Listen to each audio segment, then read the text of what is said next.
नित्यानन्देश्वर समारम्भाम् नित्यानन्देश्वरि मध्यमाम् अस्मदाचार्यपर्यन्ताम् वन्दे गुरुपरम्पराम्.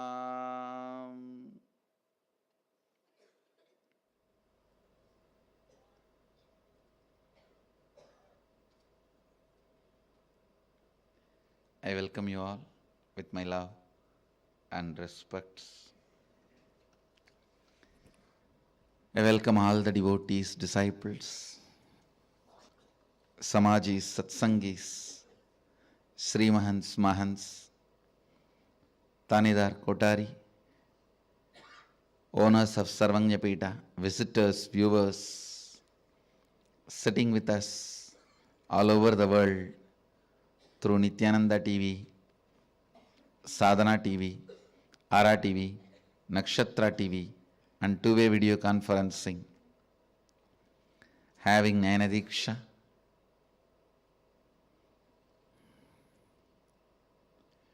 cities sitting with us in two-way video conferencing, having Nayana Diksha,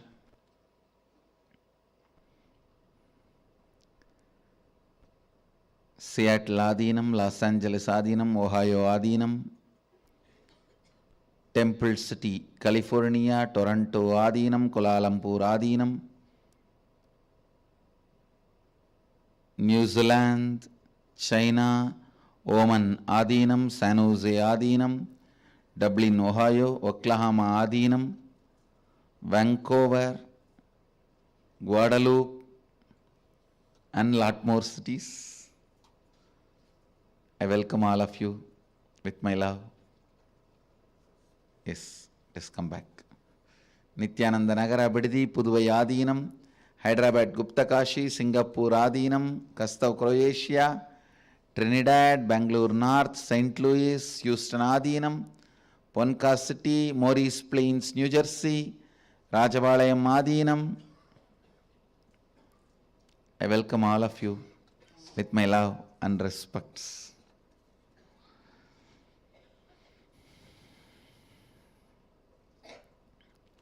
Today Navaratri, third day,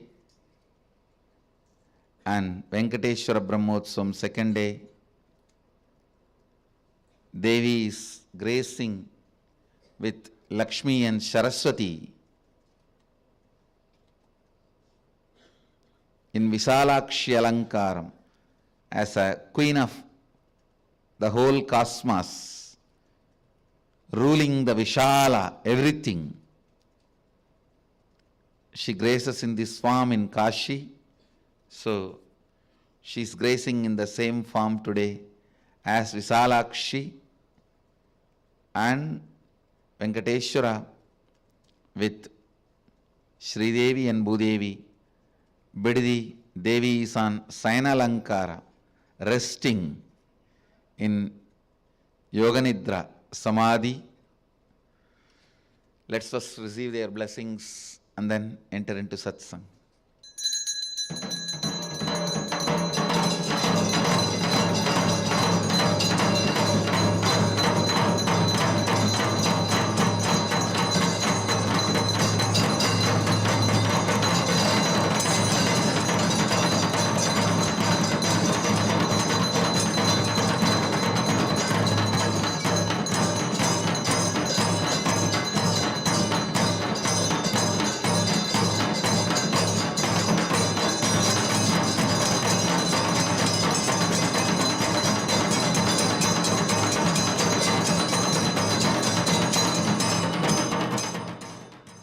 Bididi is also celebrating Venkateshwara Brahmotsava. Venkateshwara is gracing on Swarna Hamsavahana, the golden Hamsavahana. Venkateshwara's Brahmotsavam and Navaratri, both are happening simultaneously in Bididi and of course in Varanasi.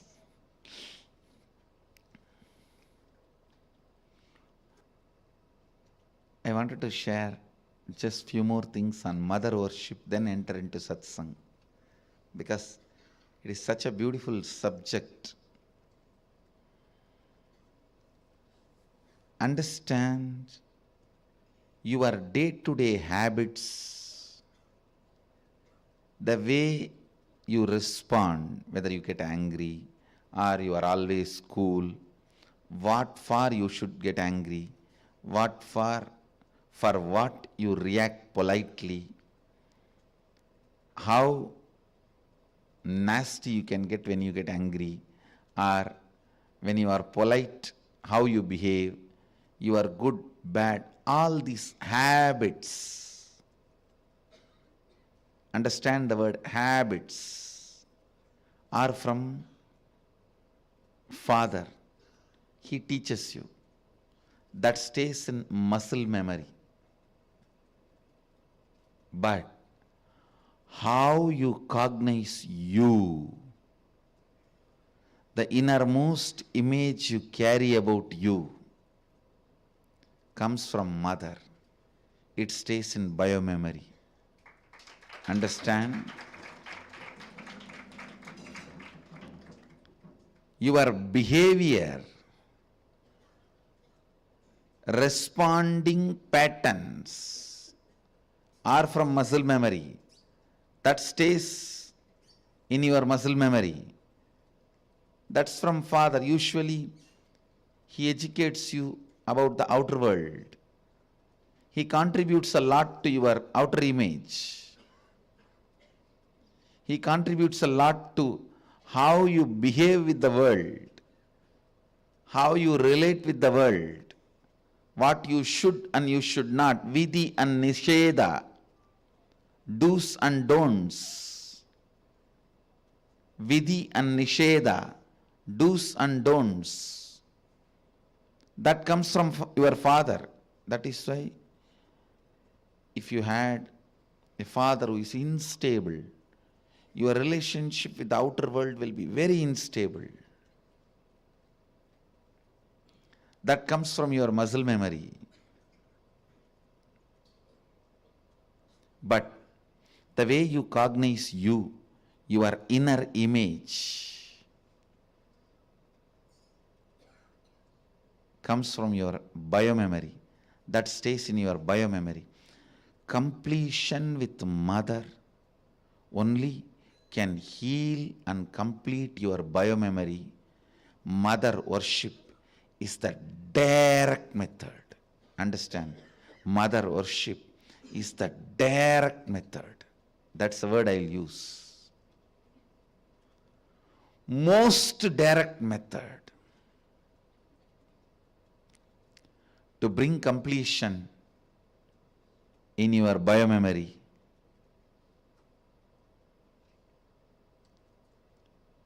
The attitude, the bhava, which forms the basis for the way you connect with the life, with the world, the same attitude forms the basis for you to connect with yourself. Please understand. That is what we call karma in Vedic tradition. If you judge, you will be judged. Why, Because the basis with which you relate with the world, the same thing will be the basis with which you will relate with yourself. Don't think when it comes to others you can utter the strong words. When it comes to you, you can just be very cute and friendly. No. The strong words which you utter towards others will be the same strong words you will be uttering towards yourself. Listen. The strong words you utter towards others will be the same strong words you will be uttering towards yourself. The attitude you build towards others will be same. That's the same way you will be relating. That will be the basis for you to relate with yourself also.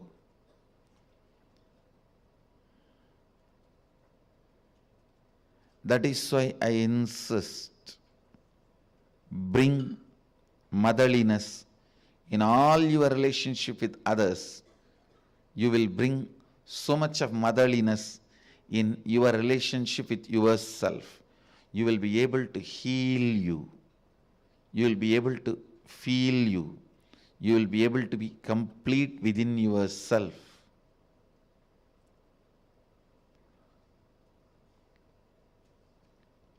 When you bring tremendous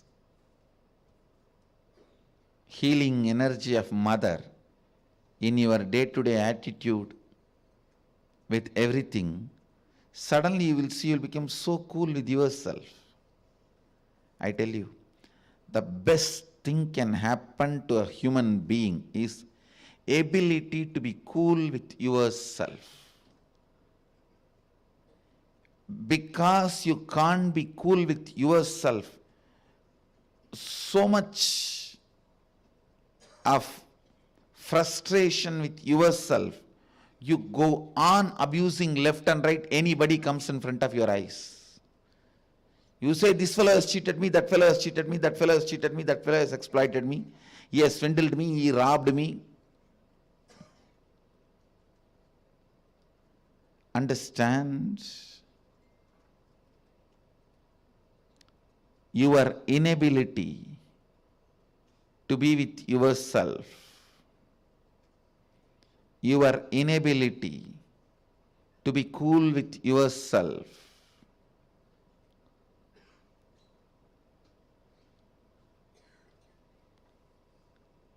is the frustration in your system. I tell you,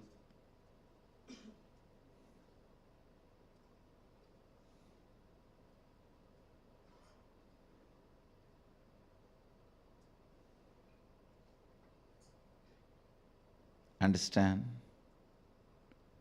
I really want to tell you, bring mother worship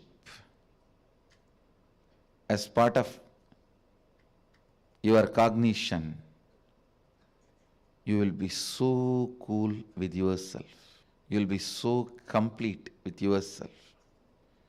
You will be so settled with yourself. The fear, frustration,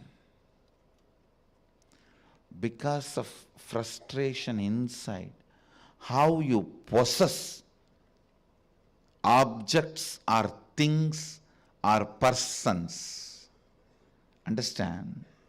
When you are frustrated, suddenly you will have so much of possessiveness to the property you have, or the car you have, or the bank balance you have, or the persons in your life. You will just suffocate the objects and persons who are part of your life. I tell you. Let the car be in garage, not in you. Let things be in their place. Your inner space should have place only for completion and joy. The bliss.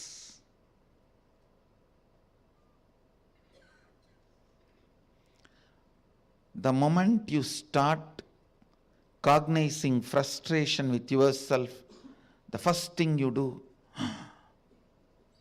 then I don't have anything in the life. Come on, catch. Like an octopus. The wealth you have,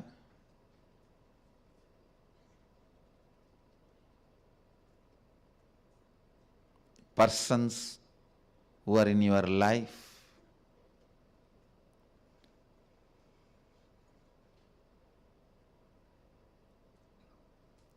when that grabbing starts, understand, it feeds into your frustration. It doesn't heal your frustration. I have never seen anybody healing their frustration by grabbing and possessing. No. It doesn't. It doesn't. Understand,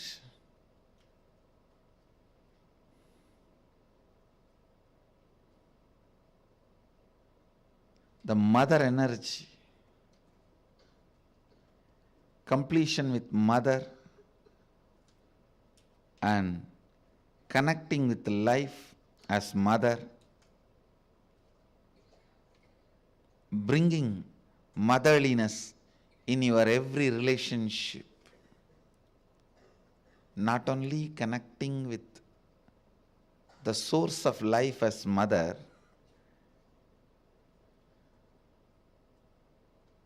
for whoever you are source of life, letting them connect with you as mother. That's what I said. Be a child to your source and be a mother to all the people to whom you are a source.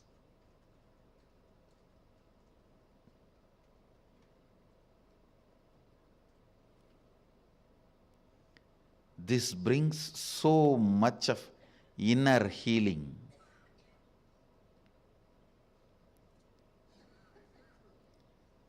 Understand, the most powerful, ultimate asset you can have in your life is inner healing.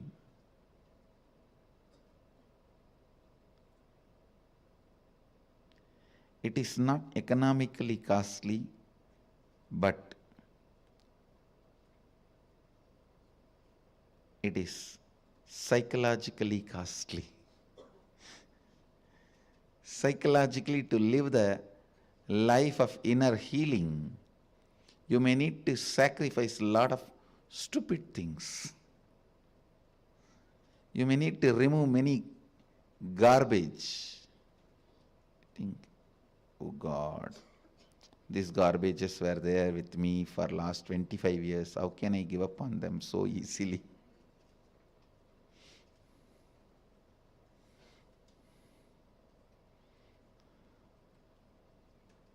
Mother worship will bring so much healing. So much healing.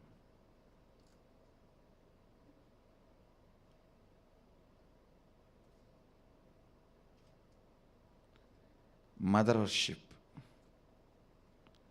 will allow so much completion.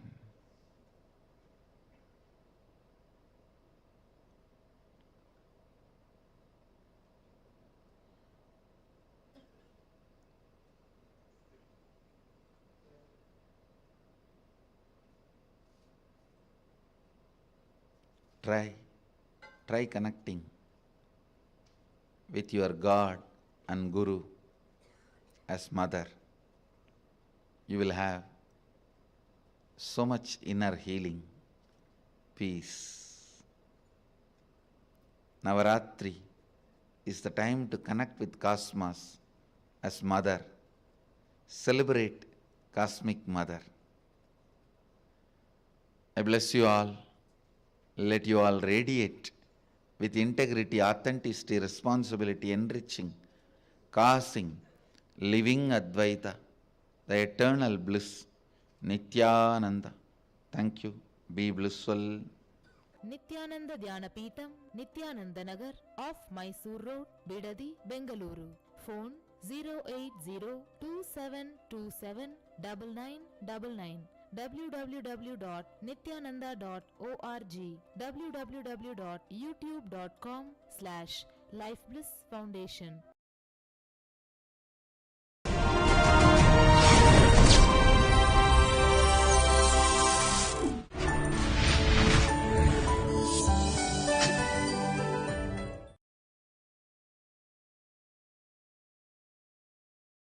नित्यानन्देश्वर समारम्भाम् नित्यानन्देश्वरि मध्यमाम् अस्मदाचार्यपर्यन्ताम् वन्दे गुरुपरम्पराम्.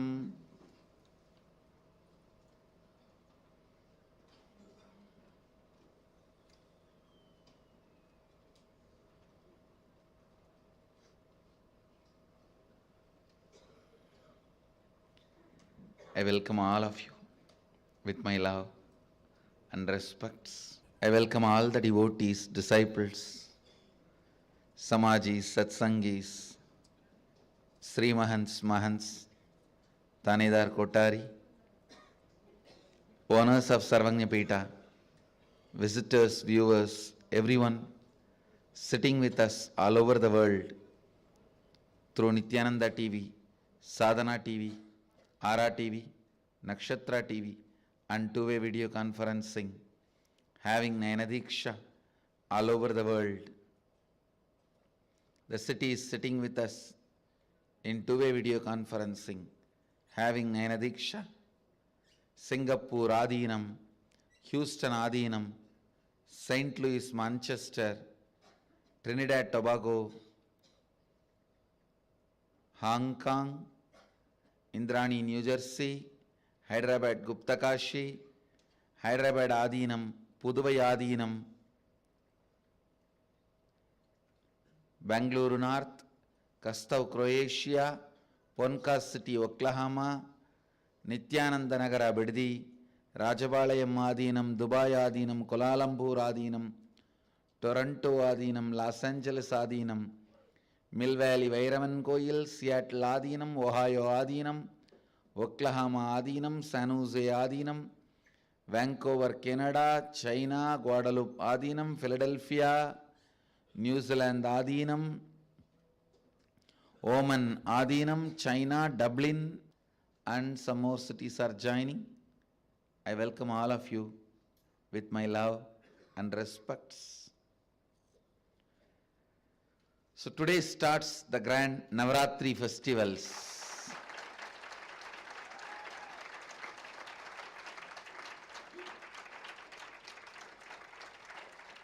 With the Ganesh Chaturthi, the festival season starts in Hindu tradition. Actually, for Hindus, whole life is festival. We go on. In my native place, I have seen in 365 days, 300 days, there will be some festival. We gather in temple only to celebrate. Our worship centers are more celebration centers, colorful, joyful, constantly celebrating.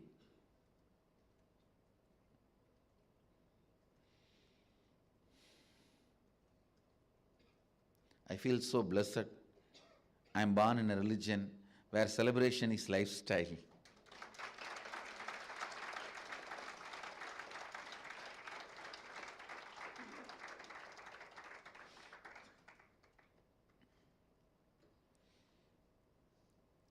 With Ganesh Chaturthi, festival season starts, and Navaratri to Diwali, it's a peak. Literally every day is festival.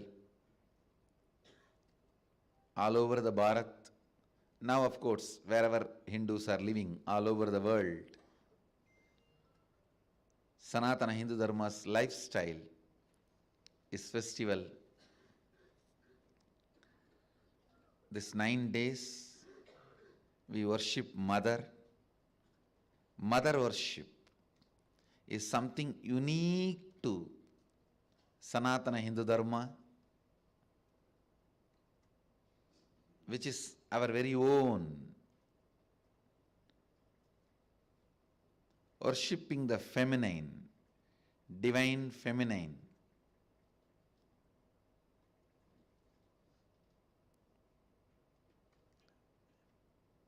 Worshipping the cosmos as mother, connecting with the cosmic mother.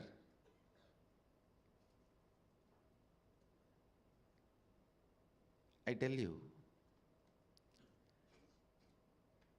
only the mother worship traditions are non-violent on the planet Earth. Please understand.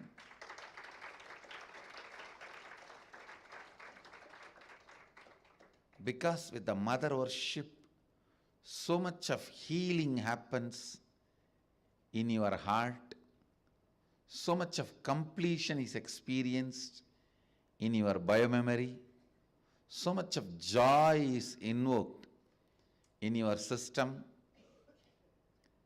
Traditions which honors mother worship are only non-violent. I have analyzed various religions. Around 330 religions are still alive, practiced in world. When I say 330, recognized unique religions. Of course, there are many indigenous religions and tribal traditions. I am not counting that. Recognized with a clear belief system and philosophy, lifestyle and do's and don'ts. With all that, around 330 religions exist. I have analyzed almost every one of them.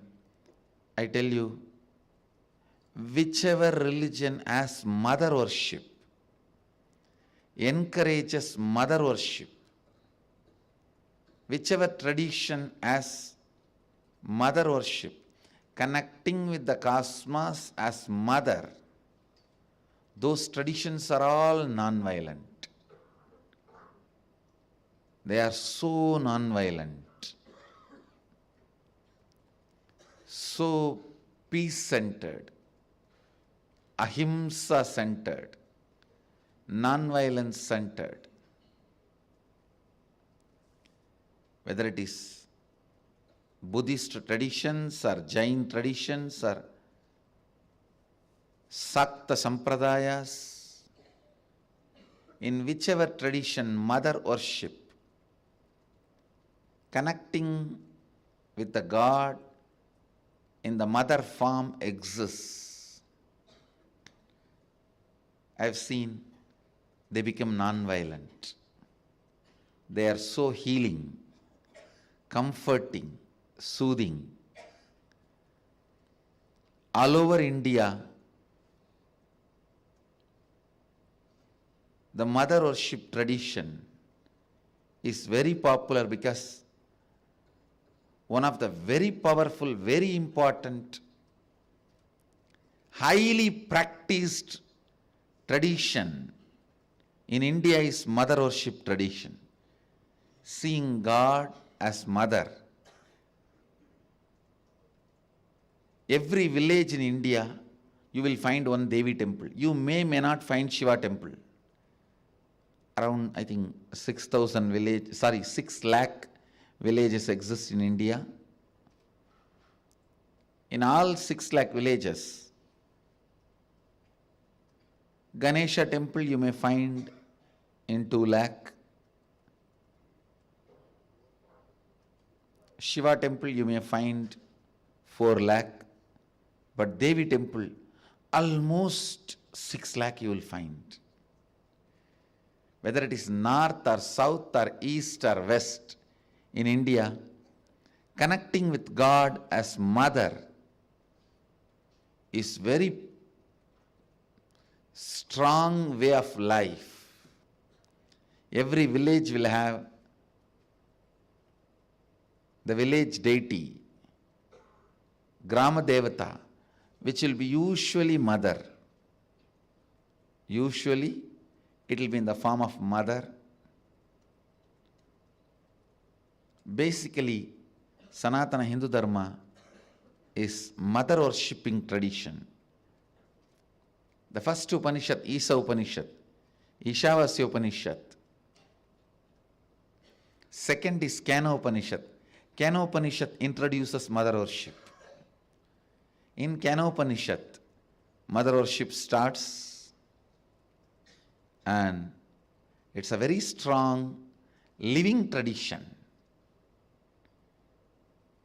In India, in Bharat, in Sanatana Hindu Dharma, today the mother worship starts. Today starts Navaratri.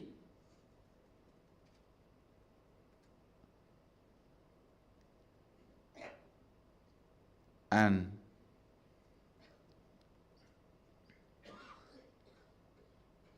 all the ashram centers, mandirs of Nithyananda Sangha should start celebrating Navaratri from today, because basically I myself a Sakta, mother worshipper.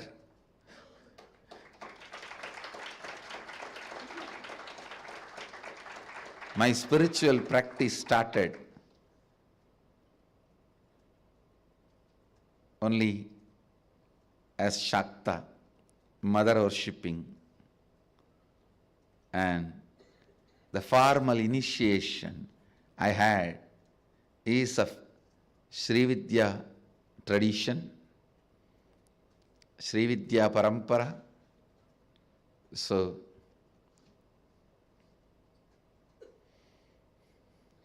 there is so much to tell about mother worship.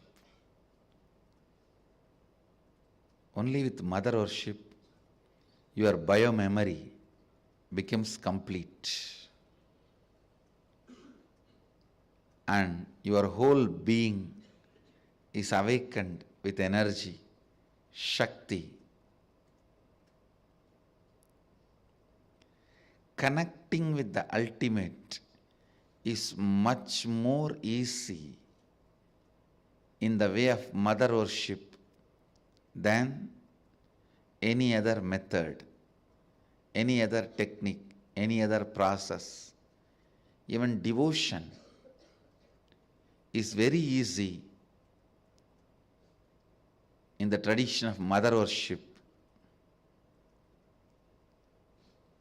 It will be so natural. It will be such a natural flow to connect with mother and experience mother worship. This 9 days, we will be worshipping various forms of mother, Divine Mother, and of course the Venkateshwara Brahmotsavam also. The Brahmotsavam for Vishnu,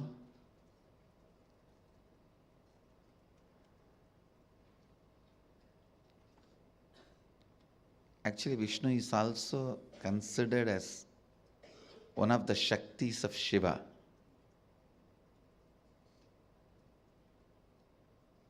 Because he took Mohini incarnation, gave birth to Shasta.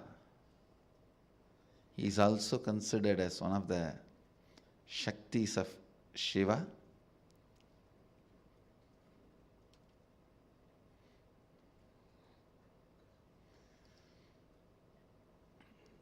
Vishnu, Venkateshwara Brahmotsavam also happens during the Navaratri.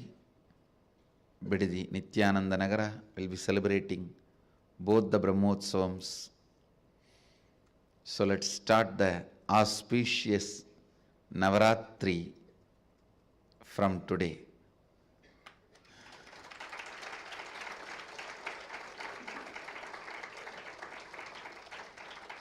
With this announcement, formally I inaugurate the auspicious Navaratri Brahmotsavam and Venkateshwara Brahmotsavam officially and formally.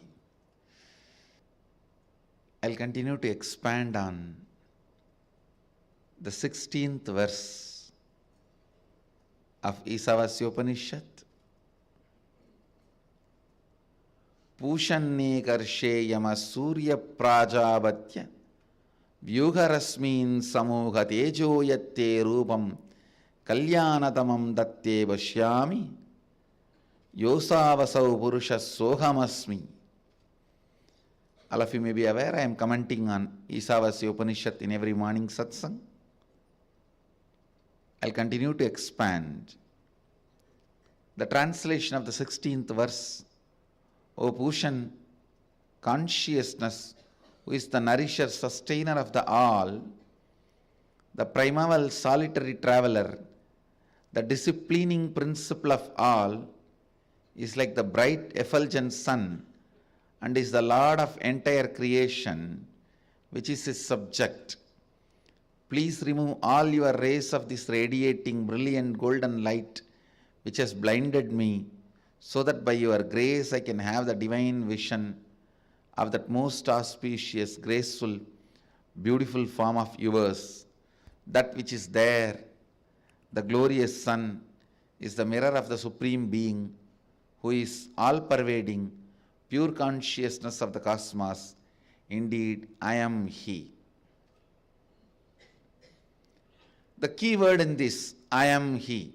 Sohamasmi. If you realize Sohamasmi, if you realize Soham, life is bliss. Otherwise, Sogam, life is sadness. Understand?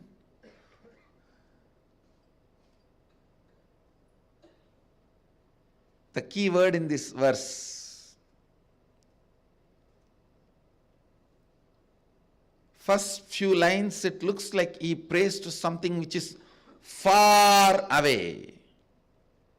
But last word gives the punch that far away is within me. Understand?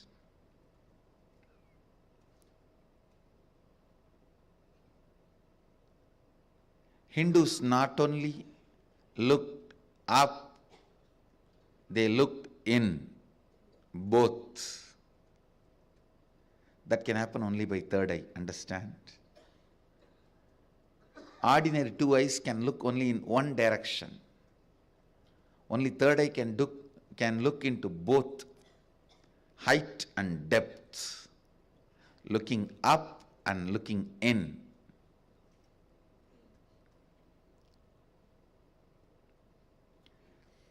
The first few lines, the verse says very clearly,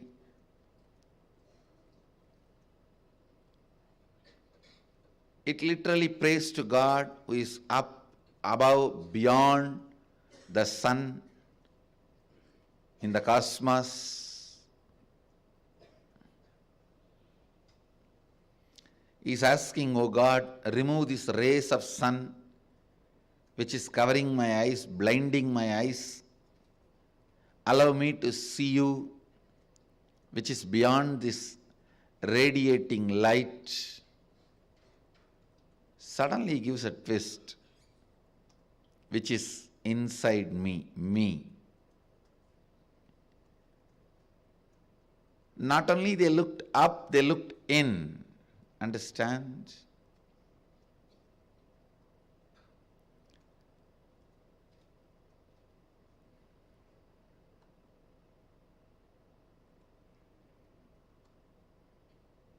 Somebody asked me,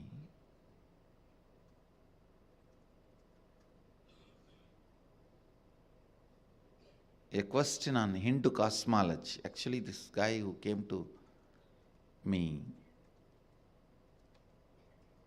is studying Hindu cosmology from Bhagavata and Garuda Purana.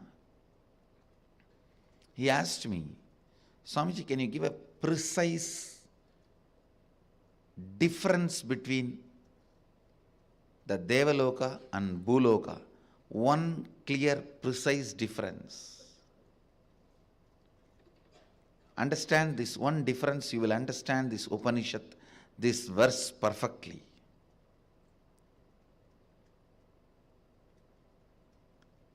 See, there is two logic.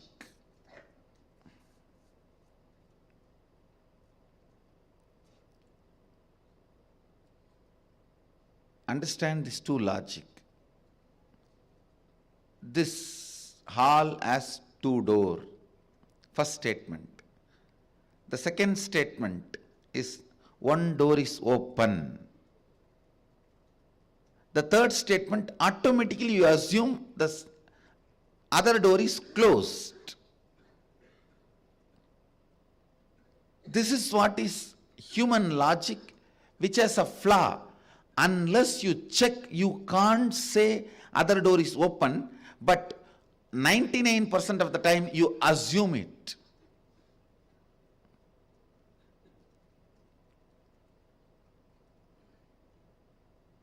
The fact is, other door may be open, may be closed. Only after checking you can say.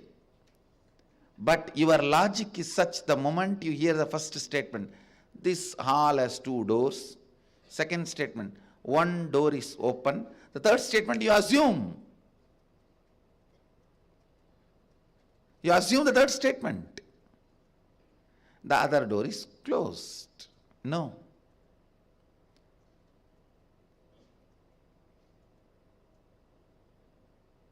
It is irrational, rational logic. Irrationally rational logic. What do you call as rational? But irrational. Please understand. Same way, this is the same logic with which you operate your body. If your eyes can see out, you automatically come to the conclusion they can't see in. In Agama, Mahadeva says very clearly, your eyes has a capacity to roll 360 degree. This side can see anything inside your body and outside anyway. That is going to be one of the next powers I am going to release. You will just be able to scan your body and you can see anything in the sky, any distance. It is possible. Listen.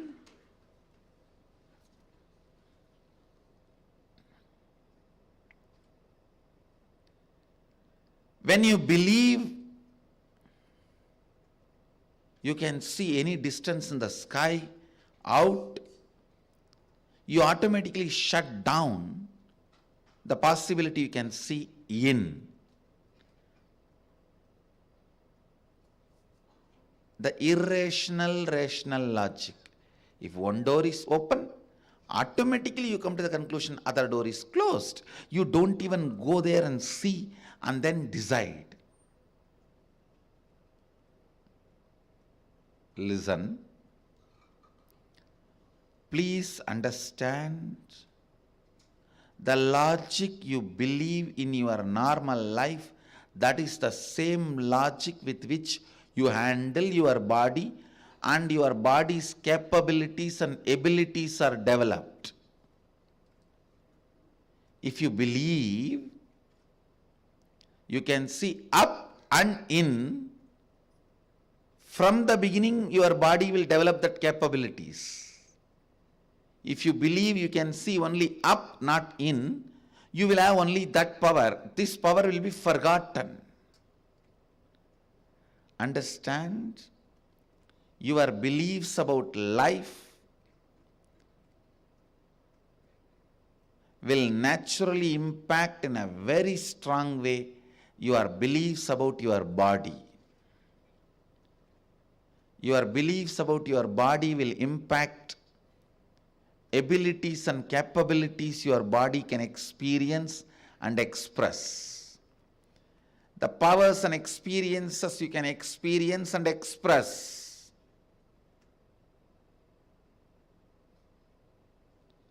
If you believe you can only see out, you will be praying, "Oh Lord, where are you? Show me." Only if you understand, you can see there and here. You will declare, "Yes, O Lord, where are you? Reveal who is in me."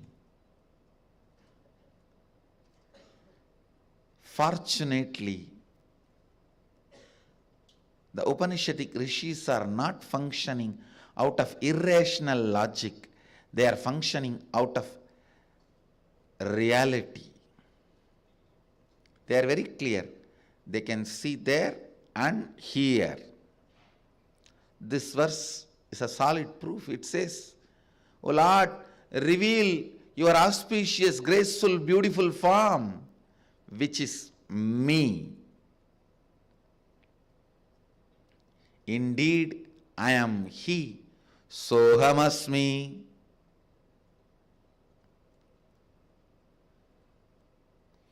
A irrational, rational, logical man can never understand this truth. A man who decides if the first door is open, second door will be closed, is atheist. Man who thinks, let us check and then tell whether the second is open or closed, is a seeker. A man who has realized not only second door is open, even first door will open the moment you touch, is enlightened. The man who can see whether the door is closed or open is incarnation. Understand?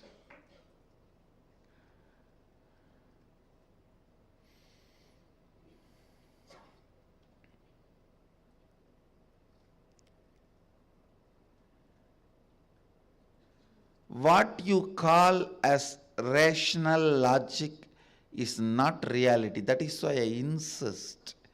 Please understand, I insist again and again. Anything which limits your belief about life is stupid theory out of incompletion. The definition of money by materialists,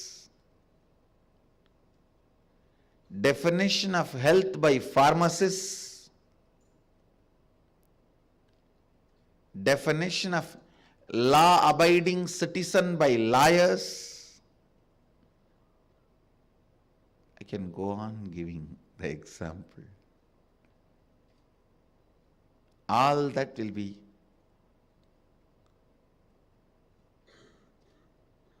naturally with vested interests. A lawyer can never declare, you are a law-abiding citizen, go. No. A pharmacist company can never declare, you are healthy, go. A cured patient is a customer lost for a pharmacist company.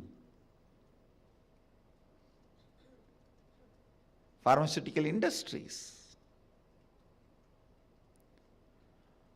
I very strongly object, and I want this to be on record, the so-called diagnostic and healing methods of drug addiction practiced in all these so-called developed countries. I tell you, it is just for-profit industry.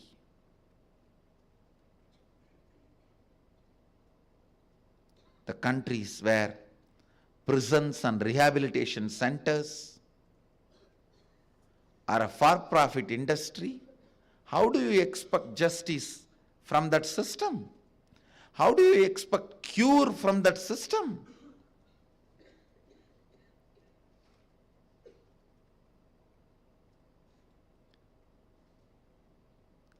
Whether it is about addiction or psychiatric problems, please understand,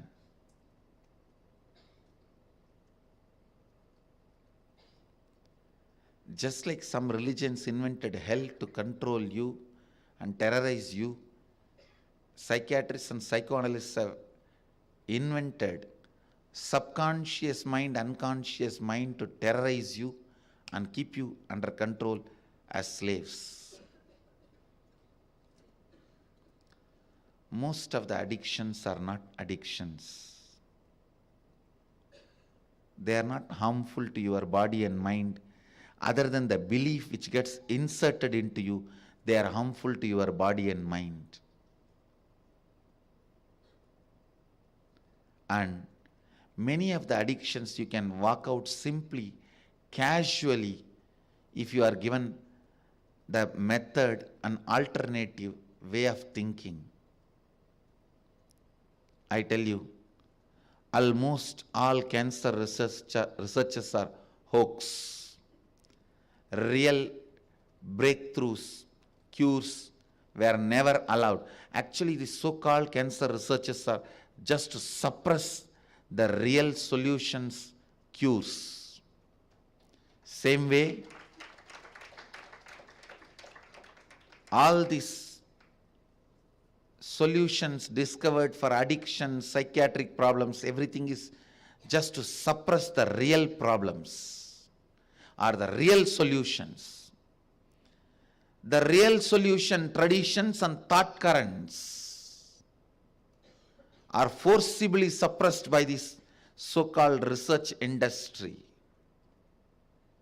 because cured patient is a customer lost.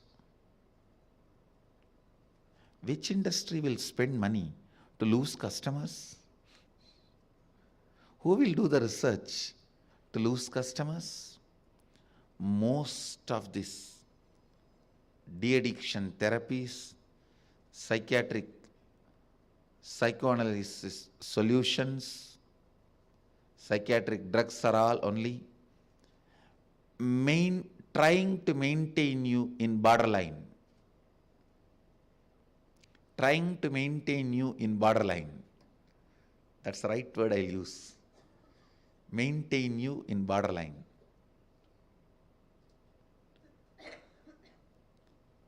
Simply, if your beliefs about life and you can be recognized, you will just like that walk out of tons of problems and you will start expressing extraordinary powers and capabilities.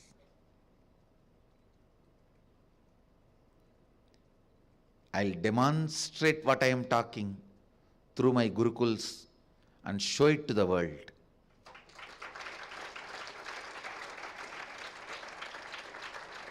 Through my Gurukuls and monasteries, I'll demonstrate and show it to the world. I'll demonstrate. I'll prove the solutions lies in the recognition, not in anything else. Solution is reorganizing your beliefs and re-strategizing your understandings, re-strategizing your life based on new understandings and reinventing yourself.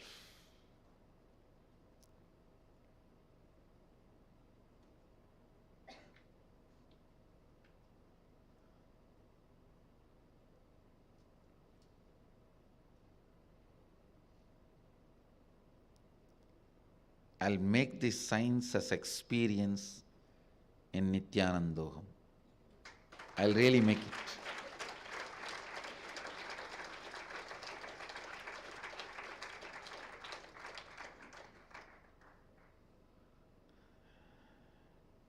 With this third eye awakening, many of you have broken that ice, that I can't has been broken. When this I can't is broken, half of the work is done. When you say I can, I just should say this also, and this also.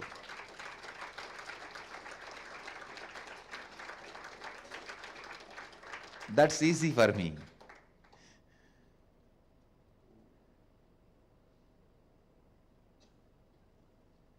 When I can't is broken and I can is open, I can open everything in you. That is why even I am wondering what all is going to express in Nithyanandogam. Even I am not able to grasp. I think it is going to be not just your wildest imagination. The Nithyanandogam is going to be my wildest imagination.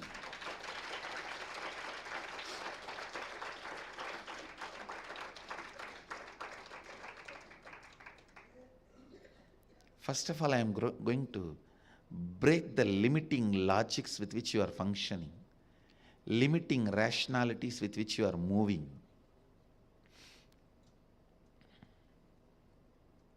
I'll do it. Then multiple doors, possibilities will open up. So I bless you all. Let you all radiate with integrity, authenticity, responsibility, enriching, causing, living Advaita, the eternal bliss, Nithyananda. Thank you. Be blissful. Nithyananda Dhyanapitham, Nithyananda Nagar, off Mysore Road, Bidadi, Bengaluru. Phone 08027279999. www.nithyananda.org, www.youtube.com/lifeblissfoundation.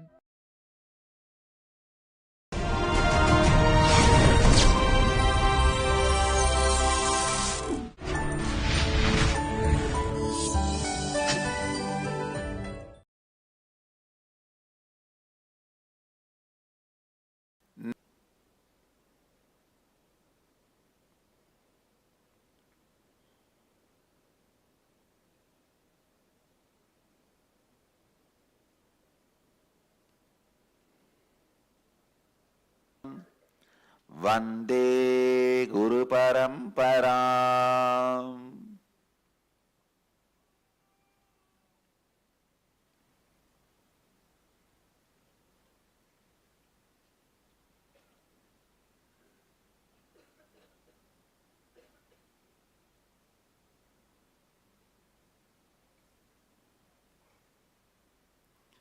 I welcome all of you with my love and respects.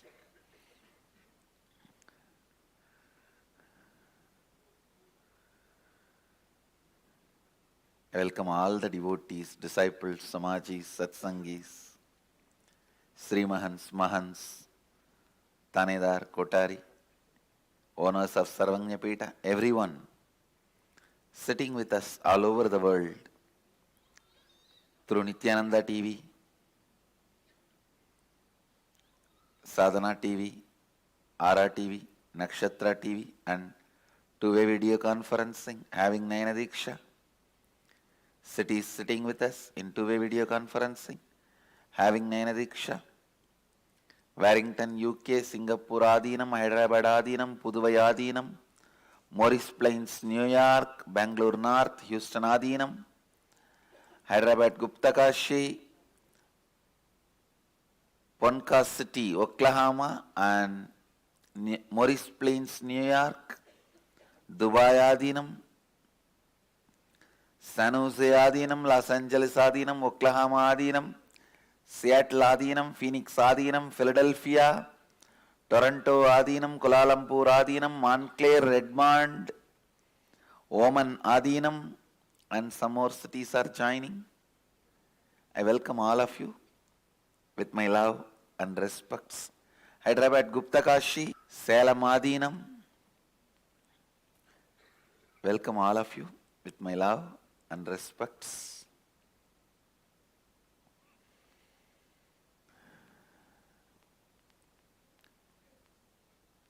I just wanted to expand on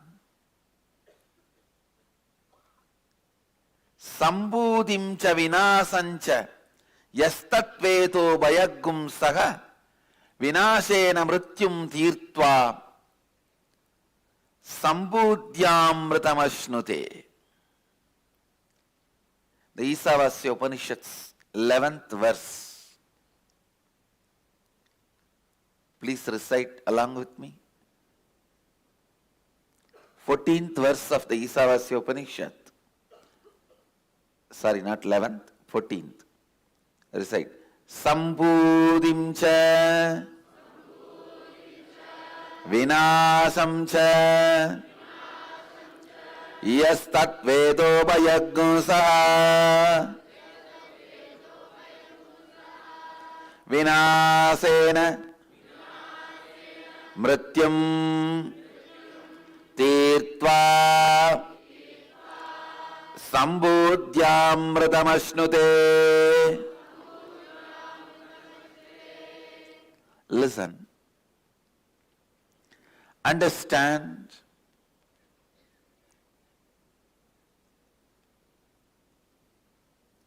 Cognize your existence. Cognize the existence of the life, universe, God, everything with a larger vision. Listen. Why you do what you do, why you think the way you think, should be based on larger vision of life, not just a immediate agitation gratification. Please understand, all your so-called luxury, the sensory pleasures, are agitation gratification. Please understand. The agitation you feel in the tongue, you gratify it with the food which destroys your health but gives you temporary gratification. Please understand. In Agama, Mahadeva describes what is taste. If your whole tongue and the mouth experiences the saliva, that is taste. That will never happen by the food which gives you the pleasure of agitational gratification. Please understand.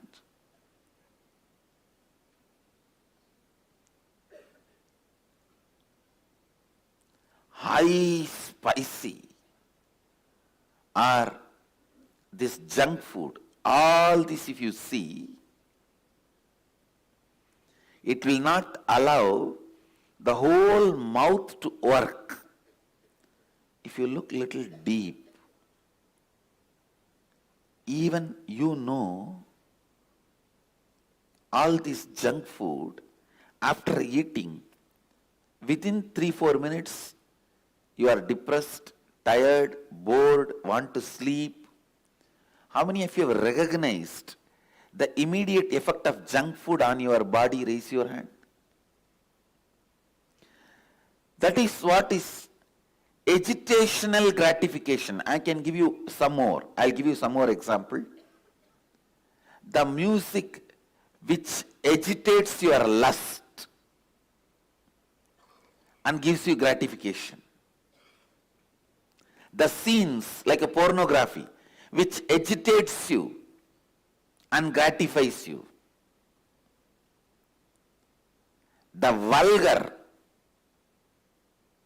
hardcore pornography which agitates you and gratifies you. Whether it is through the eyes or ears or the nose or the tongue or the touch, the agitational gratification items will always be short-term goal with a very short vision. If you see the agitational gratification items, you will not have even vision about your own 100 years lifespan. The more and more you expand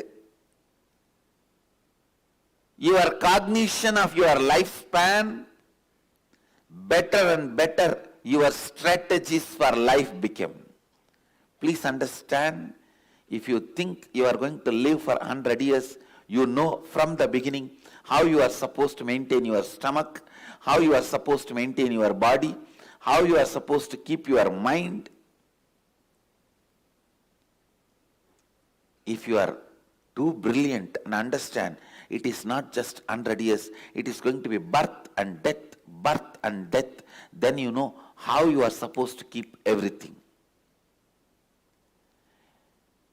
The shorter you cognize your existence, you will go for agitational gratification practices. Means which gratifies you now, whether hook or crook or agitation or whatever, which excites you now, which agitates you now, that becomes pleasure. Please understand, even the word pleasure has a different meaning for a different kind of people. If you think you are going to live for 100 years, beef and the non-veg can never become part of your diet.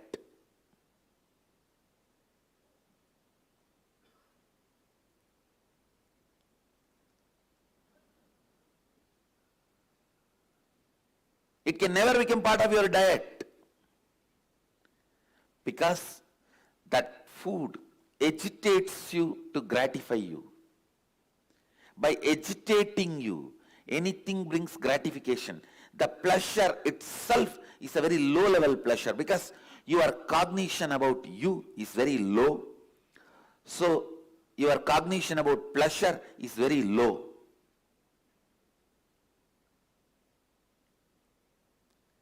If you think your lifespan, your existence is much more, then the idea of your pleasures will become different. The ideas about your pleasure will become different. Understand? If you think you are going to be having births and deaths, that's the truth. Till you are enlightened, the births and deaths is going to be your life cycle. Then simply you know what is going to be your pleasure, what is going to be your pain, what should be your pleasure, what should be your pain. Having a larger vision, more clear vision about you. Actually, when you have more clear vision about you, all your actions will be aligned to that.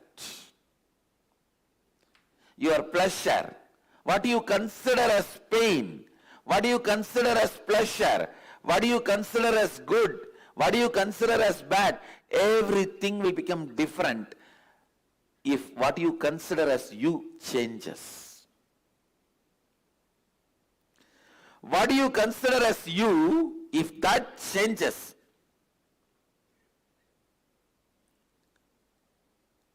if you start understanding what you consider as you is little more than the immediate life you are observing. A common man looks at only that 20-25 years he is supposed to live healthily with all the so-called pleasure. By the time 25, he will have little money and freedom to do what he wants. And by the time he is 50, over, everything. So this 25 years only you consider as life. That's, if you consider only this 25 years as you and plan, that is what I call very, very short vision. Then all your strategies about you, life, everything will be vinasamcha, means destructible, based on destructible.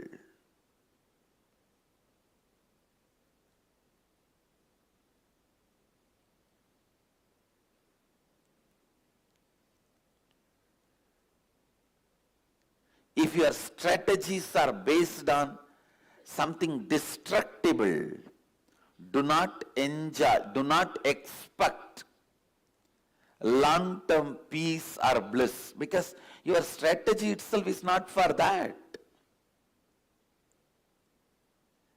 When you are building your house itself, You are building with bamboo concrete, which lifespan is only 20 years.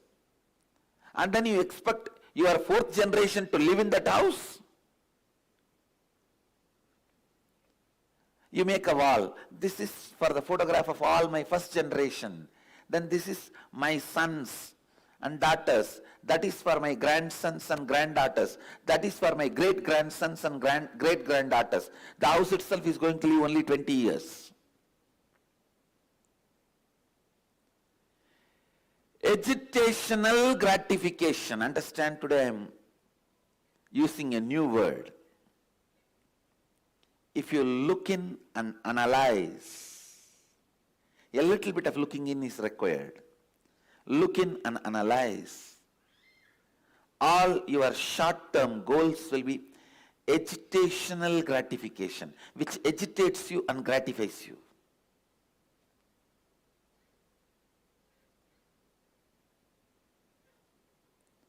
Even laziness.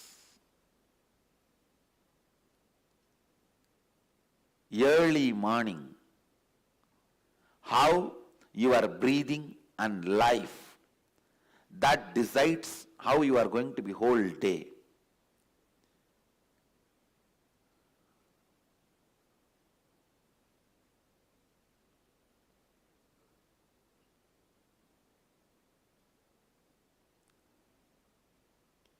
The morning kirtan. Why this kirtan, Two reasons. One, when you sing and dance, the joy becomes your biomemory, muscle memory. Second, you will have a strong, long breath. Morning having a strong, long breath is very good for your health. That is why I saw a few people who are sitting and waiting for the breakfast to be served. I think Vitashoka understood the tone with which I said, here nobody is serving breakfast, get lost. Then he understood, I am not asking him to go back, I am asking him to participate in the kirtan.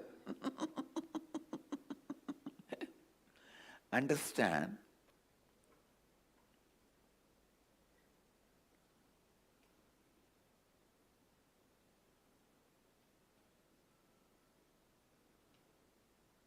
These two words, agitation gratification, delayed gratification.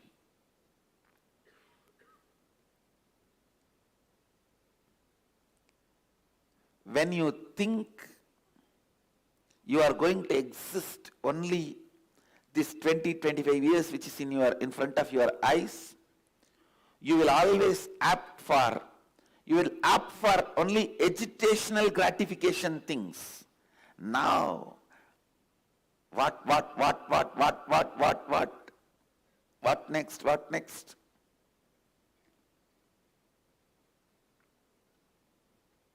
If you understand,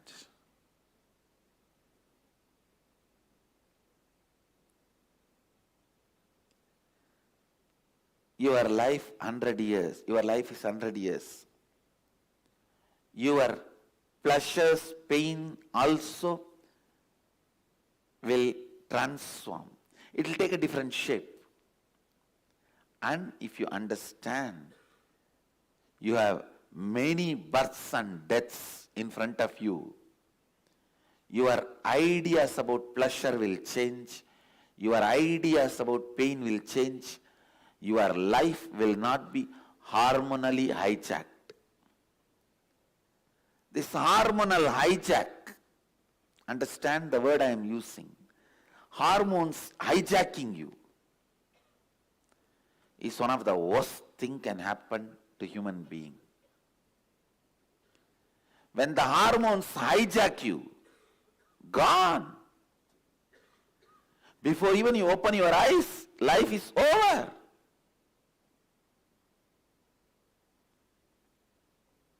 I always tell people, marriage is the bailable offense and child is unbailable, non-bailable offense.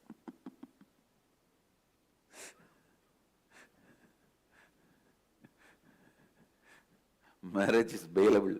Anytime you can get bail and escape. Once you have a kid, non-bailable.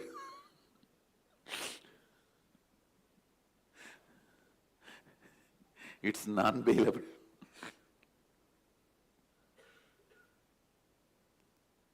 Anyhow, that's much the lighter note.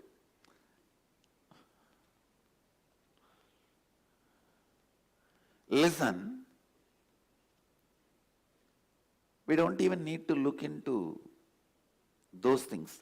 At least look into these two words, agitational gratification and delayed gratification. Anything which makes you get into this agitational gratification is the mental setup based on perishable. Means you are worshipping perishable. When you are worshipping perishable, you are bound to be perished. You are planning to get perished. Then don't try to cry when the perishing happens to you. Because you planned for it. You asked for it. You worked for it. You are having it. Why are you crying when you get it? If you worked for name and fame, you will have it. If you worked for money, you will have it. If you worked for love, you will have it. What for you worked, you will have that. If you worked with the perishable, understanding, worshipping the perishable, you will perish. The agitational gratification, whether it is food or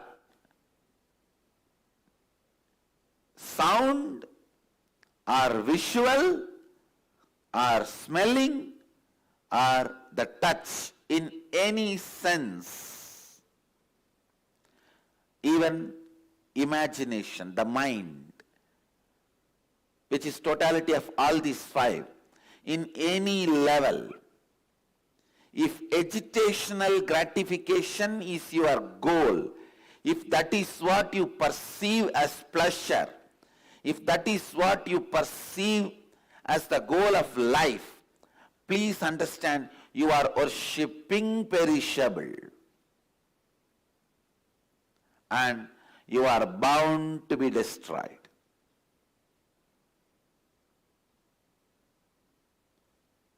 Whether it's a taste or touch or seeing or smelling or listening, in everything, if you are functioning based on the principle of delayed gratification, means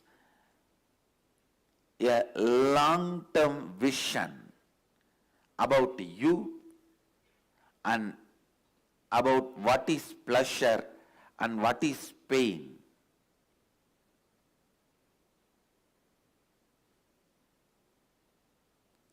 Actually, when you have a true understanding, a right understanding about you,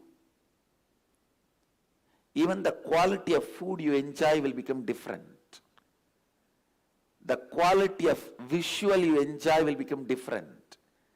The quality of music you enjoy will become different. The quality of smell you enjoy will become different. The type of the touch you enjoy will become different. It will all be based on delayed gratification.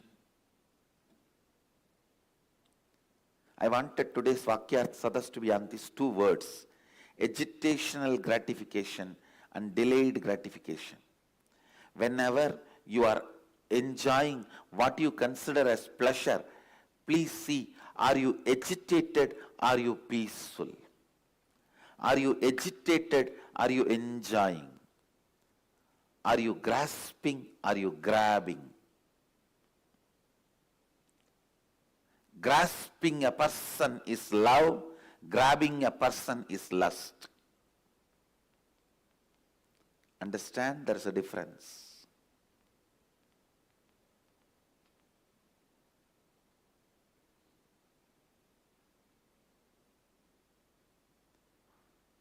Whether you are tasting a food or seeing some visual, listening to any music, or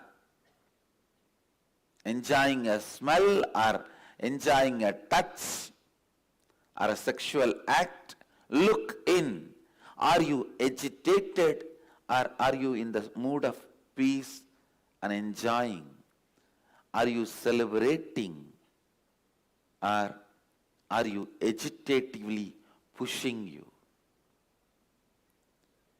If you are agitated, be very clear, you are based on perishable and you are planning to get perished. When you perish, don't cry because you planned for it, you asked for it. When you are understanding about changes, when you are really when your taste is matured, that's the right word I wanted you to understand. When your taste is matured,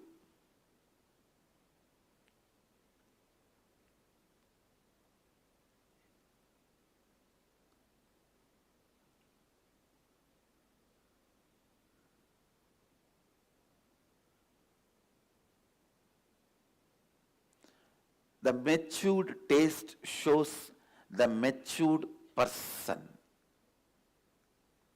Then you are strategizing yourself. You are cognizing yourself and strategizing your life on imperishable. I tell you, there is no shortcut. Straight, perishable, imperishable. Are you cognizing yourself and strategizing your life on perishable, or are you cognizing yourself and strategizing your life on imperishable? Over.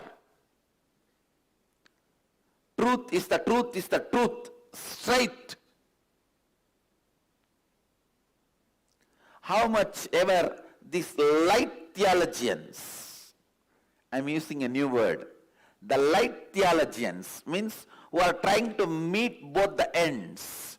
No, little love, little smile, little laughter, and enjoy everything, and God will also come to you through your back door. No. No. Upanishads, which declares authenticity by its own authority, is very clear. Sambhudincha vinashancha yastatvedo bhayagam saga vinashena mrityun dirtva sambhudhyamritamashnute. Either you cognize yourself and strategize your life on perishable or on imperishable. Clear?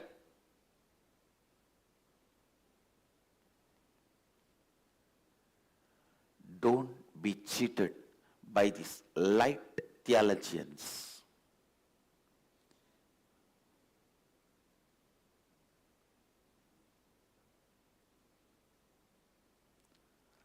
Largest number of human beings are misguided by these light theologians. L-I-T-E, not L-I-G-H-T, no. L-I-T-E. I can give better word. Light beer theologians.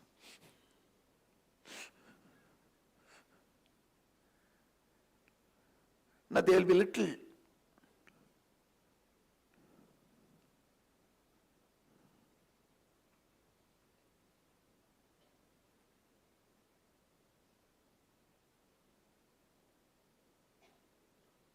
Please understand,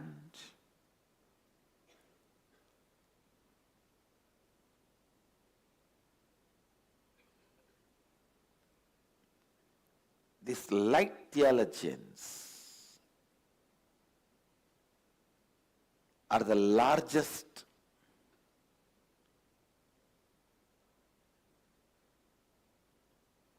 I can say Light theologians are the fellows who are putting people into delusion, misguiding. The largest number of human beings are misguided by these light theologians. Because they try to give you the confidence. No. Build your cognition and strategize your life on perishable. But you will be imperishable. How?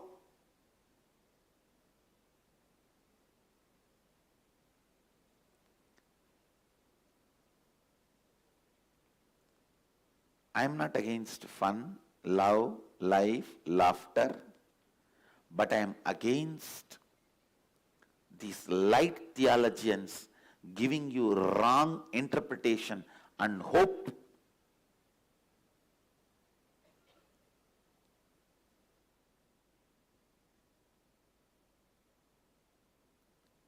For their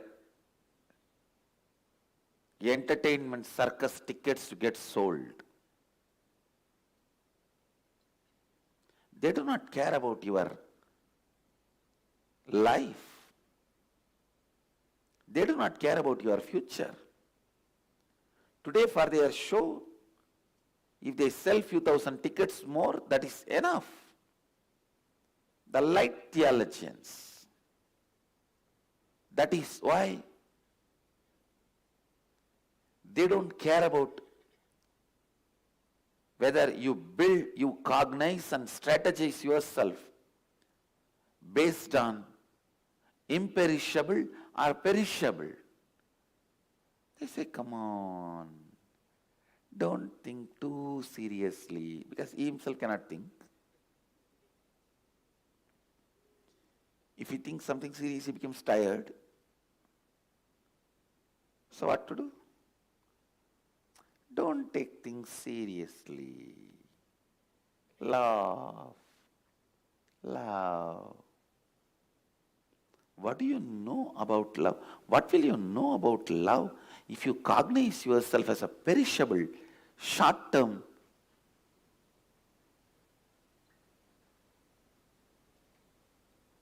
existing being?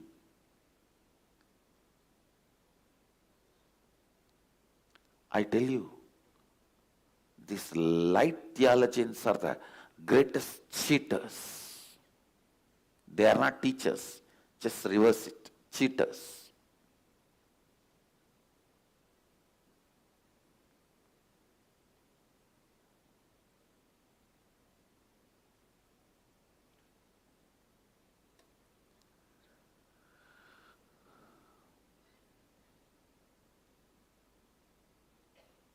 Laughter.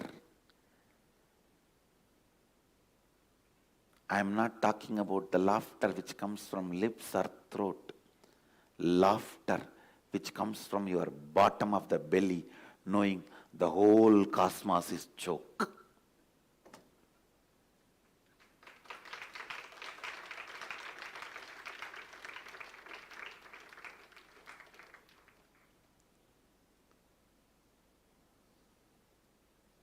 The dance, not just to forget your depression for 5 minutes. The discotheque cabaret, no. It is with the cosmic understanding of the whole thing is dancing, vibrating.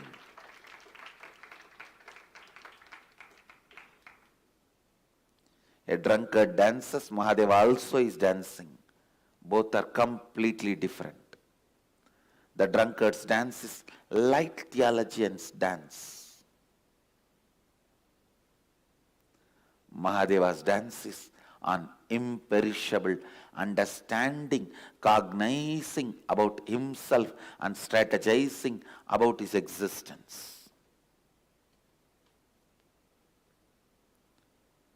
Cognizing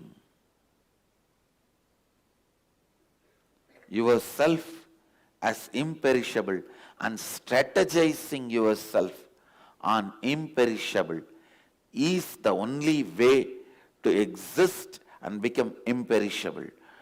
Do not get cheated by light theologians. one good thing. Inside Varanasi, Mahadeva never allows this light theologians. Kalabhairava is still protecting Varanasi.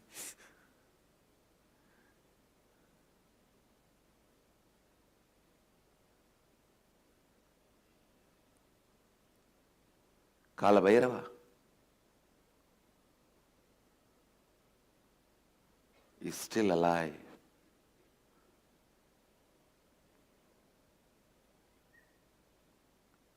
Understand the essence of what I am trying to convey through this verse.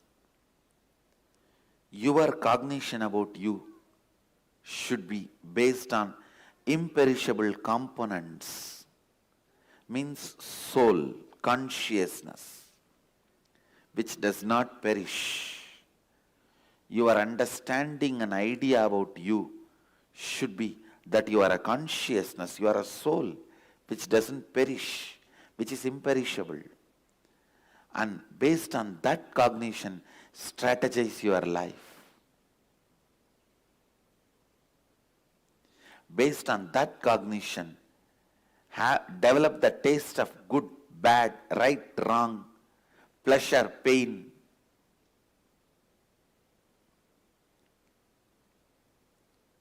Don't cognize yourself just perishable body or mind. And don't strategize your life based on this perishable cognition. Then your pleasure, pain, everything will be too short, small, agitational gratification. You will be killing yourself with agitational gratification as your pleasure. Just itching you feel on the body and scratching it. All your pleasures will be nothing more than scratching. Maybe with a different object, different person, different parts. That's all. More visually I don't want to describe.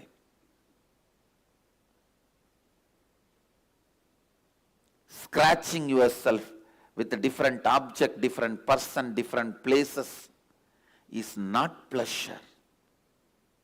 That's what I call agitational gratification. Just to gratify your agitation, what you do, you call that as pleasure? You call that as a joy?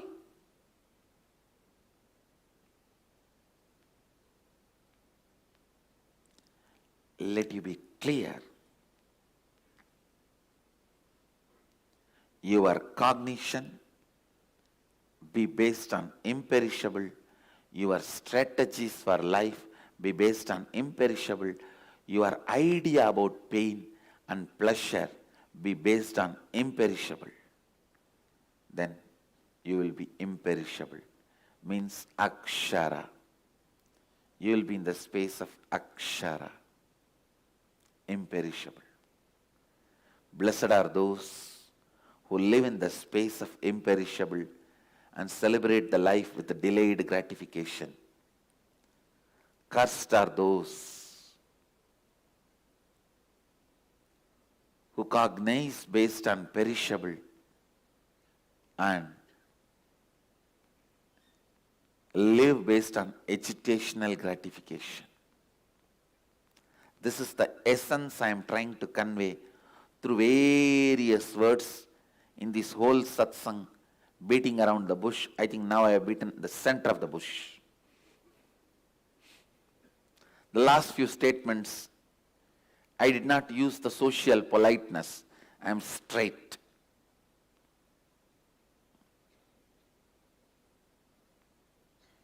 I have beaten the center of the bush, not beating around the bush.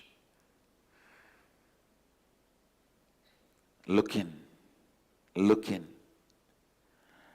Don't be afraid to re-strategize yourself and reinvent yourself. Shake your whole life and rebuild it. Don't be afraid. Never something is too late. Never something is too late. Never something is too late. Even if you are going to die in next 15 minutes is too much time.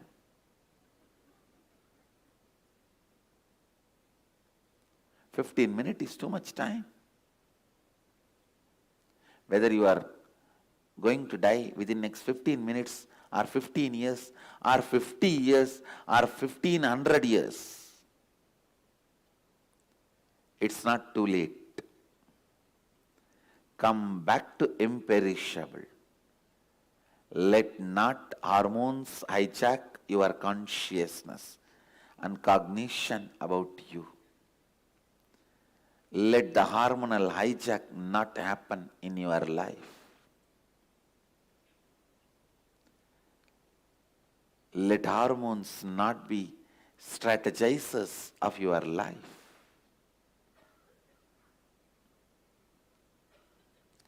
Let the agitational pleasures not be decision makers in your life.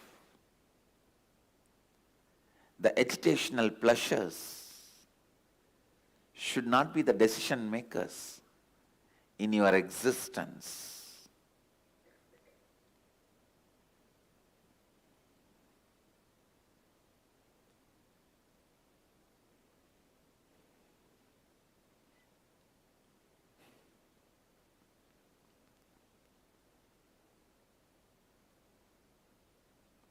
Go on, go on, go on with the imperishable cognition. You will worship imperishable, not confusion. You will worship imperishable, not perishable.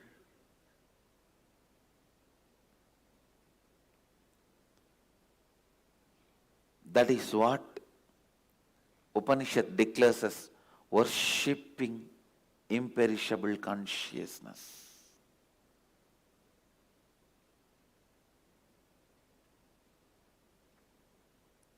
Understanding the difference between these two, what you are worshipping, understand.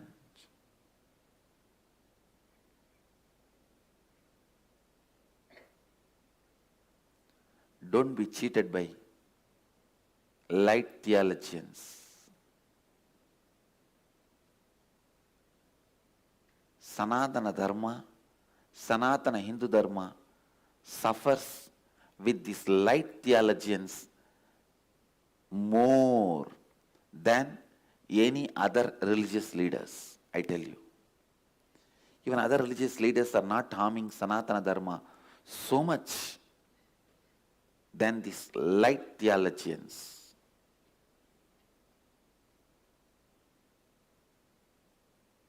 With this, I give you the essence.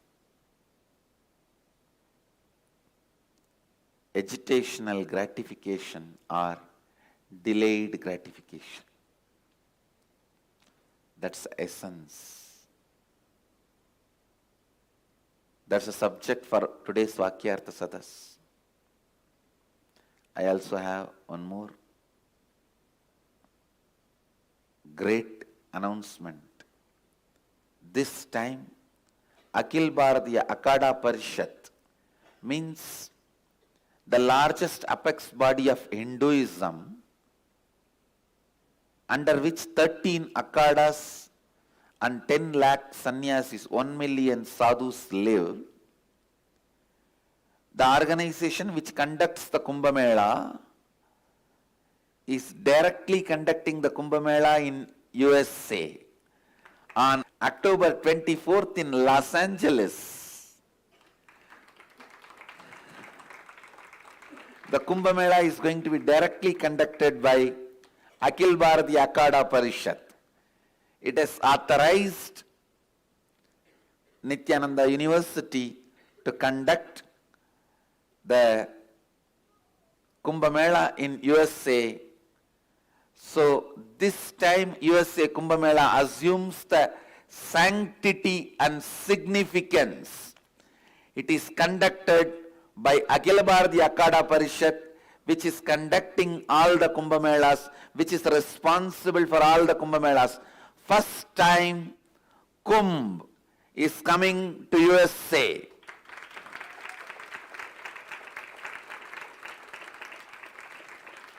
It's official. It's official now. The Akhil Bharatiya Akada Parishat, the largest apex body of Hinduism, is conducting USA Kumbh Mela. US Kumbh Mela 2015. So don't miss Kumbh Mela. So now I have to say, don't miss USA Kumbh Mela.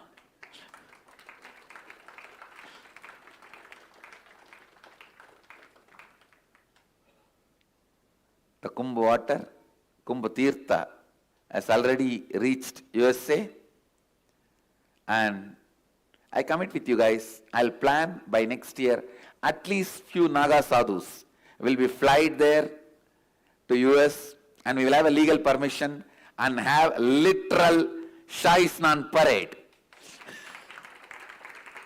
We will have Shahi Snan parade by next Kumbh Mela, USA Kumbh Mela. I think US need to see the Shahi Snan parade. They have not seen anything like this. So, let US Kumbh Mela happen this time. Next time, Shahi Snan parade. So October 24th in Los Angeles, US Kumbh Mela is conducted by Akhil Bharatiya Akada Parishat directly, and don't miss USA Kumbh Mela.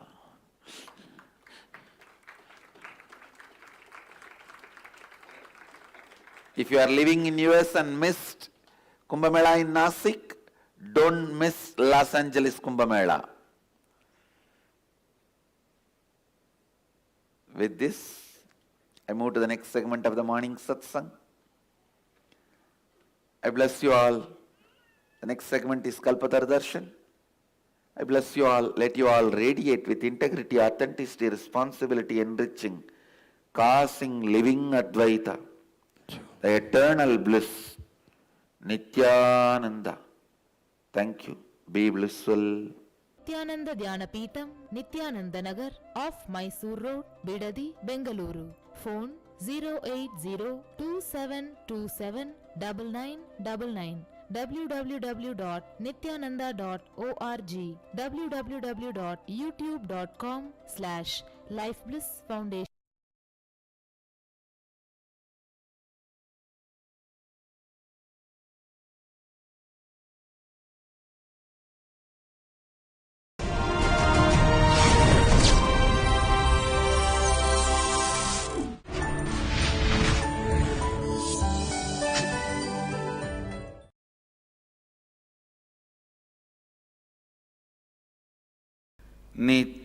नित्यानन्देश्वर समारम्भाम् नित्यानन्देश्वरि मध्यमाम् अस्मदाचार्यपर्यन्ताम् वन्दे गुरुपरम्पराम्.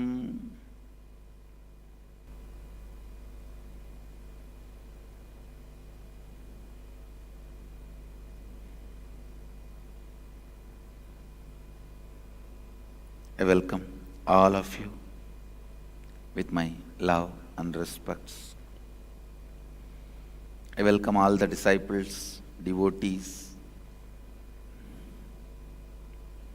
Samajis, Satsangis, Sri Mahants, Mahants, Kotaris, Tanedas, visitors, viewers, owners of Sarvanya Pita, everyone sitting with us through Nithyananda TV, Sadhana TV, two-way video conferencing, having Nayana Diksha. City is sitting with us in two-way video conferencing, having Nayana Diksha. Dubai Adinam, Morris Plains, New York. Hyderabad Gupta Kashi. North San Antonio, St. Louis, Houston, Warrington, Indrani, New Jersey, Oklahoma Adinam, Vancouver, Toronto Adinam, Redmond, Los Angeles Adinam, Kuala Lumpur Adinam, Seattle Adinam, San Jose Adinam, St. Louis Adinam, and Salem Adinam, Ohio Adinam, Los Angeles Adinam, and some more cities are joining. I welcome all of you with my love and respects. Still, the Kumbh Mela is hanging in the innermost tongue. See, when you eat something too sweet, the innermost part of your tongue will carry that for next few hours. Kumbh Mela is too sweet. The innermost being itself is carrying still.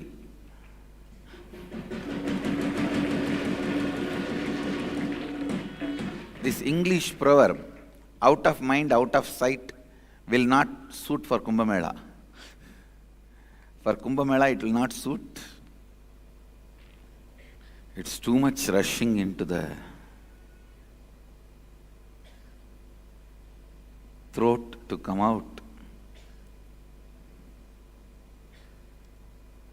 Actually, this Kumbh Mela is too small.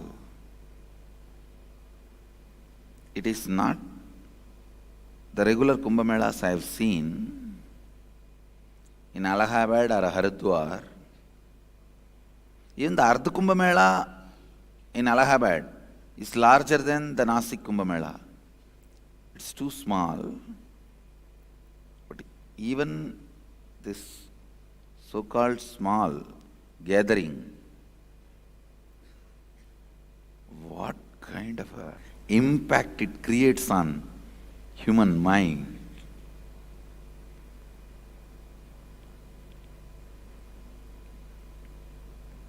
As I was telling yesterday, the expansion of perception, how the perception expands.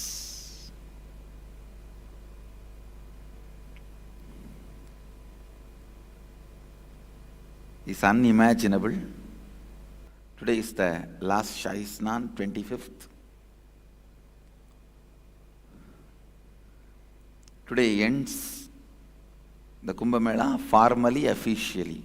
By today's sunset, this Kumbh Mela formally ends. The Shahi Snan will be over and all the sadhus will start proceeding towards next Kumbh Mela. Means the Dharma Dvaja will be taken to the next Kumbh Mela. This Kumbh Mela, the main attraction is third eye. Third eye is the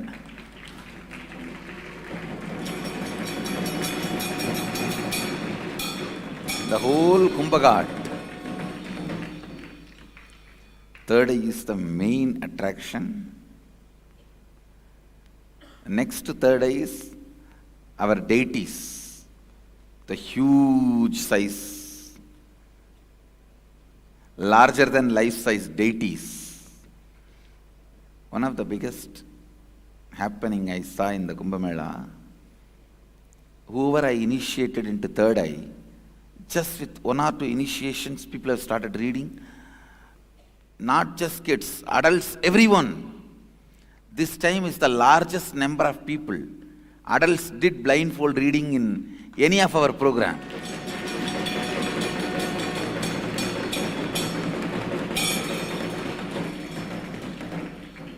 All in just 2 initiation. I did not have much time to sit with them. Maybe 2-3 Shivaham process and 1 or 2 initiations.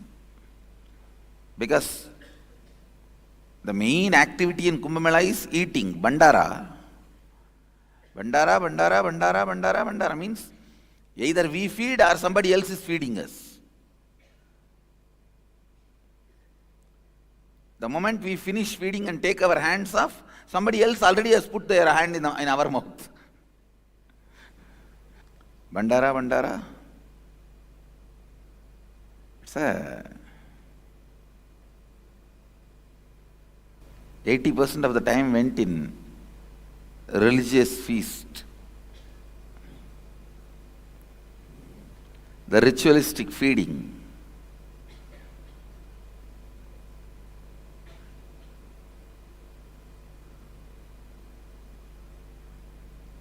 Even with all that, just a few,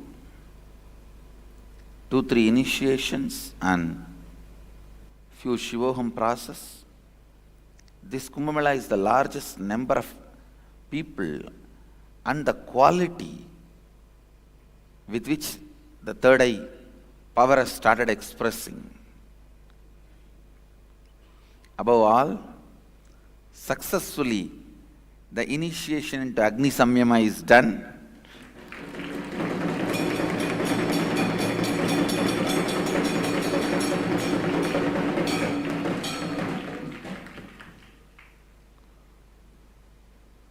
Not only initiation is done, it is growing successfully. I can see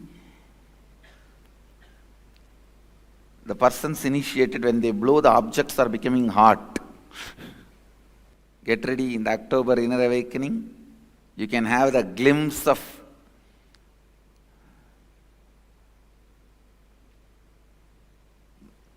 the kids demonstrating, and the initiated kids and Nitya Devi and the team will be demonstrating the power of Agni Samyama in October IA.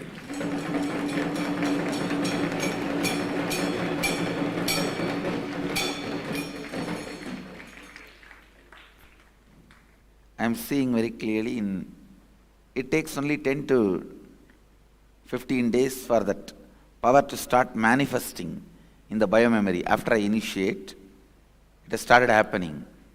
It has started happening in many of the kids to whom I initiated.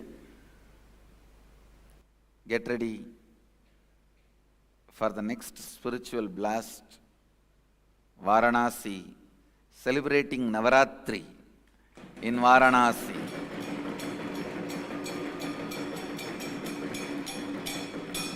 Kumbh Mela and Navaratri. Actually, immediately after any Kumbh Mela is over, all the sadhus first come to Varanasi. So after any Kumbh Mela, 1 month in Varanasi, the Kumbh Mela will be going on. Because all the sadhus will move to Varanasi only. It's a tradition.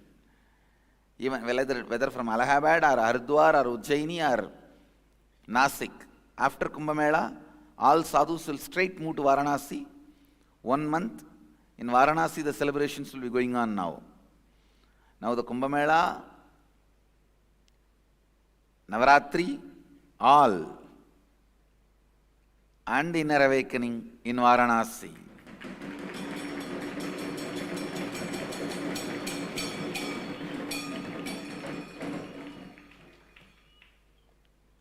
With this, I will move to the 14th verse of Ishavasya Upanishad. I will enter into the satsang. Please recite along with me. Sampudhincha Vinashamcha Yastat Vedobhayaggusaha Vinasena Mrityum Tirtva Sambudhyamritamashnude Sambudhincha Vinasamcha Yastat Vedobhayaggusaha Vinasena मृत्युं तीर्त्वा संबुद्ध्यां मृतमश्नुते.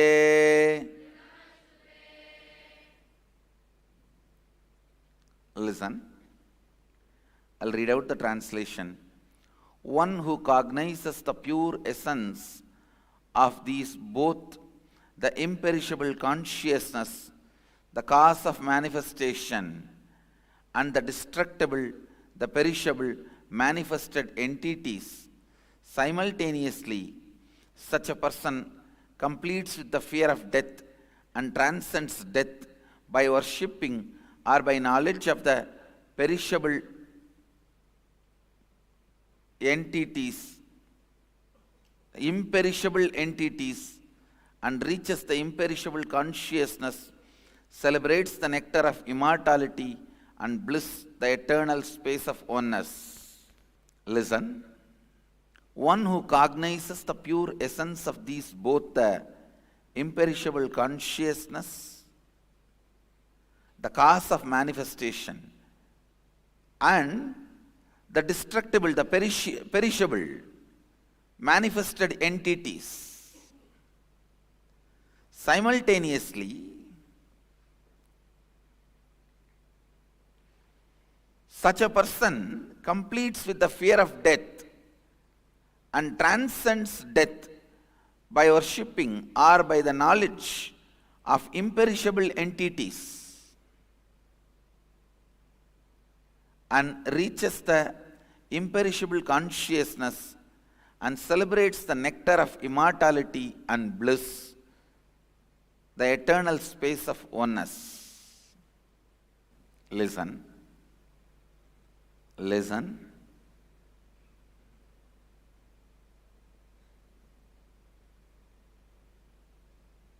Cognizing, understanding what is imperishable, what gives you the experience of eternal space of oneness, and what is perishable. Please understand how much ever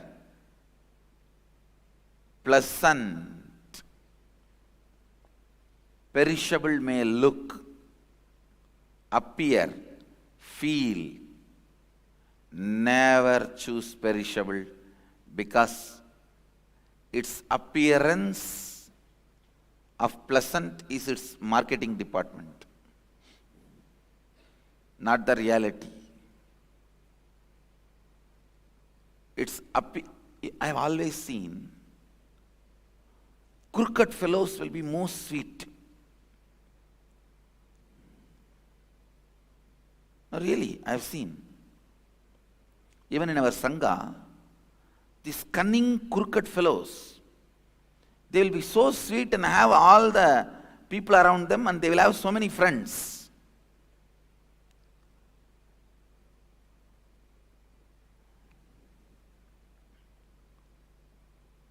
Because they know how to manipulate.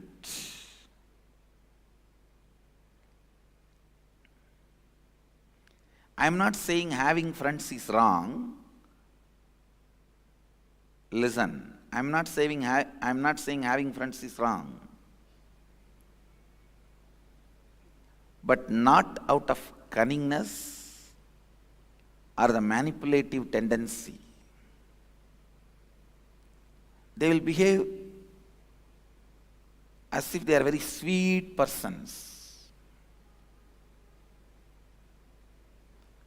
As if they are very sweet persons.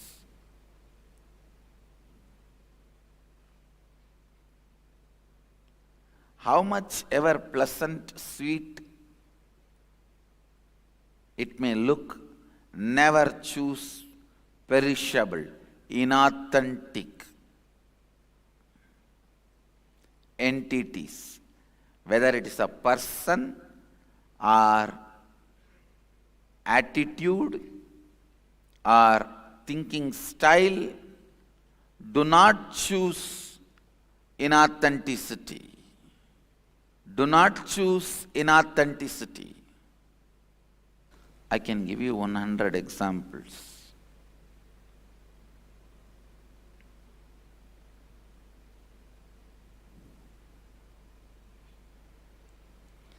What you choose inside,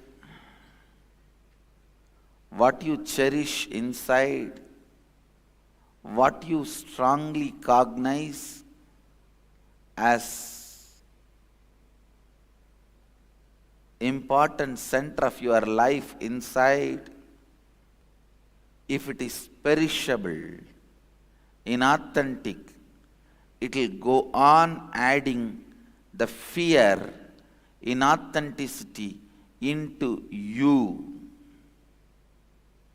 Understand?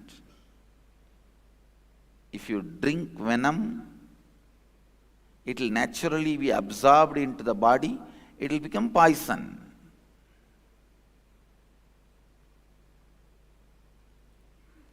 If you entertain the perishable entities, impermanent, ideas, concepts,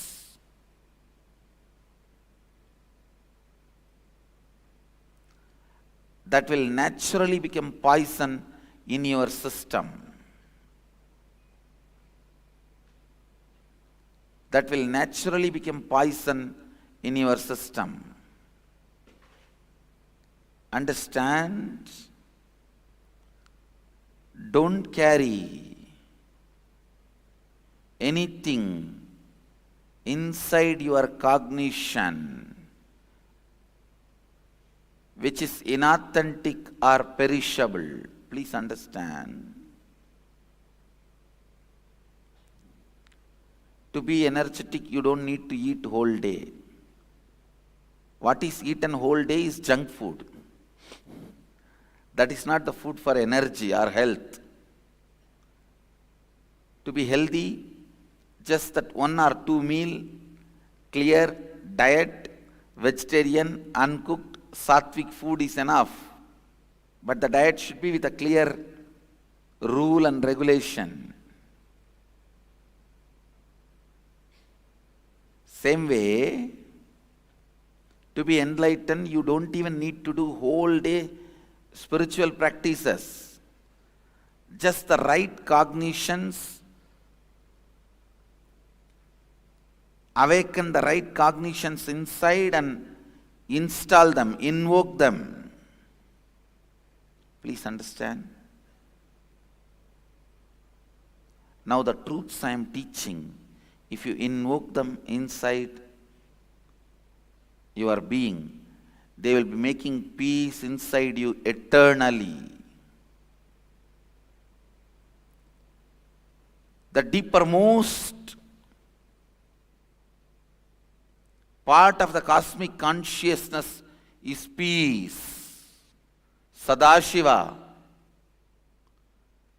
You can experience that by this verse. Please understand. This verse can make you experience the deepermost part of the cosmos, the eternal peace, the Sadashiva. Only one thing. Sit with yourself. Cognize what all is perishable, inauthentic ambitions in you, what all imperishable, authentic, conscious manifestation in you. Don't be afraid. You may suddenly find there is nothing authentic in you. Everything is just perishable, inauthentic. Don't be afraid of that. Everything being inauthentic is not something wrong, but you living it without recognizing it is something wrong. So even if you recognize, everything you know inside you is inauthentic.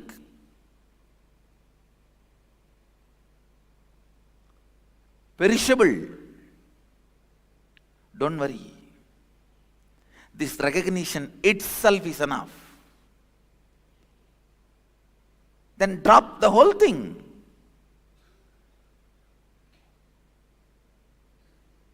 Drop everything you discovered as perishable.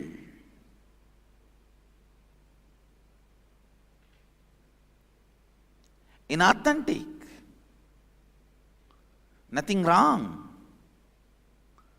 You may ask, then how will I run my life? What will I hold on? Don't worry about that. You don't need to hold on to anything for your life.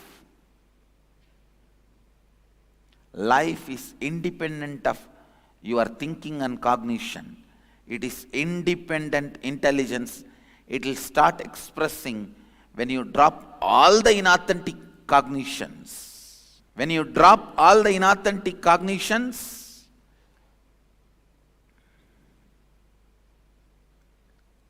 you will see automatically the imperishable starts expressing in your thinking, action, behavior, response, talking, walking, in every way.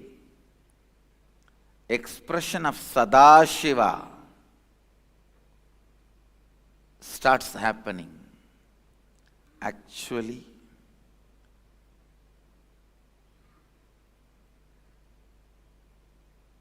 when you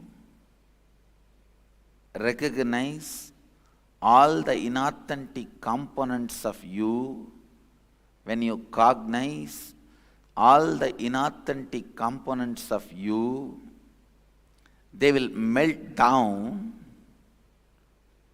and the authentic, imperishable will start manifesting. That manifestation is what I call living enlightenment, living Advaita, Shivoham.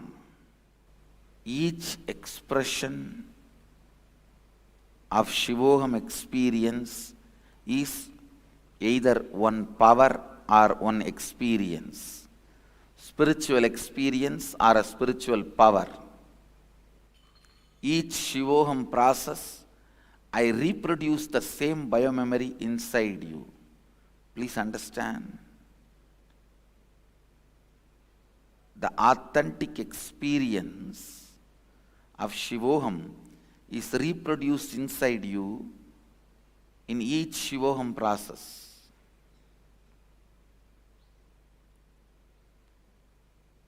All the experiences happened in me in multi-dimension. I'll be reproducing in Nithyanandoham.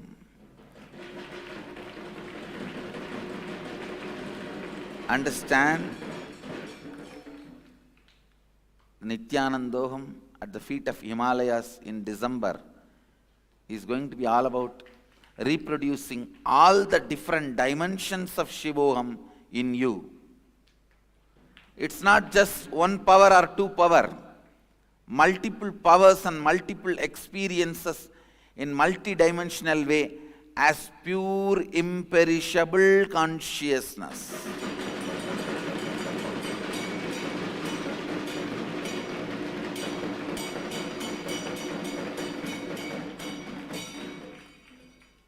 The cause of manifestation, Sambhavat, is Shambhava.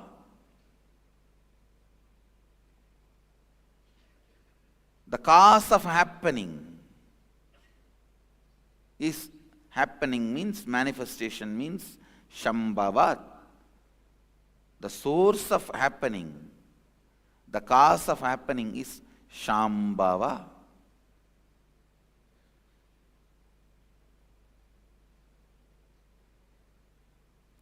Here, the source of happening is Master.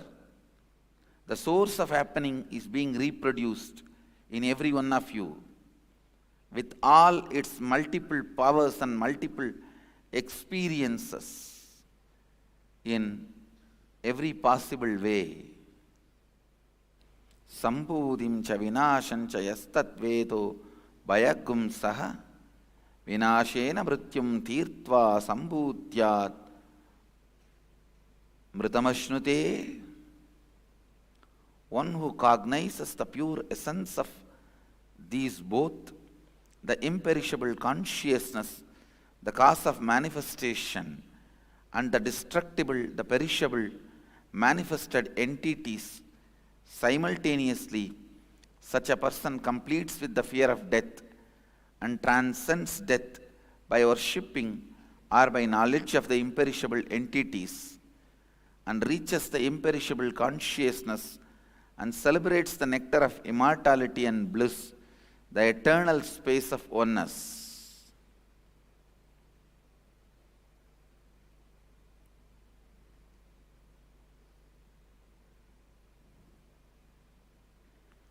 Celebrate the imperishable.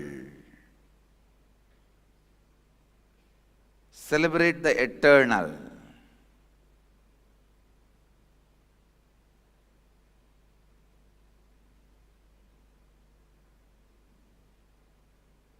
Cognize what is imperishable and what is perishable, what is destructible, what is indestructible.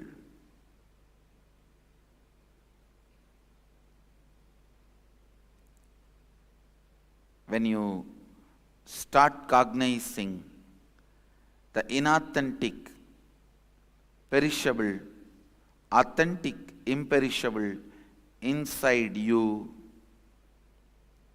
you complete with the fear of death and transcend death. Then no more death for you.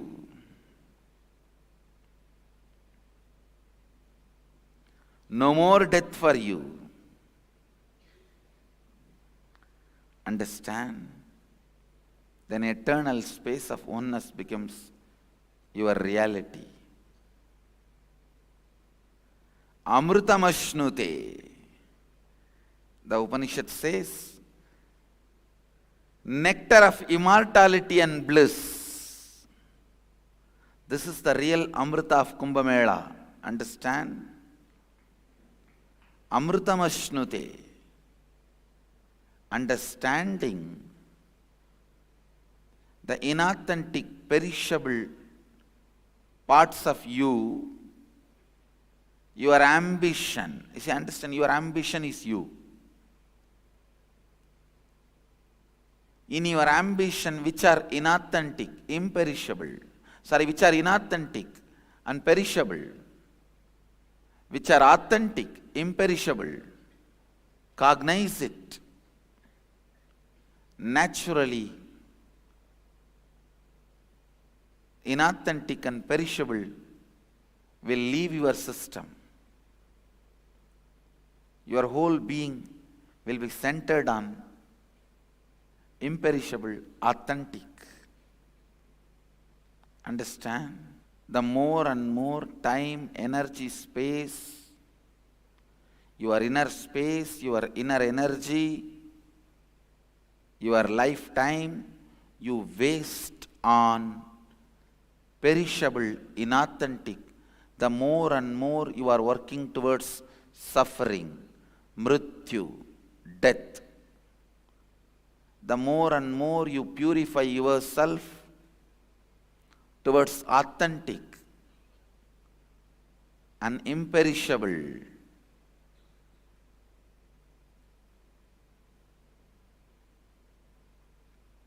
more you are moving towards Amrita, immortality and enlightenment, the nectar of bliss,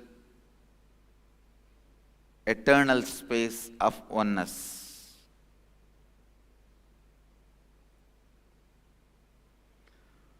Move more and more towards authentic identity. Move more and more towards, move more and more towards the space of Sadashiva, Shambhava, become more and more authentic, become more and more imperishable. The essence of today's satsang and the subject for Vakyartha Sadas today, what all is imperishable and authentic in our ambition, what all is perishable and inauthentic in our ambitions. Start looking and do Vakyartha Sadas on this subject. What all is imperishable and authentic, what all is perishable and inauthentic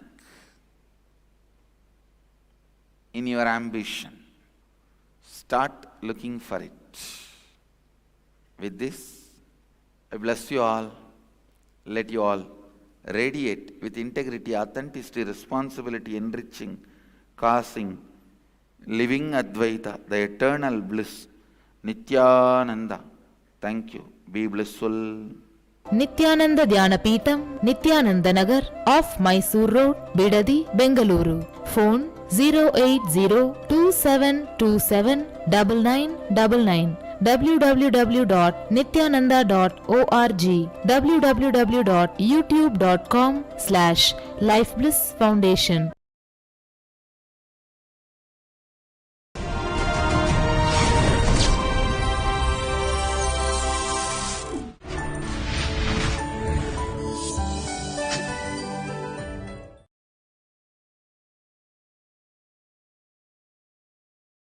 Nithyanandeshwara Samarambam, Nithyanandeshwari Madhyamam, Asmadacharya Paryantam, Vande Guru Paramparam.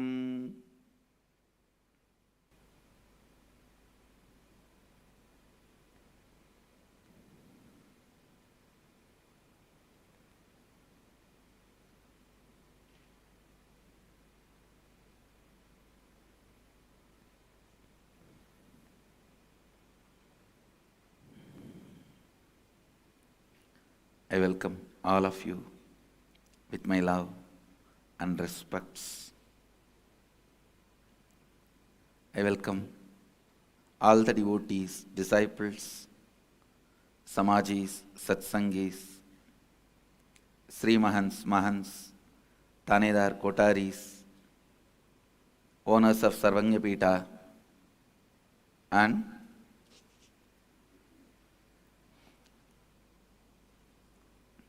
everyone who is sitting with us all over the world through Nithyananda TV and two-way video conferencing, having Nayana Diksha. I welcome all of you with my love and respects. Today, 9th day of Venkateshwara Brahmotsava, Venkateshwara Srinivasa is gracing all of us on Swarna Gajavagana, the golden elephant vehicle.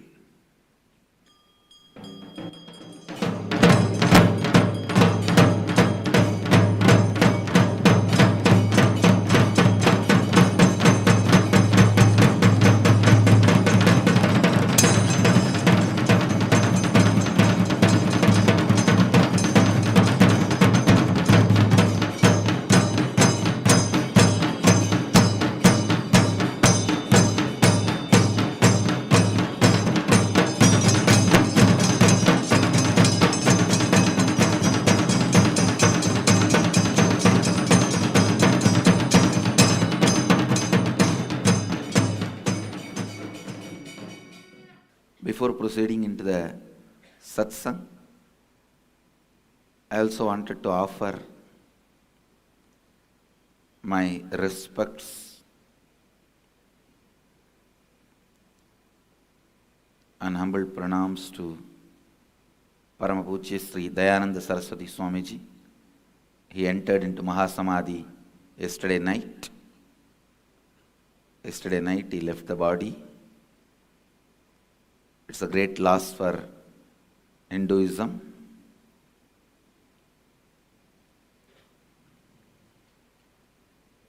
He worked tirelessly to revive Sanatana Hindu Dharma, not only as a authentic teacher of Brahma Vidya, very responsible Hindu social leader, very responsible Hindu sannyasi, one of the most powerful Hindu guru. He voluntarily decided to enter into Mahasamadhi and left the body yesterday night. Me personally and on behalf of the whole Nithyananda Sangha, I offer my humble respects at his feet. He will continue to be available to guide everyone.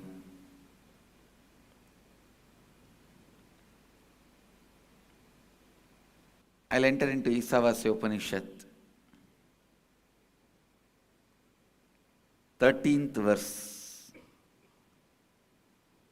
Please chant along with me. Anyadevahu Sambhavat Anyada Hurasambhavat Iti Shushrumadhiranam Ye Nastat Vichachakshire. Please repeat along with me. Anyadevahu Sambhavat Anyada Hurasambhavat Iti Shushruma Dhiranam Enastat Vichachakshire.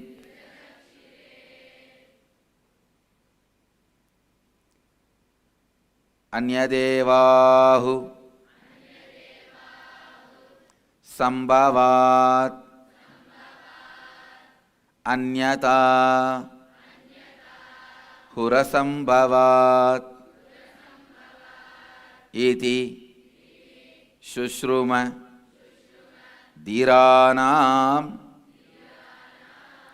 Enastat Vichachakshire. The translation goes, it is said that from the worship of the imperishable consciousness, the cause of manifestation, Sambhavat, certainly a different result is attained. And it is said that from the worship of the manifested, perishable entities, Asambhavat, such gods, spirits, ancestors, a very different result is attained. Thus we have heard the revelation from those wise beings who explained that absolute principle to us. I'll repeat once more.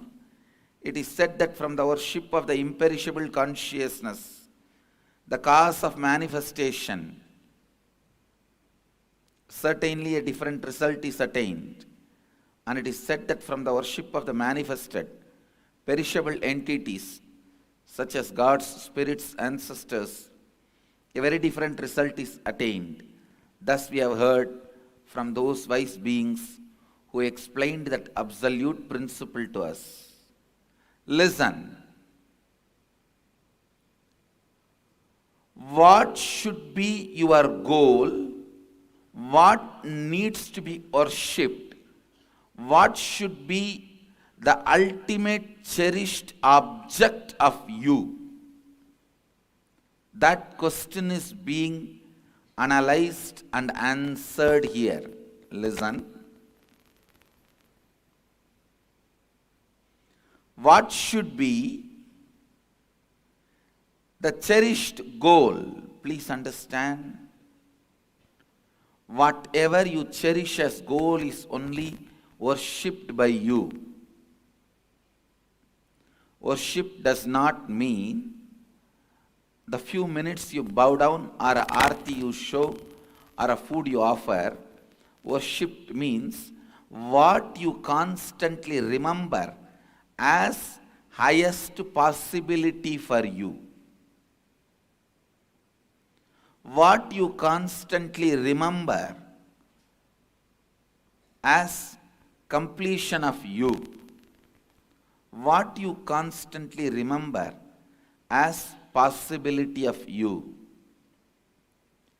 If you think money will bring fulfillment to you, money fulfills you, naturally money is only worshipped by you. Even if you worship any god in any form, you are only worshipping for the sake of money. So, money is only worshipped in this form. If you are worshipping Lakshmi for the sake of money, you are actually worshipping only money, not Lakshmi. Lakshmi is only, as long as she is the embodiment of money. Suddenly if Lakshmi decides, I am not going to disperse money to people who call upon me, you will stop worshipping. So understand,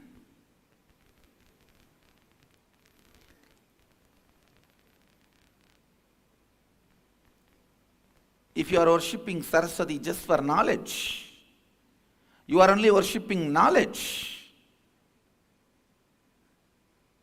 Whatever you think as the fruit of your life, whatever you think is needed for your completion, whatever you think is needed for your fulfillment, what you think as the better half of you, the other part of you, listen.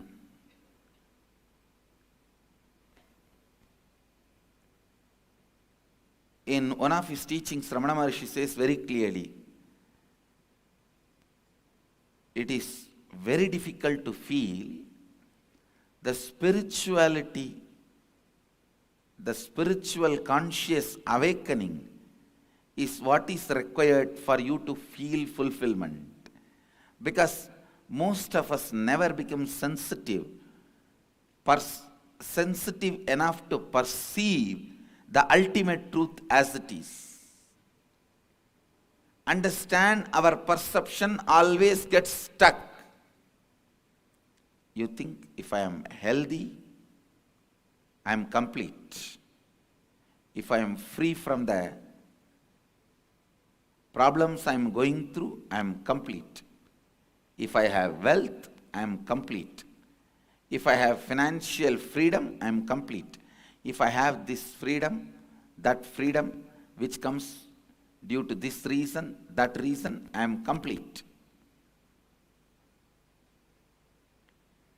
Understand, even to perceive, it is spiritual awakening.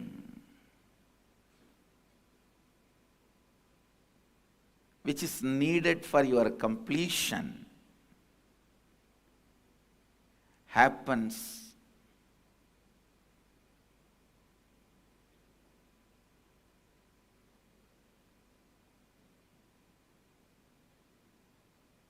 after many lifetime maturity. Please understand, it takes many lifetimes to achieve maturity. It takes at least 100 life in pursuit of wealth, finally for you to realize wealth is not the better half of you. It takes at least few hundred lives of pursuit after the power and position for you to realize the power and position is not going to lead you to completion. It takes almost few thousand janmas. The harmonally inspired relationships, making or breaking, is not going to bring completion to you, I tell you.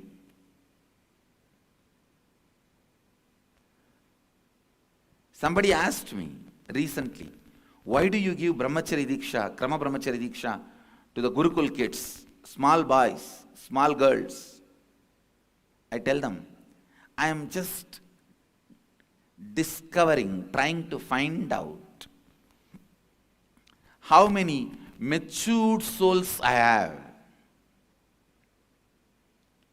Please understand, when your body gets filled with hormone, but your mind is stable, not being deviated by the pressure of the hormone to make any decision or to run behind any relationship, it means you are a matured soul. For janmas, you went behind the hormone-based relationships, hormone-inspired relationships, and you understood completion cannot be achieved by it. If you have not understood, the moment hormonal actions and reactions starts happening, you will start looking around.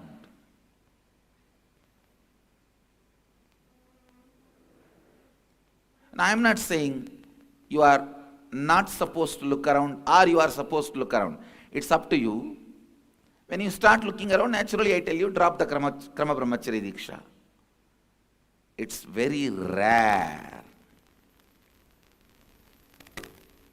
After many janmas, the intelligence to handle the hormonal pressure ripes.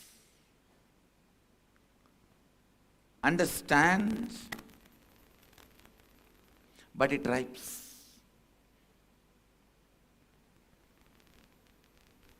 If you are running behind lust, you may worship any god, but you are worshipping for the sake of lust. So, that god is worshipped only for you to have the fulfillment of your lust. You only see him as the fulfillment of your lust, nothing other than that. So, whatever you cherish inside your deep heart, the deep corner of your heart, as fulfillment, if you are given everything available in the planet Earth, how you will spend your next 1 week? You are worshipping that, understand? If you are given everything available on the planet Earth suddenly, how you will plan to spend your next week? That is what you are craving for. That is what you are worshipping. Upanishad talks about what you are worshipping and where it leads you in this verse. Please understand, if you are worshipping wealth, wherever you are, you will only be tortured by greed. If you are worshipping lust, wherever you are, you will only be worshipping or you will only be torturing yourself in hell.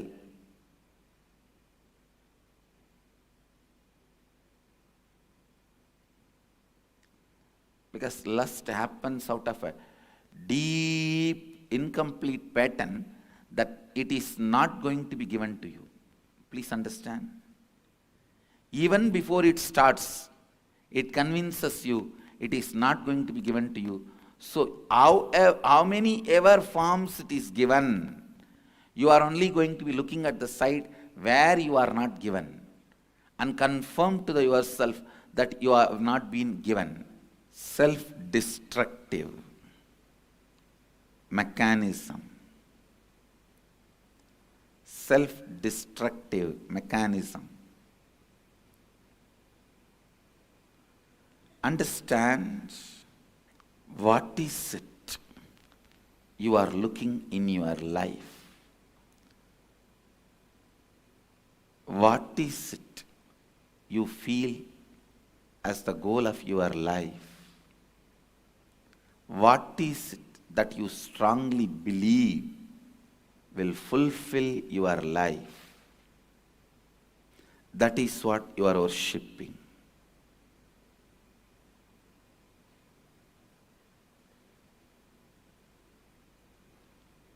That is what you are worshipping. Upanishad very clearly declares, whatever you worship, you will attain that. Whatever you worship, you will attain that. Upanishad is not judging you here. It is not saying you should not be worshipping something lower, you should be only worshipping something higher. No. Upanishad is not talking about that. It's only reminding you the highest law of existence.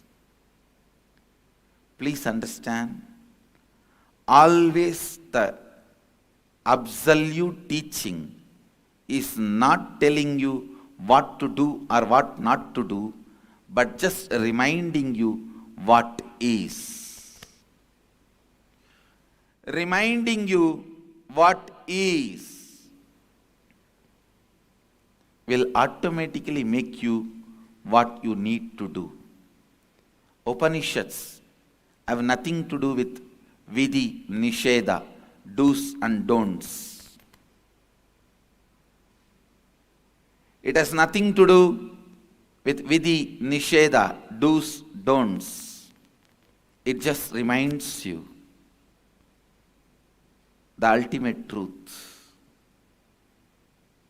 It just reminds you the ultimate possibility. It just reminds you what is the truth. It just reminds you whatever is ultimate. It just reminds you the reality. Look in, find out what you are worshipping. Is it power? Is it money? Is it name and fame? Or is it the enlightenment, the conscious awakening? Look in and find out what are you worshipping. Look in and realize what are you worshipping. Please understand.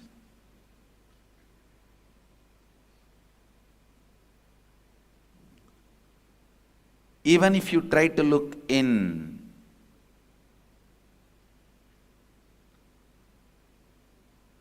find out what are you worshipping. Even if you look in, see what are you worshipping. Even if you look in,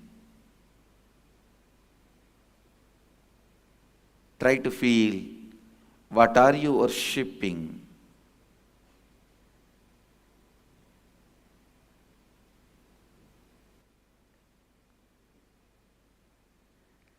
The very looking in will evolve your perception. Understand? Evolving the perception. Evolving the perception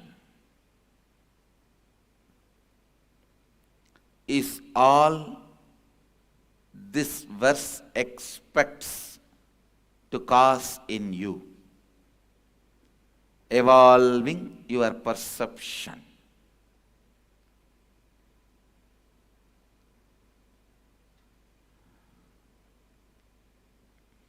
Evolving what you perceive about life. Evolving what you perceive as life. Evolving what you feel as life. Evolving what you experience as your fulfillment. Please understand. I wanted to remind once more, nowhere Ishavasya Upanishad is ready to tell you what is right and what is wrong, but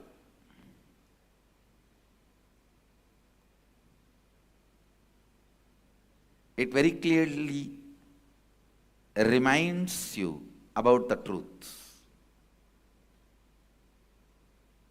About the truth. I'll repeat the verse and the translation.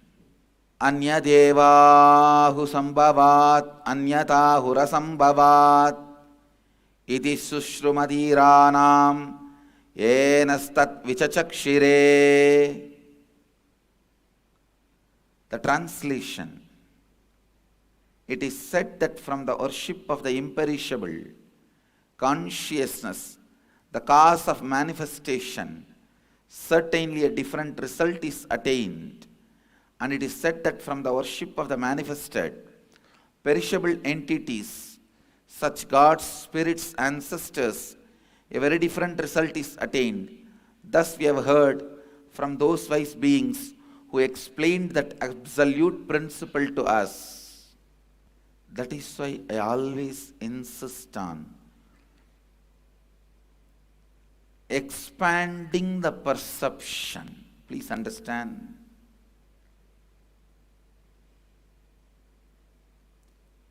Even if you build the body with yoga, what's the use? You may live 200 years.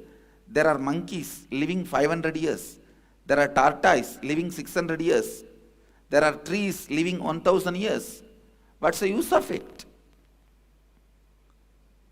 The number of years you live, breathe, is not the goal of yoga or Hindu tradition.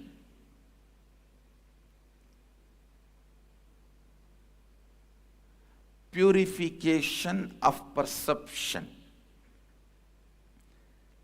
expansion of perception is essence of Hindu tradition. Expansion of perception is the essence of Sanatana Hindu Dharma. Upanishads are not saying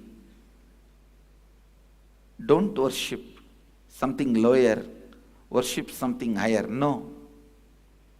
They are not saying do's and don'ts. That's the job of Smriti.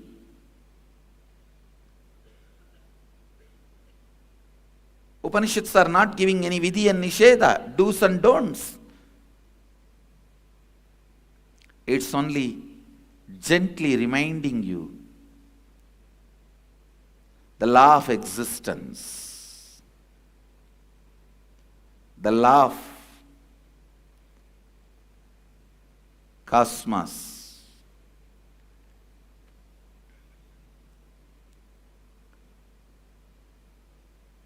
It is said that from the worship of the imperishable consciousness, the cause of manifestation, certainly a different result is attained, and it is that from the worship of the manifested perishable entities, a very different result is attained.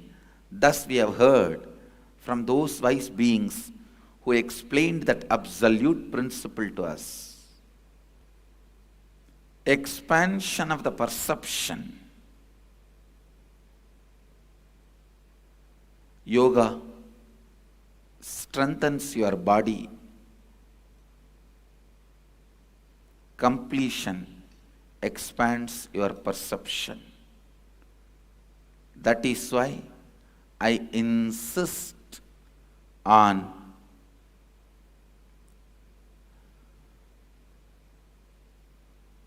bringing completion to your perception. Bring completion to your perception. Bring completion to your perception.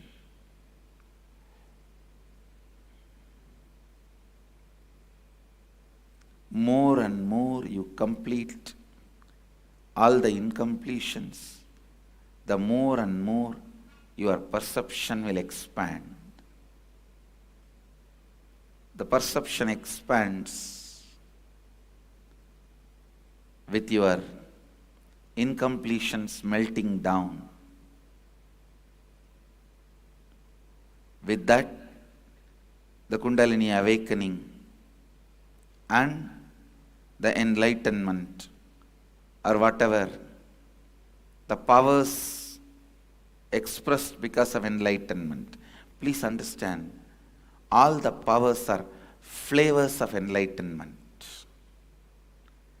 All the powers are flavors of enlightenment.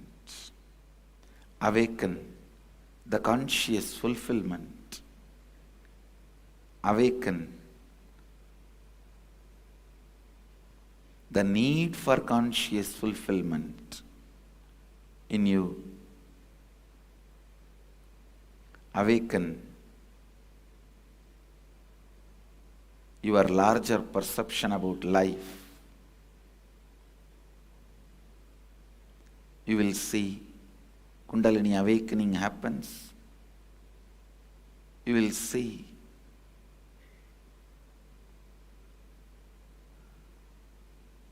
life is celebrated. You will see enlightenment becomes your reality. You will see clearly.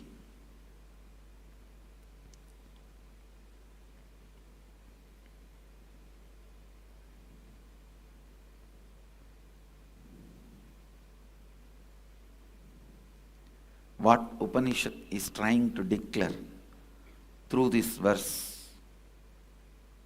Anyadevahu sambhavat, anyatahu rasambhavat, iti shushrumadhiranam enastat vichachakshire will become reality in you. It will just become reality in you.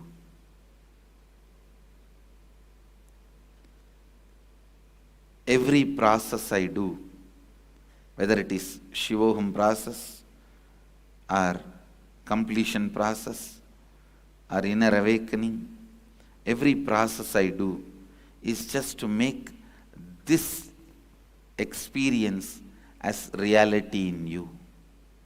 To make this as reality for you, everything is done.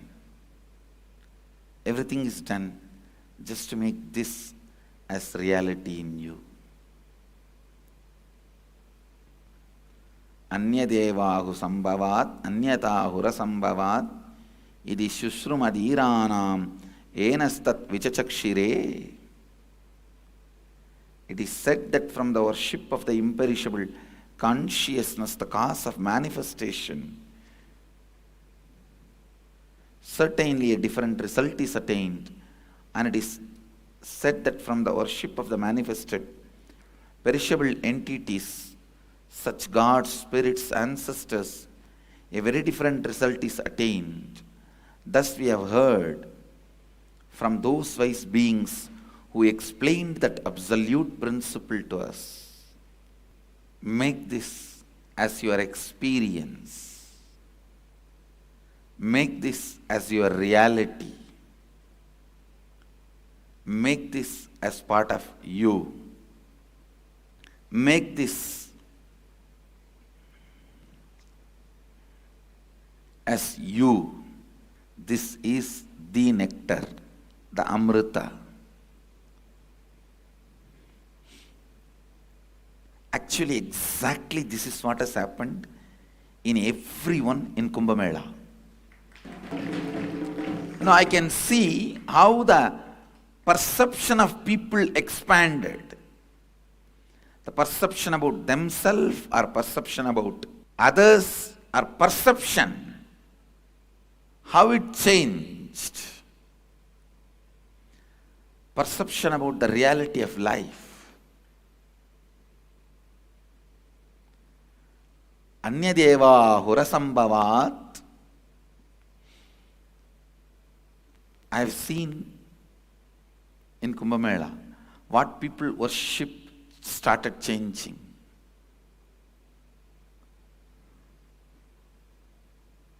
Their greed started losing power over them. Seeking started taking over them. Happening that can give perceptual change is Kumbh Mela. The place that can give perceptual change is Varanasi. The person who can give that perceptual change is an incarnation.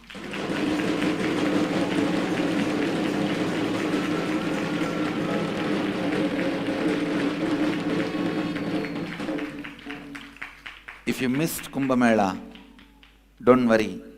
Still Varanasi is calling you.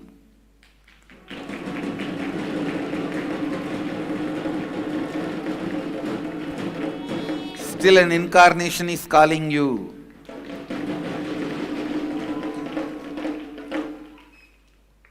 Breaking your lower perceptions and expanding it into higher perception is breaking your karma pattern.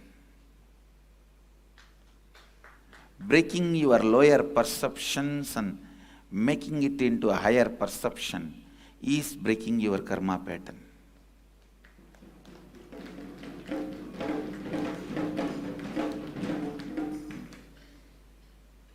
Come to Varanasi to break your karma pattern.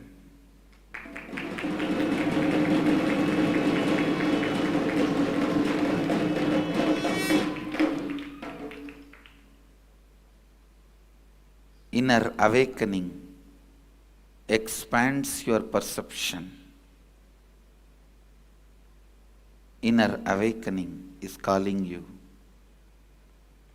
Inner awakening expands your perception. Inner awakening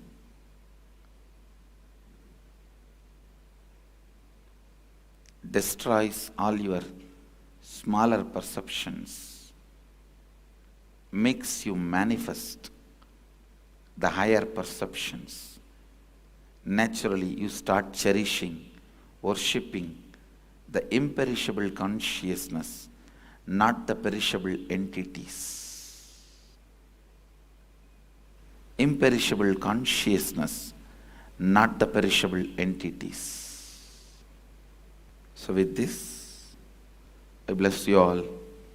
Let you all radiate with integrity, authenticity, responsibility, enriching, causing, living Advaita, the eternal bliss, Nithyananda. Thank you. Be blissful. Nithyananda Dhyanapītam, Nithyananda Nagar, off Mysore Road, Bidadi, Bengaluru. Phone 08027279999. www.nithyananda.org, www.youtube.com/lifeblissfoundation.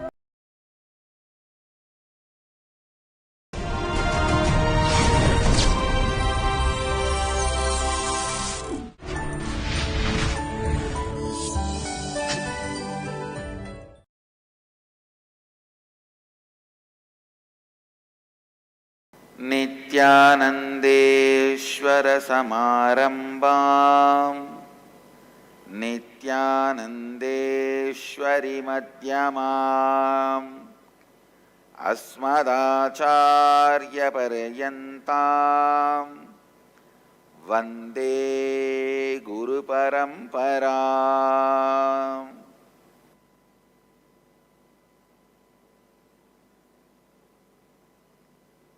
I welcome you all with my love and respects.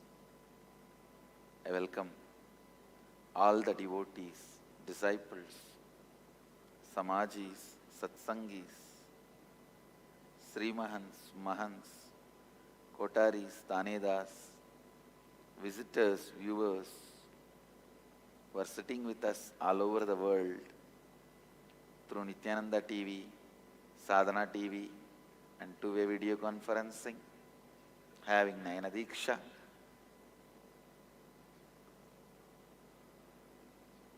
City is sitting with us in two-way video conferencing, having Nayana Diksha. Trinidad Tobago, Hyderabad Adinam, Houston Adinam, Sun Prairie, Wisconsin, Singapore Adinam, Puduvai Adinam, Indrani, New Jersey, Houston, Warrington, UK, Dubai Adinam, Tiruvannamalai Adinam, Redmond, Washington, Seattle Adinam, Phoenix Adinam, Ohio Adinam, St. Louis Adinam, Kuala Lumpur Adinam, Los Angeles Adinam, Toronto Adinam, Ohio Adinam, Los Angeles Adinam, Kuala Lumpur Adinam, Phoenix Adinam, Seattle Adinam, and some more cities are joining. Redmond, Washington. I welcome all of you with my love and blessings. Today my message, Kumbh Chalo, understand possibility in its highest form,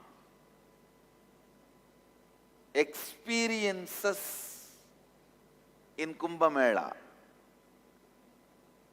geographically, socially,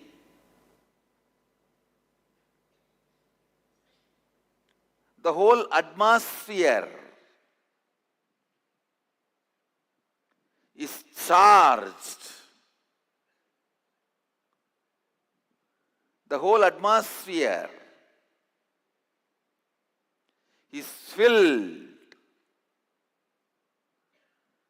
The whole atmosphere radiates the possibility for enlightenment.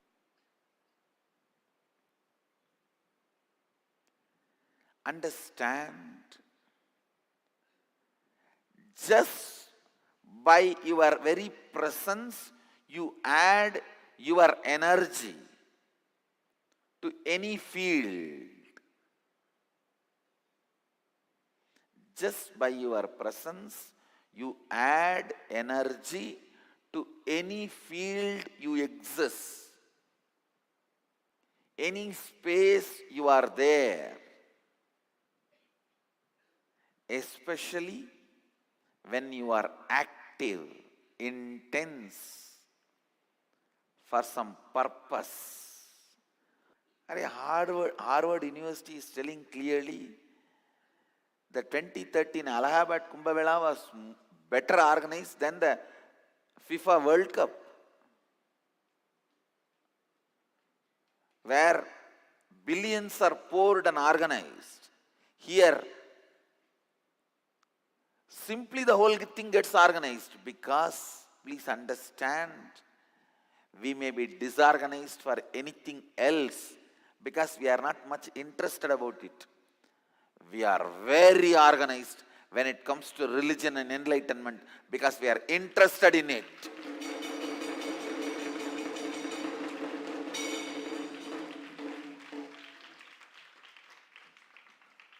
Not a single stampede in Allahabad Kumbh Mela other than few instigated,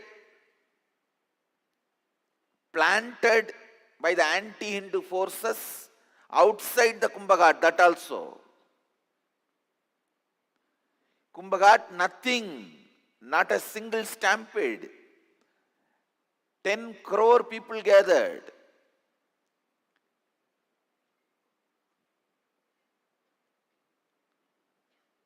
Ten crore people need to walk and do the same act. The place is restricted.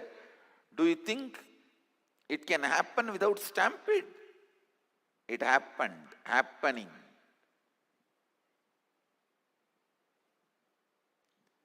If that same 10 crore in their villages, if the government announces one sari free or 5 kg rice free, there will be stampede. Please understand.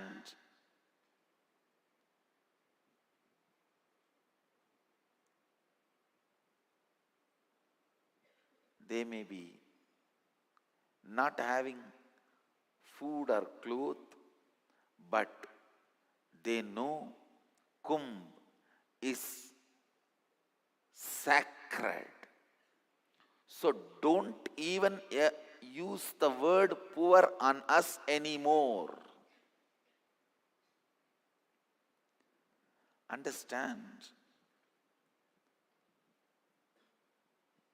The Kumbh Mela, which happened in 2013, that's the largest gathering of human beings ever recorded history, in recorded history.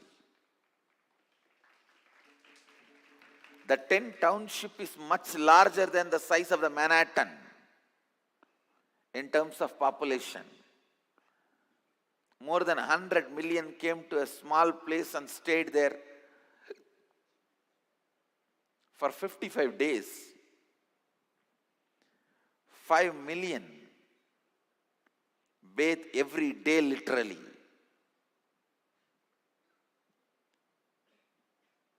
The largest hub of communication in one place. There are 390 million communication events, calls, messages, etc.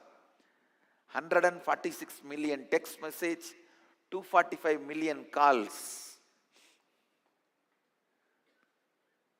And no crime, no stampede.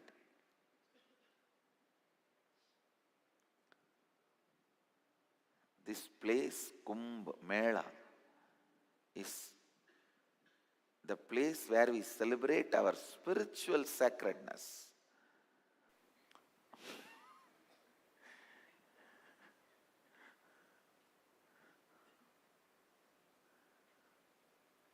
Not only me, all Mahamandaleshwars, all of them lived that life.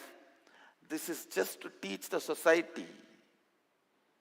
The cloth and the Rudraksha, turban, everything is to teach the society. We are teaching some concepts. They need to sit and listen to those ideas, truths and practice. For that, all these things are instruments, tools. Otherwise, hiding behind these clothes and jewels and the thrones, still that naked Nithyananda is alive. Understand?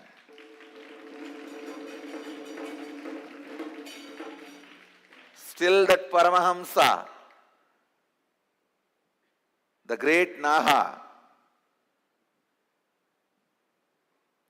descendant of Mahadeva himself,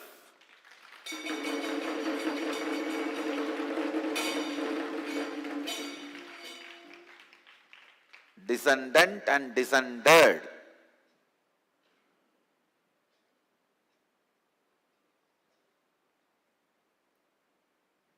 still that Mahanaha is alive. Understand? Kumbh is the place where we show the power of our sacred sentiments.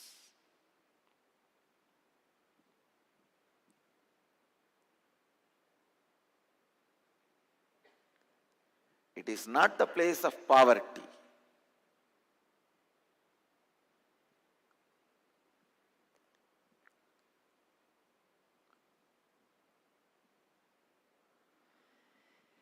If millions of people are doing something, that is our culture.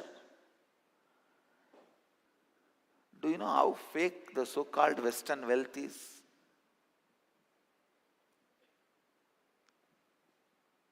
Even few hours before, just in last 48 hours, US stock exchange collapsed and they had to stop trading because it's a bubble economy. World economy collapsed because of China economy problem. India is based on true wealth. Their so-called economy is based on paper and electronic zeros. DOW fell and the Wall Street had to stop trading.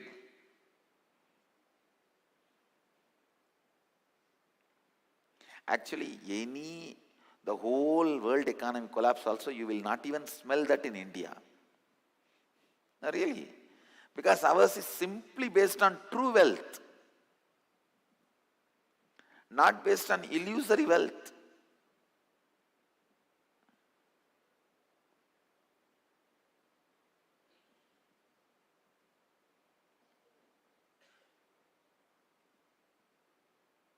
Anyhow, I tell you, forget about those stupid, illusory wealth ideas.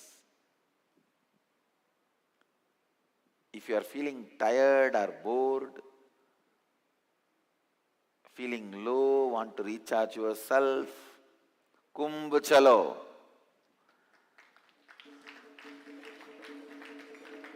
Because that is the place you are going to be experiencing activism.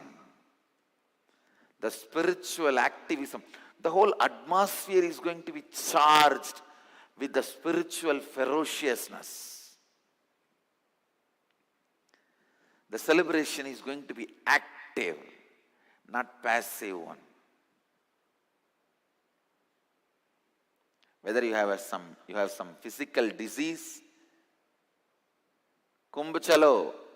In that activism, simply your body and mind will reinvent itself and the disease will disappear. You have a psychological disorder, Kumbh chalo. In that whole energy field, the activism, it will disappear. If you are sick and few screw nuts, bolts loose and gone, like the sick fellow who commented on Kumbh Mela,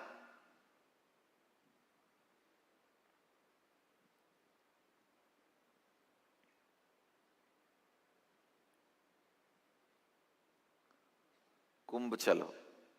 Even for you, liberation is waiting there.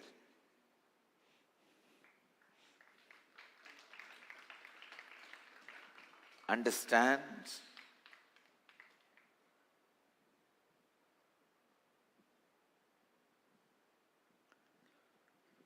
Actually, we have been brainwashed to buy many things from the other countries which we don't need.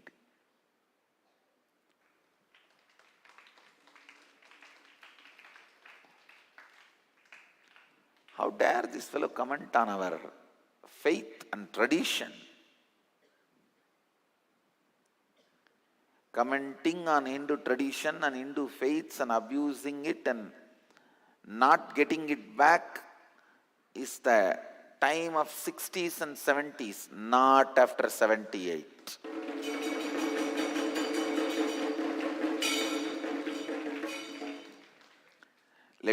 Let's create the hashtag in Twitter, not after 78. Not after 1978, we will create a hashtag and give a very good reply, logical, powerful reply to all the fellows who are abusing Hindu lifestyle, our Kumbh Mela or our Kanwariya. Kanwariya is all the Shiva Bhaktas carry the water pot in the two water pots in the shoulder and offer it to Mahadeva.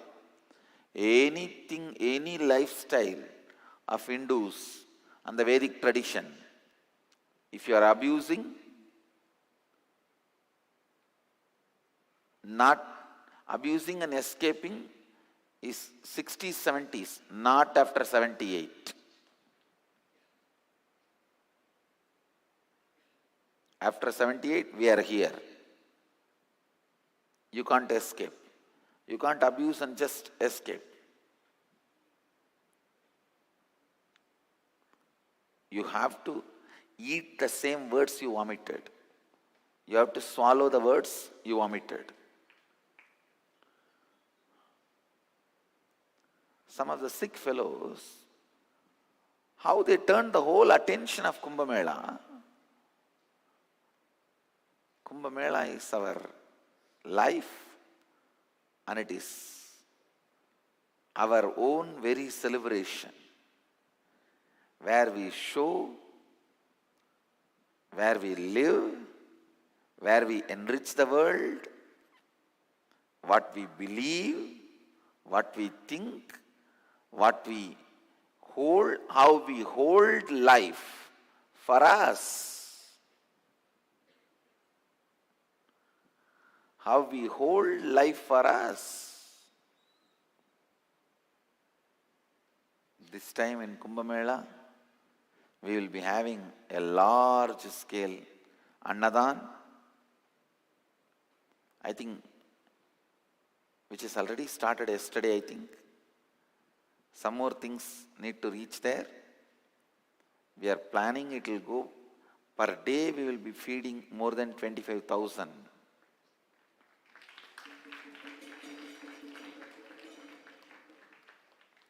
Of course, there is no number restriction. Anybody comes will have food, and we have established a beautiful large structure to go on taking care of people.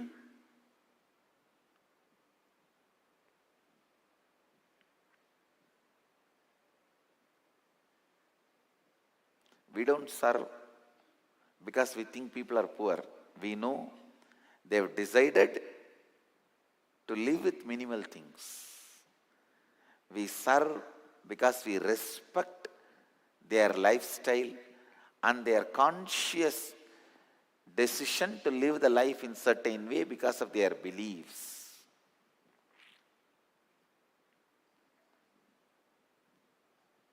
I tell you, don't accept any charity from missionaries because they project you as beggars all over the world and bring that money by doing poverty pornography.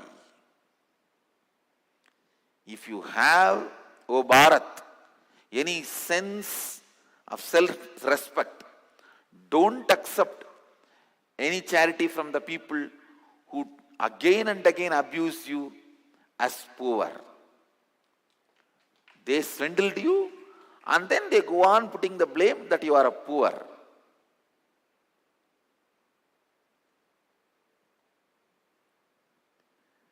See, the only mistake we do, we believe guest is God, nothing else.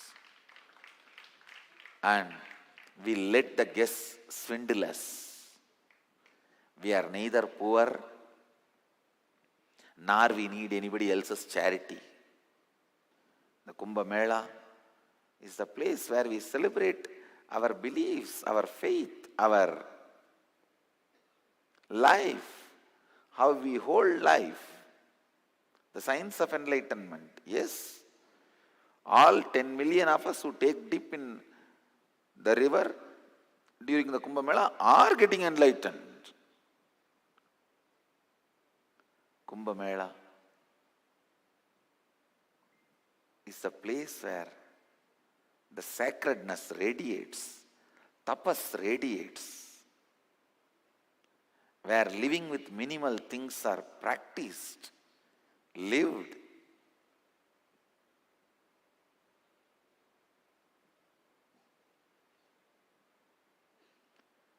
Where millions of Nagas demonstrate to the world the power of nirvana, liberation.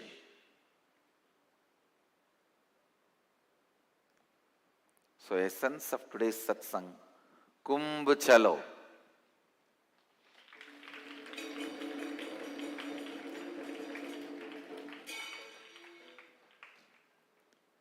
And I want to tell all the devotees, disciples, after I go and sit in the Nasik Kumbh Mela, when I tell, when I am here, what are you doing there? Don't repent. Plan now itself and be there on time.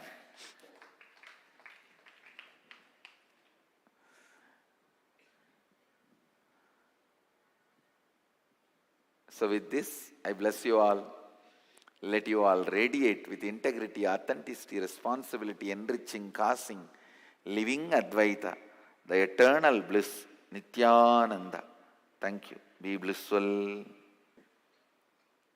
Nithyananda Dhyanapītam, Nithyananda Nagar, off Mysore Road, Bidadi, Bengaluru. Phone 08027279999. www.nithyananda.org, www.youtube.com/Life Bliss Foundation.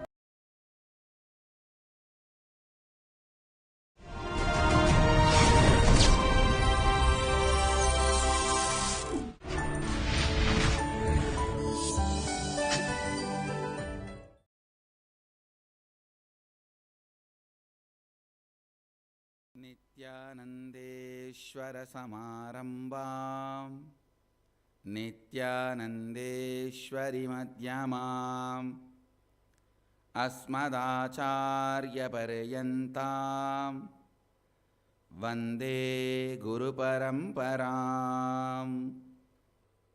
I welcome all of you with my love and respects. It's so nice to be here in Varanasi.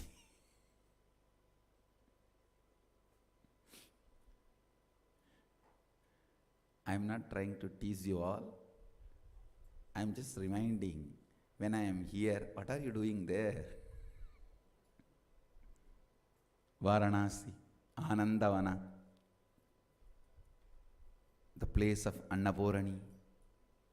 Only yesterday I realized the power of Annapurani's energy field. Please understand, it's not only she gives food. The moment you enter this space, your metabolism just goes up. That is the power of the Annapurna's energy field. Just yesterday night I discovered it. Why I feel so blissful. See, the bliss of enlightenment is always there. Why I feel so blissful when I enter Varanasi? I was just looking, why I feel so healthy the moment I enter the energy field of Varanasi, because the metabolism goes so high, literally the body is digesting the air itself. The very air is digested by the body. Body is enjoying the very breath or the energy field of this Anandavana, Varanasi. This place is an ecstasy for people who seek the higher purpose of life. See, the highest purpose is enlightenment, no doubt. But even if somebody is seeking little higher than what they are seeking, even if they are seeking for health, they want complete health, then little higher than what they are seeking. They were looking for wealth, now they are looking for more wealth. That is little higher than what they are seeking. See, highest is enlightenment. But even if you are seeking little higher than what you have in your life, this place does the job. It's really, really, really Anandavana. Even Saraswati in my tongue feels, wow, how can I describe Varanasi? This is most fascinating city. If you understand the chaos and the order and all, This is the most fascinating city. If you don't understand and resist, most frustrating city. This city is like me, always in extreme. If you understand the order, most fascinating. If you resist, most frustrating. I can say this city is literally DNA of Hinduism. It's DNA of Hinduism. That's the only word I can use. One nice thing in this city, nothing is in our control. That is the beauty you need to enjoy in this city. Nothing. Not only weather or temperature, those natural things related to nature, even most common things like you want to go somewhere or you have your plans to do something, nothing is in your control. You can never be an organized person in Varanasi. You have to taste the flow of life in Varanasi. Everything will be there. Suddenly nothing will be there. Nothing will be there. Suddenly everything will be there. If you don't understand what I am saying, wait, in next few days you will understand. This is really, literally controlled by Mahadeva, the place where he dances, celebrates his own existence, and what not. Land of Vishwanatha, protected by, maintained by Kalabhairava, fed, nourished, enriched by Mata Annapurani. Please understand, all of them are not just some dry principle as described by Vedantis. No. When it comes to Hindu gods and goddesses, I am a simple, straightforward, agamic devotee. I am not a Vedanti. When I say Annapurani, Kalabhairava, see, when I say Annapurani, Kalabhairava, Vishwanatha, please understand, they are literally living here and responding in the very physical plane, like how you can talk to your friends or neighbor, relatives, to me and receive response. In that very plane, all of them exist in Varanasi. I am not talking about their deity in the temple. That represents them, no doubt. And I am not talking about they existing in the form of a principle. God exists everywhere. No, relax. I am not a dry Vedanti. Please understand, I am talking straightforward, direct form. They exist. Where you can talk to them, relate with them. See, yesterday, the moment I landed in Varanasi, first thing I did, went and had darshan of Kalabhairava, gave attendance. I am here, bless me, everything should go well. Understand?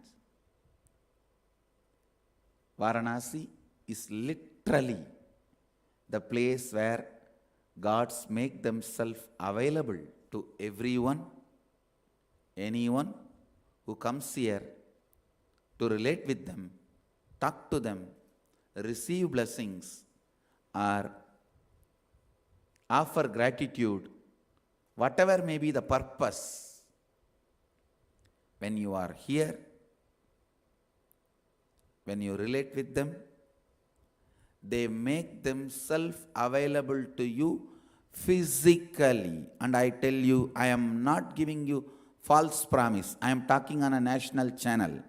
Please understand, I am talking in a national channel, the nation where only Hindus are targeted, only Hindu gurus are put to the highest possible scrutiny, not to be accepted, but to be rejected. I am talking in that country, in that country's national channel. So I am talking responsibly. Understand, Varanasi is a place where these great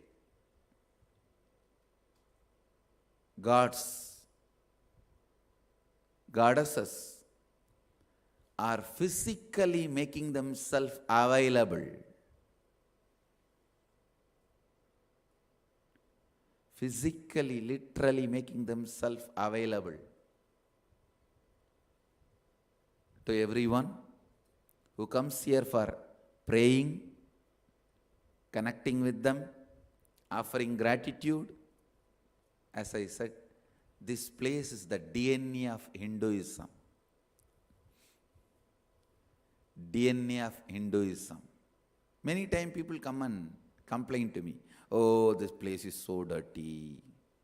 I tell them, relax a little bit. Understand the load this city is handling. This city is the center of the faith of 100 crore people. Literally billion, 1 billion peoples.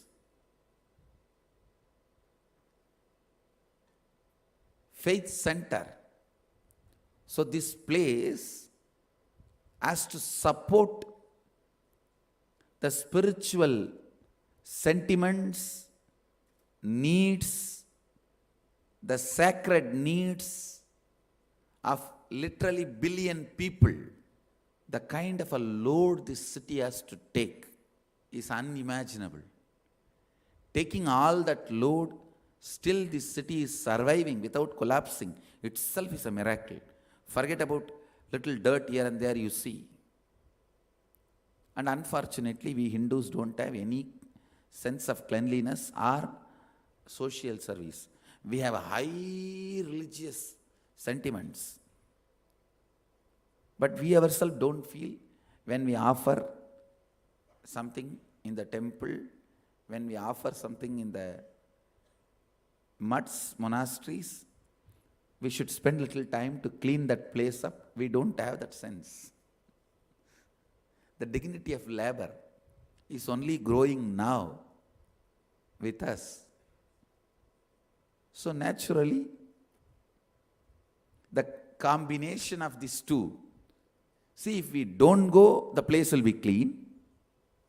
If we have the sense of cleanliness, that place will be clean. We don't stop going. We will go, but unfortunately still we have not developed that level of sense of cleanliness. So naturally there will be little as per your standard. It is like your backyard is used only once in a while for a small parties. So you can keep it clean.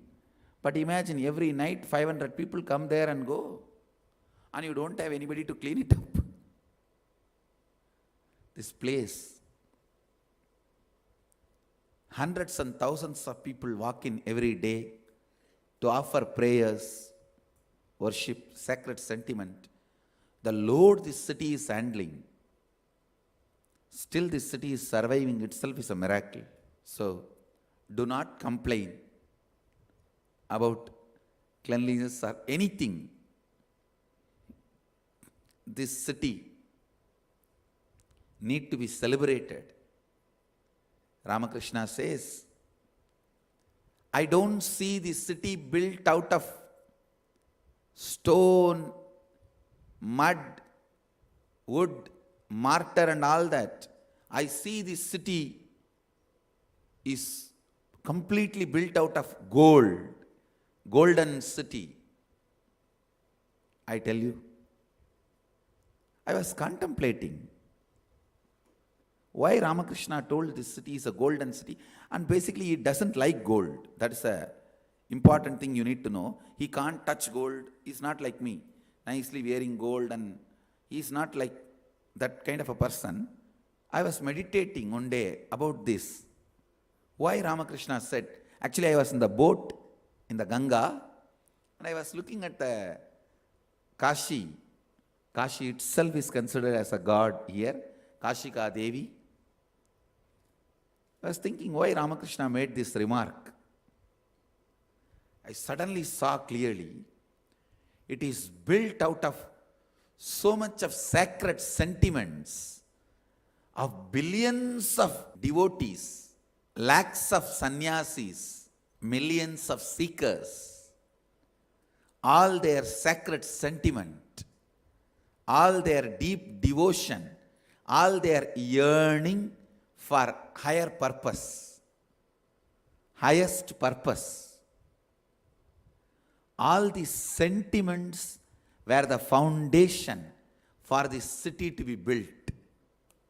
Nothing else. So this most sacred city,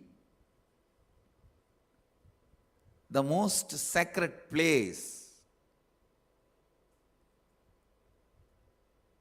built with so much of sacred sentiments, so much of sacredness, that sacred sentiments only Ramakrishna describes as golden city.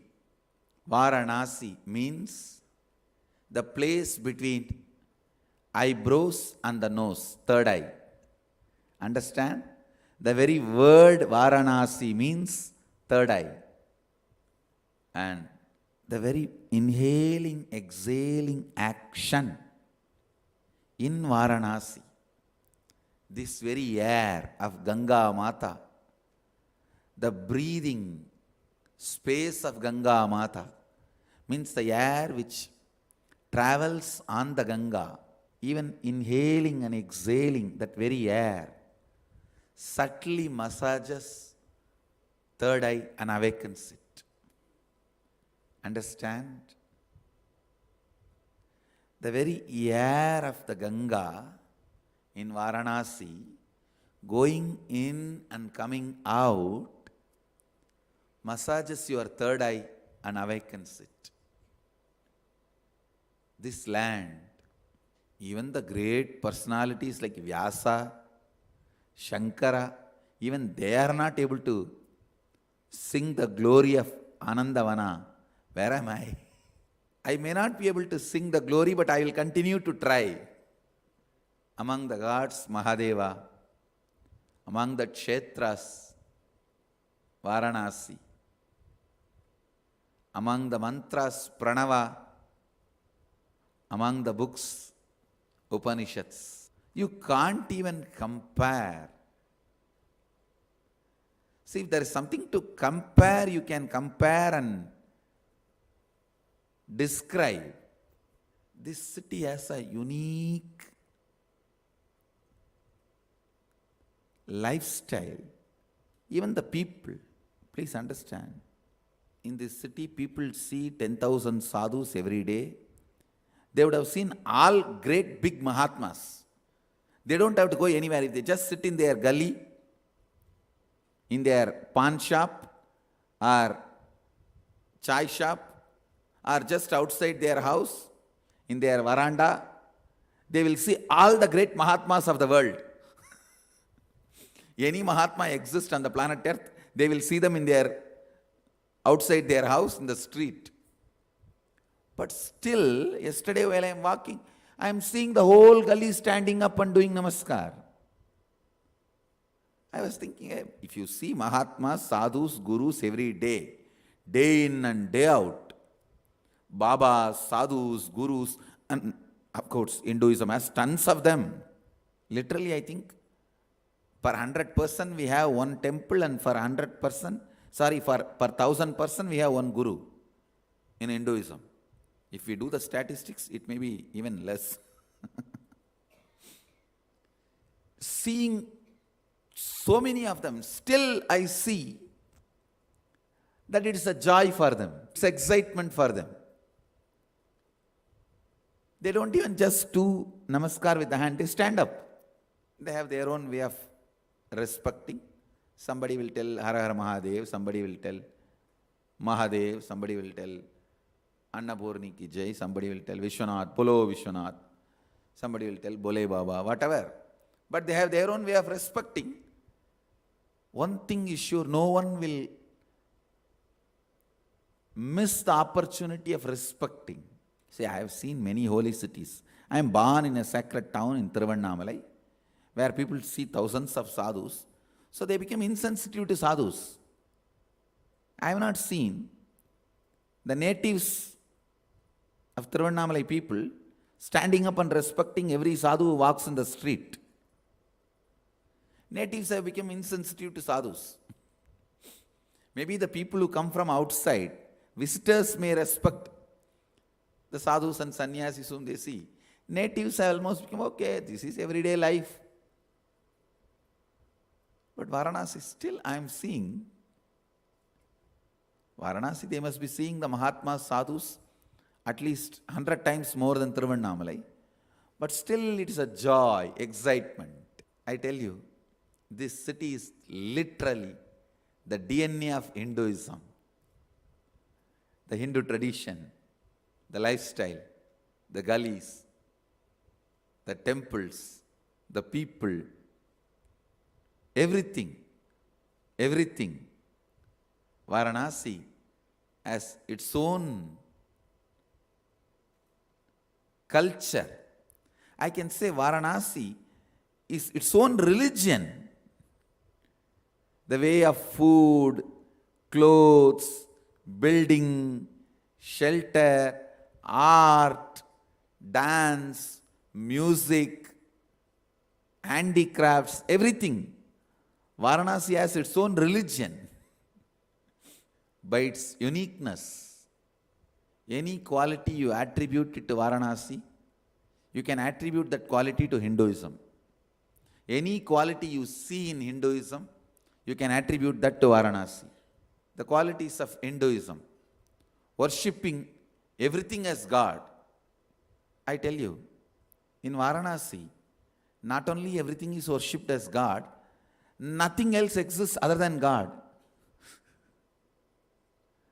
There are many religions which say one God, but Varanasi, only God. See, actually one God is a stupid theory. Only God is the reality. It is. An ability to bear all the invasions, attacks, and stand back. If it's a quality of Hinduism, you can attribute that to Varanasi. Varanasi has seen equal number of invaders. The number of visitors, devotees, sannyasis, it sees the same number of invaders it has seen. But still, it stands. It stands. Actually, whoever invades Varanasi, they just fall in love with Varanasi. Varanasi invades into them with its subtle power. They come with a hard power to invade Varanasi, with the army, all that. But Varanasi's subtle power invades them, and they go back carrying Varanasi inside them. You just need a right context to understand Varanasi, to celebrate Varanasi. Everything best humanity has done, whether in the field of philosophy, the field of enlightenment, in the field of spiritual powers, the field of music, art, architecture, in every field, the best, most ancient civilization on the planet Earth, the Vedic tradition, Sanatana Hindu Dharma tradition, the best they have done is still preserved, protected in this one city. Whether it's the cooking style, eating style, feeding style, or music or dance or philosophy or way of teaching, everything, the best we invented, discovered, developed in our tradition by our research and development, everything is still preserved in this one city in its lifestyle. I don't know how you all feel when I talk about Varanasi, but I am enjoying. That is why I am not able to stop talking about it. I am enjoying it so much. That is why every time I come to Varanasi, at least 1 or 2 days satsang, I won't be able to talk anything else. I know I am supposed to talk on Upanishad. But the moment I enter, I am so full of Varanasi. Not only I am devotee of Vishwanatha and Annapurani, I have become a great fan of Varanasi. And everything exists in Varanasi.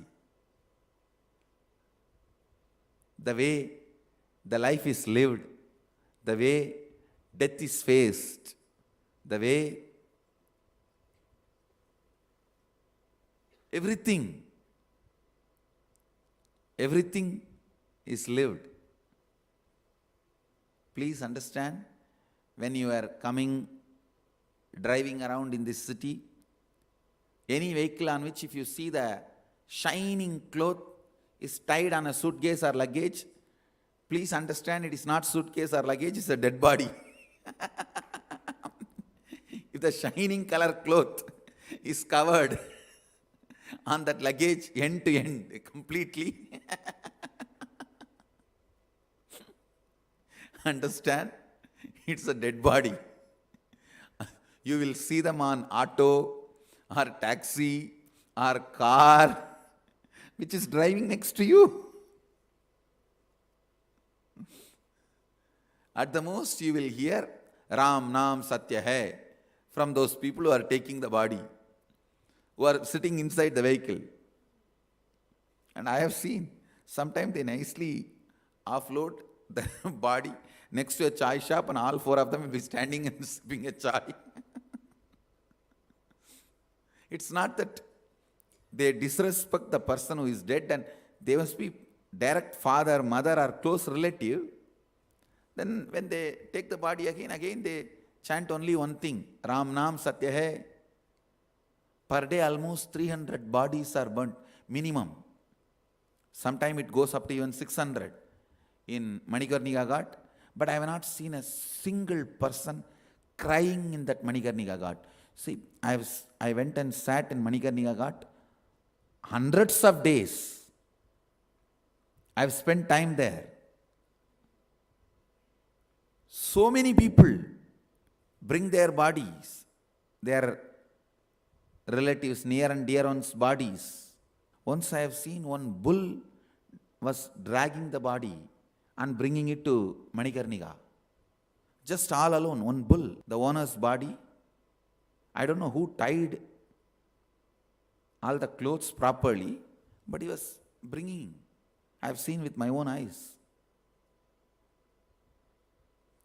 Then the people working the cremation ground, they just offloaded the body and they did the rituals. Not even once I was able to see any one relative crying. It's not that people don't love their near and dear ones here, but they know death here means liberation. Death here means liberation. so strong.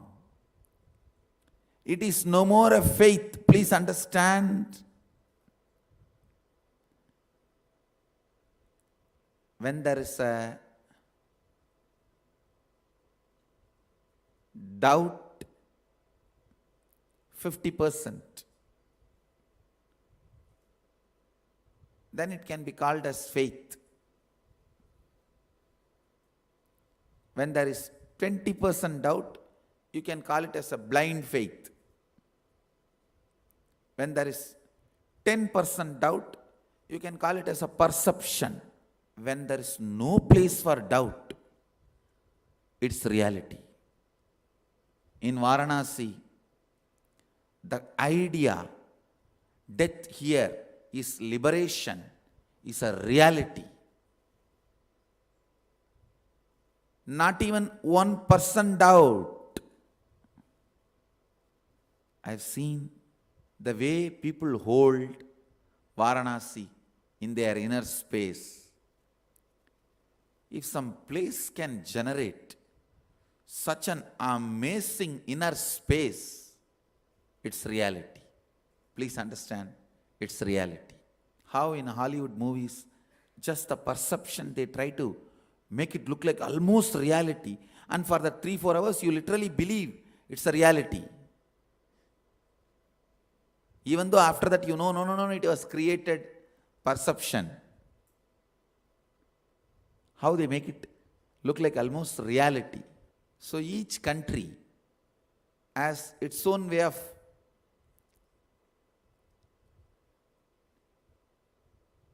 expressions of life. Here, it is really, really real. The liberation is a reality. Death here means liberation. That's a reality. It is not just belief, blind belief. Death here means liberation. It's a reality. See, man has many different expressions, like his imagination. The America's imagination is Hollywood. And same way, the kick of playing with probability, that is Las Vegas. Even playing with the probability gives certain kick. After operating that slot machine, waiting for the number to settle, those few seconds kick. That is what makes people addicted to gambling. So the kick of playing with the probability is Las Vegas. The expression of their imaginations is Hollywood. But for Sanatana Hindu Dharma, Varanasi is everything. Our expression of imagination, our kick of playing with probability and what not, and beyond all this. Even imagination is too small word. It's beyond all this. It has gone to the extreme of that sacred sentiments and experience. It is just a reality. It is just a reality. This city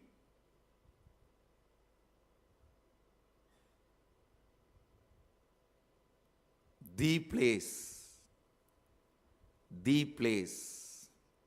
it's a spiritual capital of the world. I can go on and on and on. I won't stop. I won't be able to stop speaking about Varanasi. But we will have to go to the next sessions. And today, the next inner awakening is starting in Varanasi. 33rd inner awakening and 30th inner awakening for kids. 33rd inner awakening is starting this IA. We are going to give a breakthrough to IAs. It will be a breakthrough to IAs. That's the way this IA is going to be. So you can expect even the most unexpected,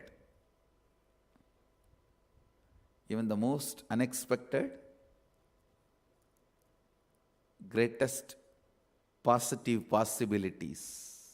So you all have to get ready for the introduction session. I know I need to give a little time for all you guys to settle down, jet lag, everything. But in Varanasi, you don't know anything about, you will not have any problems related to this jet lag and all.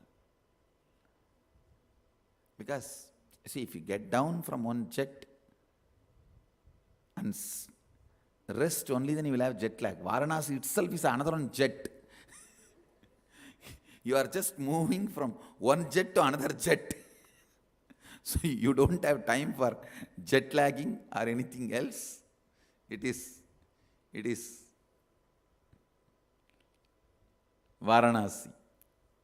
Actually, this time the whole organizing, literally we have taken it upon ourselves. Please understand, last time food and all that we have given as a contract. Unfortunately, how much ever we tell, we tried our best to make everything organic last time. Those fellows, how much ever we tell, see, there are some things which is really not available organic in India. It has become impossible to procure. For example, green chili. Organic green chili is available only in Andhra. Anywhere else, green chili production has become non-organic with chemical. Only in particular areas of Andhra, they still produce green chili and red chili both in organic way. So like that, there are some things not available immediately. If those things they use the regular available market items, okay. But last time we were not able to control even that much. Once they give the contract, what they bring, what they cook. How much ever you scrutinize, suddenly after 10 days they say, all right, if you are not interested, come on, I am stopping cooking. What will we do? In the beginning itself we said, we will cook on our own. And we have 50 volunteers from Tamil Nadu. Please understand. Actually, this time we have more staffs and volunteers than the participants. I said, it's okay. We need to train our own battalion, our own group. 50 people, 52 actually, exactly, to tell exact number. 52 people have come. Literally all the groceries in lorries and trucks we brought from south. We procured everything because in Karnataka you get a lot of these organic items. And only few perishable items we were not able to bring. All the non-perishable groceries we brought from there.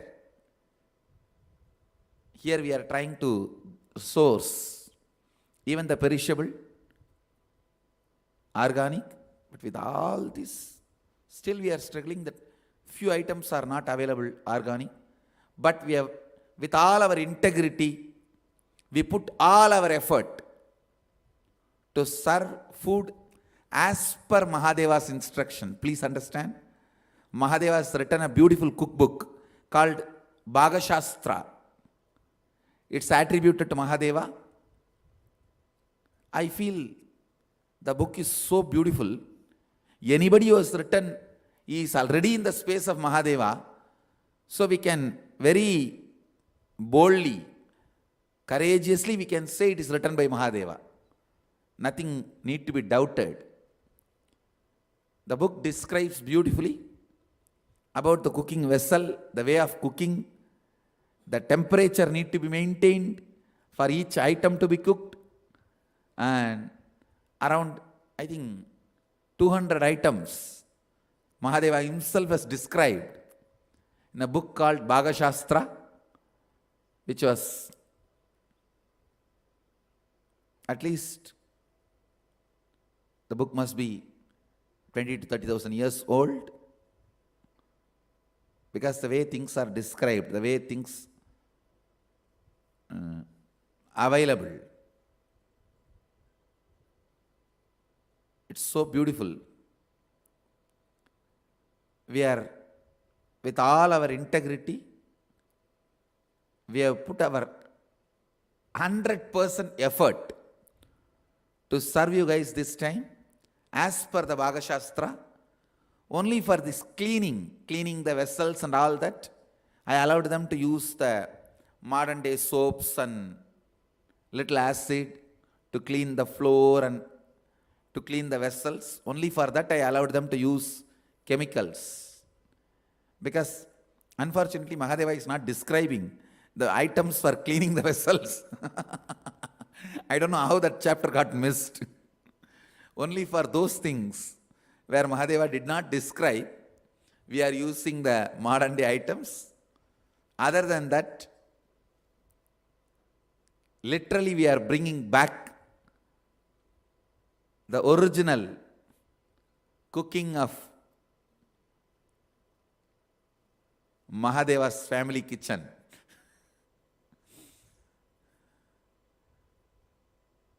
So enjoy. It's full of good things from Ayurveda.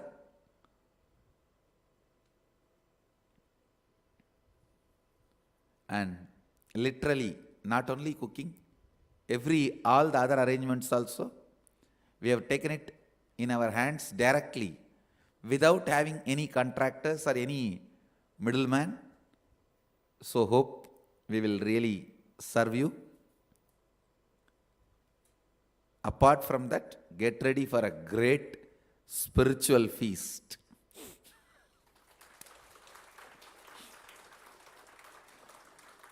It's going to be an extraordinary spiritual feast. I'm going to start the third eye initiation from today, day 1. Please understand, the third eye initiation, working on the third eye, is going to be starting today. It's not that 12th day. Of course, the 12th day I am going to start for Shivoham participants. For all the inner awakening participants, I am going to start today, because by 11th day I wanted to finish the third eye process with all you guys. You will all be ready. So I can concentrate on the Shivoham participants on last. Of course, those last 11 days also, you will also be having initiation, but I can put a little more time on them. So, the initiation and the process is going to start today for all of you.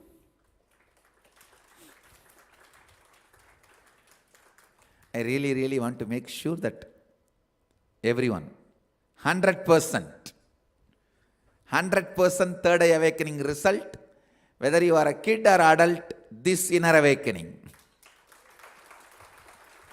So, I am starting today. The initiation starts on day 1. Get ready for a spiritual blast.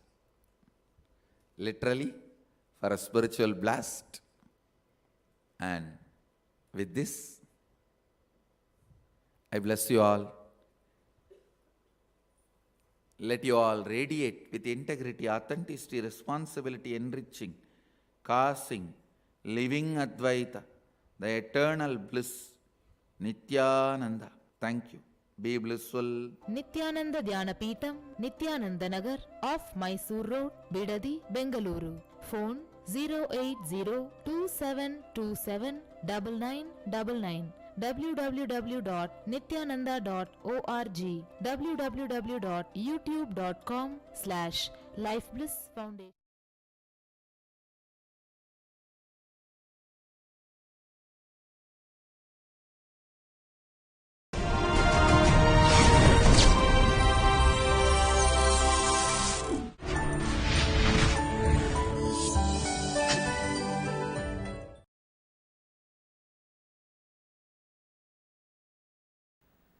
Nithyanandeshwara samarambam, Nithyanandeshwari madhyamam, Asmadacharya paryantam, Vande Guru Paramparam.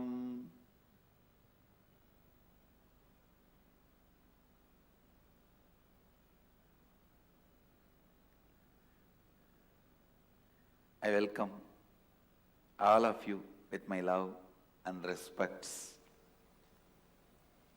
I welcome all the devotees, disciples, Samajis, Satsangis, Sri Mahans, Tanedars, Kotaris, owners of Sarvanya Peta. I welcome every one of you with my love and blessings for sitting with us through many news channels and Nithyananda TV.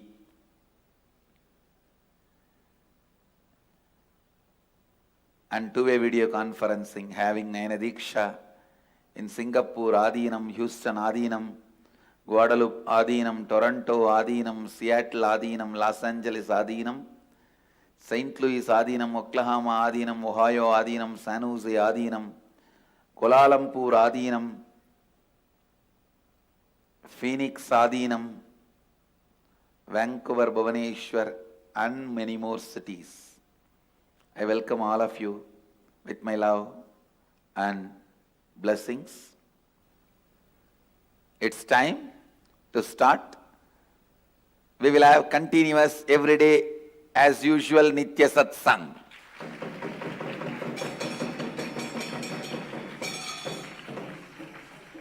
I am healthy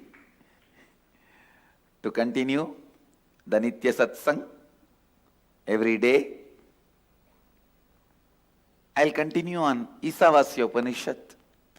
Few days I was introducing Kathopanishad in Varanasi, but I will be back to Ishavasya Upanishad.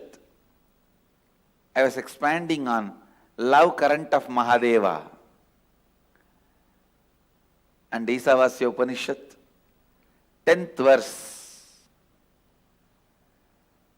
Anyadeva Hurvidyaya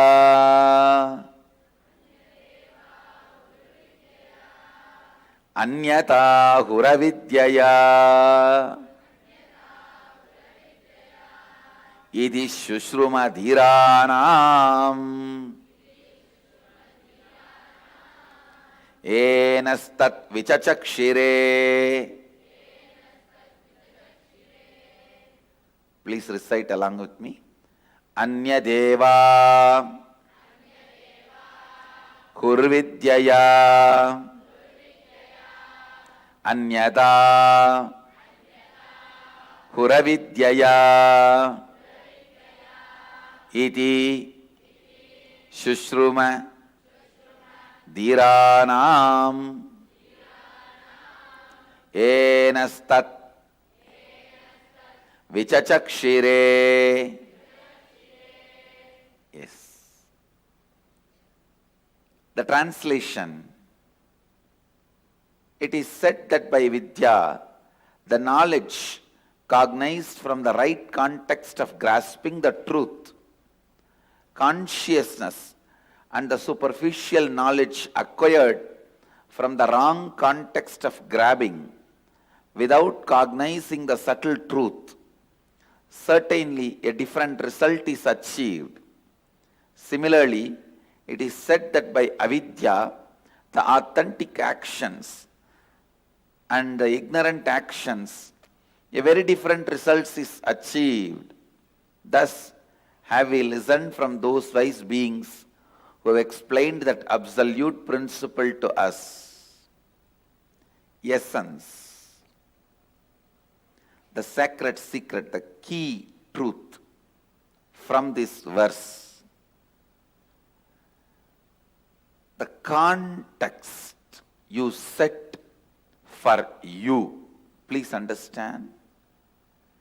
The context you set for you before entering into action or life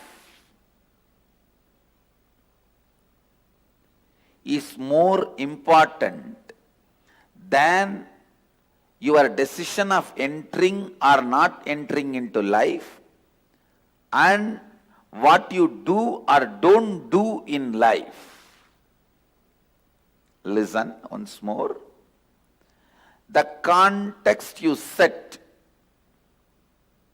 before entering into life is more important than what you do or don't do in your life. Context. If you set the context of bhakti, your travel becomes pilgrimage. Food becomes prasada. Water becomes tirtha. Ash becomes bhasma. Music becomes kirtan. Man becomes human. Understand, setting the context is much more important than the action, commission or omission of acts. Doing something or not doing something. Doing something or not doing something is not that important than the context. So all the outer world rules and regulations, whether it is simple traffic rules or the law of the land, is based on the action performed. Commission and omission of acts, because outer world can understand only that, outer world functions only with that, outer world can measure only up to that. In search of stability and surety, possibility is forgotten. Listen. Yes, outer world can grasp only that. Whether you walk in the left side or right side, you should walk or not in the left side or right side. It can only go to that extent. Outer world can understand only that extent is not wrong, but they try to become fanatically declaring only that much exists is something seriously wrong.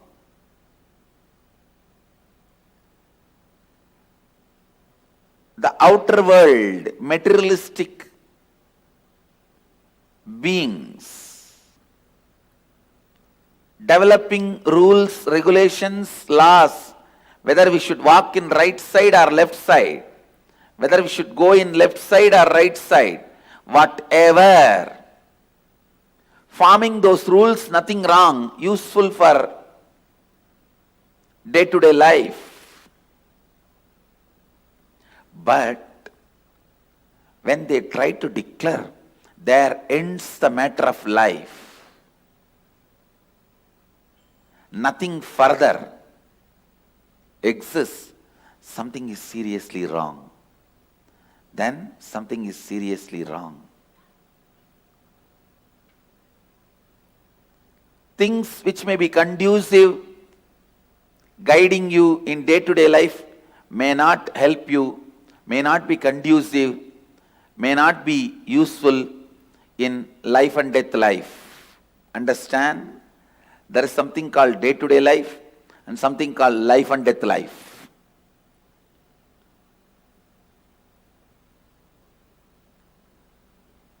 Which is conducive for your day-to-day life. Park in this spot, drive in this direction, walk in this place. These are conducive for day-to-day life.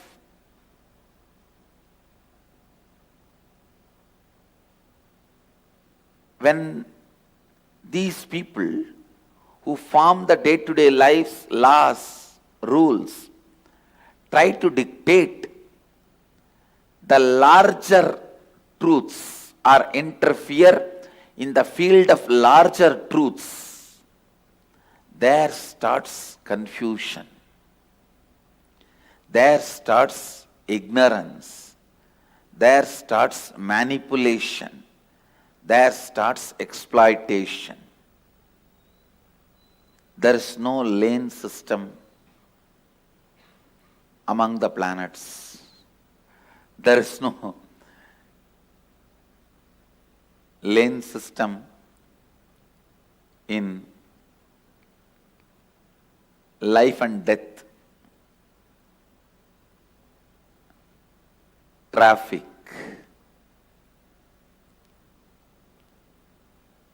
Understand,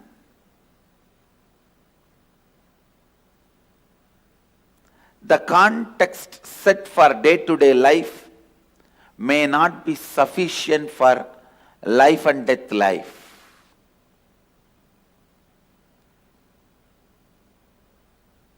When you are entering into the street, you need to know traffic rules. When you are entering into life, you need to know the laws of life, the truths of living enlightenment.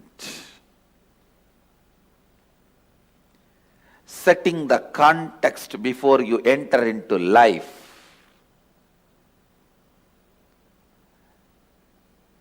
Please understand, life has no remote control. You have to get up and change it. Life has no remote control. You have to get up and change it.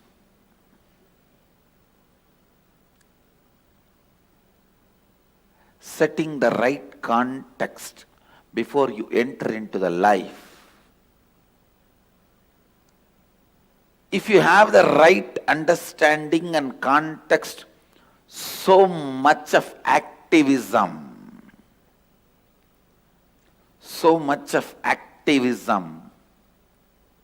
will be there in you. Please understand, being alive, active, intensely active is one of the first qualification for spiritual life. Yesterday, one of my Mahant, I asked him few questions about this vision department, which is relaying my satsangs every day. Actually, they dig almost how Vishnu digged at the feet of Shiva. They would dig a huge pit in front of me to fix this. All the electronic equipments, I was asking about it, and some security issues I was talking. For that he replied, after all I want enlightenment, why don't you give that and leave me? The wrong concept of enlightenment. Understand? Many times you guys think enlightenment is like a puri, bonda, bhaji, vada or pizza, sundal available in the street. I'll have to just deliver it to you and you can grab that and run away to one corner of your room and eat it secretly without anybody's knowledge. No.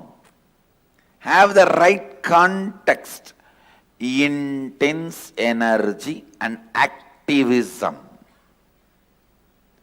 Understand? Intense energy and activism. It is activism. There starts the first step, enlightenment. Intensely alive, intensely active, intensely intent. Your intention should have intensity. the context set for life plays a very important role than commission and omission of acts. Because I have seen some of the richest people in the world, but having so much of anger and irritation about the society which demands them to make more money, which respects them only based on their net worth.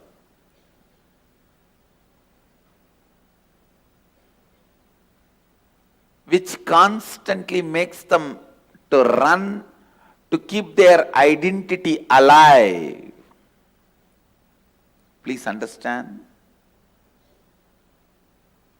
I have seen some of the poorest human beings in the world who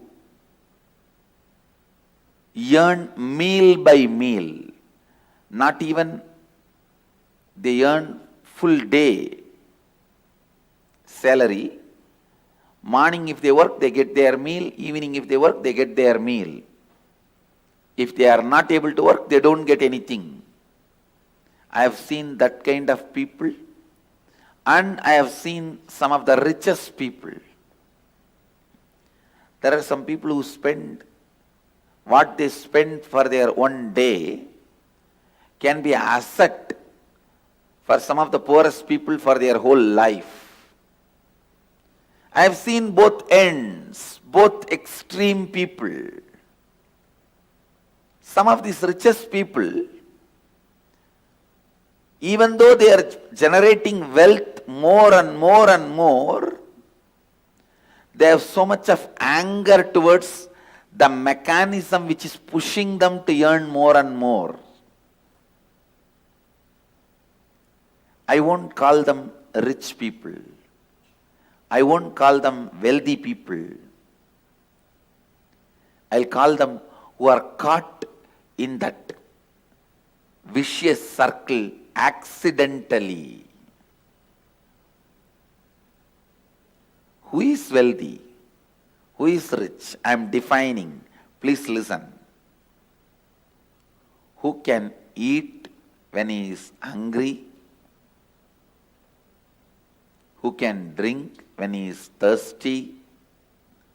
Who can sleep when he is tired? Who is alive and active when he wakes up? Please understand. Who can eat when he is hungry? Not the fellow who has to eat whenever friends gather, family gathers, or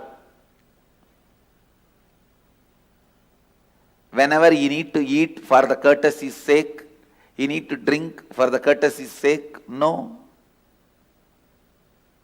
I won't call him rich. Who can eat when he is hungry, drink when he is thirsty, sleep when he is tired, be active when he is fresh. Who has straightforward, simple, realistic life, living with reality. Neither the ambitions, whims and fancies are required to fuel him, inspire him, excite him, nor the delusory, fear, imaginary, illusory greed can drive him crazy. Understand? Wealthy man is one who is healthy within. Healthy within is wealthy. Who has the right context for life, right context for what he is doing. Anybody who feels he is completed whatever he wants to do, he is complete within himself, he is fulfilled within himself, feels he is living long. Person who feels incomplete always feels death comes much earlier. Death has come untimely. Please understand, there is no such thing as untimely. Death can never come in untime. He comes in time. He doesn't know something called untime. He always comes in time. When you have the context of being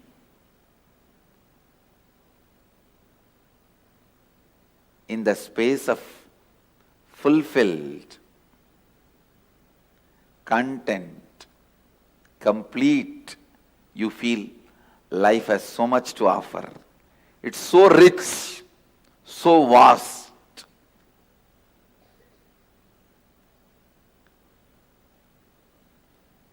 The person who feels life has so much to offer, life itself is too much, is wealthy. He lives wealthy life.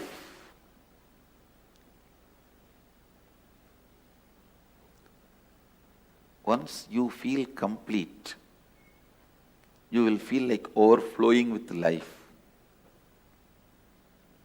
sharing it with the whole world.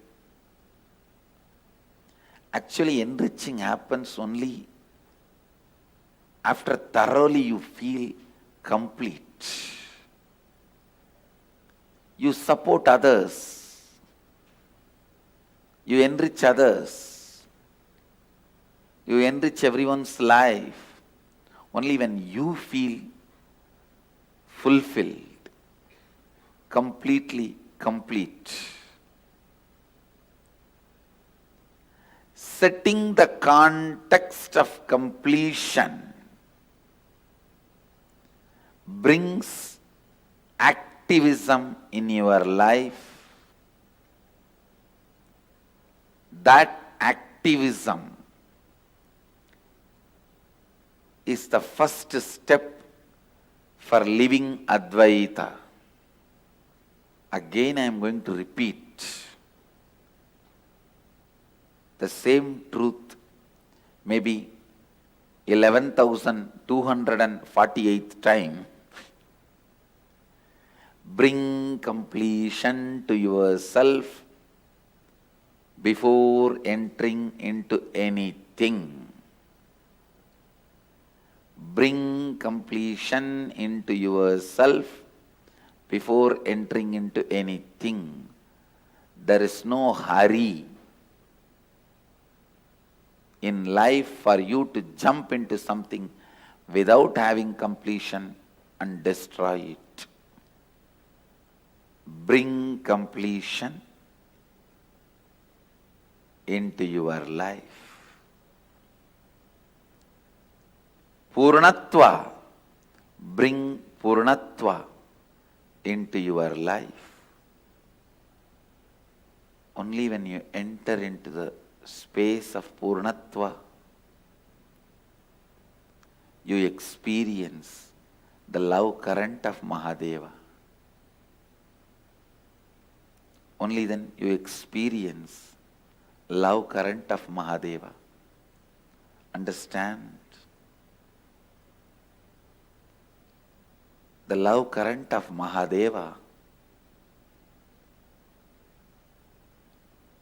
is one of the most important, most powerful, most important and most powerful, brilliant, intelligent, energetic, efficient, alive, ultimate experience of life. Understand the love current of Mahadeva not just gives you some energy, it makes you become Mahadeva. It makes you, it transforms you into Mahadeva. Unsaid, unspoken, deeper, I can say in a way, deepest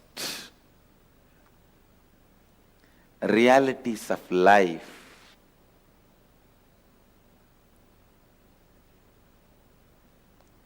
deeper, as I said, deepest realities of life. Understand? Unsaid deeper realities of life revealed to you by the love current of Mahadeva is what I call siddhis, powers. The society thinks them as miracle powers. Recently, one of my Gurukul kid went to a big Hindu conference and demonstrated the power of third eye. In those days, gurus, all big gurus, gurujis, go to all the big conferences, business summits, speak, impress, influence people, collect some money.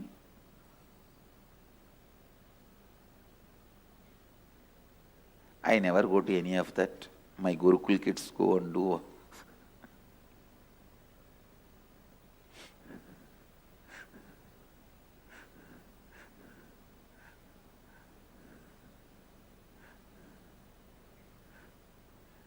When people try to invite me for all these conferences, I tell them, please take my Gurukul kids, that's enough. So recently, to one of these kind of conferences, my Gurukul kid went and she demonstrated the power of third eye and blindfold reading, and above all, she answered all the questions very clearly, straightforward. Finally, they were trying to dig out from her, what is the technique, secret. What you practice to have this power? She said, technique. Swamiji came one day and initiated all of us and said, you start reading blindfolded. You will have power of third eye. And we started reading, that's all. The people who are trying to dig out the technique. Listen, love current of Mahadeva awakens unknown possibilities of you in you without even giving you any technique. It is just love current. See, what you think as you is not only not you, it is hiding, covering the real you from you. It is hiding and covering the real you from you. Love current of Mahadeva will expose the real you to you, which is hidden by what you think as you. Love current of Mahadeva shows you the real you to you, which is He. Alters your very DNA, alters your very space, alters the very you. My blessings, I bless you all. Let you all radiate with integrity, authenticity, responsibility, enriching causing living Advaita, the eternal bliss, Nithyananda. Thank you. Be blissful. Nithyananda Dhyanapītam, Nithyananda Nagar, off Mysore Road, Bidadi, Bengaluru. Phone 08027279999. www.nithyananda.org. www.youtube.com/lifeblissfoundation.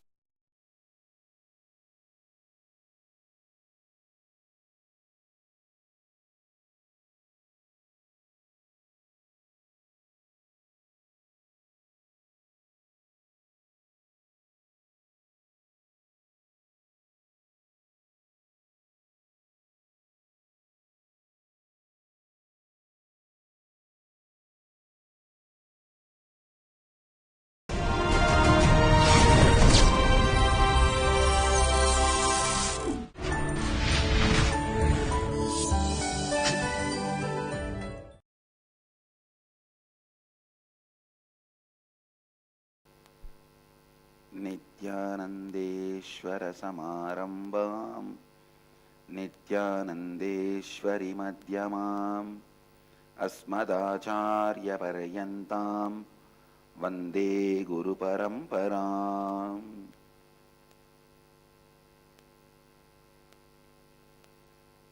I welcome all of you with my love and respects.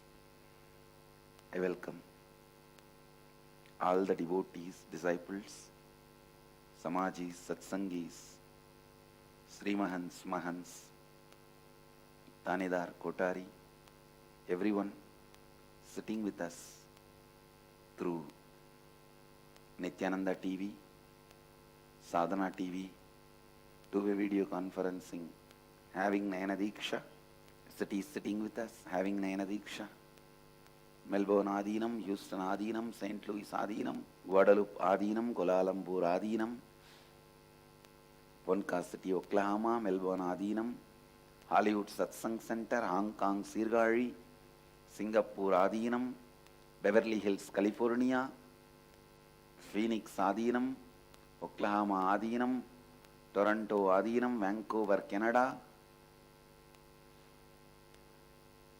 Phoenix, Arizona, Los Angeles Adinam, Ohio Adinam, Seattle Adinam, Redmond, Washington, San Jose Adinam, Austin, China, Montclair, and some more cities. I welcome all of you with my love and respects. First, the Jnana Sambandhas Mahotsava starts from today. His birth, he getting the mother's milk, and he establishing Saivism, and his Videha Samadhi with Mahadeva, all that will be celebrated from today. So first let us start the traditional ritual of his birth, Jnana Sambandhar's birth. Then today we have a grand celebration of Nithyananda Purnima.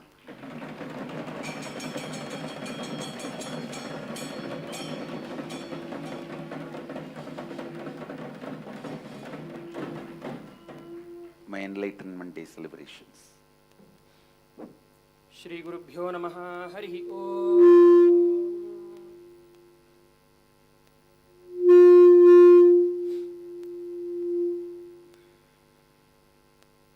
Om Gananaan Om Shri Mahaganadhipataye Namaha.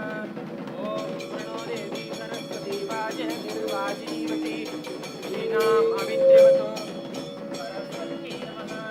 Shri Om Akunite Punarasmatu Takshum Punapra Pashema Suryamucharantamanumate Pralayana Swasti Avahitum Purvasayo Purvayami Nipya Sujata Vedo Pakshaniridimama Vasugritamaptima Vahajivananjadichodha Mano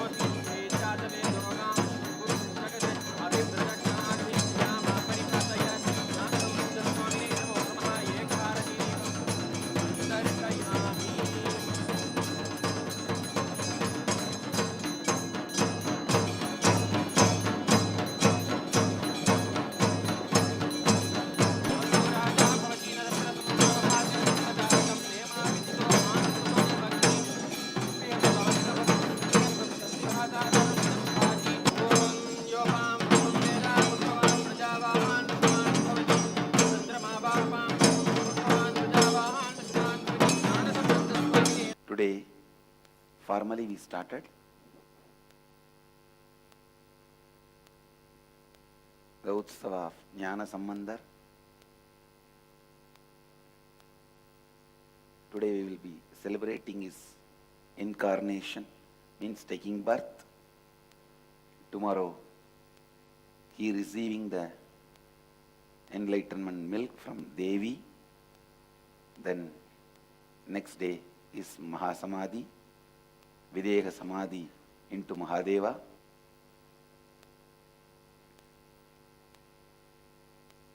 Next, today, 26 years over, we are entering into 27th year of my enlightenment day.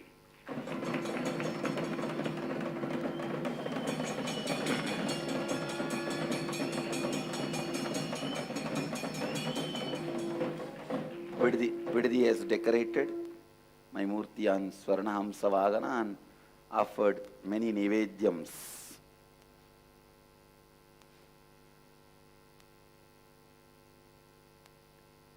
To celebrate the event. This Nithyananda Purnima, I have a special, unique fulfillment which I wanted to share with all of you. This is the first Nithyananda Purnima I am celebrating after giving at least one glimpse of what I had at the age of 12 to all my Gurukul kids and many of our devotees.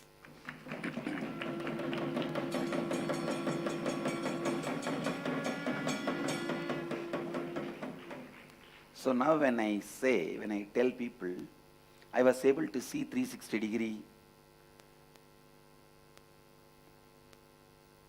people won't be able to deny it. No one can deny it because it's already started getting reproduced. Already the reproduction of that experience has started happening. Even though it has not started happening in that very intensity which happened in me at the age of 12, but many of its dimensions are getting replicated. Many of the experiences are getting replicated. So this establishes the fact my experience was true. It is not just the fantasy of some hyperactive kid or delusion of some ADHD kid or illusion of some autistic child. Now, that very experience getting reproduced properly in so many Gurukul kids, even adults, the sanctity and authenticity of that experience is getting established more and more. So, this Nithyananda Purnima is very special for us. It's only when we reproduce the same experience, the authenticity of the original experience is established. Only when the replicas are made, the authenticity of the original mold is established. It's only with the lamps lit, the power of the original lamp is established. I can say so many kids having their third eye awakened, even the adults having their third eye awakened, able to see everything beyond the use of senses, establishes the fact, the experience which I describe happened at the age of 12 is not a myth or a story or a fantasy. It's a proper, right experience of higher reality.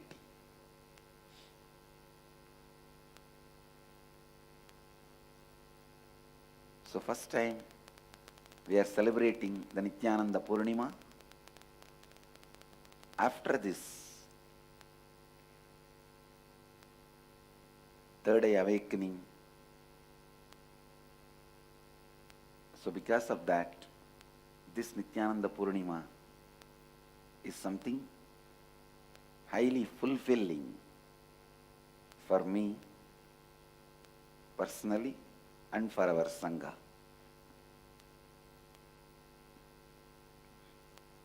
My message on this Nithyananda Purnima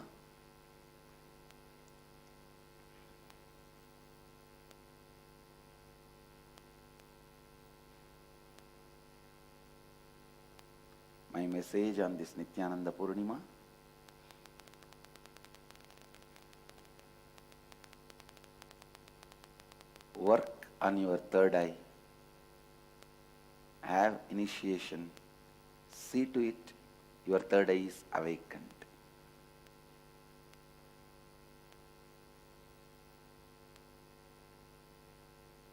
Not having the third eye awakened, you are missing something very seriously. If that possibility has not yet happened and you are not having, okay. But if the next level iPad has been released and you are not having it, you are missing something seriously.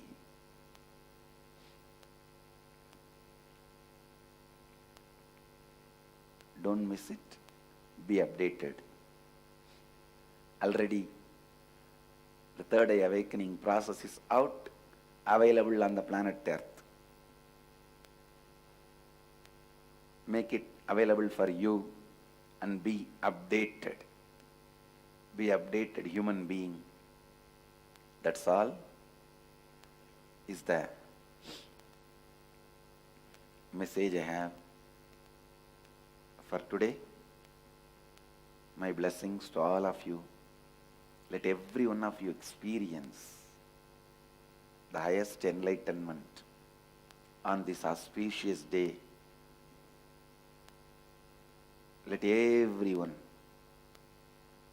live, radiate with integrity, authenticity, responsibility, enriching, causing, living Advaita, the eternal bliss, Nithyananda.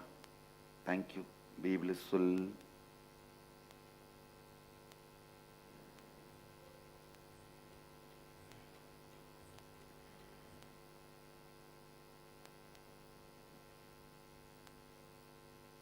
Nithyananda Dhyanapītam, Nithyananda Nagar, off Mysore Road, Bidadi, Bengaluru. Phone 08027279999. www.nithyananda.org. www.youtube.com/lifeblissfoundation.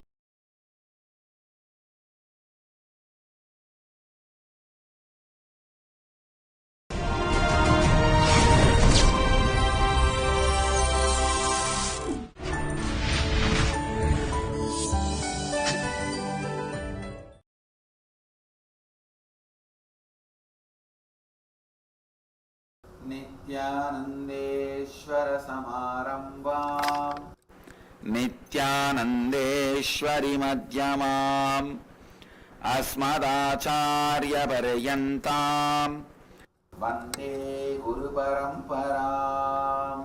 I welcome all of you with my love and respects.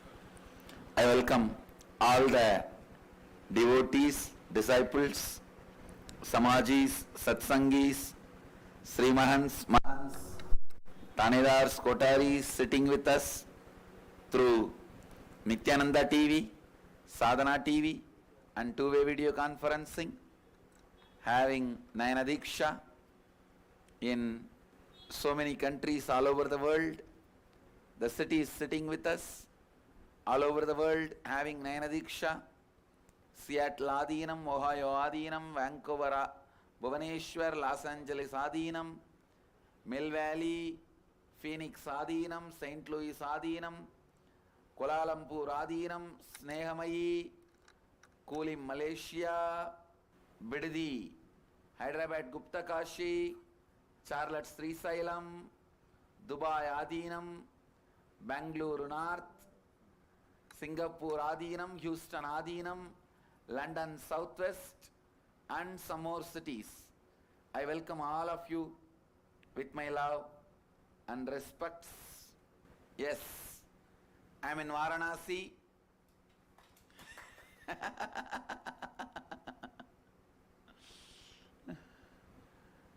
The one statement I can make, Varanasi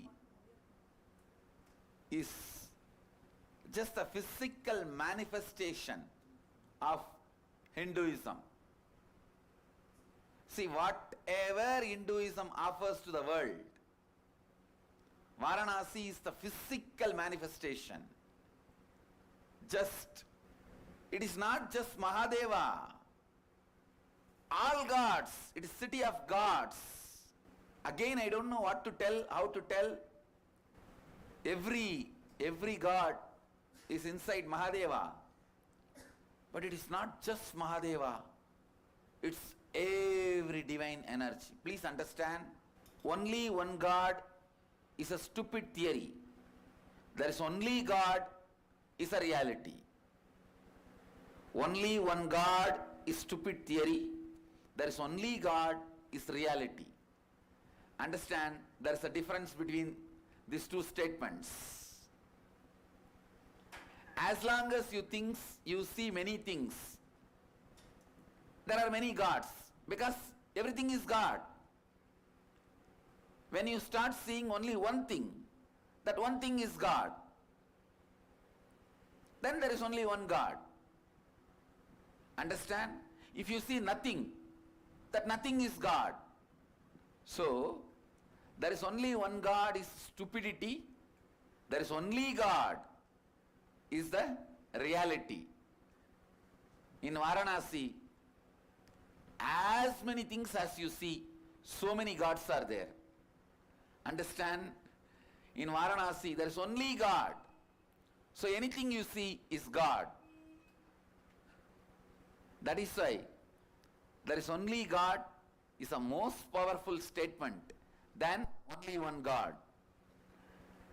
I am telling you, from yesterday, the moment I landed into Varanasi, just, if I had to describe in one word, feels like Sadashiva, center of all the enlightenment, power, consciousness, truth, energy, everything. It is just from yesterday I can see the Sadashiva multifold expanding and exploding. So I welcome every one of you. Please come as early as possible. When I am here, what are you doing there? When I am here, what are you doing there? Come on. It is time. You come and experience Varanasi,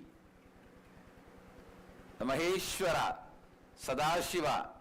This is the place where you can experience the love current of Mahadeva. Because this whole city, Mahadeva created for the sake of Parvati, for the sake of Devi, because Devi wanted to settle down in plains. Mahadeva created this city.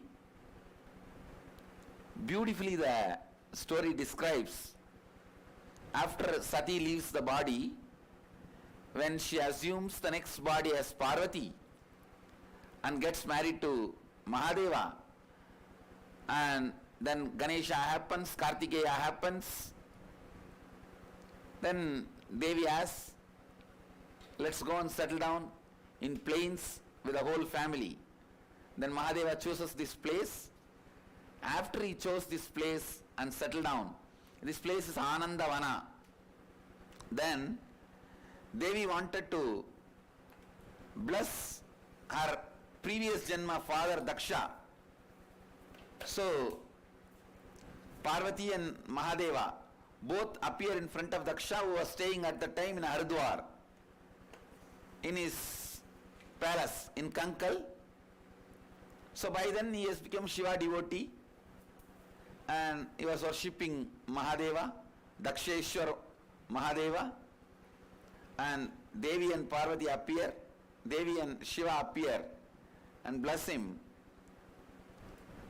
After the blessings, Devi invites Daksha and wife of Daksha to come and stay in Varanasi.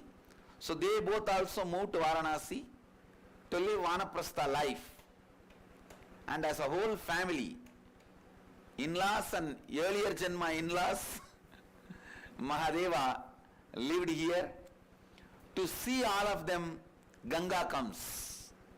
To have darshan of Mahadeva and everyone, Ganga comes here. This is the beautiful city where you can experience the love current of Mahadeva, and I welcome every one of you. Please come here to experience the love current of Mahadeva. Anywhere in the world you can say there is only one God, but in Varanasi you can say only one statement, that is, there is only God. Understand? Anywhere in the world you can say there is only one God. In Varanasi, I should say there is only God. Anywhere you see, it is God, God, God and God. So come here to experience God. Anything can be given up to experience Varanasi, but nothing should come in between you and experiencing Varanasi. Ganga here is love current of Mahadeva. Here, Ganga is the love current of Mahadeva. She is not just flowing away from Mahadeva, she is flowing on Mahadeva in Varanasi. She is flowing on Mahadeva in Varanasi. Varanasi, Ganga. I have no words and nothing much to speak. Just my big smile, only that speaks, that can speak volumes about Varanasi. Whatever I want to say is already expressing through my wide smile. See, when you guys see me physically, how you have the wide big smile on your face, which is uncontrollable. That is exactly I am going through now. So that's all I can say. So I bless you all. Let you all radiate with integrity, authenticity, responsibility, enriching, causing, living Advaita, the eternal bliss, Nithyananda. Thank you. Be blissful. Nithyananda Dhyanapītam, Nithyananda Nagar, off Mysore Road, Bidadi, Bengaluru. Phone 08027279999. www.nithyananda.org, www.youtube.com/lifeblissfoundation.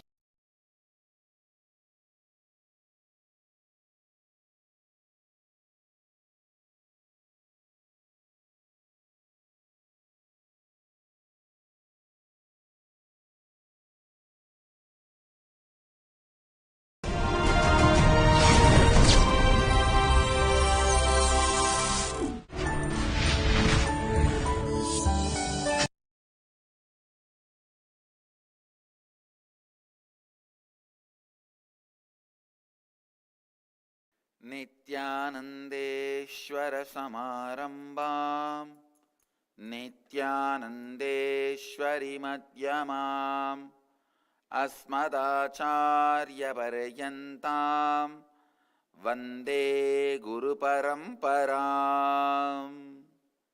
I welcome all the devotees, disciples, Samajis, Satsangis, Sri Mahans, Mahans, Kotaris, Tanedars, Acharyas, Balasans, visitors, viewers, everyone sitting with us in Anandavana and all over the world through two-way video conferencing in Sadhana TV, Nithyananda TV, and two-way video conferencing having Nayana Diksha. Cities sitting with us in two-way video conferencing.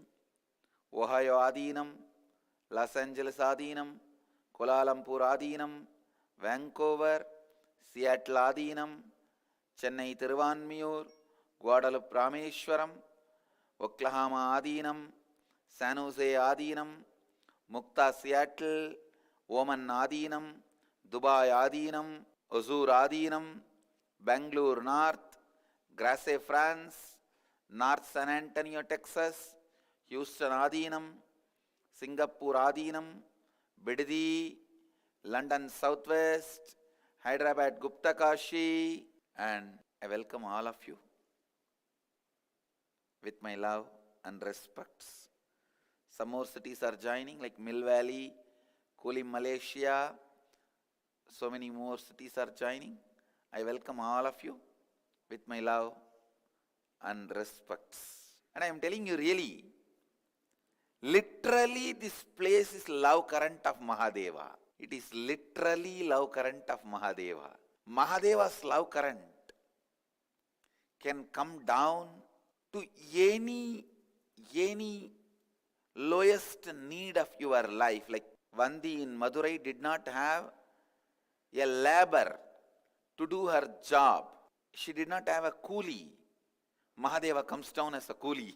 It can be as simple as being a coolie, not having a coolie, or as important as trying to know the meaning of the Vedas. The rishis are little deluded, confused, did not know the meaning of the Vedas. He comes down immediately as Dakshinamurti. Old lady did not get a coolie to do her job. She did not have a labor to do her job. Immediately Mahadeva comes down. Sometimes I wonder how to spell Mahadeva's love current in words. I tell you, it has to be experienced physically in Anandavana, the way he embraces you from all directions, from all 360 directions, how Mahadeva embraces you, that need to be experienced, that need to be lived, that need to be tasted. I tell you, don't even take my words for granted. Don't even think I am repeating the same. Please understand, if I am repeating the same, I am experiencing the same. That is what it means. Be very clear. Don't take my words for granted. Don't think, oh, this is the way. No. Every time the possibility is available.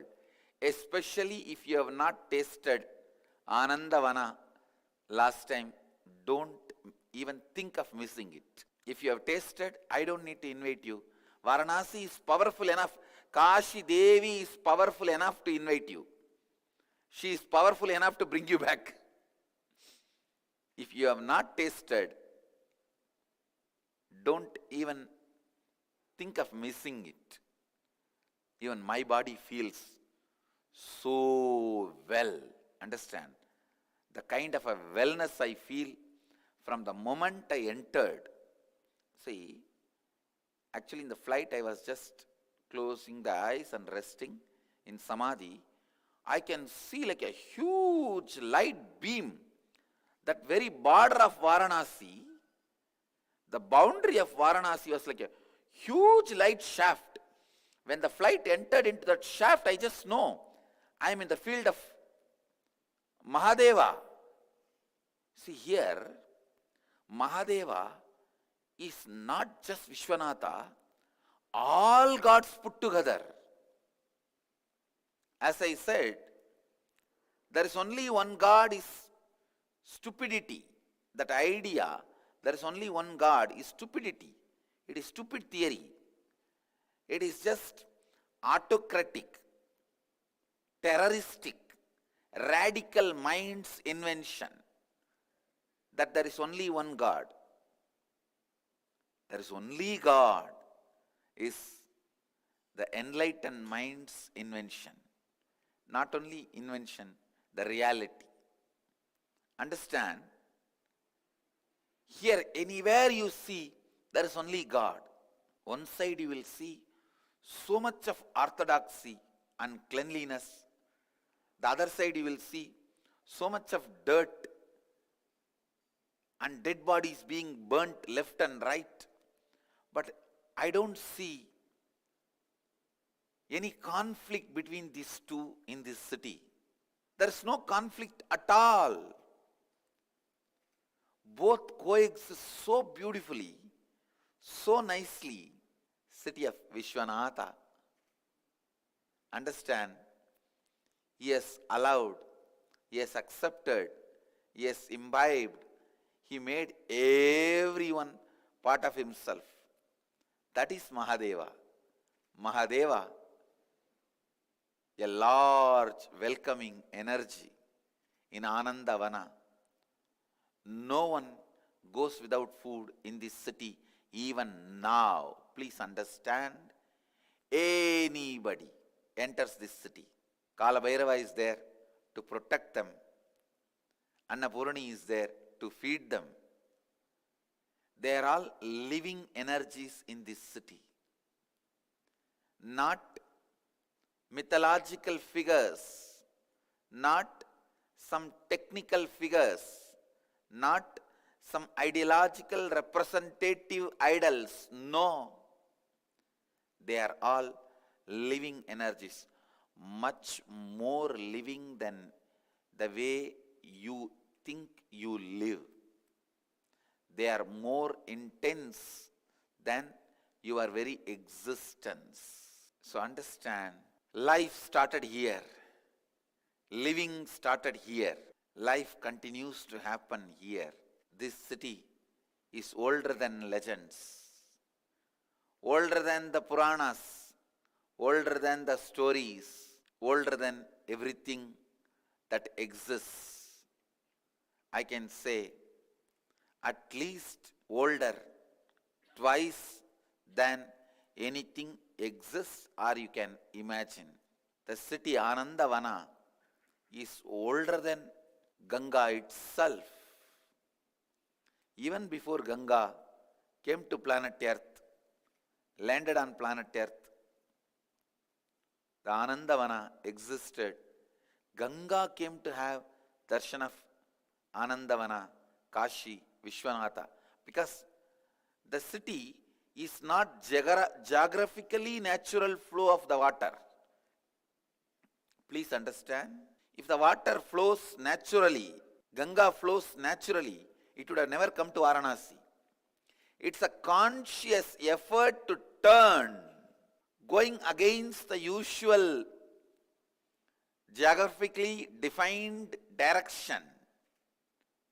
She touches Vishwanatha, bathes Vishwanatha, worships Vishwanatha, and then continues her journey. So understand, Ganga's journey is so beautiful. Coming from the head of the Bhagavan, Mahadeva, going and washing the feet of the devotee of Mahadeva, Kapil Maharshi. Actually, Ganga comes down to Kapil Maharshi's ashram to wash the ashes of Bhagiratha's ancestors and liberate them. So Kapil Maharshi she goes and washes the feet of Kapil Maharshi, ultimately in the end in Ganga Sagar. That was the Kapil Maharshi's ashram. So understand, from the head of Mahadeva she comes down to wash the feet of a devotee. So the devotion of devotees is so powerful and so important. Sometimes it is revered, worshipped much more than God himself in Vedic tradition. Anyhow, this city which celebrates Ganga, Vishwanatha, Annapurani, Kalabhairava, Tundi Ganesha, Kartikeya, and what not. Almost all the gods. This is city of gods. City of gods. And I can say every pore is pouring bliss out. It is so much inside. It is pouring the bliss out. And especially this time, Mahadeva's city and Shivoham process. I don't know what is going to happen. What is going to happen to this city and to all of you? I'm really wondering. Because first time I am holding Shivoham process in Shiva's place. See, I went and did Shivoham process in Varanasi for one day. Sorry, Pondicherry one day. 8 earlier installed the Garbhas awakened. See, there was a temple in Pondicherry thousands of years before, where our ashram is at present. The energizing Garbha, which is usually installed under the deity, it just got awakened, 8 of them. And here I don't know how many Garbhas are installed all around. At least I can comfortably say 200 in Varanasi. All these will be awakened. Shiva and his bhutas, ganas. God, I don't know what is going to happen. But I know for sure one thing, only good will happen. Mahadeva's energy is auspicious, most auspicious, causeless auspiciousness. Shiva is just He, that's all. Is just He.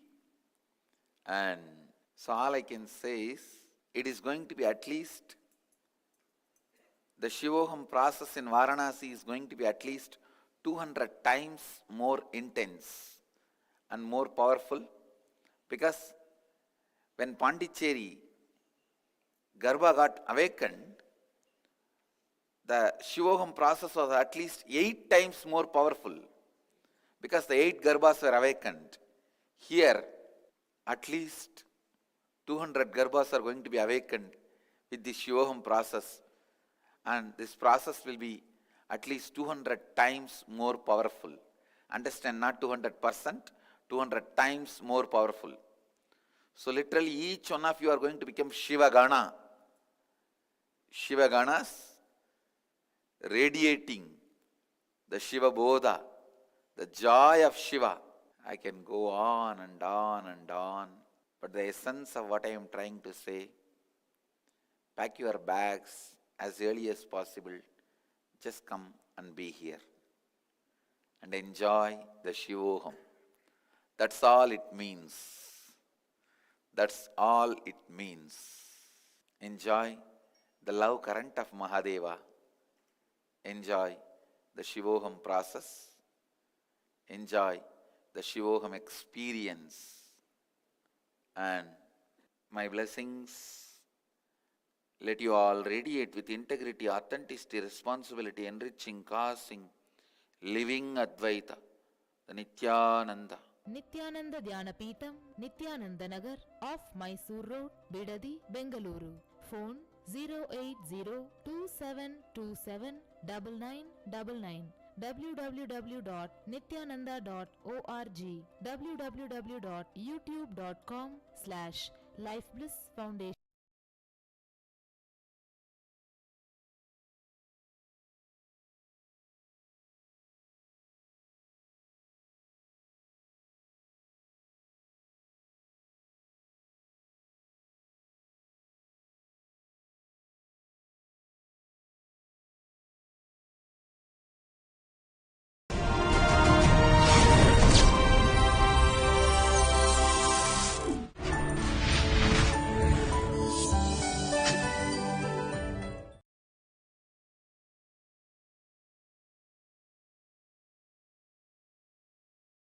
नित्यानन्देश्वरसमारम्भां नित्यानन्देश्वरिमध्यमाम् अस्मदाचार्यपर्यन्तां वन्दे गुरुपरम्पराम्.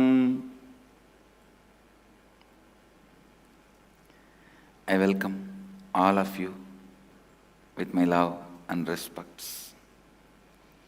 I welcome all the devotees, disciples, Samajis, Satsangis, Sri Mahants, Mahants, Tanedar, Kotari, disciples, visitors, viewers, Balas and sons, everyone sitting with us all over the world through Nithyananda TV, Sadhana TV, and two-way video conferencing, having Nayana Diksha.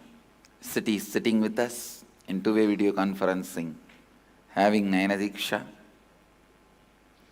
Los Angeles Adinam, Toronto Adinam, Ohio Adinam, Guadalupe Adinam, St. Louis Adinam, Seattle Adinam, Vancouver,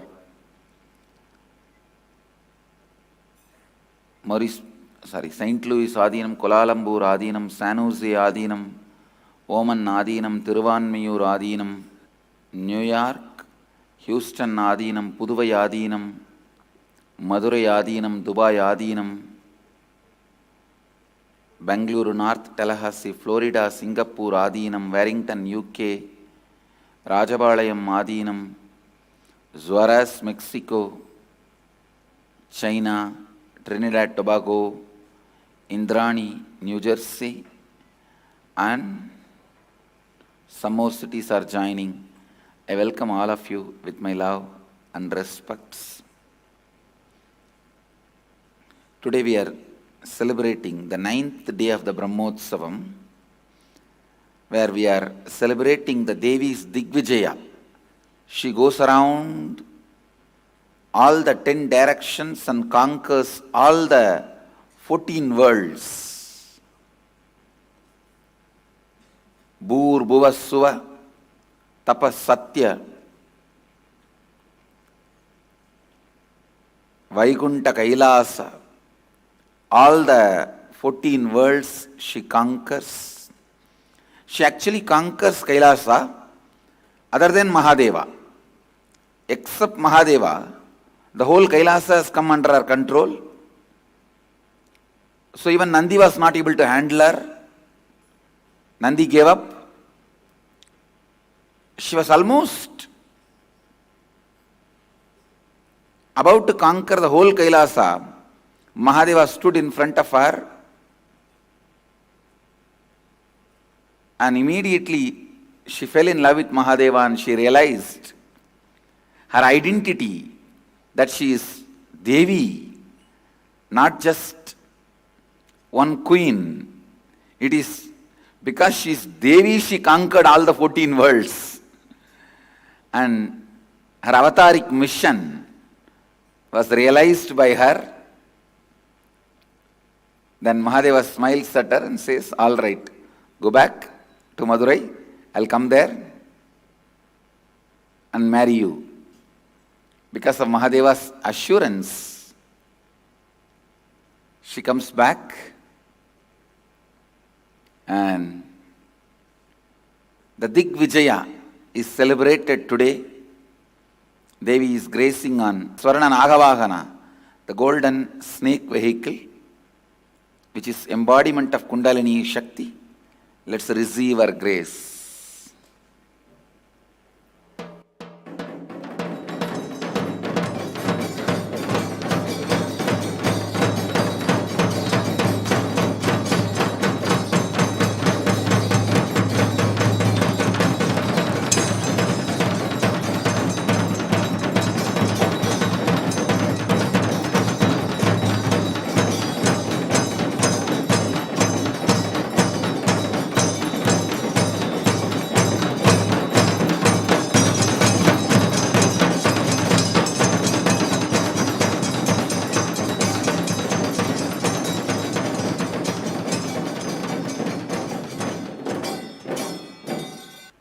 Mahadeva is also gracing on Sarva Alankara.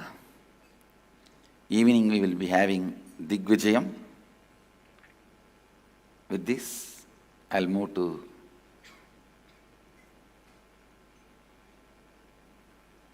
tenth verse of the Ishavasya Upanishad. Please recite along with me. Anyadeva huruvidyaya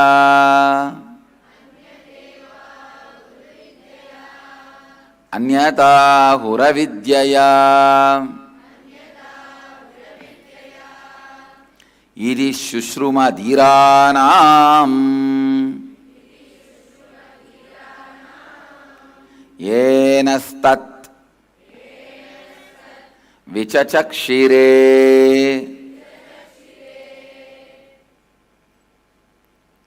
I'll read out the translation. It is said that by vidya, the knowledge cognized from the right context of grasping the truth, consciousness, and the superficial knowledge acquired from the wrong context of grabbing, without cognizing the subtle truths, certainly a different result is achieved. Similarly, it is said that by avidya, the authentic actions and the ignorant actions, a very different result is achieved. Thus have we listened from those wise beings who have explained that absolute principle to us. Listen. Anyadeva hurvidyaya Anyata huravidyaya Idi shushrumadhiranam Enastat vichachakshire.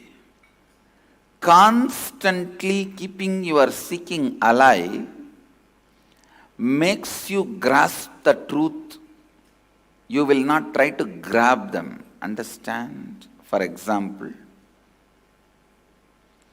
you see somebody melting down, overflowing with that melting devotion, offers a bilva leaf to Mahadeva, and he is liberated. You see that, and then you also decide, yes, if I pluck that tree, leaf, and put it on this statue, I will have liberation. That is what is grabbing the truth. Understand? You are not grasping it, you are grabbing it. You only see the action.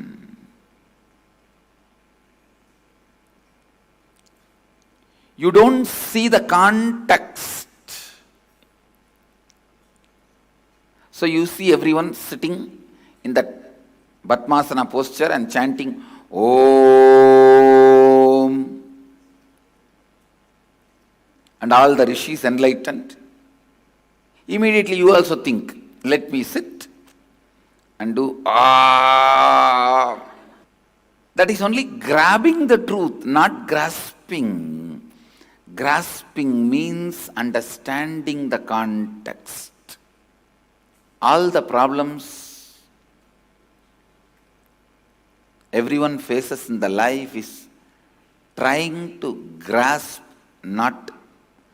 trying to grab, not to grasp. If you try to grasp the truth, you will have the approach of love towards the truth. Don't have the approach of a result towards the truth. All right, this is what I want. You want to say that I should sit and chant Om? Okay, I'll do. How many hours I have to do? It's not a bank account. 20,000 times you chant Shiva, Shiva, Shiva and put it in the bank account, and Mahadeva has to appear and give you what you want. Now, most of the time, you try to only grab. You are asking, give a set of rules, standard instruction, give. I'll do that. If I can't, what should I do? Give the plan B, plan C. And understand, all the religions which caters to your mind, which tries to grab the truth, the religions which tries to cater to the mind, which grabs the truth, which does not have passions to grasp, They only give a set of rules, finally evolve into a socio-political cult. Anything other than enlightenment, even the pleasure and luxury, which is the side effect during the enlightenment process in Hinduism, even the pleasures and luxury is the side effect, happens while you are traveling towards enlightenment. Anything other than enlightenment is put as a priority. That tradition is not a religion, be very clear. It's a socio-political cult. All socio-political cults try to cater to the human beings who try to grab the truth, not grasp. For grasping the truth, you need completely different space where seeking, tremendous seeking becomes the first priority. Understand? When you are trying to grasp the truth, you will look in, wow, how can this simple act, he goes and plucks one bilva leaf from a tree, bilva tree, and offers it on a statue. How can such a simple act liberate him? Why is he so blissful? Why is he in ecstasy? If you approach the happening with a tremendous love, you will grasp the truth. You will grasp the truth. You will understand something more than the action is happening. He is having a different context altogether. He is having a different context altogether.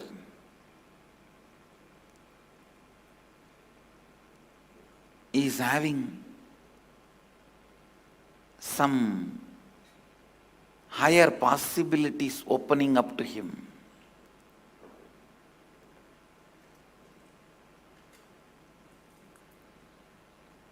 The body may be doing the simple action of plucking a leaf and putting it on the deity, but the context behind this action is something different. You will understand that only when you approach the happening with a tremendous love to grasp it. If you try to put everything in a frame and come to a conclusion, you will only try to grab it. That is why one of the great masters of the modern day, Punjaji Maharaj, a disciple of Bhagavan Ramana Maharshi, or I can say follower, because Ramana Maharshi never initiated anybody formally. He says, I neither have a guru nor have a disciple. So he never accepted anybody as a disciple formally. So a follower of Ramana Maharshi, he beautifully describes to his disciples.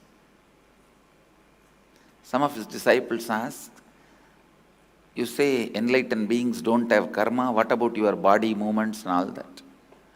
Punjaji says, who says I am moving? I am not.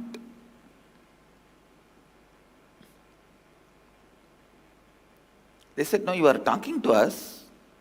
He says, no, because you expect I should be talking. You get the response I am talking. Otherwise, I am not doing anything. He disowns the responsibility of the very action he is doing by that very action. By talking, he declares he is not talking. And he is true. He is true. Because whatever agitation need to happen in you to talk is not happening in him.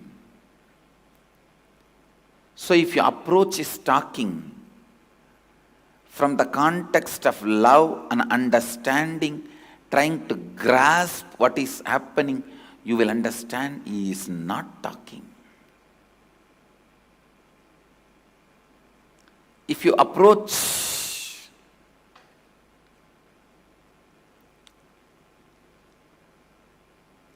a master without patience, trying to frame him into your mold, your frame, trying to grab him as you want,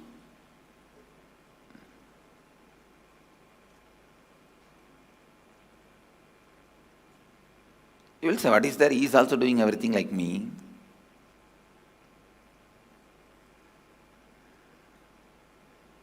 You will only be grabbing the truth. You won't be grasping. Approaching the world, approaching God, approaching Guru, approaching yourself with tremendous love, patience, and the context of grasping the truth is seeking.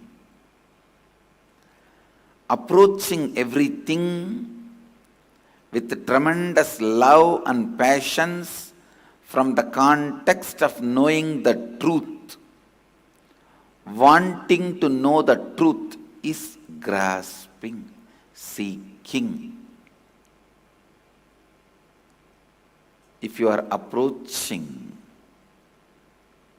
the truth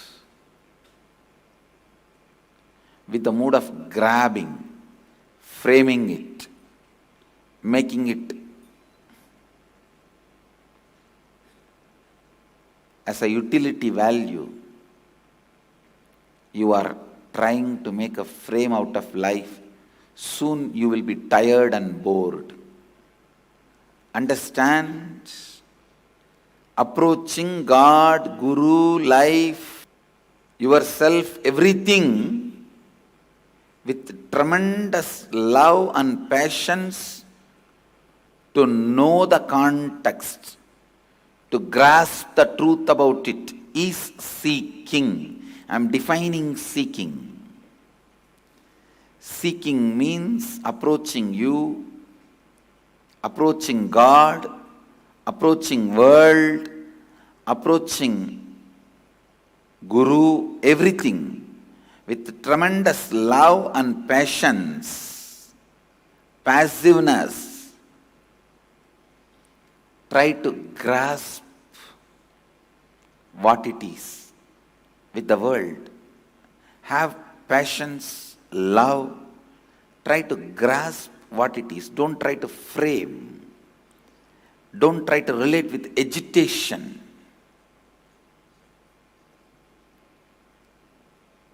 With God, approach it with tremendous love and patience. Don't enter into him with a fear or a greed or an agitated mood. To Guru, try to approach with a tremendous patience, love, and see. Try to grasp what he is, not try to grab or put himself in a frame as you want. And even about yourself, try to approach with tremendous patience. Tremendous patience. What you need to achieve, what you want to do, what your plans and visions are, when they are becoming real day by day, when you are realizing them day by day, celebrate it. Approach yourself with tremendous love, patience, not with agitation, taking yourself for granted, taking yourself for granted. Understand? Anyadevahurvidyaya anyatahuravidyaya iti shushrumadhiranam enastat vichachakshire. Again and again understanding the context and trying to grasp the subtlest truth of everything is seeking. Seeking means approaching everything with tremendous love and passions and try to grasp the truth and context, not grab. Without cognizing the subtle truth, not grab.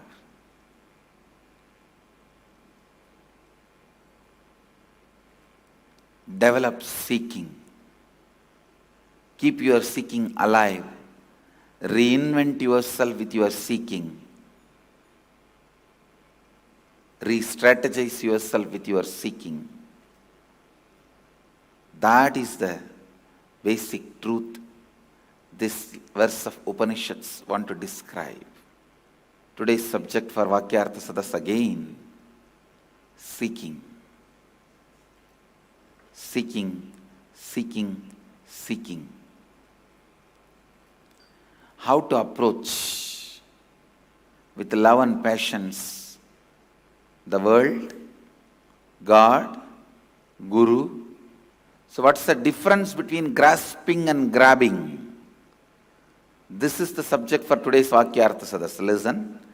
Difference between grasping and grabbing. I bless you all. Let you all radiate with integrity, authenticity, responsibility, enriching, causing, living Advaita, the eternal bliss, Nithyananda. Thank you. Be blissful. Nithyananda Dhyanapītam, Nithyananda Nagar, off Mysore Road, Bidadi, Bengaluru. Phone 08027279999. www.nithyananda.org. www.youtube.com/lifeblissfoundation.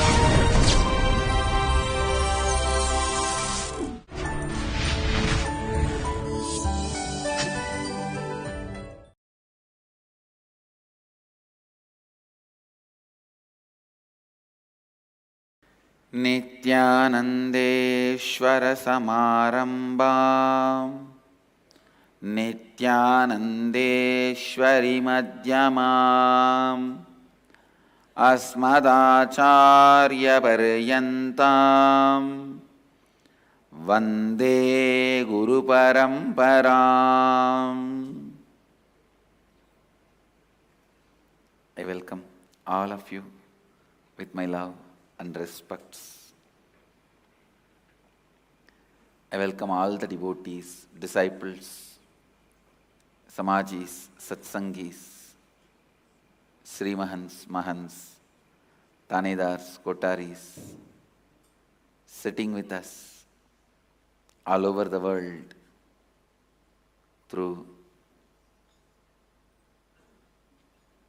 Nithyananda TV, Sadhana TV, Ara TV, and two-way video conferencing, having Nayana Diksha, cities sitting with us, having Nayana Diksha, Singapore Adinam, Surrey, Canada, Houston Adinam, Vancouver Community Center, London, Puduvai Adinam, North San Antonio, Washington DC, Warrington UK, Madurai Adinam, Dubai Adinam, Tallahassee, Florida, Hosur Adinam, Hong Kong, China, Trinidad, Tobago, Ohio Adinam, Upland, Los Angeles, Seattle Adinam, Vancouver, Bhubaneswar, Toronto Adinam, Bogota, Colombia, New Zealand Adi Arunachalam, Chennai Sripuram, Kuala Lumpur Adinam, Australia, New York Adinam, Los Angeles Adinam, Slovakia Košice, Suva Fiji, St. Louis Adinam. Lot more cities are joining. I welcome all of you with my love and blessings. Today, the 6th day of Meenakshi Brahmotsavam, Jnana Sambandar, establishing Shaivism in Madurai. I can use the word re-establishing Shaivism in Madurai.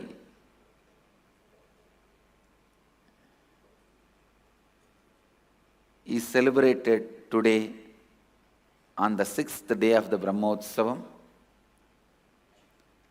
because Sundareshwara himself established Shaivism and Sarvanyapita first in the Madurai, then Jnana Sambandar re-established. I have to again re-establish.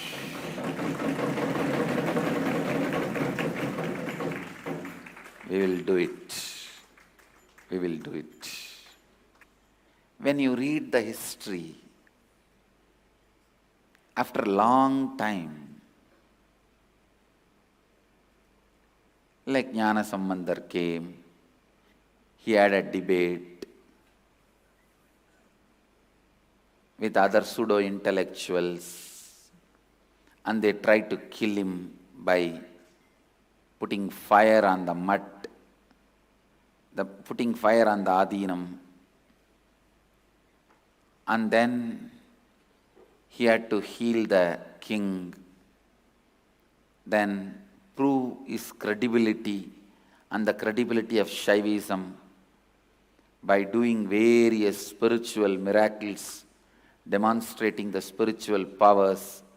Finally, he has to establish Shaivism. When you read it as a history from a remote point of view, after a long time, thousands of years, you may not know what Jnana Sambandar has gone through. You have to do all that again, only then you will know what Jnana Sambandar has gone through. What Jnana Sambandar would have gone through, only then you will have the respect for the Pita. That is the tapas, to sit in that Pita again, to revive, re-establish the Pita, to revive, re-establish Shaivism. The same people, I can say almost same people who are harassing Jnana Sambandar are back. And fortunately, he himself is back. So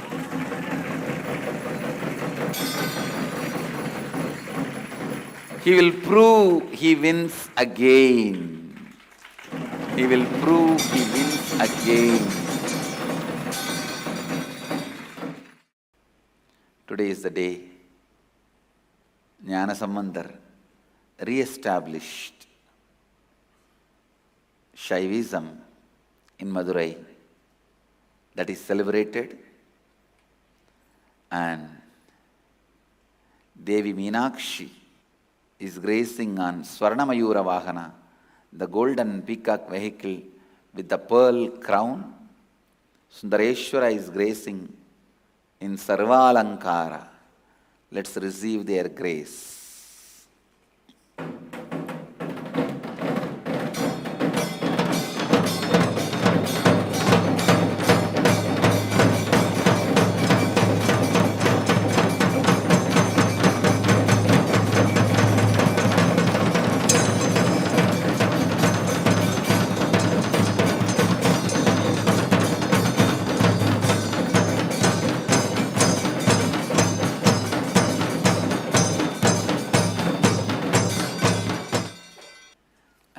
Chennai, Sripuram, Annapurni Achi's 90th birthday.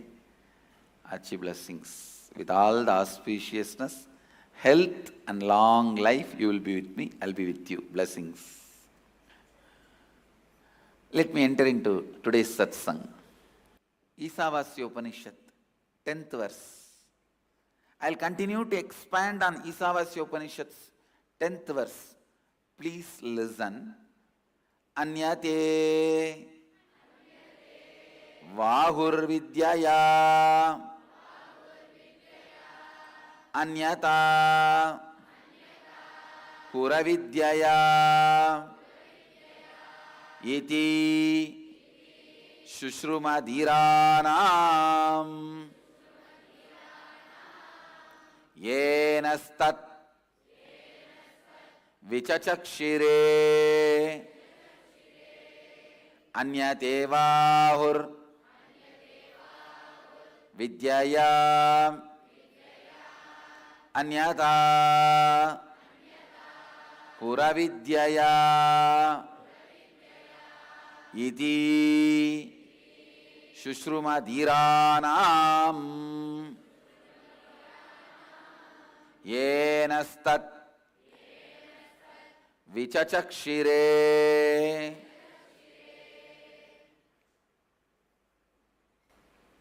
The translation goes, it is said that by Vidya, the knowledge cognized from the right context of grasping the truth. Please understand this verse, the 10th verse of the Ishavasya Upanishad, is trying to remind you the important truth of necessity to have a deep seeking alive. Understand, seeking is the fire, constantly helps you to reinvent yourself. I tell you, all the best things in my life, whether the best period I was healthy, I should say I am, not just I was.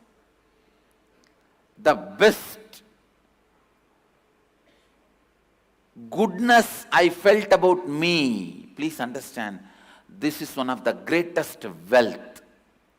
Feeling good about you, feeling wow about yourself, the ultimate ability to do tyaga, sacrifice,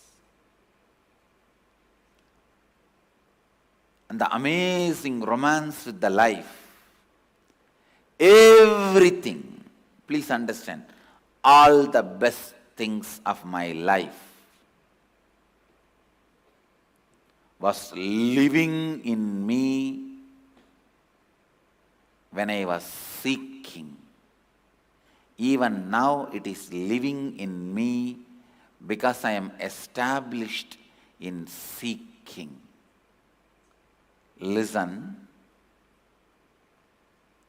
even an incarnation is established in seeking. See, before my enlightenment, I was seeking enlightenment.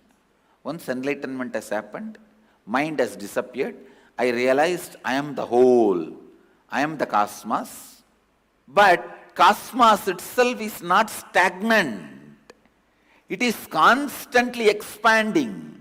How can it expand if it does not have a seeking to become something more? So the very expansion of cosmos is fueled by the seeking of the cosmos.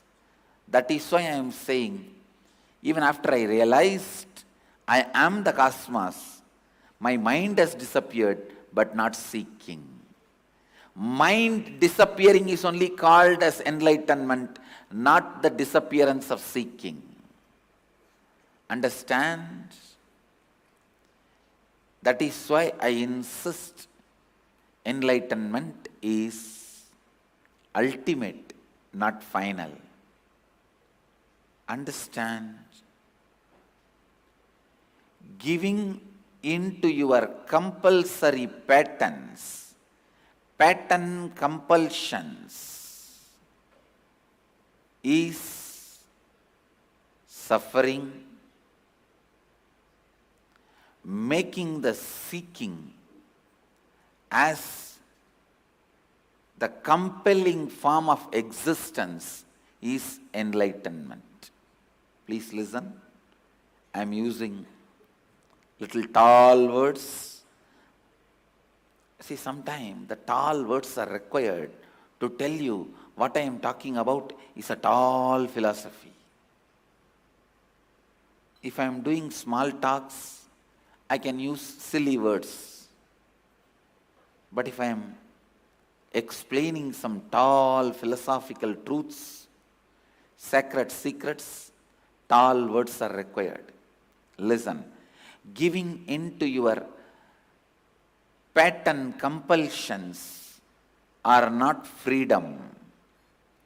Unfortunately, the Western society is teaching you, Western civilization is teaching you, the materialistic civilization is teaching you, giving into your pattern compulsions is freedom, and they supply material for your pattern compulsions and swindle you, rob you. Giving into your pattern compulsions are not freedom. If you think that is the freedom, you are stupid. That's the right word I will use. You are stupid. Don't give in to your pattern compulsions. Make seeking as the compelling reality of you. Let the seeking be the first response from you. Let me define seeking. Please listen. Let me define seeking.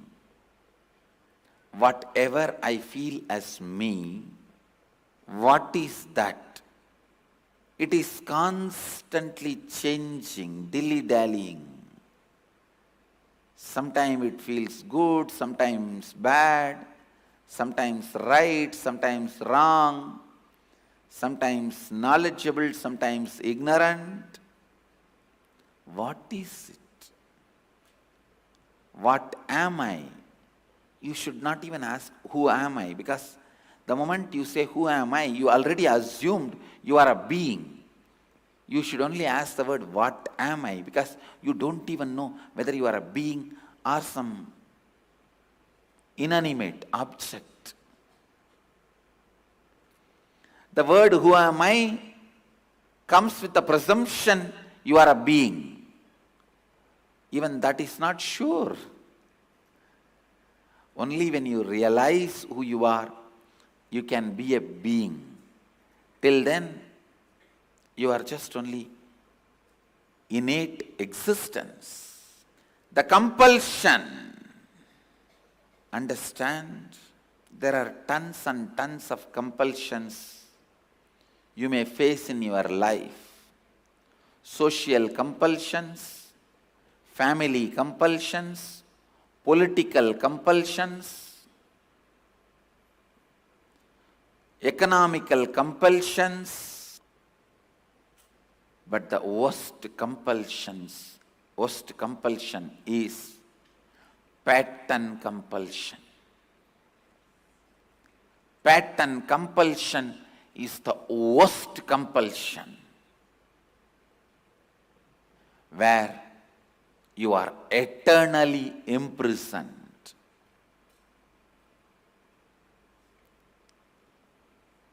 Life becomes worse than hell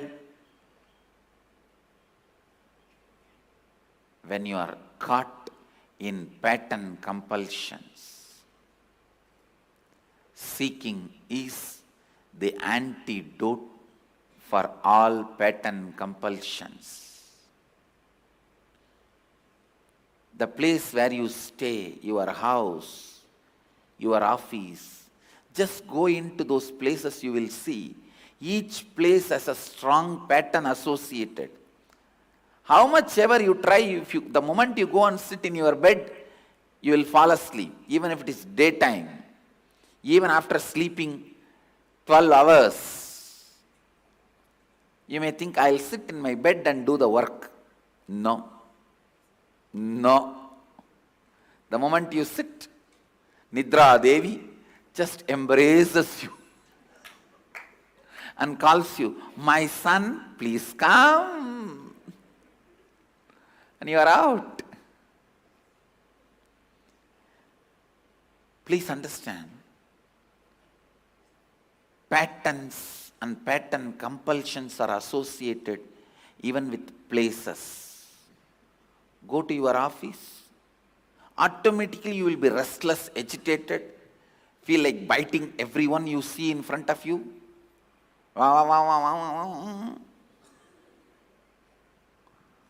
Whoever is seen by you will have your blessings.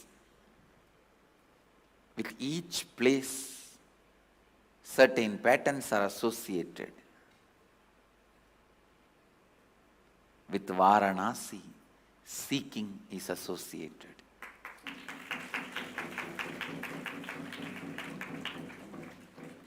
If you want to be out of your pattern compulsions, giving into your pattern compulsions, awaken the seeking in Varanasi. Be there. Be there in the may. May is not may, must. May is must. Let it not be may. May is must. Please understand, really I am telling you, each place is associated with certain patterns because those patterns are enriched, encouraged.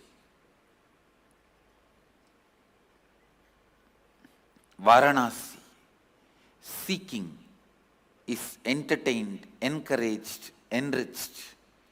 That is why Sri Ramakrishna says, I saw Varanasi as a golden city. It is not built by just stone, brick, wood, mortar. It is built by intense seeking, prayers, the sacred sentiments of millions and millions and millions of enlightened beings and billions of devotees, visitors, pilgrims. Understand? Ramakrishna is perfectly right. He is perfect when he describes Varanasi. Whenever I sit in the Ganga in the boat and look at the Varanasi, I see millions of enlightened beings seeking and billions of devotees, prayers put together, personified. Each stone in Varanasi is one enlightened master's seeking. The martyr binding the stones is billions of devotees seeking and prayers. Each place radiates certain pattern. Each place radiates certain pattern. Understand? Varanasi is all about seeking. Seeking. Seeking. Constantly keep your seeking alive. What am I? What is it I see all around me which I tag as world, which I classify as world? Before accepting any friend request, you try to see the profile. Same way, before accepting the friend request from the world, please try to see the profile of the world.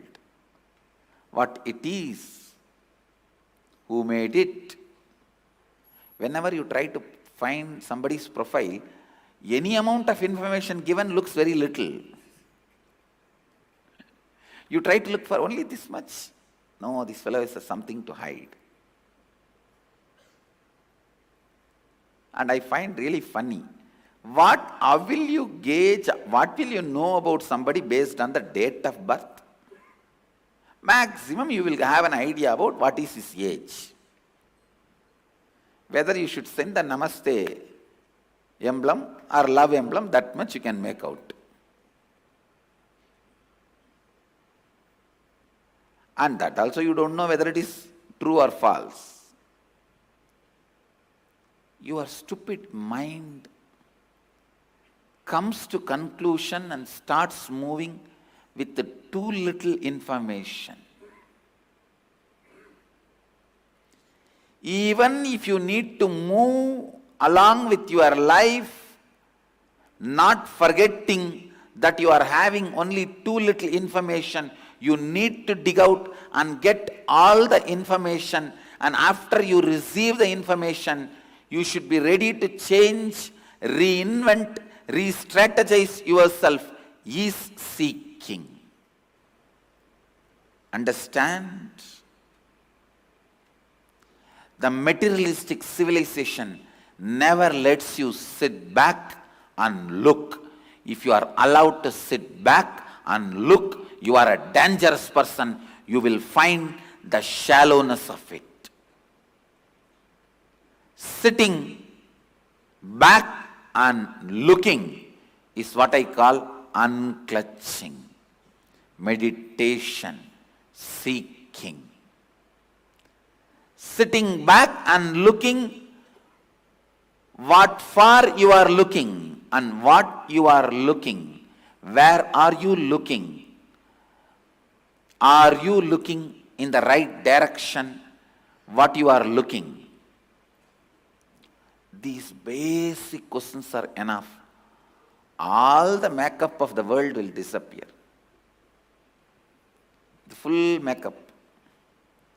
If you go in the rain, the black will come to the white and white will go to the black. Means the hair which was dyed will become white, and the face which was painted with white will become dark because of the dye has come here. Exchange of color. I tell you, sit back and look, you will suddenly see what you are looking can never be delivered from whom you are looking and from where you are looking. That is why the materialistic society and its day-to-day routine is always constantly pushing you, never letting you sit back and look. Ramakrishna says again and again, once in a while you should withdraw from your office, house, everything. Sit back and look. I tell you, not once in a while, every night you have to withdraw, sit back and look at your whole life. What are you? What am I? What am I looking for? What I am looking for? Where I am looking for that?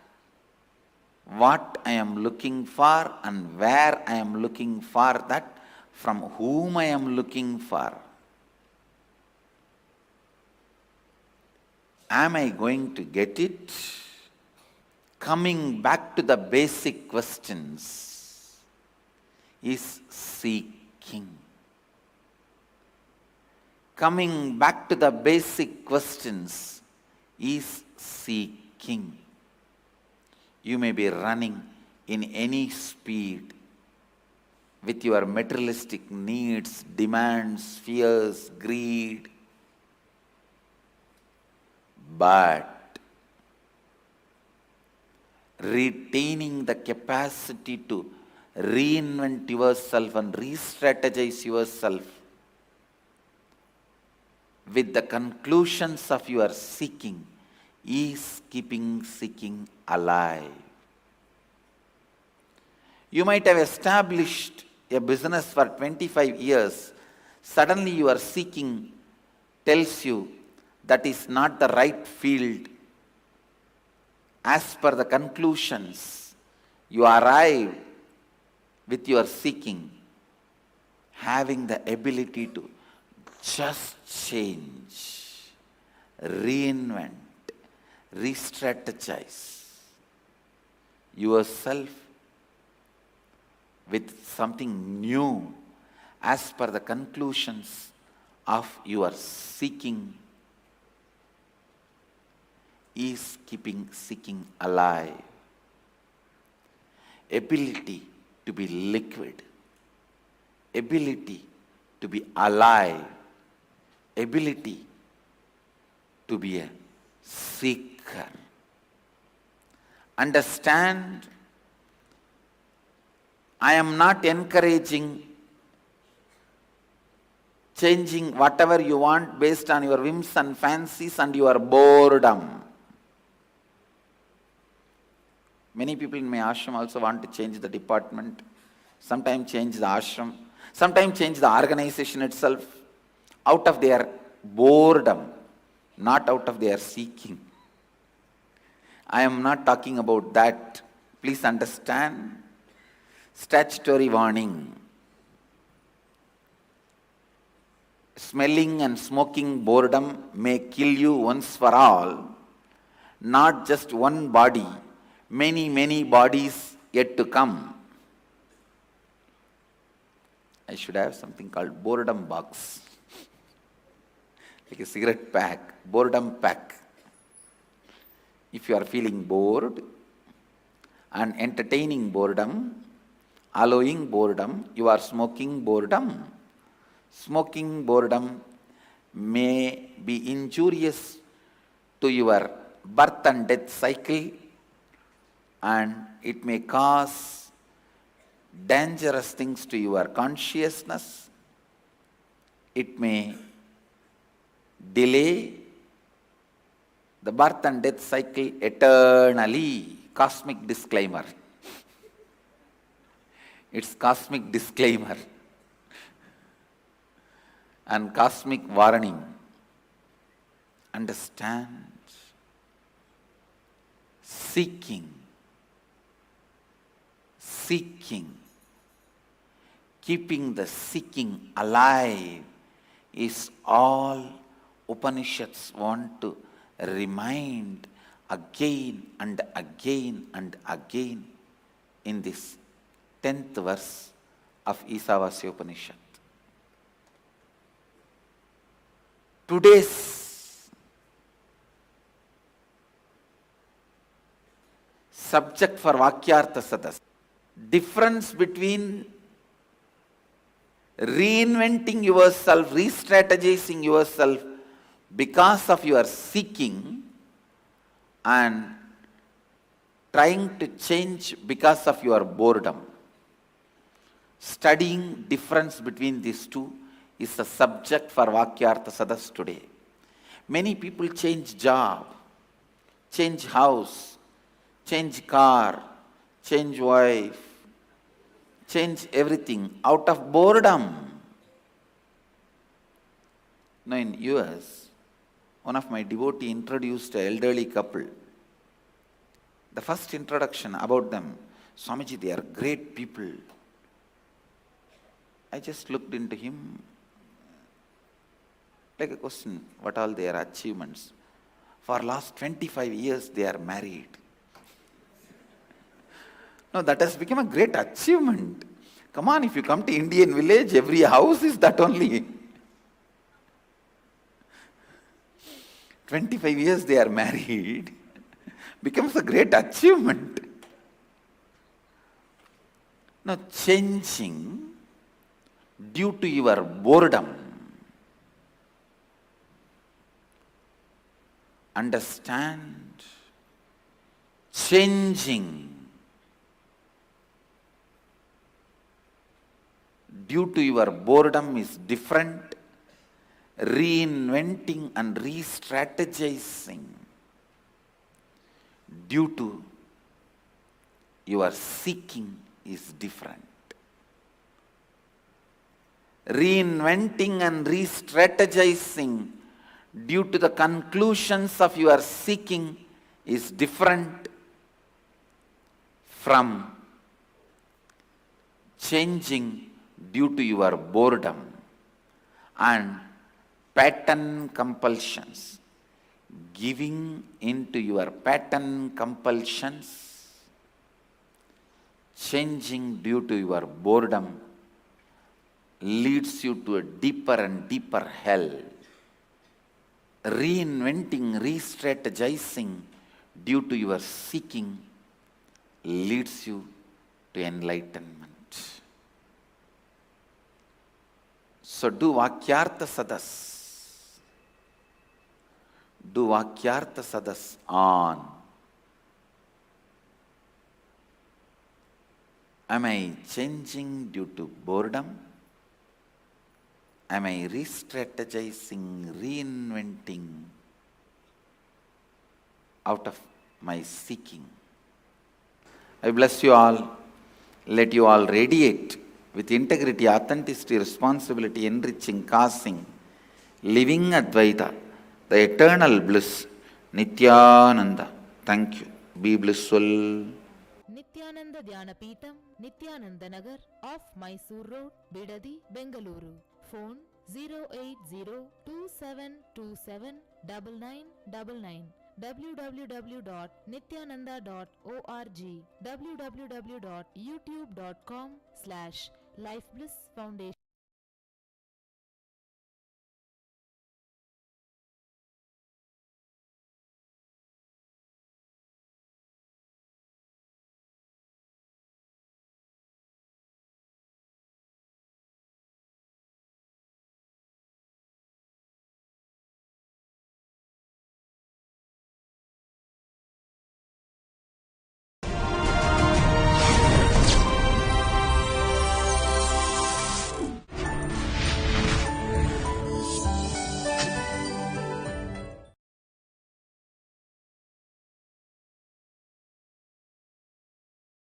Nithyanandeshwara Samarambam Nithyanandeshwari Madhyamam Asmadacharya Paryantam Vande Guru Paramparam.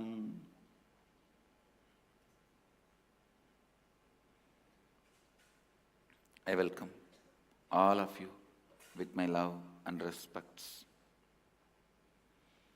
I welcome all the devotees, disciples, Samajis, Satsangis, Shri Mahants, Mahants, Kotari, Tanedar, visitors, viewers, everyone sitting with us through Nithyananda TV, Sadhana TV, Ara TV and two-way video conferencing, having Nayanadiksha, cities sitting with us, having Nayanadiksha in two-way video conferencing, Houston Adinam, Singapore Adinam, Puduvai Adinam, Manhattan, New York Varanasi, Calgary Amaranath, Charlotte Srisailam, Trinidad Tobago, Los Angeles Sherman Oaks, China, Hong Kong, Sirgari, Los Angeles Adinam, St. Louis Adinam, Alice Springs, Australia, Oklahoma Adinam, Ohio Adinam, Mill Valley Vairavan Goyil, San Jose Adinam, New Jersey Omkareshwar, Seattle Adinam, Toronto Adinam, Ohio Adinam, Oklahoma Adinam, Kuala Lumpur Adinam, Vancouver, Bhubaneswar, Thiruvanmiyur Adinam, and some more cities are joining. I welcome all of you with my love and respects.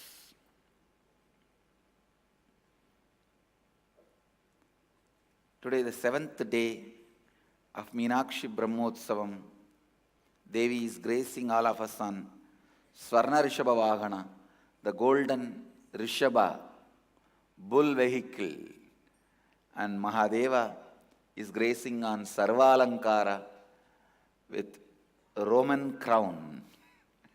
Only in Madurai temple, even the cultures which came later, the best parts of those cultures were absorbed into the worship and tradition.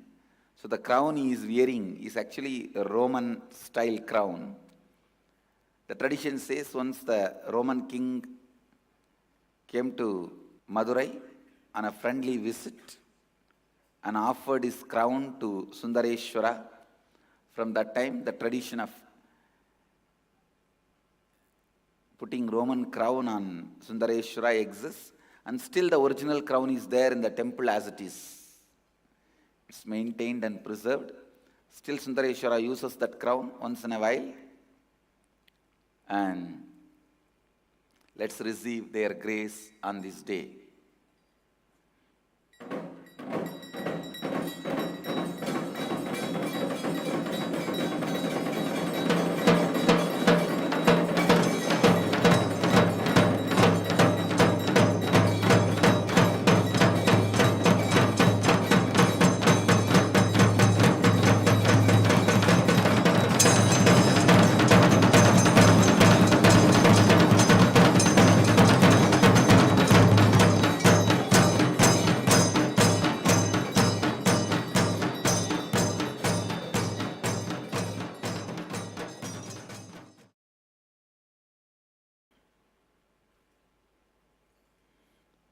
I'll continue to expand on 10th verse of Ishavasya Upanishad.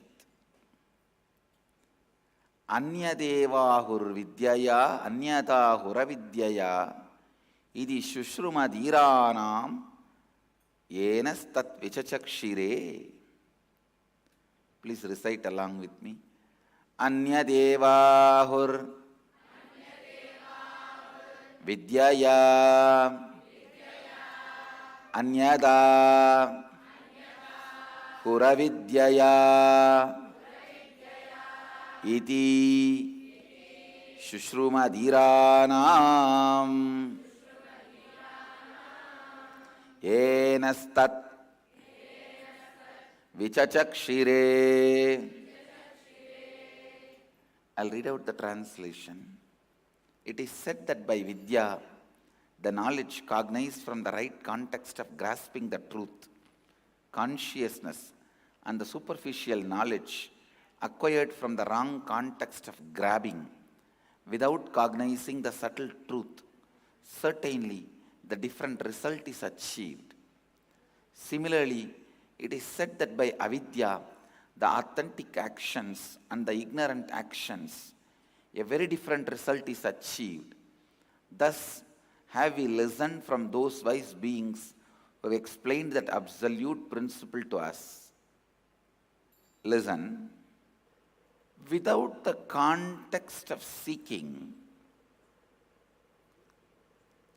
even renunciation can lead you into laziness. Lot of people talk as if they are renouncing just to justify their laziness, dumbness, stupidity. Understand? Now, I get many lectures like this from people, utterly lazy, bored, tired, but when they talk as if they are renouncing the whole world. Listen. Renunciation is not renouncing the action. You grow grass, feed the cow, milk, then make it as curd, churn, get the butter, boil it, and make ghee. Offer the ghee to the deity, divine, God, Guru or whatever. That is renunciation, sacrifice. You don't even grow the grass. It's not sacrifice. Understand? That is boredom. That is tiredness. Many people don't even take the effort of growing the grass. They say, oh, everything is Maya. Without understanding the context, even the greatest truth can be misused. Missed and misused. Seeking, honest seeking, authentic seeking, being integrated to your seeking is one of the most important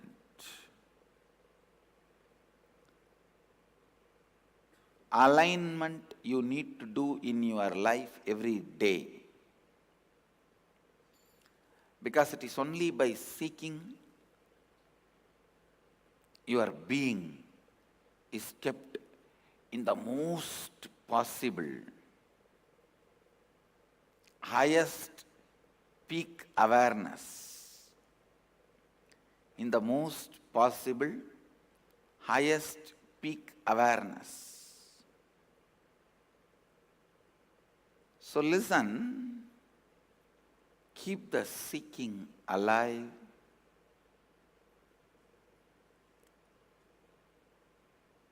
Let the seeking become your first response to life. Let the seeking be the source of inspiration for you to live. Let the seeking be the energy to live. Let the seeking be intensity to live. Anyadeva hurvidyaya anyata huravidyaya iti shushrumadhiranam enastat vichachakshire. Without the context of seeking, the most subtle truths are never cognized. Without the context of seeking, the most subtle truths are never cognized. Cognizing the most subtle truths in the right context happens only by you keeping your seeking alive. Everything, deity worship, attending satsang, reading the scripture, doing voluntary service, pranayama, yoga, spiritual practice, whatever you are doing should strengthen your seeking, should make you a more and more strong seeker. Depth of your seeking should be increased. Don't ever think without seeking any higher thing can be achieved. No. Every higher thing is achieved only by seeking. I just want to dedicate 1 or 2 days continuously to repeat the importance of seeking, so that even if you have missed, now you are catching it. Seeking, today also, keeping the purity of your seeking, let that be the Vakyartha Sadas. Let that be the Vakyartha Sadas. See, first time when you hear Guru's words, with so much of seeking, interest, excitement, you enjoy it, start picking up many things and internalizing as your part of your life. And then after some time, your seeking comes down. You listen but take it for granted. Okay, like this only he talks. It's okay. I heard enough. Slowly, slowly, when you take Guru for granted, his words for granted, how many years you may listen to satsang, you create a huge iron wall around you. The Guru's words never penetrates and becomes part of you, because with each word you created a pain pattern. How not to allow that into you to get internalized? How to keep that away from you? Either your earlier failures or thinking that I tried and it is not working out is great, but it's not going to work out for me. Developing some of these kind of patterns, thought trends, and seeking is also when it is lost. Even if you live around the master for years, listening to satsang for years, nothing happens to you. You have become a dangerously untrainable, non-transformable. Understand? Taking the master's words for granted, not taking them into your heart and making your life aligned to it, not using the words of the master and reinventing your life and re-strategizing, is the worst thing can happen to you. Because, listen, because other than the master's words, there is no anchor available to planet Earth. Please understand, anybody who is drowned in the ocean of samsara, the ocean of delusion and bondage, the only anchor available to raise yourself to the next level is master's words. From the other plane of existence, the only bridge available to this plane, this universe, is an enlightened master's words. If you don't catch that and raise yourself, nothing else, no puja, no meditation, no spiritual practice can help you. The highest spiritual practice is catching the master's words, constantly reinventing yourself and re-strategizing yourself. Reinventing and re-strategizing yourself is the only way. Re-strategizing yourself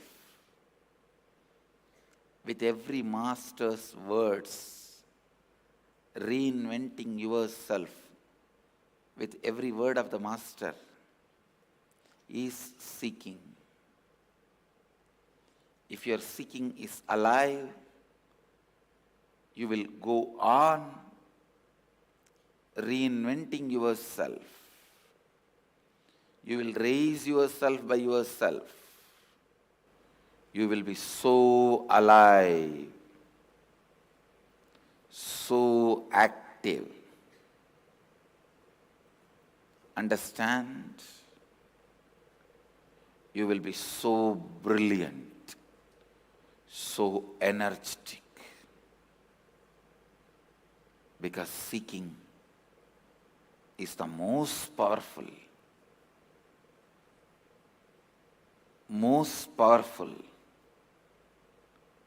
way you can exist. You can experience you.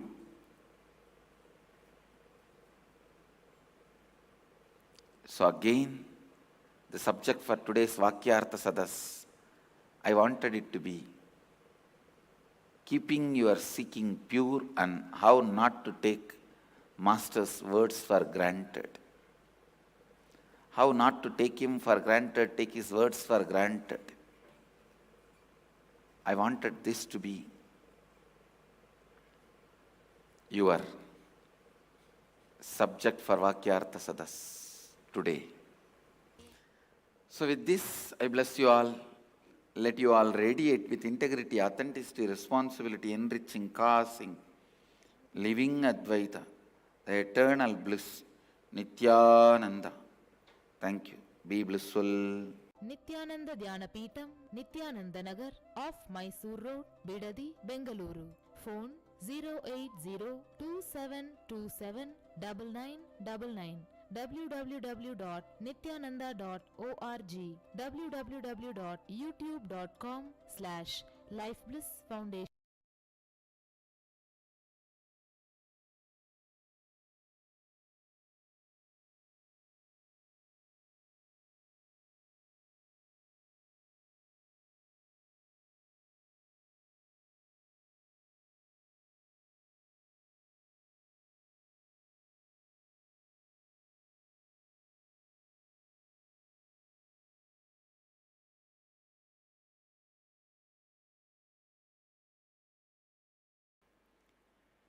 नित्यानन्देश्वरसमारम्भां नित्यानन्देश्वरिमध्यमाम् अस्मदाचार्यपर्यन्तां वन्दे गुरुपरम्पराम्.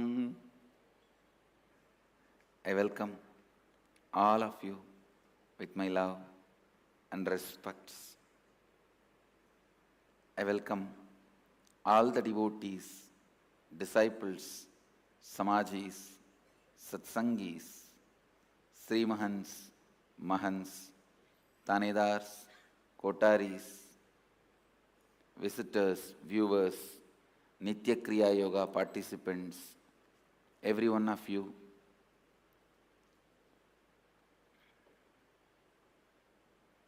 Sitting with us through Sadhana TV, Ara TV, and two-way video conferencing, having Nayana Diksha. Cities sitting with us in two-way video conferencing, having Nayana Diksha. Los Angeles Adinam, Ohio Adinam, Toronto Adinam, San Jose Adinam, Vancouver, Bhubaneswar, Istanbul, Turkey, Oklahoma Adinam, Guadalupe Adinam, Phoenix, Arizona, St. Louis Adinam, Australia, Seattle Adinam, Singapore Adinam, Bengaluru North, Warrington, UK, Houston Adinam, Hyderabad Adinam, Tallahassee, Florida, Dubai Adinam, Puduvai Adinam, Manhattan, New York, Varanasi, Hosur Adinam, China, Guptakashi, Indrani, New Jersey, Trinidad, Tobago, Los Angeles, Sherman Oaks, Hong Kong, Sirgari, and some more cities joining. Kuala Lumpur Adinam, St. Louis Adinam, Seattle Adinam. I welcome all of you with my love and respects.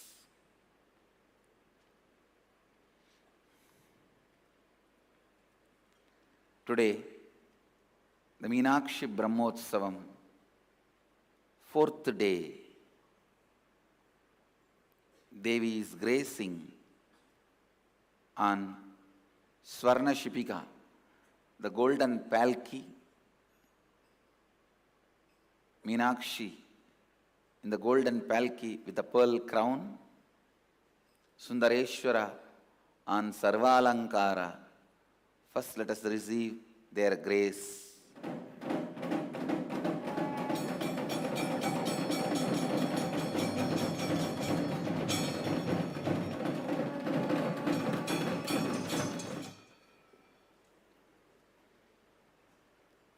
Let's enter into 9th verse of Ishavasya Upanishad. I'll continue to expand on the 9th verse of the Ishavasya Upanishad. Please recite along with me. Antam tamaha pravishantiye avidyamupasade tato bhuya ivate tamaha yavu vidyayamrataah.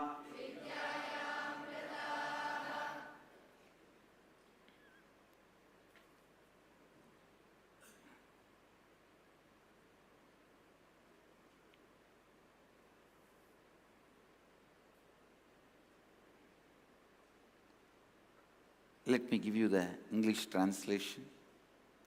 Those who worship avidya, the ignorance that veils the true knowledge of truth, consciousness, enter into blinding darkness characterized by the absence of perception, but into greater darkness of ignorance than that. Enter they who, considering themselves as scholarly and learned, are engaged in vidya, the incomplete knowledge acquired for vested interests, characterized by the impure perception of truth, consciousness. Listen. Only if I sit on the edge of the seat, I make you also sit on the edge of the seat. Listen.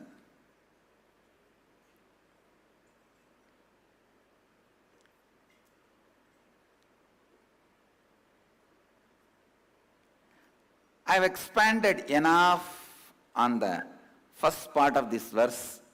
Andam tama pravishantiye avidyam upasate. I have expanded enough on that. Tato bhuya ivate tama yavu vidyayam rataha. I have expanded enough on this verse. The first part I have expanded enough. I'll expand on the second part and the context of the whole verse. Listen, most of the time, the knowledge is so addictive. After a certain period, the knowledge becomes so addictive, you start feeling this is enough. Please understand. If you started your seeking because of some problems you face in your life, and if those problems are attended, addressed, after that you think, why continue seeking? This why continue seeking, even after my problems are attended, that is the time either you become dull, means you develop a don't care attitude towards ignorance. What Upanishad declares, avidyam upasate. Or you become active. If you become active, that's more dangerous, because with that knowledge, but without having experience, you create big chaos and mess. Listen. This story can completely explain this one verse. Brahma and Vishnu searching Mahadeva's head and feet. Brahma goes up, Vishnu goes down. Both are seekers. Vishnu goes on and on and on and on and on. At one spot he feels enough, tired, bored.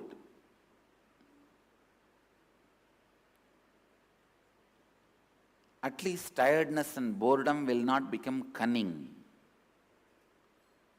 He comes back and says, no, I am not able to do, forget about it. He develops a don't care attitude towards ignorance. It's okay, what can be done? I am tired and bored, leave it. But Brahma not only is not able to find the truth, he tries to become cunning with that knowledge but not having experience. He becomes cunning. That is the most dangerous. That's the most dangerous. He becomes cunning.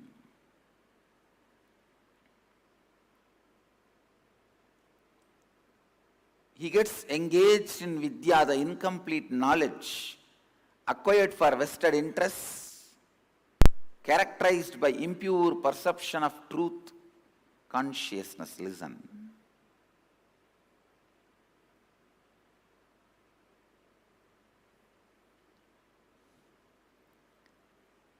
When Brahma becomes cunning, not only he doesn't accept, he tries to lie, saying, I found, and he develops a false evidence, that is false rituals, false techniques, to say, I found, if you use this technique, you will find.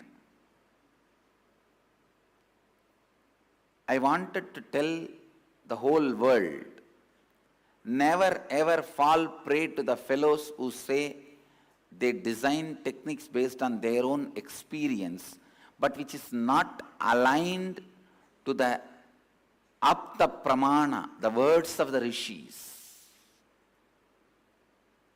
Understand?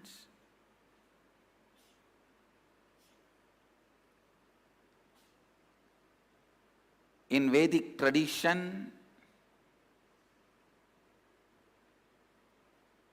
you can design any technique, any permutation combination is allowed. You are given so much freedom, but it should be in tune with the Vedas, the Apta Pramana.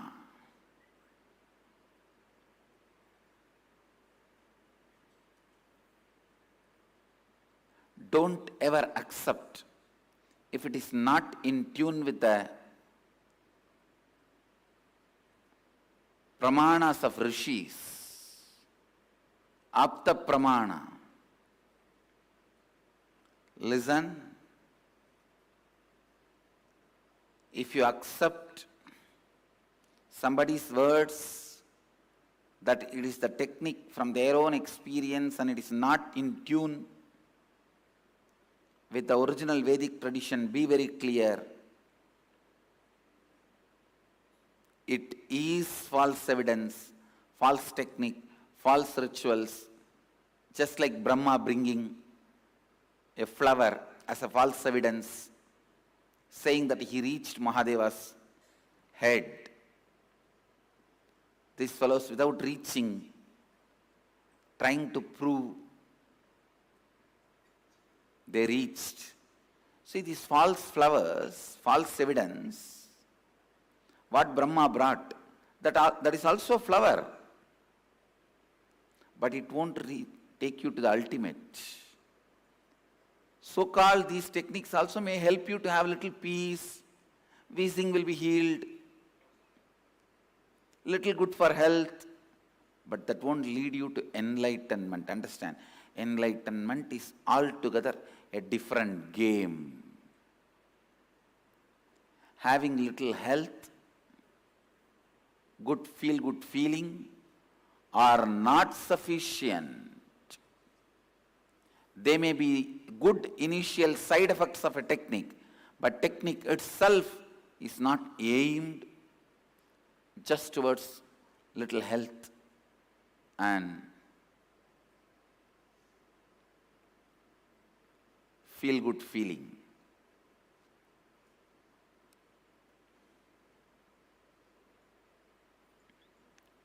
Don't become victims of Brahma.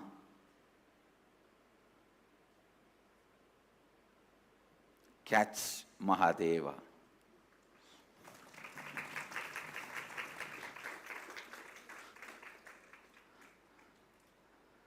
Don't become victims of Brahma, his false claims, and the false evidence he brings, false techniques he brings. Catch Mahadeva. Understand the context of this verse. This verse describes two major problems a seeker faces when he starts transforming his cognition that he is consciousness. Understand the context. Meditate on the context. Look in and face all the difficulties you face when you shift the cognition.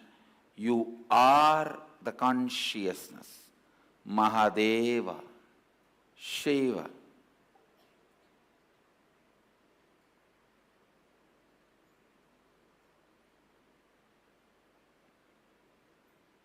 Look into the context.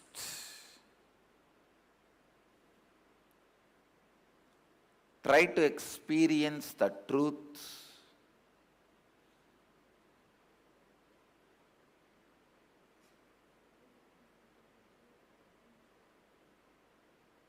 Again and again and again, if you search for the context, if you reach the context,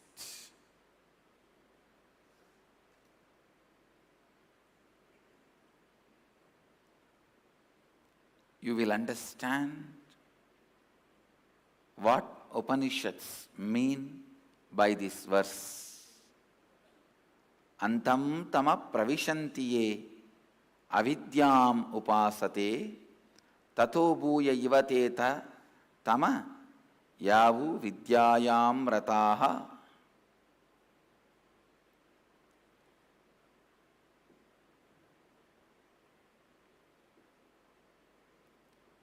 Some of the major difficulties, problems you will face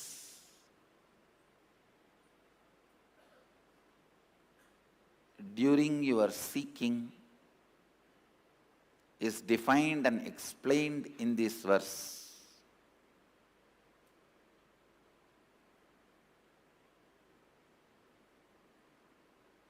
Your mind will try to encourage you to become a false guru. That is what the second part of the verse describes. Engaged in Vidya, the incomplete knowledge acquired for vested interests, characterized by the impure perception of truth and consciousness.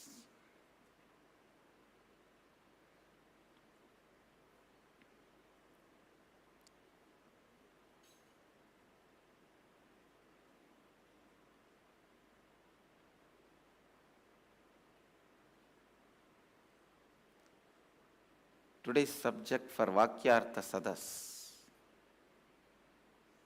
How to keep our seeking pure without being touched by Brahma and Vishnu both.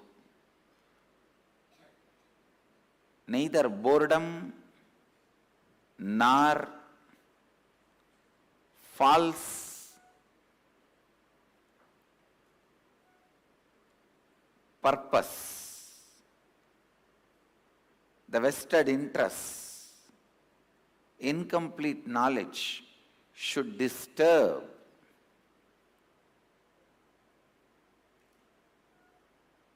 our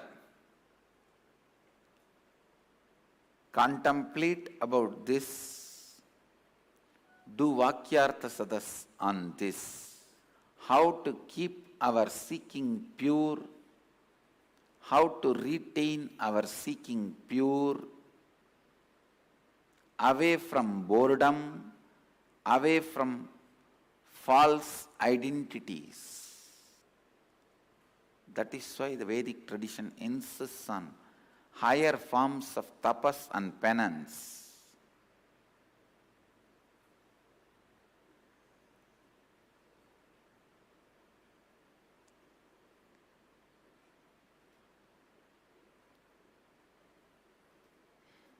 I bless you all. Let you all radiate with integrity, authenticity, responsibility, enriching, causing, living Advaita, the eternal bliss, Nithyananda. Thank you. Be blissful. Nithyananda Dhyanapītam, Nithyananda Nagar, off Mysore Road, Bidadi, Bengaluru. Phone 08027279999. www.nithyananda.org, www.youtube.com/lifeblissfoundation.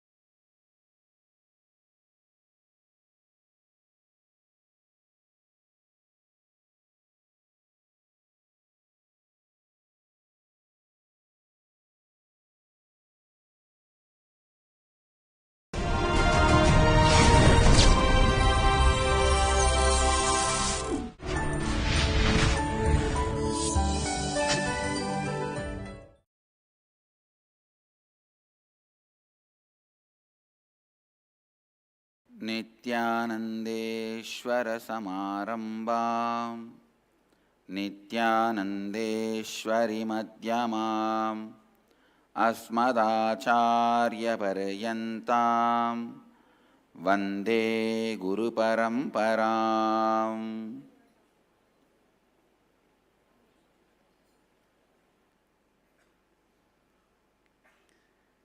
I welcome all of you with my love and respects. I welcome all the devotees, disciples, Samajis, Satsangis, Srimahans, Mahans, Tanedar, Kotaris, everything, everyone, everything and everyone, all the species, because today is very auspicious day.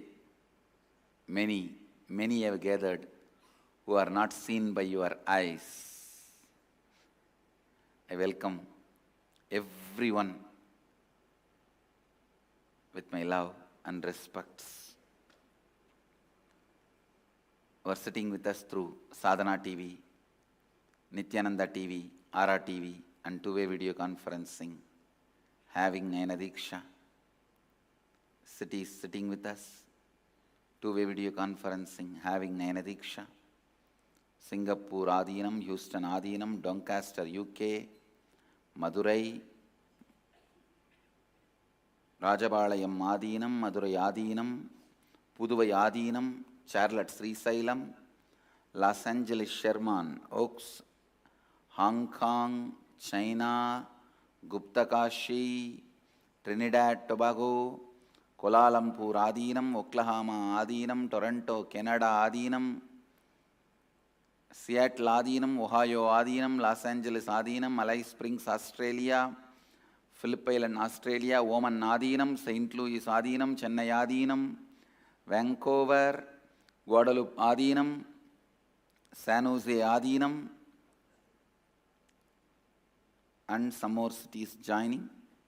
I welcome all of you with my love and respects. Today, anniversary of Pattabhishekam of Paramahamsa Nithyananda and Sarvanyapita Madurayadinam.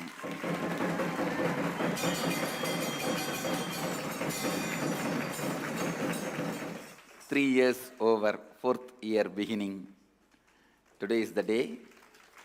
The 5th day of the Meenakshi Brahmotsavam morning, the formal traditional coronation was done. Almost this very same time, Meenakshi is gracing on Swarna Ashwavahana, horse vehicle, and Sundareshwara is gracing on Sarvalankara on this auspicious day. Let's receive their blessings.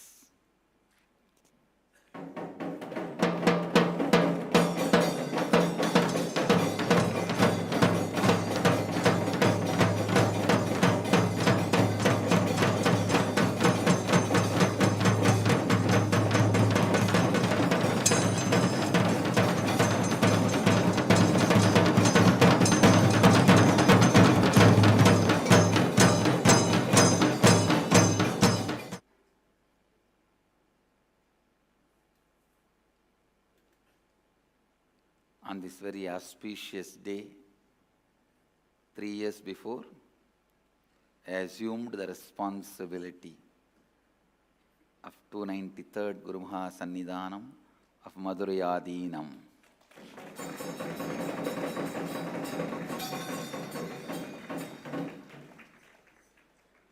If you look back, wow, how much has happened. It's after these responsibilities we started reviving agamas, temple architecture, so much has been done to Shaivism.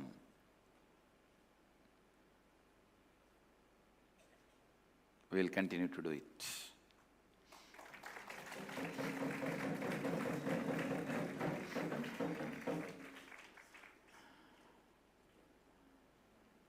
On this auspicious day, I feel there is so much to tell.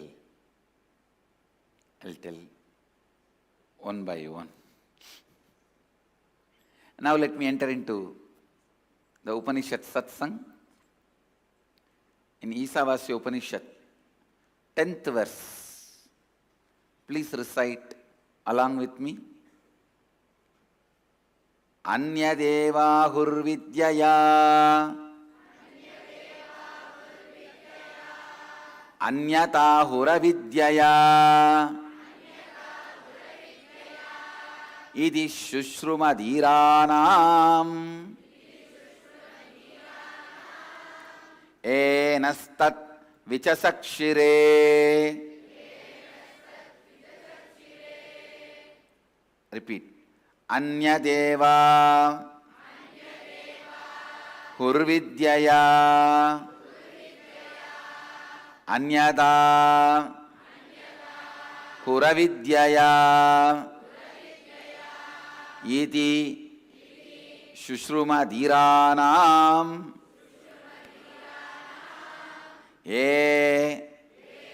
nastat vichachakshire.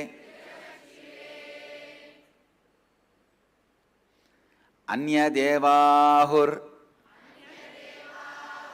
vidyaya Anyada huravidyaya Iti shushrumadhiranam Yenastat vichachakshire.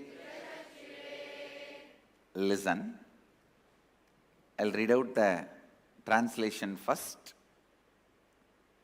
It is said that by vidya, the knowledge cognized from the right context of grasping the truth, consciousness, and the superficial knowledge acquired from the wrong context of grabbing, without cognizing the subtle truth, certainly a different result is achieved. Similarly, it is said that by avidya, the authentic actions and the ignorant actions, a very different result is achieved. Thus have we listened from those wise beings who have explained that absolute principle to us. Let me read out the translation once more. It is said that by vidya, the knowledge cognized from the right context of grasping the truth, consciousness, and the superficial knowledge acquired from the wrong context of grabbing, without cognizing the subtle truth, certainly a different result is achieved. Similarly, it is said that by avidya, the authentic actions and the ignorant actions, a very different result is achieved. Thus, have we listened from those wise beings who have explained that absolute principle to us. This is one of the most subtle spiritual difficulties. Please understand. I'm using the word spiritual difficulty, which I never used. It's one of the most subtle spiritual difficulty which human beings will face in the very high level of seeking. If they don't align their understanding in the initial level, in the high level of seeking, the problems human beings will face is described in this Upanishad, in this verse. You need to put your whole being and listen, only then the problems I am explaining you will be able to understand. Actually, if you are a seeker, by your very being, you will be able to understand all these problems. If you don't feel these problems exist in you, be very clear, you are not even a seeker. You are only an intellectual knowledge junkie. Using a new word. Knowledge junkie means just go to different bookshops, grab few books, chew those papers here and there like a donkey chews the papers. The intellectual junkie. Time pass reader, time pass thinker does not mean you are a seeker. Understand? In seeking, never time passes. You only gain time. If you are a seeker, never time passes. You only gain time. If you are a time pass reader, time pass information collector, as I said, knowledge junkie, don't claim you are a seeker. Seeking never brings pain. It adds depth to you. It adds strength to your very bone. Seeking blossoms in bone marrow. Understand? A seeker will never have the problem of boredom. If you are struggling with tiredness and boredom, you are just curiosity, knowledge junkie. You read, follow, collect information, try to analyze for the sake of your night dinner table discussion, DTD. Most of the people try to become intellectual for dinner table discussion, where you can establish you are something little more than everyone else who is sitting in the dinner table with you. Listen, you establishing you are little more than everyone sitting with you in dinner table is no way going to make you a seeker. You can be person who knows little more.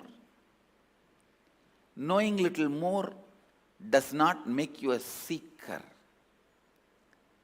Seeker is whose very bone marrow is after the truths of life. Seeker never loses focus or attention because his very bone marrow is vibrating with what he is seeking. He never loses focus. He never loses attention. He never loses what he wants to do. He never loses what he plans to do. He never loses focus on his life. No.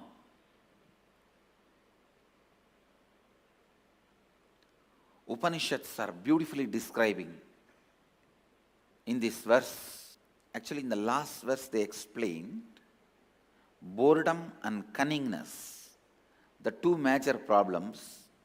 In this verse, they explain a subtler level problem, which is beyond boredom and cunningness.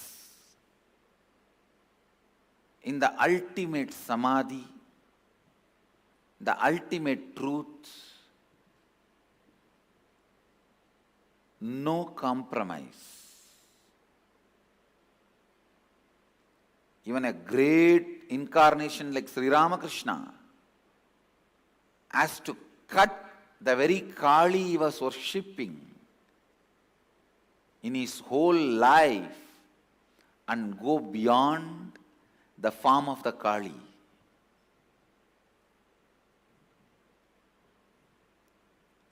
Uncompromised.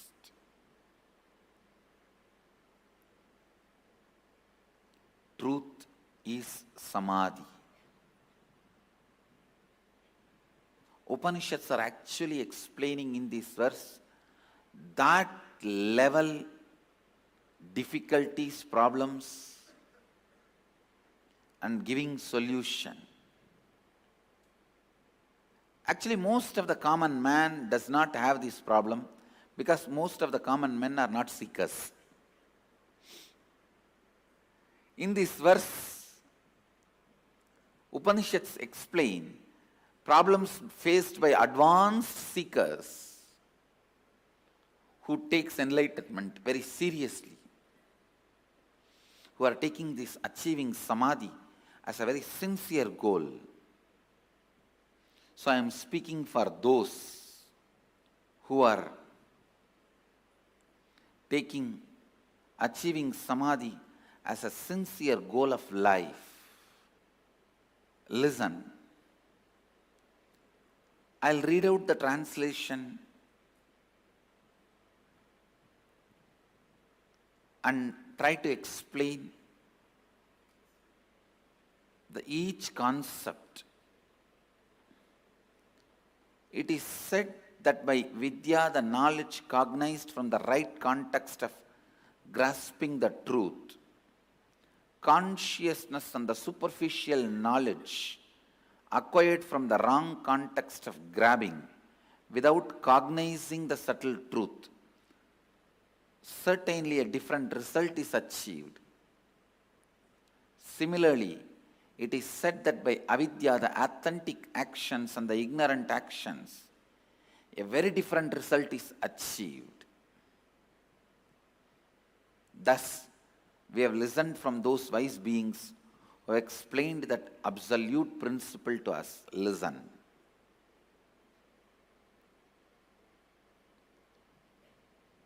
Purvapaksha.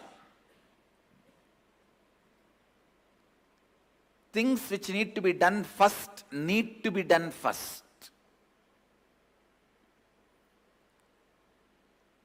When your body is dried with the testosterone and estrogen hormones, your brain develops certain very subtle, most subtle, powerful grooves, zones where superconscious can reflect in its original pure form without any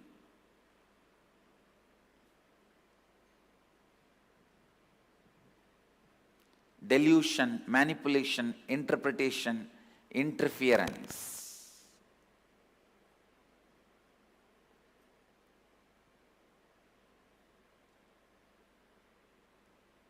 Please listen. I am making a very significant statement. When your body is dried with the testosterone and estrogen, means male female hormones, your brain develops certain most subtle powerful grooves where the pure superconsciousness can reflect in its original form, in its original existence. The reflection is so pure, so authentic, it is as good as the original. That is the reason the context, Purva Bhaksha, the pre-preparation is needed for enlightenment process. I am not saying everyone should become celibate, everyone should become sannyasi. No. But when your seeking becomes very intense, when your whole body and mind boils with the seeking, automatically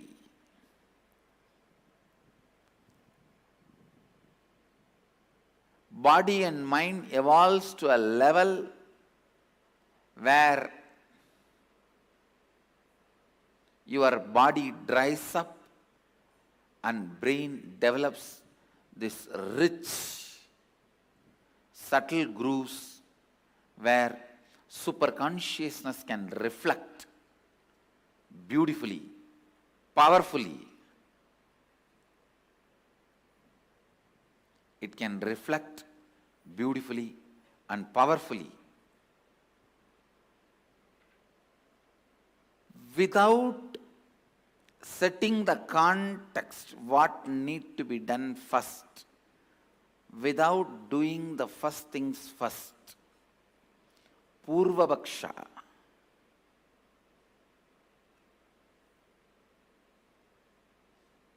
If the truths are grabbed,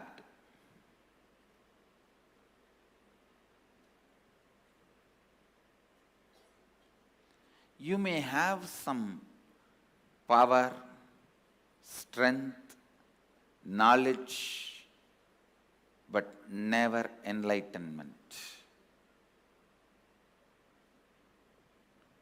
Never enlightenment.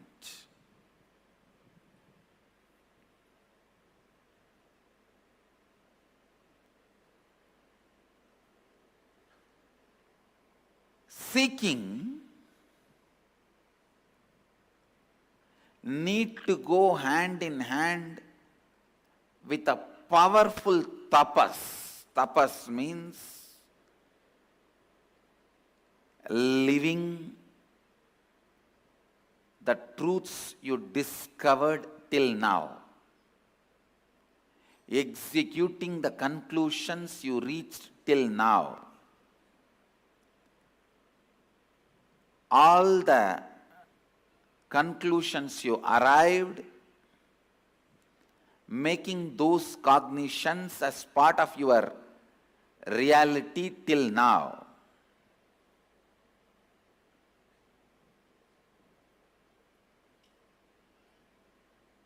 This is the subject for today's Vakyartha Sadas. All the cognitions I achieved, the conclusions I have arrived, have I made all that as my day-to-day lifestyle practice?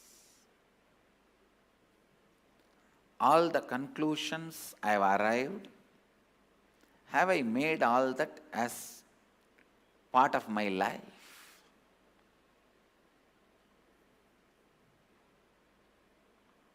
What all the truths I understood, I have made it as part of my life. What all the truths I have understood, I have not made it as part of my life. Look into that. That is the subject for Vakyartha Sadas today. I bless you all, let you all radiate with integrity, authenticity, responsibility, enriching, causing, living Advaita, the eternal bliss, Nithyananda. Thank you. Be blissful. Nithyananda Dhyanapītam, Nithyananda Nagar, off Mysore Road, Bidadi, Bengaluru. Phone 08027279999. www.nithyananda.org. www.youtube.com/lifeblissfoundation.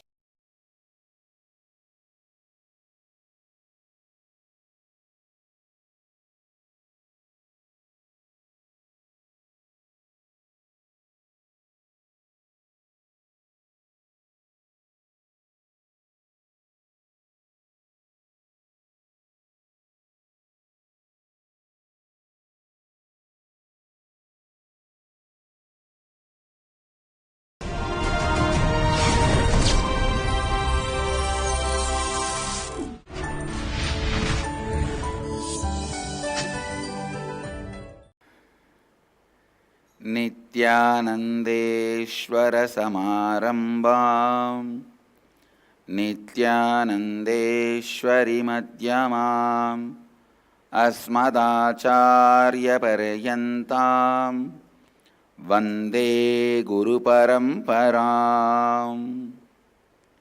I welcome all of you with my love and respects. I welcome all the devotees, disciples, Samajis, Satsangis, Sri Mahans, Mahans, Tanedar, Kotari, visitors, viewers, everyone sitting with us all over the world through Nithyananda TV, Sadhana TV, two-way video conferencing, having Nayanadiksha, cities sitting with us in two-way video conferencing, having Nayanadiksha, Houston Adinam, Singapore Adinam, Puduvai Adinam, Tallahassee, China, Guptakashi, Tobago, Trinidad Tobago, Indrani, New Jersey, Ohio Adinam, Oklahoma Adinam, Los Angeles Adinam, Kuala Lumpur Adinam, Vancouver Bhubaneswar, Oman Adinam, Toronto Adinam, Temple City, California,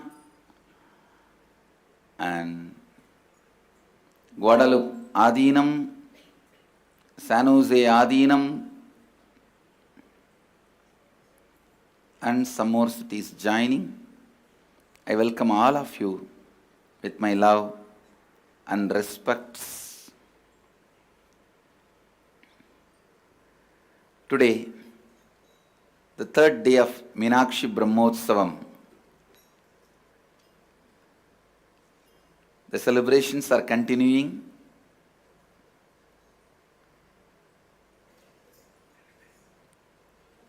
Mahadeva is gracing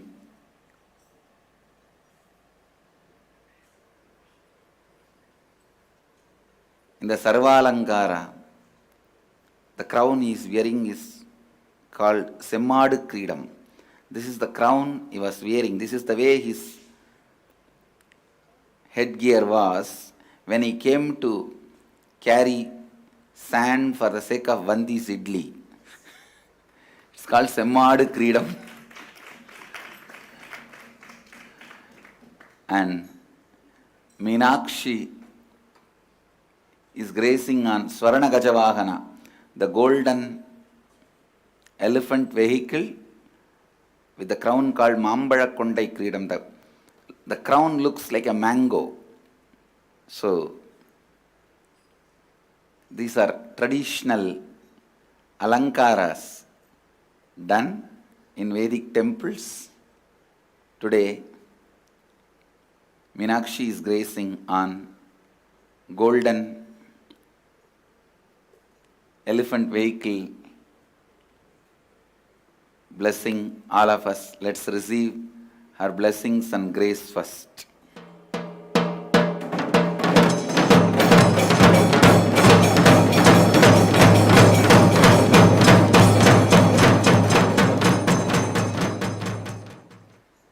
I'll continue to expand on the 9th verse of Ishavasya Upanishad. Please recite along with me. Antam tamaha pravishanti ye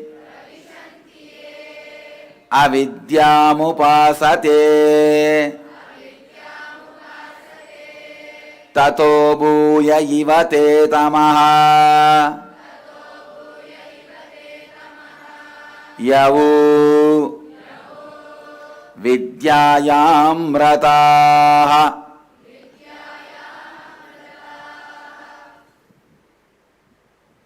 Recite loudly.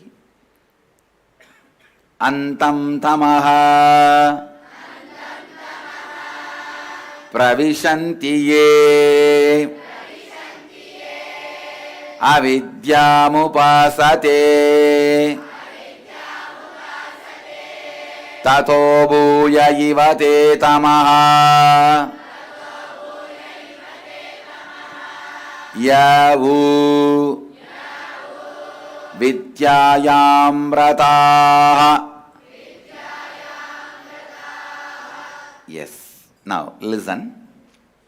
Those who worship avidya, the ignorance that veils the true knowledge of truth, consciousness, enter into blinding darkness characterized by the absence of perception.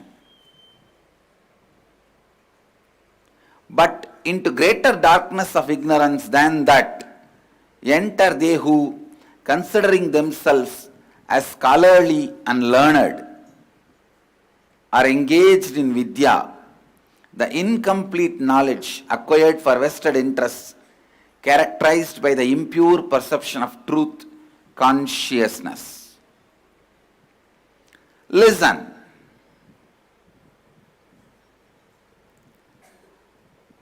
These two concepts you need to understand. One,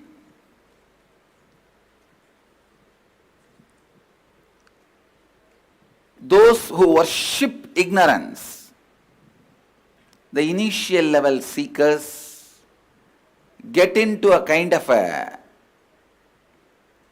tiredness, boredom,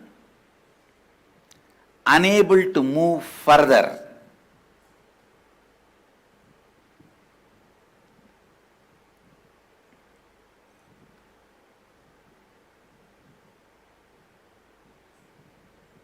Don't care attitude about ignorance. This is one group. There is another group, little advanced level seekers, but after a certain amount of time, listen, please listen, when you spend time with certain concepts and don't align your life to those concepts, you will feel acquaintance with the concepts intellectually but not experientially. Familiarity always breeds contempt. Even with the idea, you are the consciousness. If you are acquainted, means if you are having exposure to that idea, you are thinking about it quite a long time, but you never made that as your cognition. You never transformed your life. You never aligned your life to the truth. Then slowly, you think what you are living, what you are doing is much better than common men, normal people who don't even know that they are consciousness. So with this justification, the worship of imperfect knowledge, the incomplete knowledge starts. The danger is, by now you know how to manipulate others, how to be a half guru. All your neighborhood gurus are formed like this only. Each neighbor would have one guru. In India, each street will have one Jagat Guru. You can ask him, why are you calling yourself as Jagat Guru? No, I have one disciple, I named him as Jagat. So I am Guru of the Jagat, so I am Jagat Guru. Listen, all your neighborhood gurus are in this space, in this mood. Please understand. The impure perception of truth, consciousness, incomplete knowledge, which is the problem of advanced seekers, is more dangerous than the initial level problem of initial level seekers, which is the don't care attitude towards ignorance or tiredness and boredom. So these advanced level seekers who worship knowledge but which is incomplete, they won't have tiredness, boredom and all. They will be very active, but in the wrong direction. Enjoy knowledge for the sake of knowledge. Celebrate knowledge for the sake of knowledge. Celebrate power and energy for the sake of power and energy. Don't use power to manipulate others. Don't use knowledge to make money. Please understand. I am not saying don't accept salary for your contribution. I am not saying don't earn for your livelihood. All I am saying, mentally don't have the disease of equating your knowledge to wealth. It's a mental disorder. Please understand. Actually, I was planning to write a book. As per the cosmic law, what all is a mental disorder and physical disorder. Most of your physical disorders are not at all disorder in cosmic law. Most of your mental disorders are not at all disorders in cosmic law. Actual disorders, still your your mental disorder field, doctors, researchers are not even able to smell. Your researchers, scientists, still not even able to smell what is the real mental disorders. Psychological disorders. One of the biggest mental disorder is unable to sit with yourself. Understand, just learning the concept, not making it as part of your cognition, is the most dangerous. I'll tell you a story from one of the great master, architect of Hinduism. Today, whatever you know as Hinduism is there the way it is, available the way it is, only because of one person who is born today, Adi Shankaracharya.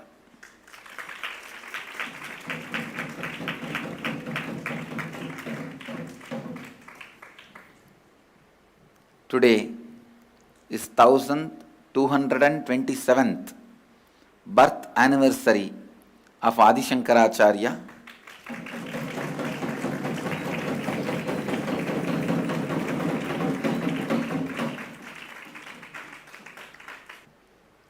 There is a beautiful incident in his life.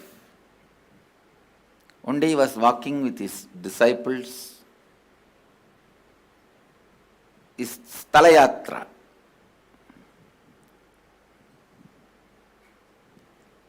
Suddenly he felt thirsty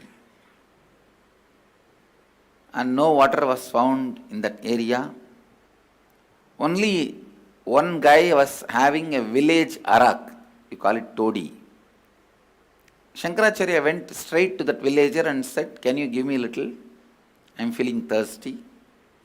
The villager readily agreed and he drank. The disciples could not understand, what is this? Acharya. Then they decided, when you can drink, why not us? They also drank.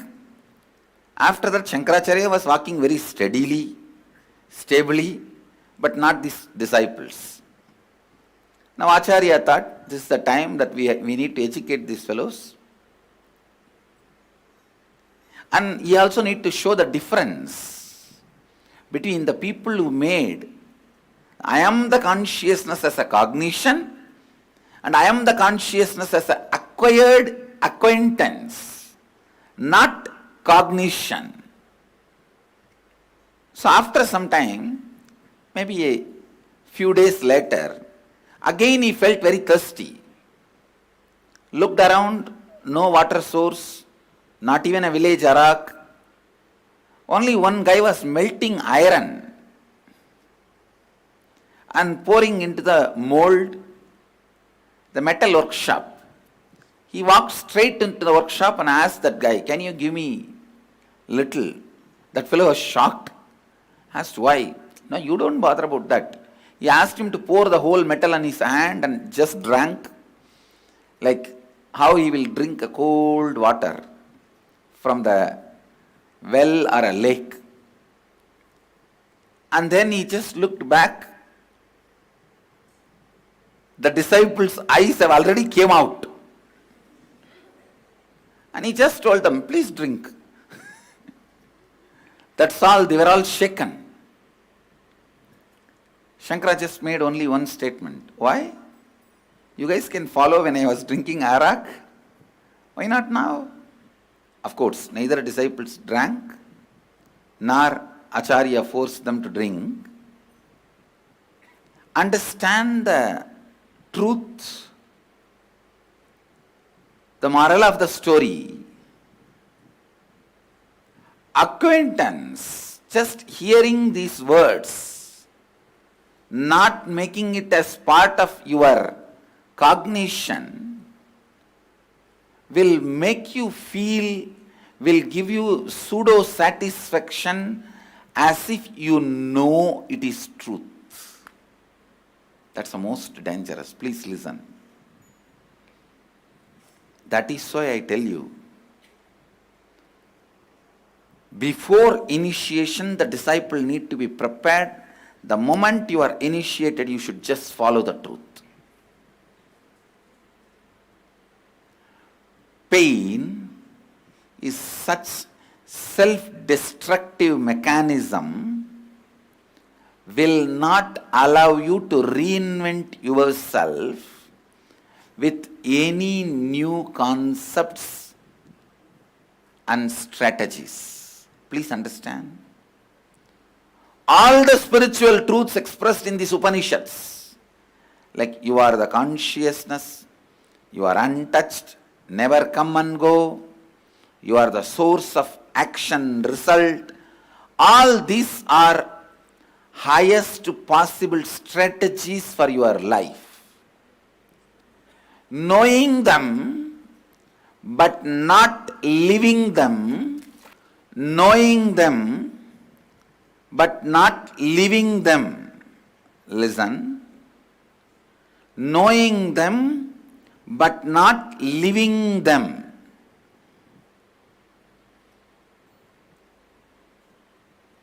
Makes you feel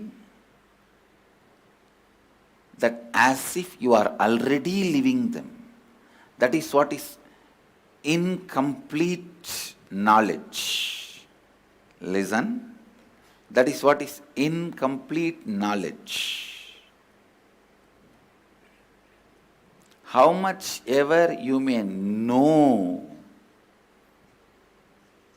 about yoga, unless you do, you won't have the result. How much ever you may know about swimming, unless you start swimming, you will not have the result. How much ever you may know about surgery, unless you do it, you don't know what it is. Please listen. Knowing but not doing. The non-practice. Non-practice. That's the most difficult mental setup. Once you acquire that, your whole life is gone. Please understand. Listening to the concept but not living them. Listening to the truths but not living them is the most dangerous. That is the most dangerous. Because once that mental setup comes to you,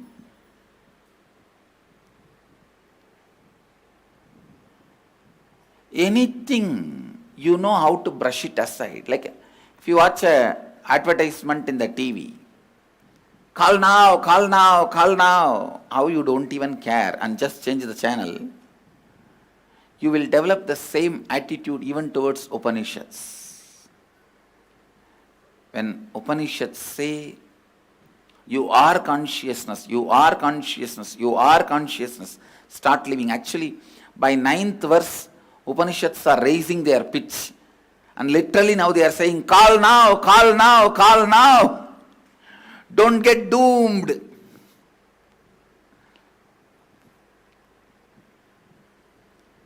Antam tama pravishanti ye avidyam upasate tato bhuya yivate tamaha hyahu vidyayam vrataha.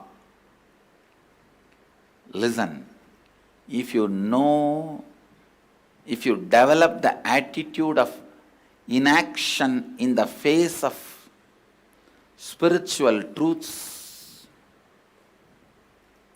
inaction in the face of spiritual truths, then nothing can help you reinvent yourself. Please understand, each of the lines of Upanishads, whatever Upanishads are saying, it's a spiritual strategy to reinvent yourself. But if you think I'll attend all the sessions, classes and learn all the strategies, but I don't need to do anything because I know I am consciousness for last 2003 onwards. When Swamiji took first ASP in Malaysia, I attended that. And when Swamiji came first time to New Jersey, I attended his ASP. From that time I know I am consciousness. When Swamiji came to Paris in 2004, that time I attended his program. From then onwards I know I am consciousness. Then you are just doing avidyam upasate, worshipping the ignorance. You are stupid. Please understand, see, pains in the life makes part of you stagnant constantly. Stagnation is the residue of pain. Being stagnant, feeling stuck, is the hangover of pains in the life, which happens constantly till you become enlightened. So the one and only solution is reinventing yourself and re-strategizing yourself constantly. Constantly. Please understand.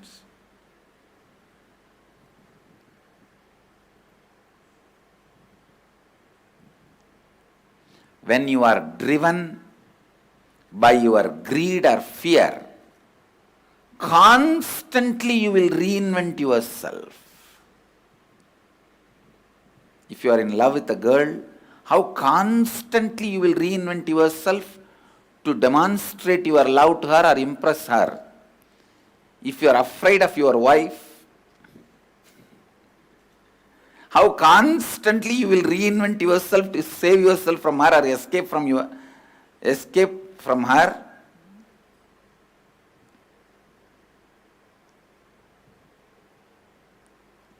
When the fear and greed is there, how constantly you reinvent yourself, re-strategize yourself. Do that same out of inspiration or the great truths from Upanishads. Do the same. Reinventing and re-strategizing based on Upanishadic principles, constantly listen. For example, now Upanishads are saying, all the incomplete knowledge which you learned but never made it as experience makes you fall into hell. Immediately sit and start scanning sincerely what all concepts you just heard them, never made them into experience. Start scanning. Don't say, I am consciousness, I heard in 2004 when Swamiji came to Paris, from that time I know it. But so many times you denied living that truth, I am consciousness. But denying and living has become a lifestyle in you now. And you say, see, I did not live that I am consciousness because that time my divorce was going on. I decided that after my divorce, I'll rest and relax in peace and live, radiate I am consciousness. Till then I need certain amount of vengeance and anger to fight with my husband and grab the custody of the child and swindle as much as I can. So that time I can't practice any spirituality. I postponed it. Now I think I can. But when you postponed, second time when you look,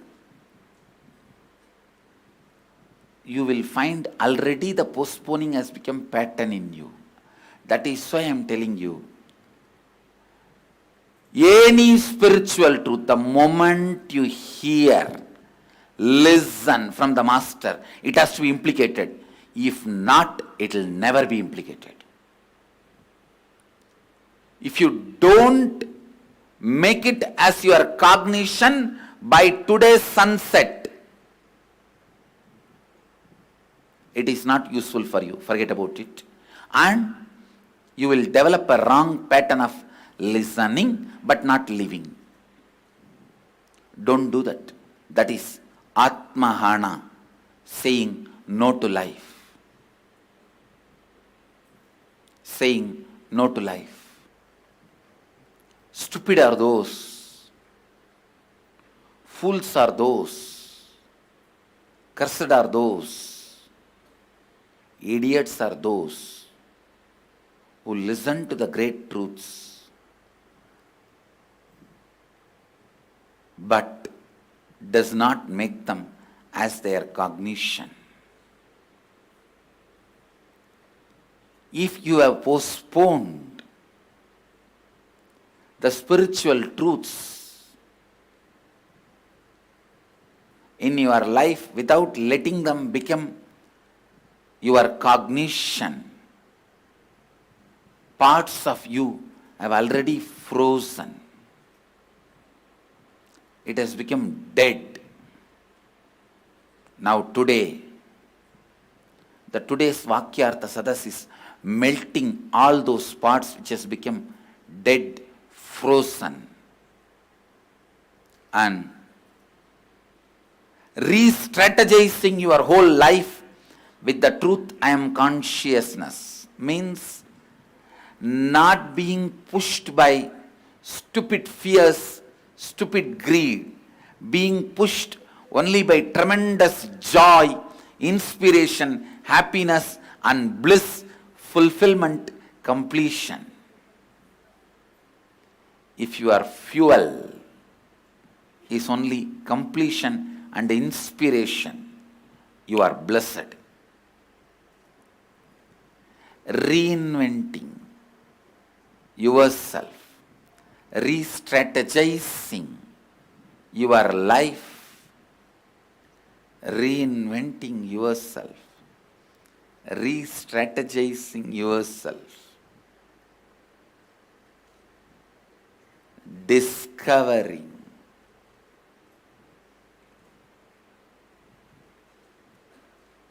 through you, making you flow more and more, making you alive more and more, breaking the parts of you which is frozen, making parts of you which is frozen into alive again. I am telling you, all tiredness, all boredom is nothing but frozen pains in your muscle memory.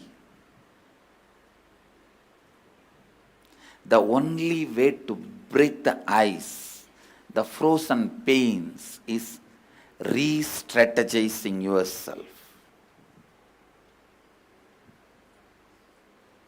Seeking should be the frying pan for the enlightenment dosa, which has become very popular from yesterday in our Sangha.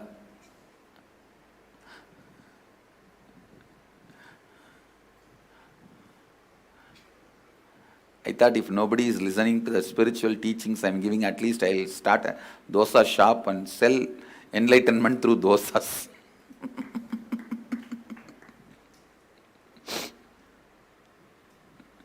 That is my new strategy.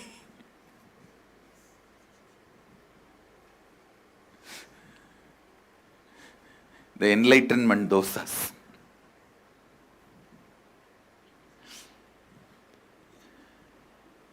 Seeking should be the frying pan for pouring your being and re-strategizing, reinventing. Today again sit, what all the decisions and strategies you can do, make based on the truth, I am consciousness, and re-strategize your life and reinvent yourself. Reinventing you means re-strategizing your life. Re-strategizing your life means reinventing you. So understand, not re-strategizing is not only not good, but dangerous. But dangerous. Today's subject for Vakyartha Sadas, for all satsangis, how to reinvent yourself, re-strategize your life based on this one truth: you are the consciousness as defined by Upanishad, Ishavasya Upanishad. Because if you start internalizing yourself as consciousness as defined by the Ishavasya Upanishad, you are actually in the highest possible space. Super consciousness. West always they have the habit of conscious, super conscious, supra-conscious. I don't want to use all those words. Super, supra, great super, large super size, all that. So as defined by Upanishads, if you start cognizing you are in the highest possible consciousness. So reinventing yourself and re-strategizing yourself based on what Upanishads declare you as you is the subject for Vakyartha Sadas today. Some of you may be aware, today I have Nitya Kriya Yoga program starting in the ashram. Next 4 days.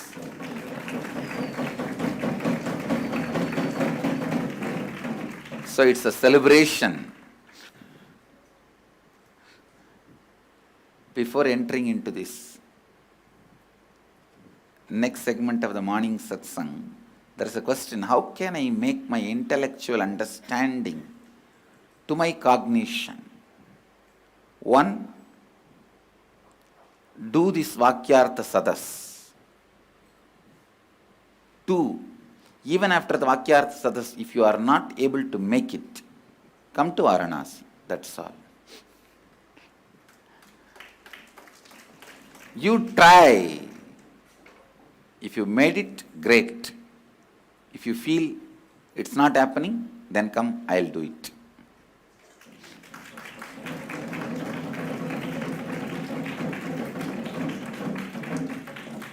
somebody is asking if my karma is to be born again and again, can coming to Varanasi or leaving the body in Varanasi override it? Yes. If you are not even allowed to come to Varanasi, something happens and you are not able to make it, then understand your karma is to be born again and again. If you are able to make it to Varanasi, then your karma is over. Your karma is over. Because liberating anybody in Varanasi is dharma of Mahadeva. In front of dharma of Mahadeva, your karma can't find a place. It can't find a place. I bless you all. Let you all radiate with integrity, authenticity, responsibility, enriching, causing, living Advaita, the eternal bliss, Nithyananda. Thank you. Be blissful. Nithyananda Dhyanapītam, Nithyananda Nagar, off Mysore Road, Bidadi, Bengaluru. Phone 08027279999. www.nithyananda.org. www.youtube.com/lifeblissfoundation.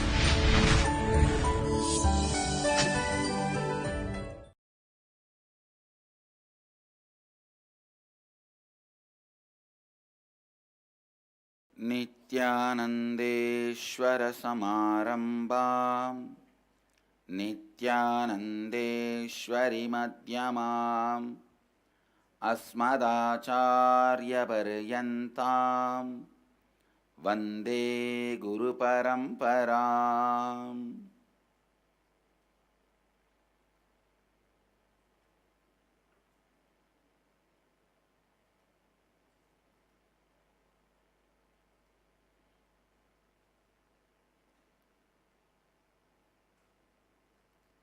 I welcome all the devotees, disciples, Samajis, Satsangis, Srimahans, Mahans, Kotaris, Tanedas, visitors, viewers, sitting with us all over the world through Nithyananda TV, Sadhana TV, Ara TV and two-way video conferencing, having Nainadiksha.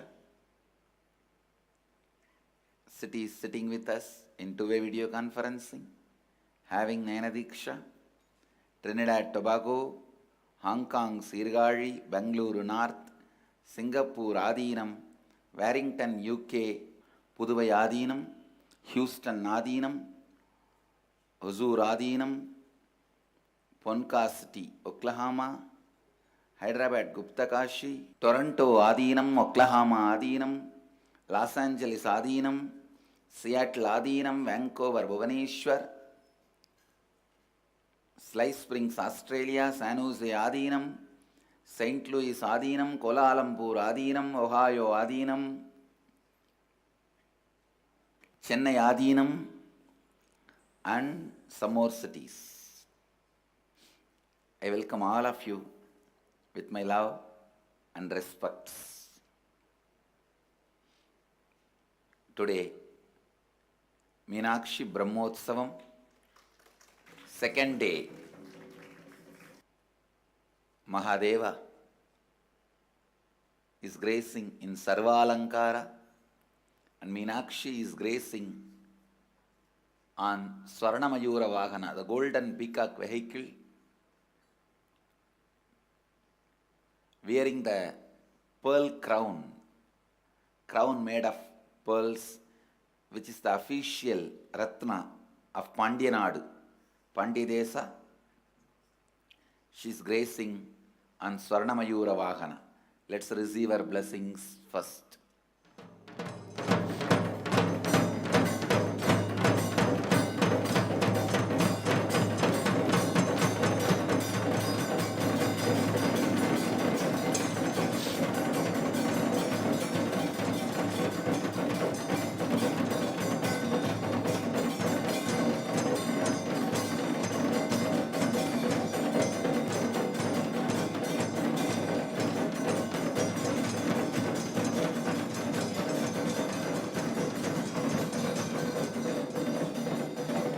Yesterday we had a Dvajarohanam, official flag hoisting to celebrate, to start the Meenakshi's Brahmotsava.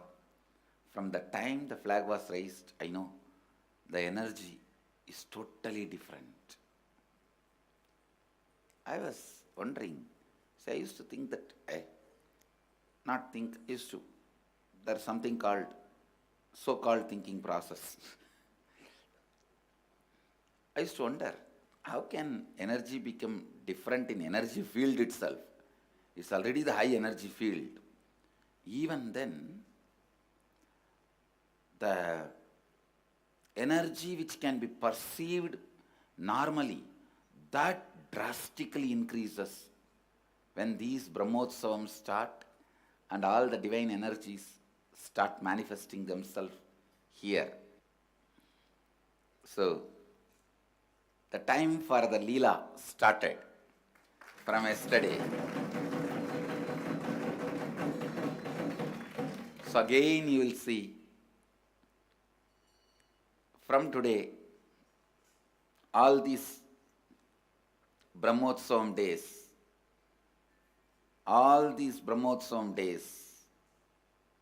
everywhere from my Padukas, the Vibhuti and Kumkum will start materializing.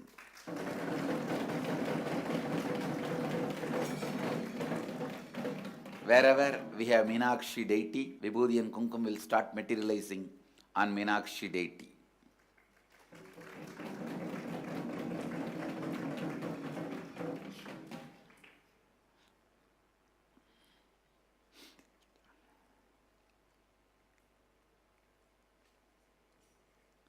It's time for Meenakshi's Leelas.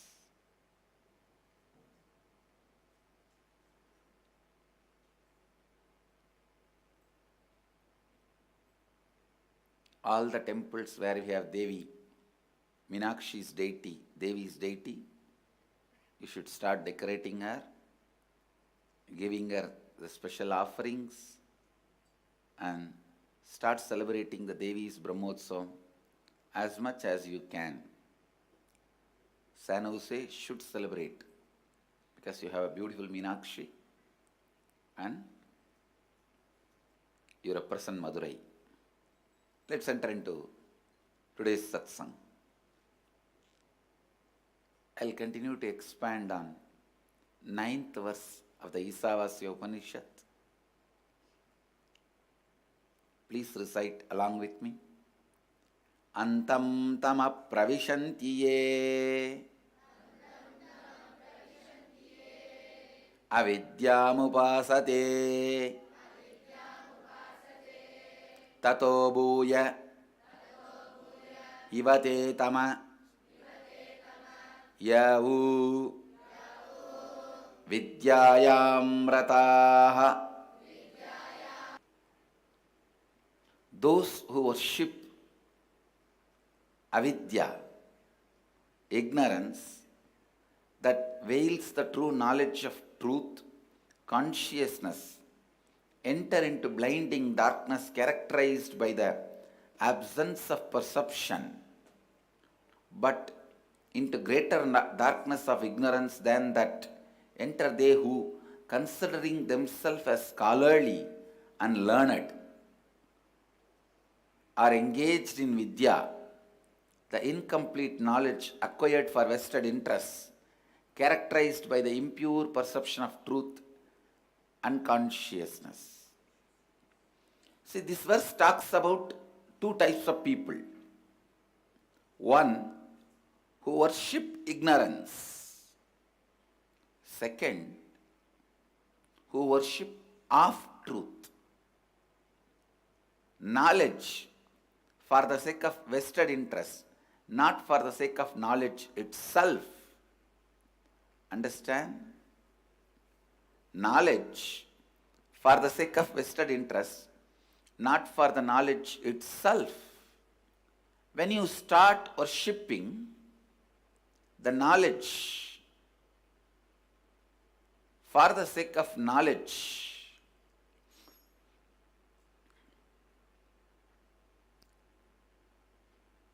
you become embodiment of vidya, knowledge. But if you are worshipping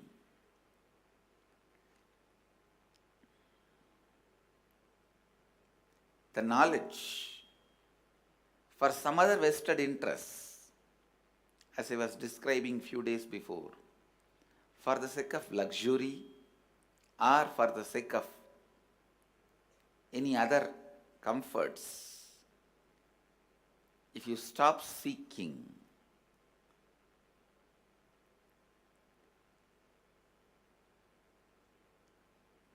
you will be suffering with the off knowledge, the incomplete knowledge,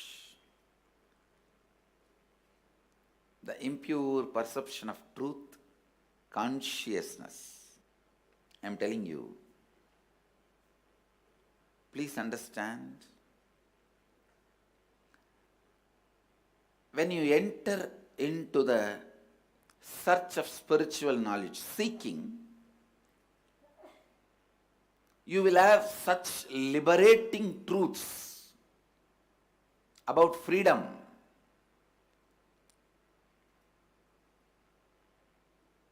all powerfulness. All these great truths will be told. But be very clear, unless they become experience, don't try to mess up with the concepts of freedom. Please understand, most of the time, giving into your patterns, you will start declaring as freedom. You will say, after all, I am enlightened, I am a soul, I am free. Then finally, go and eat the beef. Ramakrishna says beautifully, an example.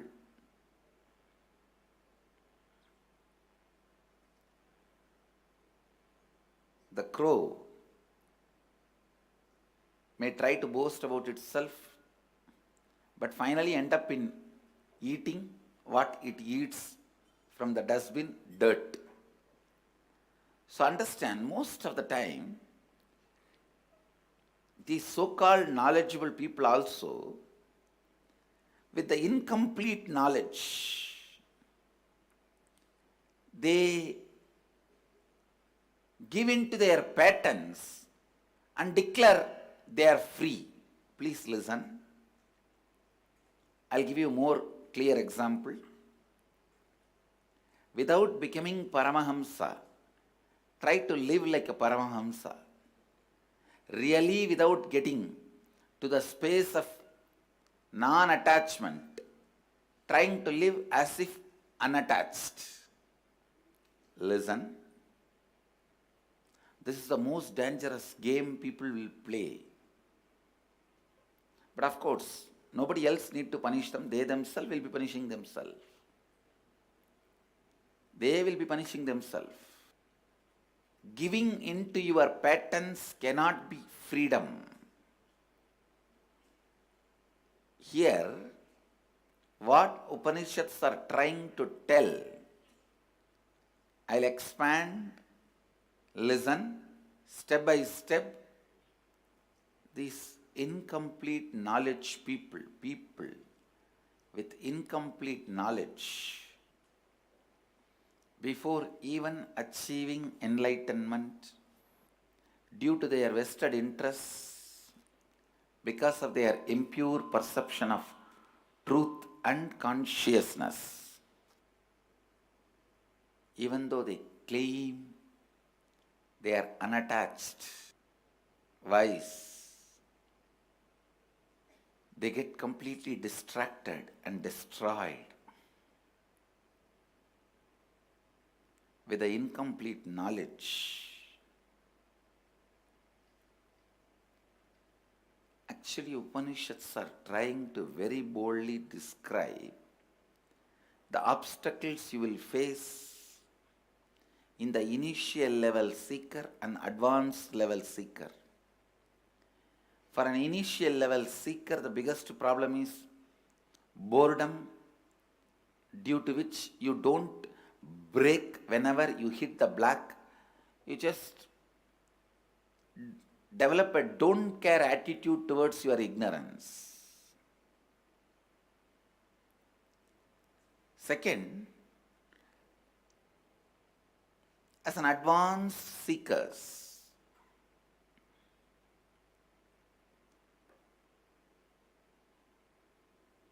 I have seen even in our Sangha people behaving like this. They try to behave without taking the responsibility of enlightenment, all the powers of enlightenment. I have so many fellows who are waiting to grab the powers of enlightenment without taking the responsibility of enlightenment and without having the experience of enlightenment.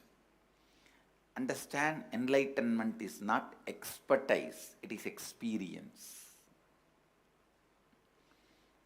People start thinking, if they learn how I behave, how I live, and expertise my behavior,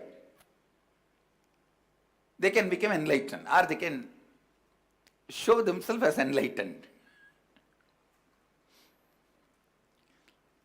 Enlightenment comes as experience, not out of being expertised. It is not from expertise. It's from experience. Listen. The second level, obstacles are more dangerous. There, you start behaving almost like enlightened, but with the incomplete knowledge, without the expertise. I tell you, an enlightened being,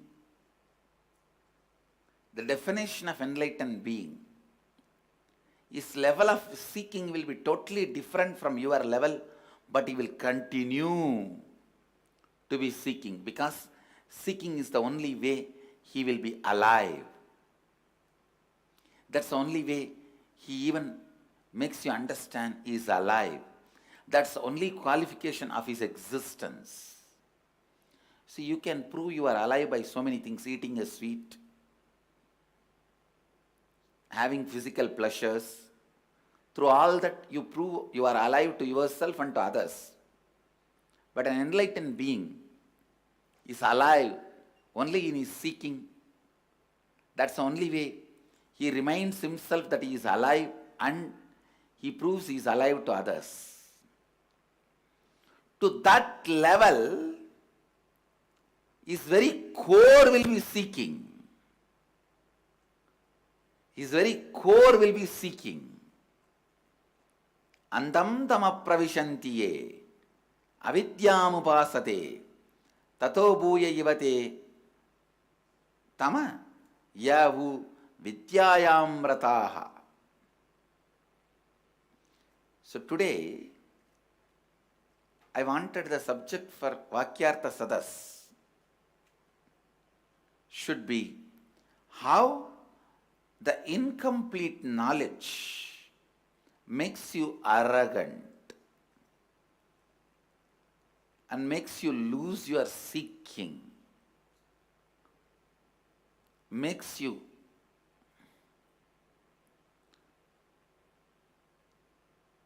egoistic, and how the growth gets stopped by the incomplete knowledge.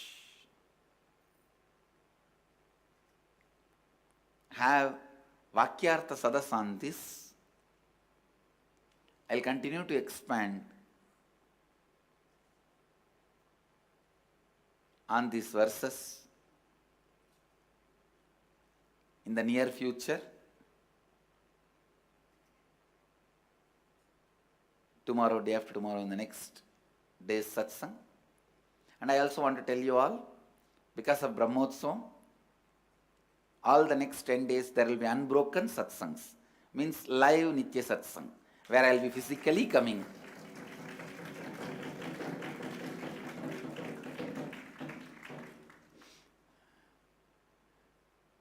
And after a long time, I am also wearing all the abharanas and sitting in the golden throne as the mark of Brahmotsavam celebrations. After I started speaking on Upanishads, almost I stopped wearing gold and using golden throne. I just wanted to give you the taste of the rishis, ancient rishis lifestyle in the forest. Now I'm back to Madurai to celebrate.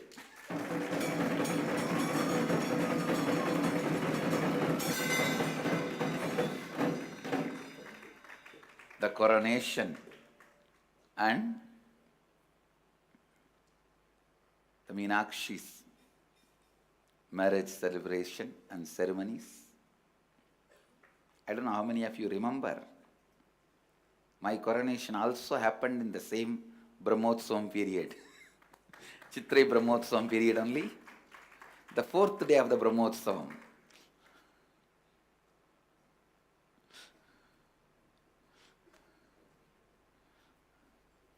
So every year we will be celebrating this Brahmotsavam. With this, I bless you all. Let you all radiate with integrity, authenticity, responsibility, enriching, causing, living Advaita, the eternal bliss, Nithyananda. Thank you. Be blissful.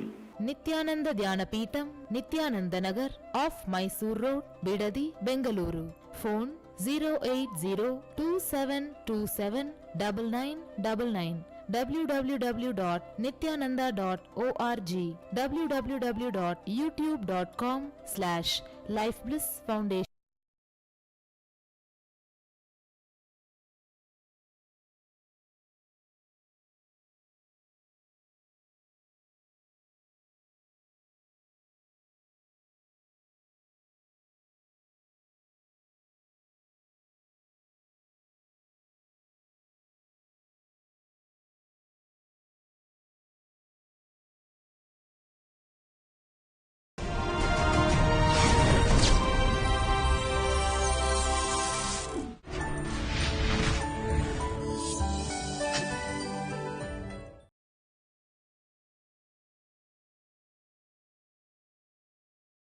Nithyanandeshwara Samarambam Nithyanandeshwari Madhyamam Asmadacharya Paryantam Vande Guru Paramparam. I welcome all the devotees, disciples, Samajis, Satsangis, Srimahans, Mahants, Tanedars, Kotaris, everyone sitting with us through Sadhana TV, Ara TV, Nithyananda TV and two-way video conferencing, having Nayanadiksha. Cities sitting with us in two-way video conferencing, having Nayanadiksha.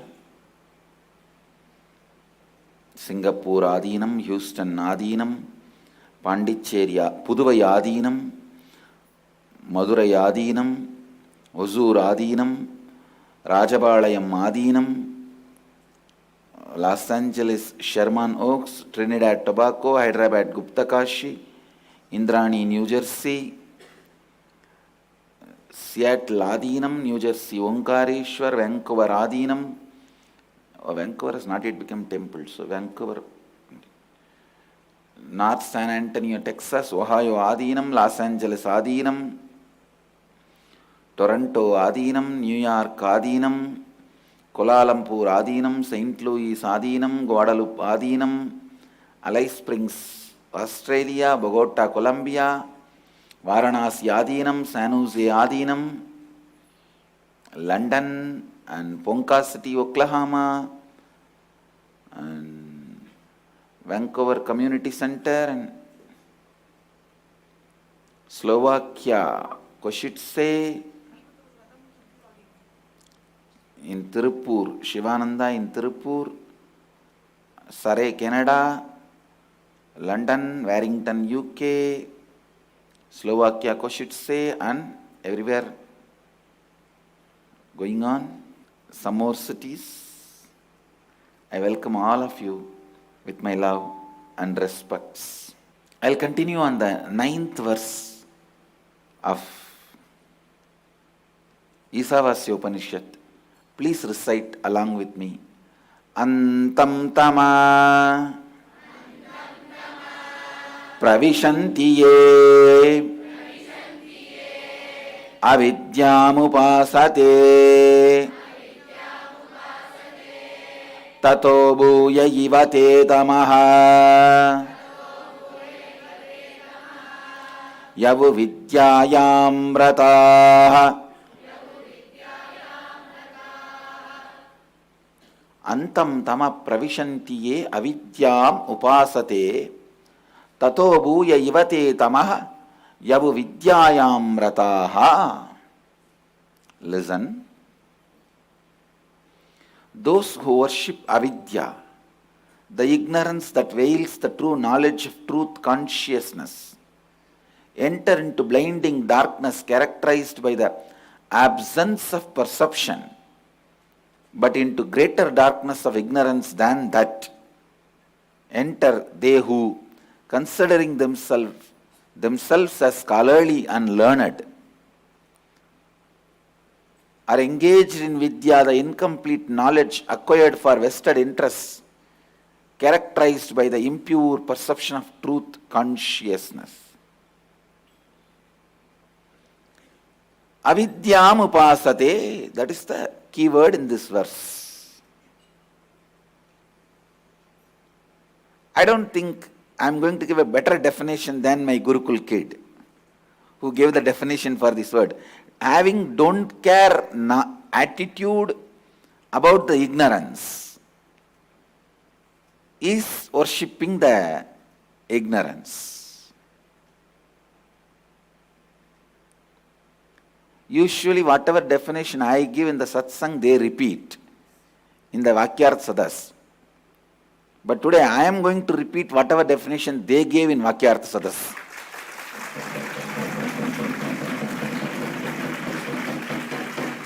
Because it is so perfect, it's so beautiful, so apt. Let me be honest, I did not give this explanation yesterday. But today, if I decide to define avidyam upasade, that word, worshipping the ignorance, I can't do it better than what my Gurukul kids have done. It's so perfect. See, a sutra, in Sanskrit there is a definition. What is sutra? How a sutra should be? Short, as minimum letters as possible, straight, explaining the meaning, as deep as possible, covering all the dimensions of the truth getting explained. That's the definition of a sutra.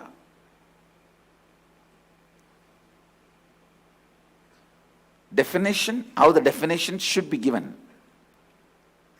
And my Gurukul kids have caught it, caught that spirit.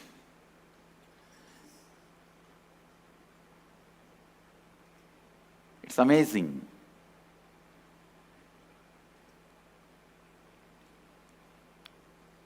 Having don't care attitude about the ignorance, or having something else as the priority than seeking and breaking the ignorance, is worshipping the ignorance. Avidyam upasate. Listen. Having don't care attitude about the ignorance, or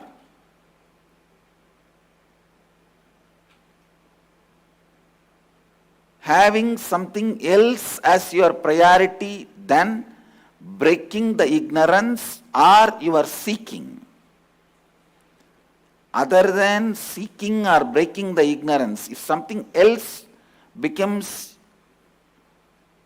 important or more important priority to you, then what you do becomes avidyam upasate, worshipping the ignorance. That is why I insist in every situation, let seeking be your first response. Understand?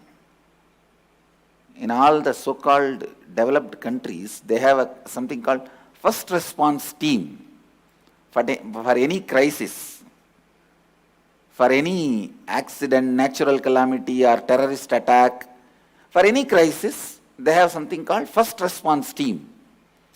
Means the ambulance, the paramedical staff and police, the fire engine, bomb squad, people who rush to the scene and respond to the victims first,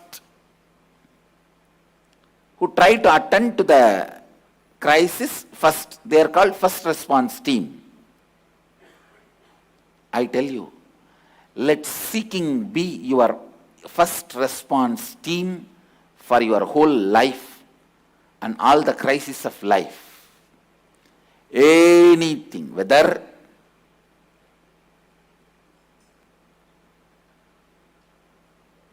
you lost some money in some business or lost your job, any crisis or even good things.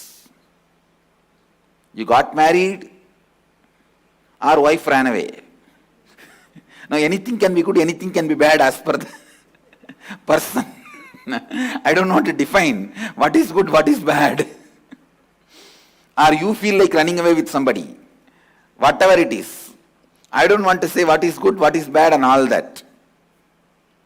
But any situation, good or bad, losing or gaining, crisis or peace, joy or pain, suffering or bliss, let seeking become your first response to anything. When there is a pain, look why. Why this?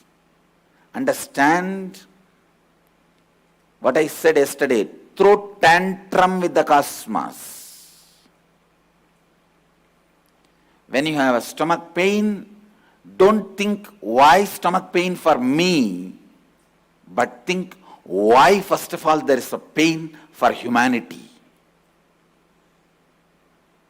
If you think why stomach pain for me, why disease for me, you will only be Buddha. If you think why pain, suffering at all for the whole humanity, you will become Buddha. Understand? Just Buddha saw the sick person, old person, dead body. But he did not think, why did these fellows come and fall in my eyes? I think bad woman.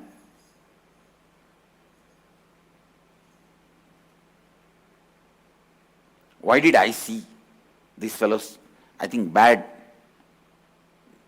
Shakuna, bad woman. These fellows are all the time depressing. He did not think that way. He did not treat them like a black cat running in between. Most of the time when black cat runs across the road, it is not bad omen for you, it is a bad omen for the cat.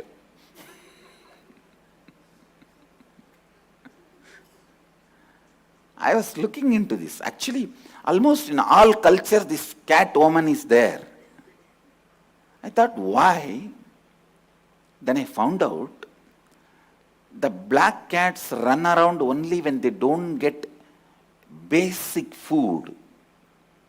And if you are in a society where simple food is not available for animals, where it has to run around, then there is something wrong in the society. You need to look in. Actually, the black cat will not run around if he gets even a simple food. Anyhow, now let us not get into the woman science. Let's stop with this. Listen, whether it's a black cat running or seeing a sick person,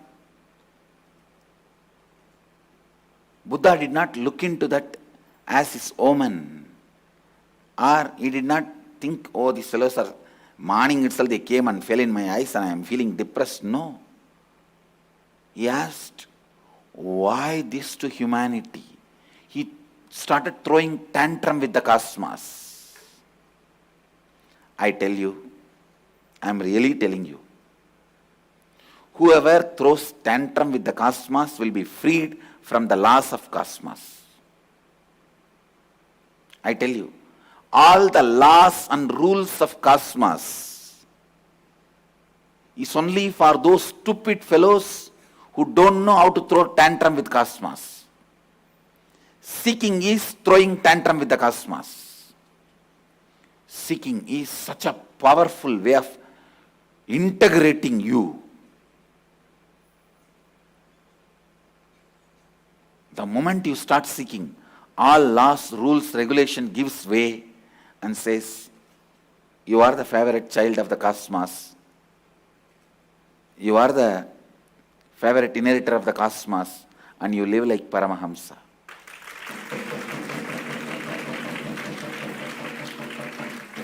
I am telling you, Dharma is for the fellows who are interested in Artha and Kama.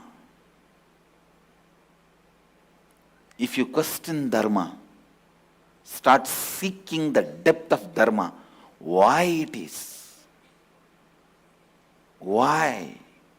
What is it? What is the source of it? How can I go beyond it? If the why can be looked in, if the why can be looked in, with your whole being, if you question why, immediately cosmos frees you from all the laws, rules, regulations. All the laws, all the rules, all the regulations, you become free from it. You become a liberated being, I tell you. If you don't throw tantrum with the cosmic mother, question why, she will let you be in your Maya, delusion. Understand? Delusion is not throwing tantrum. Delusion is not throwing tantrum. If a child is just sleeping or playing with the small toys it has, or eating his candy, or drying on his urine, mother will do her work. She will continue to do her work. She will be engaged. Only if the child decides to throw everything and start screaming, even then she will try to give some better toys, better candy, and try to keep the child in his delusion. But if the child decides, no, I don't want anything, and throws everything and starts throwing tantrum, only then she will come and just lift him up to her lap. Same thing with the cosmos. As long as you are in your delusion and playing with your small toys, candies,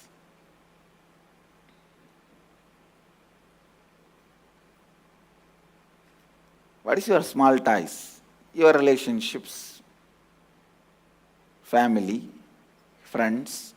What's your small candies? Your salary, one car, two house, and drying on your urine. What is it? Means brooding over your incompletion.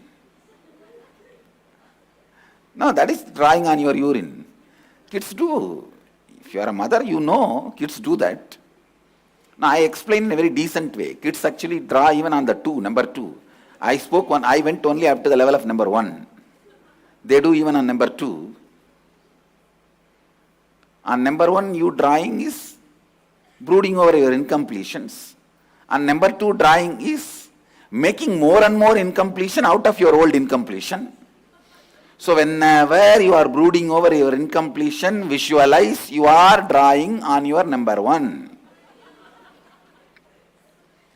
And whenever you are creating more suffering, more pattern, more incompletions out of your old incompletions, be very clear, you are drawing on your number 2.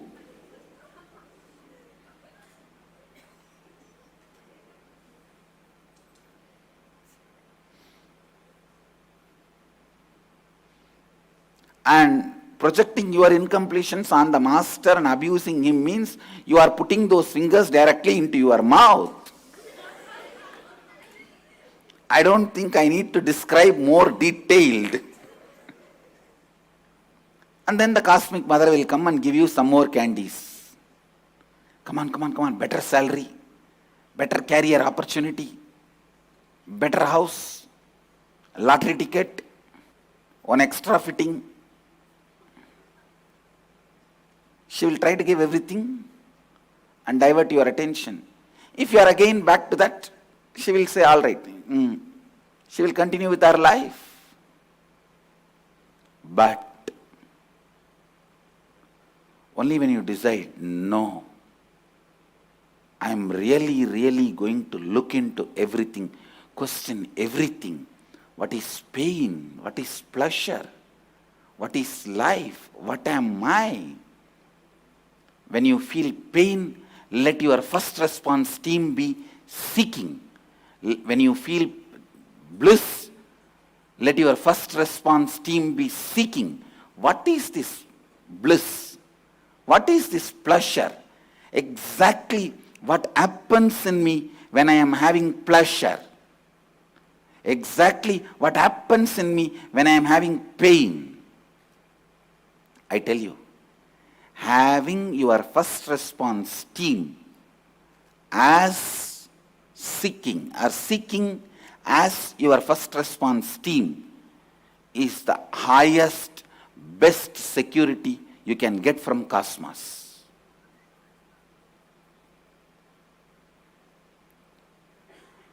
Throughout your life, if the seeking becomes your FRT, first response team, even when death comes, that will be your first response team.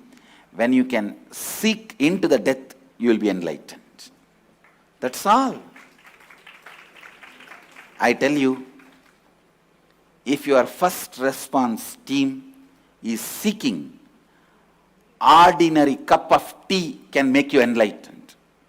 When you sip a cup of tea, just see what is happening with this liquid touching my tongue.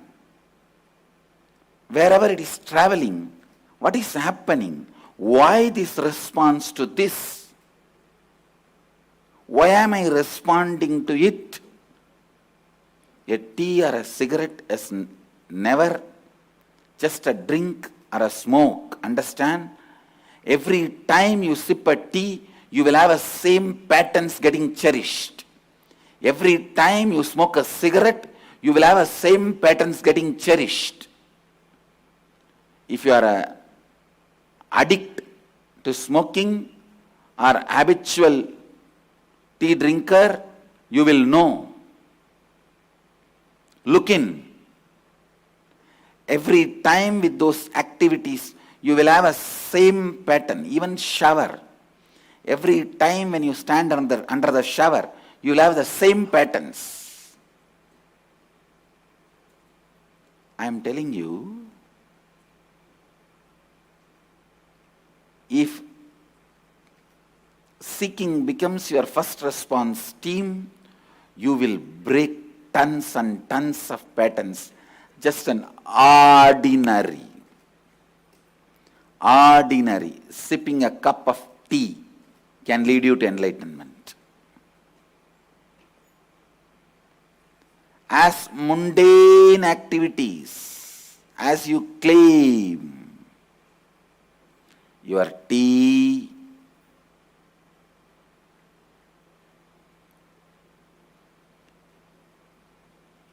just you reading a newspaper,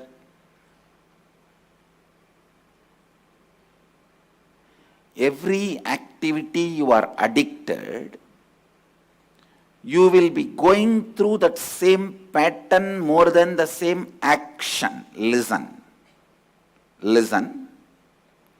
If you are going through more in the same action, it will never be addictive. If you are going through that same pattern more, only then any action will become addictive, because addiction belongs to mind, not body.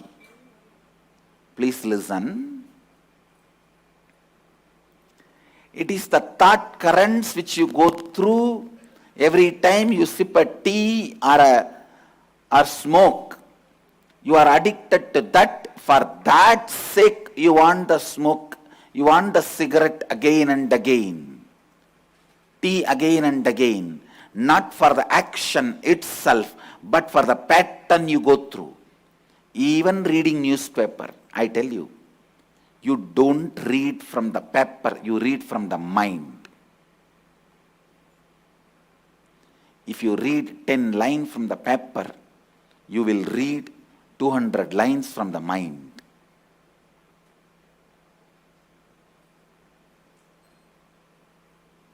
It is what you go through in the mind that you enjoy more.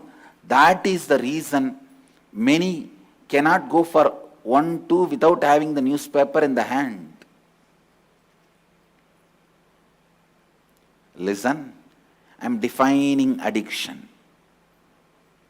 All addiction is the mental patterns you go through more than the physical actions you do. When you start enjoying the mental patterns you go through with the same physical act than the physical actions you do, you get addicted to that. Use this definition whether for alcohol, marijuana, newspaper reading. It can be as simple as newspaper reading to as complicated as a sleeping pill, or as difficult as making accidents. Please understand, there are many people, accident addicts. At least a small scratch should happen to their car or two-wheeler. Then they feel satisfied. It can be as complicated as accident addiction, or as simple as morning can't go to the restroom without newspaper. Whether it's your drinking pattern, eating pattern, or womanizing pattern, it's all pattern. Actually, a womanizer needs to be healed, not punished. A drunkard needs to be healed, not punished. A smoking addict needs to be healed, not punished. Because it is getting caught with a pattern. I tell you, if your first response to anything can be a seeking, no pattern can get rooted into you. All patterns will be routed. It can never get rooted in you. Seeking is giving an earthquake to patterns. If patterns are the plants and trees on the ground, seeking is just giving a small shake. Or I can say big shake. It will collapse. All your patterns will collapse. Whether it is yesterday started or 2000 years before started. Everything will collapse. Everything will collapse. Understand? Having seeking as your first response team means living enlightenment. Not having seeking as your first response team means worshipping the ignorance.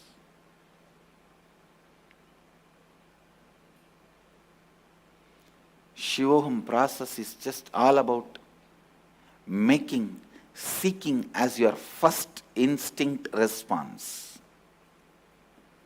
Understand? I'm using a new word. First instinct respond. FIR.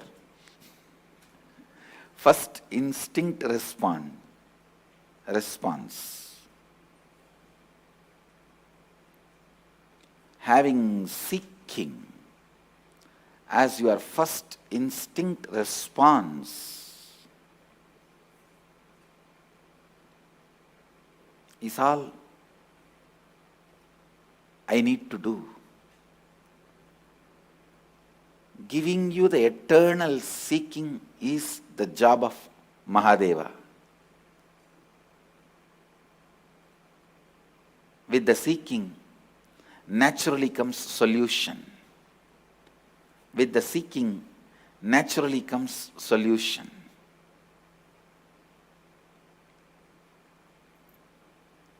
Understand? Anything can be given up, not seeking. Whichever part of you has stopped seeking, look into it, it would have become a frozen part of you. Whether it is a body, parts of the body, or mind, logic, emotion, wherever you stopped seeking, you lost the art of reinventing yourself. Whenever you lost the art of reinventing yourself, understand, not only you are stinking to death. You are rotting to death. You are stinking to death, rocking to destruction. Emotionally, if you stop seeking, you lost the capacity to reinvent yourself. Physically, your body continuing to seek its original state is yoga. Your logic continuing to seek its original state is liberated thinking. Your emotion continuing to seek its original form of existence is devotion. If your being, consciousness, seeking to its original state is enlightenment. Seeking keeps you alive with the possibility of reinventing yourself. Whenever seeking is lost, you lost the capacity to reinvent yourself. You are frozen. You are dead. Dead fellows are not that dangerous to humanity, but the living dead are the most dangerous to humanity. I always tell people, the real danger to Sanatana Hindu Dharma is neither atheists or other religious people. It is non-practicing Hindus. They are the greatest danger to Hindu tradition than anybody else. It is non-living human beings. They are the greatest danger to living human beings than aliens or any animals or anybody else. No alien, no animal, nobody else, nothing else can be such worst danger to human beings than the non-living human beings, to the living human beings. The live dead human beings are the biggest threat to the living human beings.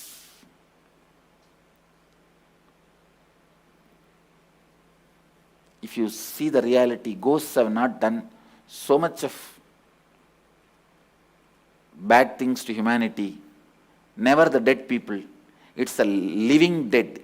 They did all the crisis to humanity who are living. Please understand.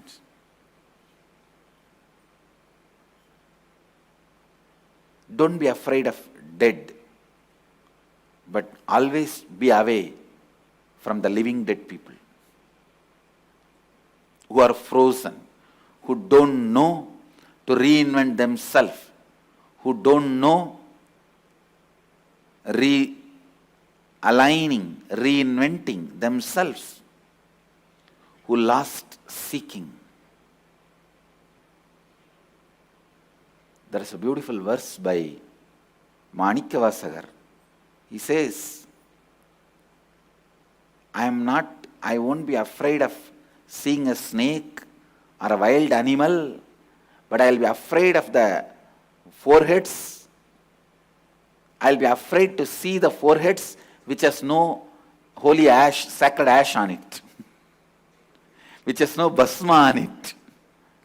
I'm afraid to see the people who don't take Mahadeva's name in their being, in their heart. Actually, I wanted to sing in that same tone. தேடுதல் இல்லார் கண்டால் வரும் கேடுதல் கண்டு அம்மானாம் அஞ்சுமாரே. The fellows who don't have seeking, if you see them, all the bad things you are going to get, let you be afraid of that. Let me be afraid of that. தேடுதல் இல்லார் கண்டால் வரும் கேடுதல் கண்டு அம்மானாம் அஞ்சுமாரே. Let me be afraid of seeing the fellows who don't have seeking and the dangers they will cause for us if we even see them. Kandumuttu kettumuttu. If you see them, it is danger. And if you hear about them, it is danger. If you talk to them, it is danger. Because just talking 5 minutes with you, they can destroy your seeking and put some stupid ideas into your head and go away. After that, you have to be sitting and cleaning it up. It's like some guest comes and does 1, 2, 3 everything in your hall and goes out. And you are sitting and cleaning it with phenyl for 10 days. That is much better than this. Giving you the ultimate seeking and teaching you how to throw tantrum with the cosmos and making you experience liberation is all the Shivoham process. If you have to get the attention of an elephant, just being an ant will never be sufficient, will never be successful. You will have to at least come to the level of a bird and create a sound so that elephant can turn and see you. Same way with the cosmos. As an ordinary broken human being, you can never get the attention of the cosmos. Raise yourself by seeking. You will see cosmos responds to you. If you question why me, you will only be punished more and more. If you question why is it first of all, you will be liberated. If you question why pain for me, you will only be attracting more and more. If you question why first of all there is a pain for human beings, you will be liberated. Seeking means having basic questions. First things first. First things first is seeking.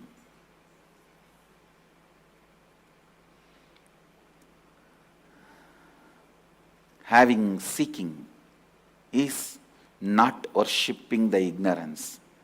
Antantama pravishantiye avidyamupasate.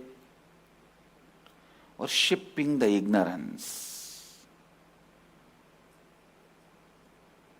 Putting the seeking as your first response team is what I am doing in Shivoham process. Making the seeking as your first instinct response is the process of Shivoham. Inviting and welcoming all of you for Shivoham process in Varanasi. I bless you all.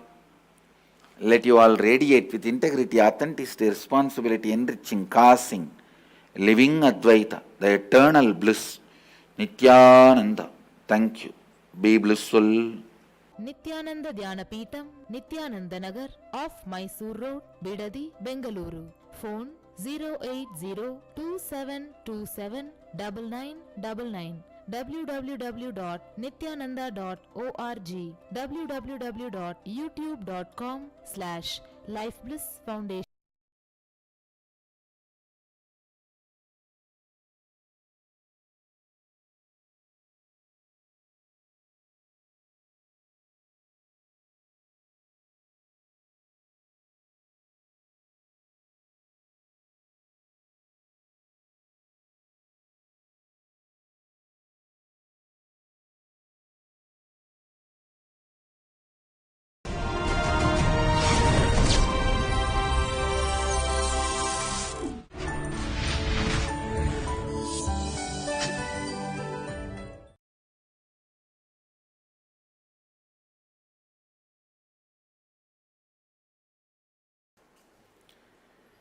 Nithyanandeshwara samarambam Nithyanandeshwari madhyamam Asmadacharya parayantam Vande Guru Paramparam. I welcome all of you with my love and respects. I welcome all the devotees, disciples, samajis, satsangis, Sri Mahants, Mahants, Tanedars, Kotaris, everyone sitting with us through Nithyananda TV, Sadhana TV, Ara TV and two-way video conferencing, having Nayana Diksha. City is sitting with us in two-way video conferencing, having Nayana Diksha.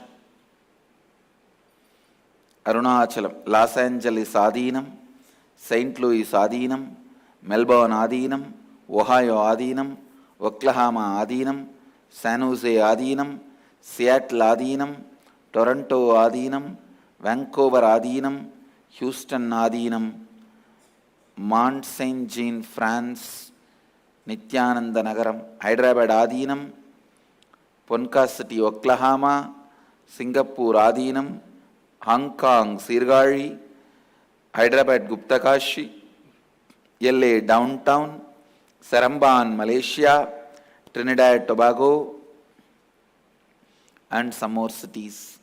I welcome all of you with my love and respects.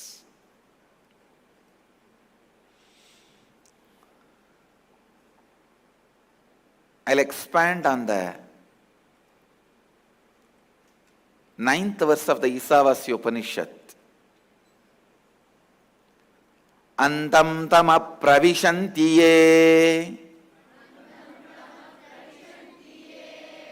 avidyamupasate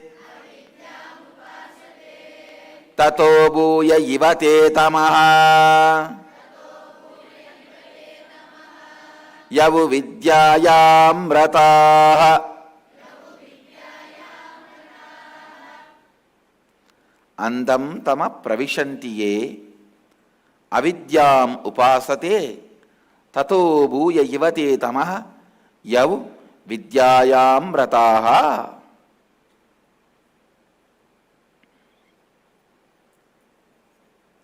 The literal meaning, translation of this verse, those who worship avidya, the ignorance that veils the true knowledge of truth, consciousness, enter into blinding darkness characterized by the absence of perception, but into greater darkness of ignorance than that enter they who, considering themselves as scholarly and learned, are engaged in vidya, the incomplete knowledge acquired for vested interests, characterized by impure perception of truth, consciousness.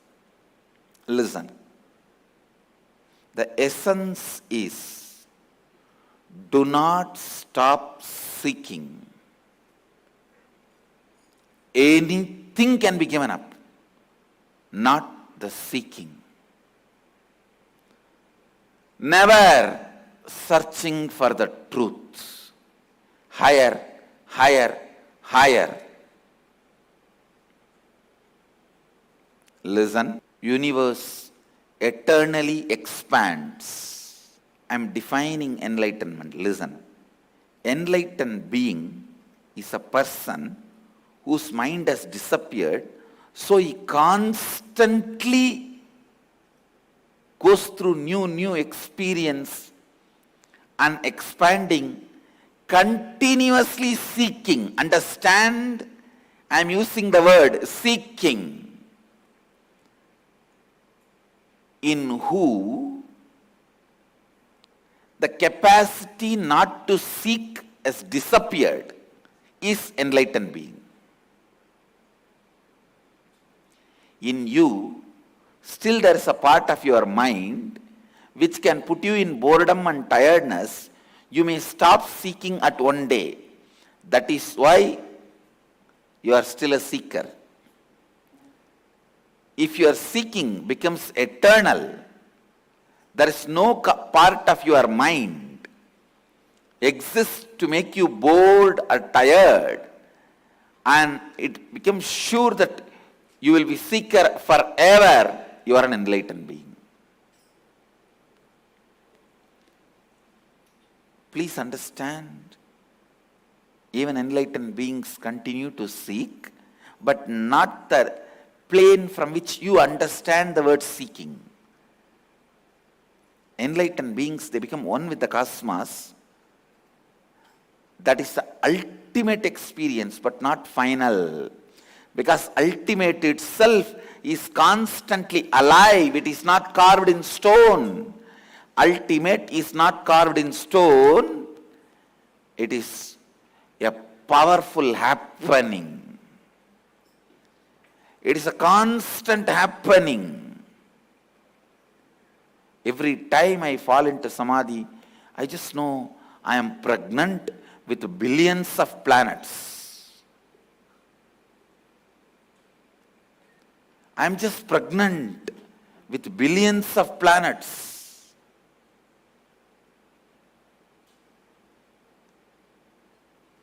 Understand? When I say I am pregnant with billions of planets, means I am constantly delivering, swallowing billions and delivering billions. Infinity, cosmos is a happening. It is not a dead state. It is alive, living, happening. Understand? Antantama pravishantiye avidyam upasate tato bhuya ivate tamaha yavu vidyayam rataha. What Upanishads are trying to declare through this verse, listen, what Upanishads are trying to declare through this verse. I am revealing that sacred secret. Universe is happening. Even all enlightened beings continue to seek. See, the enlightened being seeking means continuous expansion. Continuous expansion. So, even if enlightened beings are expanding, seeking, happening, then you should be seeking. Kill all parts of you trying to become stagnant. Any stagnation is disease. Body. If you are able to bend 40 degree, make it at least 41 next day. Don't stagnate. Mind. If you are able to understand some concepts for 5 minutes, make it at least into 6 minutes next day. Killing all parts of stagnation in you by the constant inspiration and excitement is seeking. Understand, I am defining seeking. About anything. If you are seeking something in the outer world, you will have the gifts of that world. A luxury, comfort, pleasure, name and fame, whatever comes from society. But if you are seeking from the depth, you will get what you are seeking. Understand? Seeking should become your very being. Mumukshutva means constantly looking for reality. Don't allow any stagnation. All stagnation is stupidity. Stagnation is stupidity. If somebody is stuck, that is hell, the most cursed space. Hell. Nothing less than hell. Antam tama pravishantiye avidyamupasade tato bhuya ivate tama yavu vidyayam vrataha.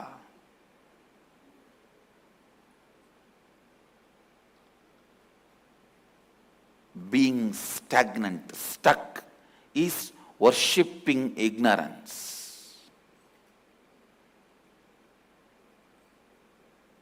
Whether trying to understand the good, bad, right, wrong, the laws of the universe, are the laws with which your self functions, laws with which life happens. Go on seeking it. Understand? You will never get an answer, but you are not supposed to stop seeking. Because the reward for your seeking is experience, not answer. If something is told to your very being, it is experience. If an experience is limited to your logic, it is answer. Response from the cosmos to your seeking, if it is limited to your logic, your seeking is also limited to your logic, cosmos will respond only limited to your logic, it is called answer. If your seeking is from your depth of being, cosmos will respond to you to your whole being. That is called experience.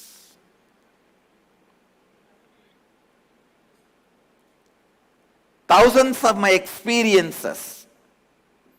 Please understand, I am revealing one of the important sacred secret. Thousands of my experiences came to me just by seeking, not by any practice. To tell you honestly, let me put it in open, I never did any practice. Let me be very clear. Whoever believes, believes. Let it be on record. I never did any practice in my life. I teach meditation to millions. Never sat with closed eyes to meditate. I know. It's very difficult for people to believe. Oh, we have so many photographs of you meditating. Never. I sat for meditation. I always searched for what is. At that time, sometimes the eyes automatically closed.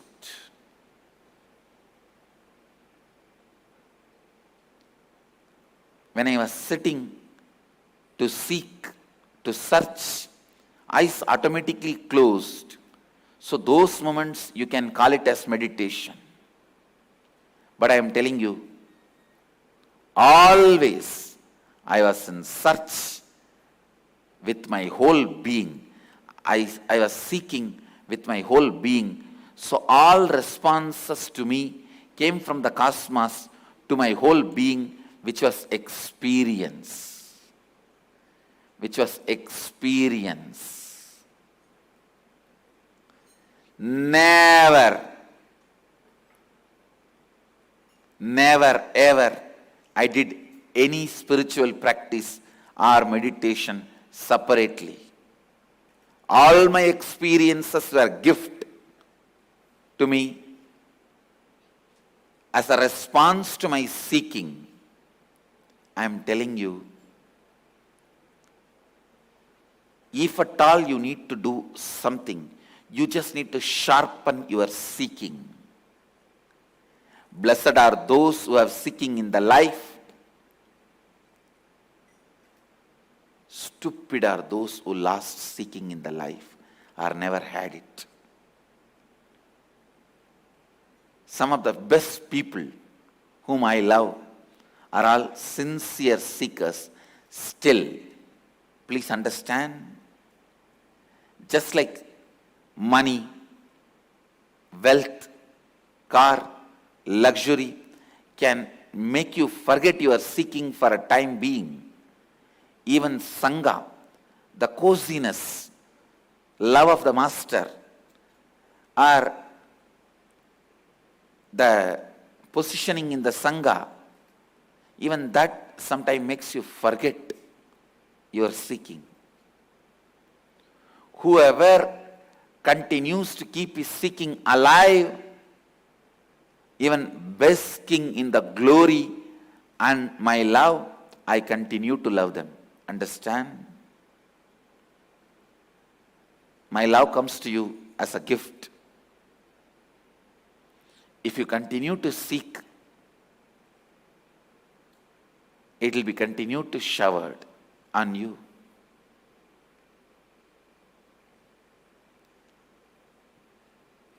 At any cost, don't stop seeking. The moment you stop seeking, you start worshipping avidya. You start worshipping ignorance. You start worshipping ignorance. Whatever is becomes stagnant in you, sometimes the pain makes things stagnant in you, not suffering. Understand? Not suffering. Suffering never makes you stagnant. Only pain makes you stagnant. I'll give you the difference. The exact actual happening of your life is a suffering. Never makes you stagnant. But constantly remembering you had suffering and making yourself painful makes you stagnant.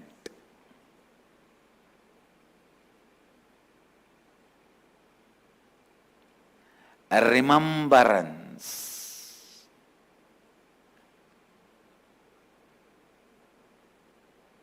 Which puts you in emotional turmoil. That makes you stagnant. Understand? Do not allow any form of stagnation in your life for any reason. I am not here just to make you guys as good human. No! I am here to make you guys as superhuman. It is a possibility.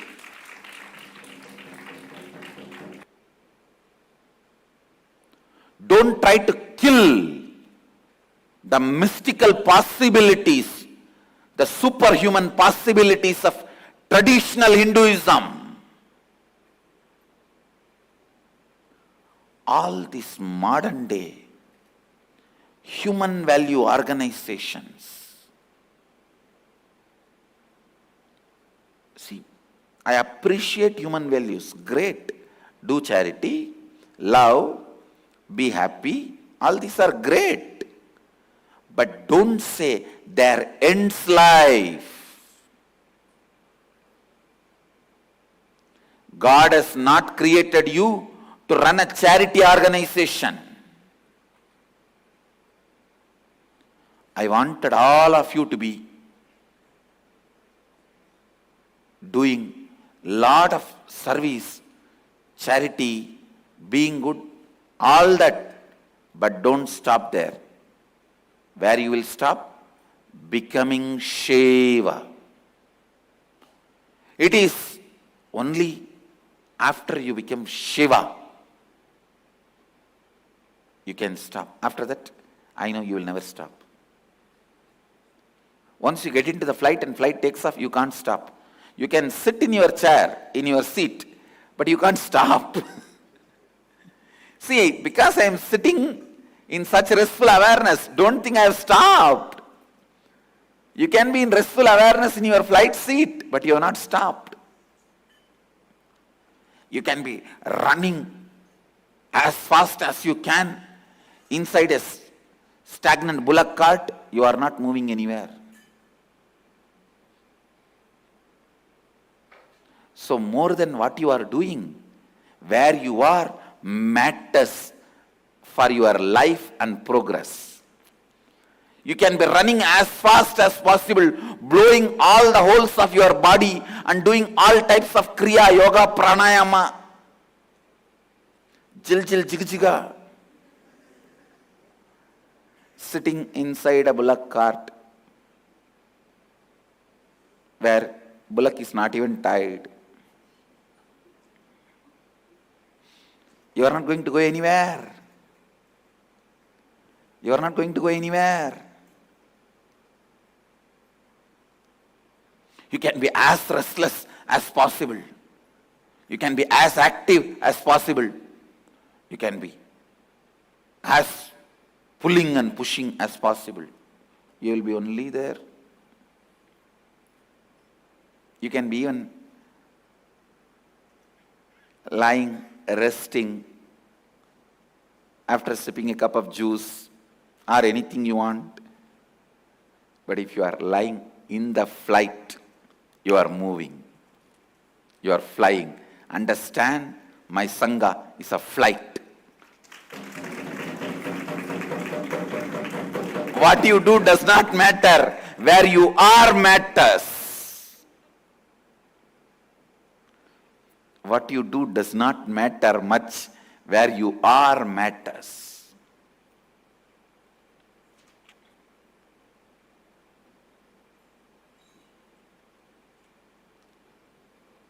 The human possibilities does not stop with human values.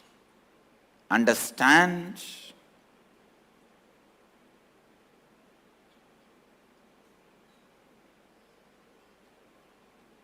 seek about everything. You have a right.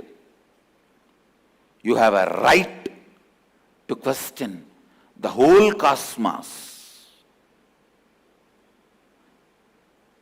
I am giving you a simple secret. Simple secret. Listen. If you have a stomach pain, don't try to think why there is stomach pain.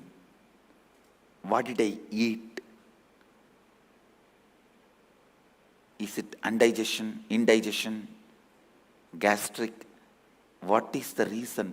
Why am I having stomach pain? Don't think that way. Try to ask, why first of all this very habit of eating and digesting?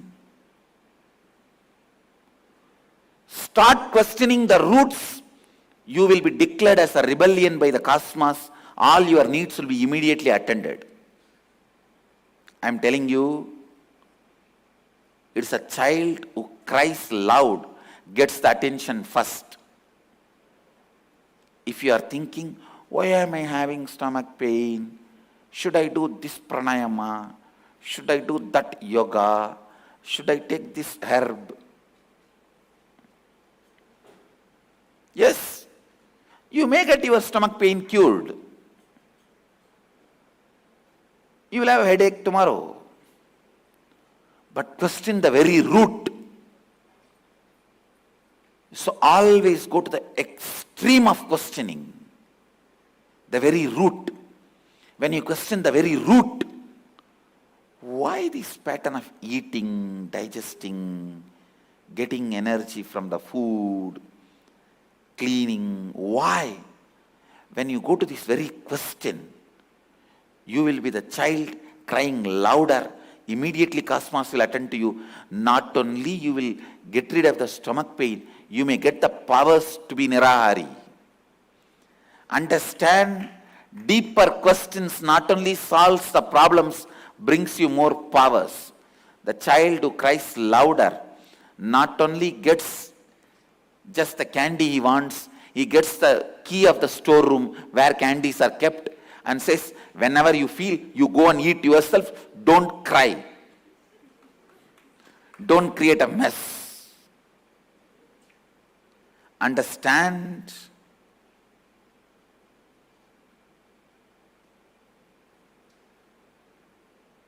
If you cry,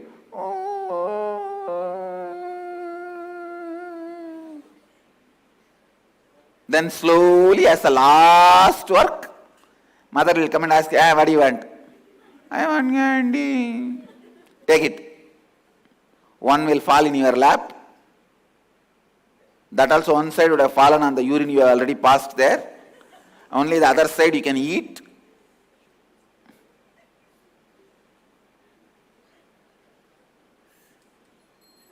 Only half finally will go inside your stomach.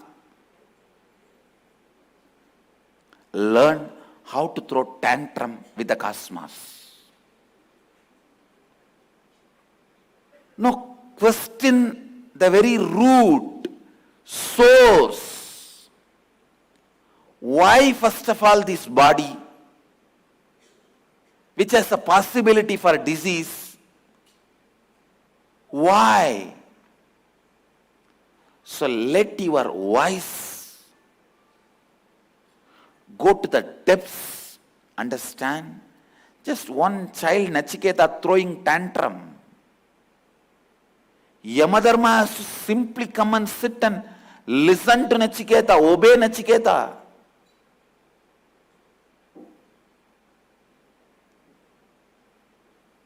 Learn to throw tantrum with the cosmos. Because you have a right over it. Cosmos cannot just brush you aside, push you aside, saying, okay, you throw tantrum, I'll do my job. No.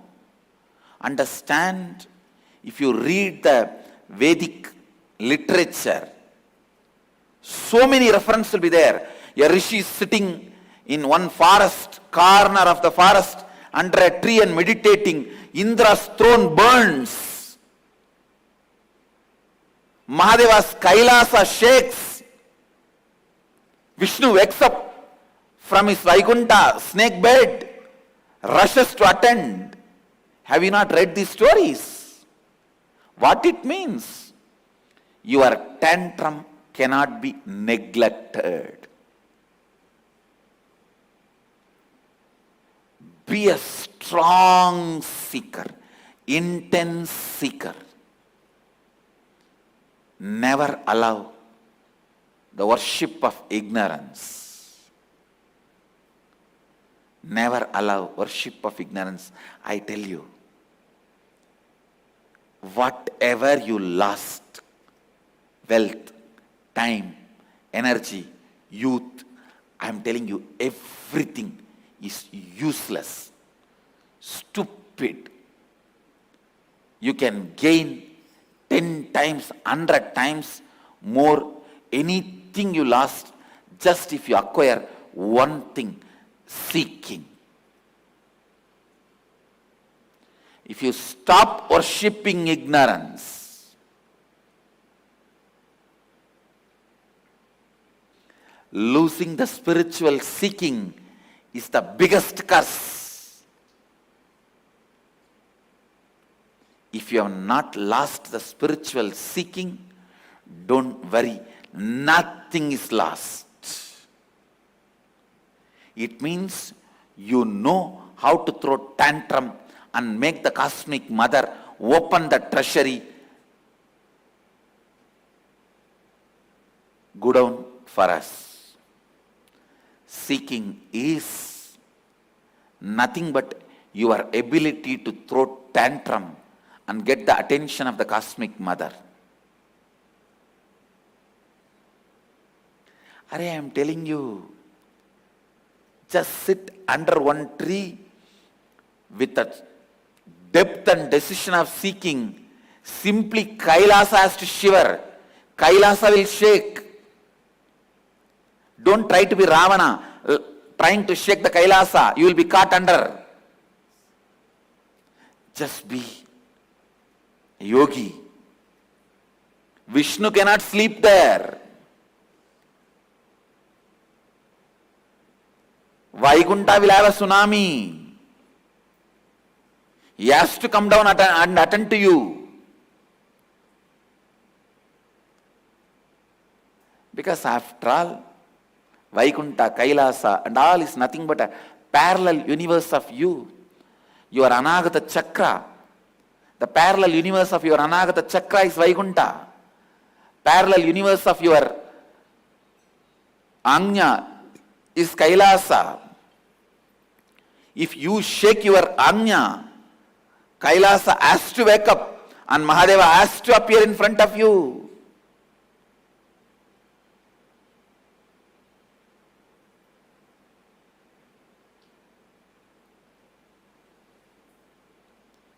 Don't be arrogant out of your seeking. Actually, when you are seeking, arrogance will not even happen. Now when I am explaining, don't see this as arrogance. Very pure, clear, confident and the straight, right guidance I am giving you. It's not arrogance. When I say, if you sit and open your third eye, the parallel universe of the third eye, Kailasa has to shake and Mahadeva has to appear. I am not arrogant. I am just revealing some of the very deep, sacred secret to you.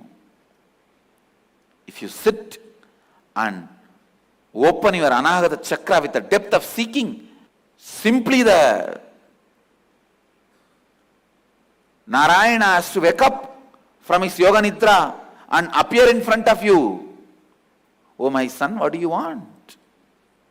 Indra's throne will burn. Have you not heard these stories? These are not stories, they are truths. They are truths. They are truths. Pure truths. Understand? Any moment, if you stop seeking, you start worshipping ignorance, avidya. Today's subject for Vakyartha Sadas is how to keep seeking continuously, how not to allow the worship of ignorance in our life. Avidyamupasate, worship of ignorance, how it should not be allowed. Understand? I am not here just to make you guys goody. No.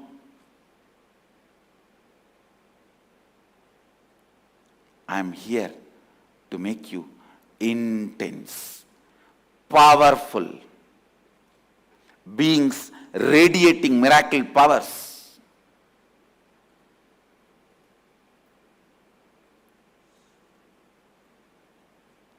I am from the country and tradition which exports 70% of the spice to the world. So, me and my tradition, my country, everything is spicy, not just sweet. Spicy. Understand? Now, I am not against charity, human values. Great. I wanted to do. I myself telling our Sangha to do. Great. But don't say that is the ultimate, that is the goal, that is the purpose of life. It's from time immemorial. The fight between Daksha, the Karmakanda, are just human value based, and Mahadeva, enlightenment, expression of enlightenment, the extraordinary powers. Enlightenment. Because larger society is always unconscious, superficial. They just stop with this human value and little charity and they the feel good feeling. But that cannot stop the depth of Hinduism. That should not stop the depth of Hinduism.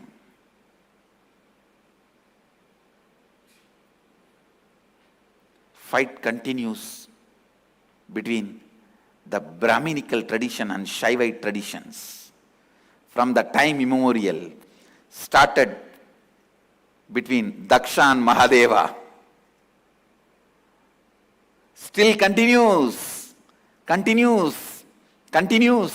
Soham or Shivoham. It continues.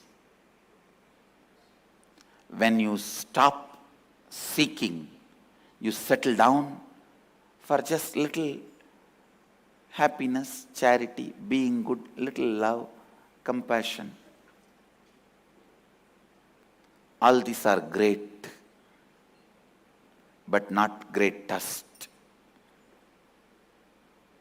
All these are great, but not greatest. Experience the depths of your being. Awaken.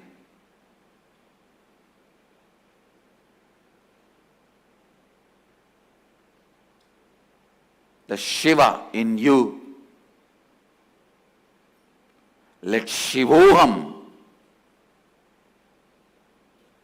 be your reality. In Varanasi, so much of charity happens, but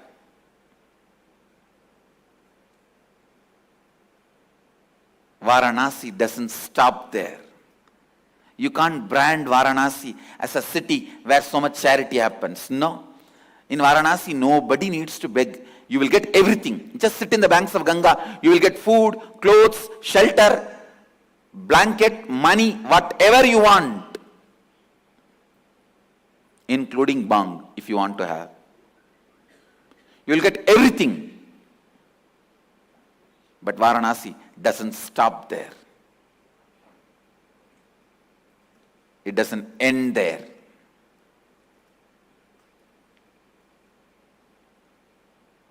There is so much of spiritual depth to Varanasi. Varanasi is Shiva. That is Shivoham. Varanasi itself represents Shivoham. There is so much of extraordinary powers available in every street corners of Varanasi. The other day, one of my disciples was staying in Varanasi. She said she saw a man who can sit inside the Ganga for more than 1 hour, holding the breath. And I am telling you, like this, at least few thousands are there in Varanasi. Everywhere, the extraordinary powers of your consciousness is a reality in every street corner of Varanasi.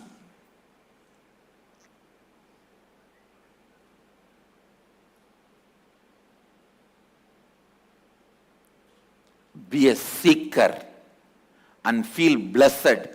You have a guru who constantly deepens your seeking, never just puts you in some social service, social work, charity, and makes you forget your seeking.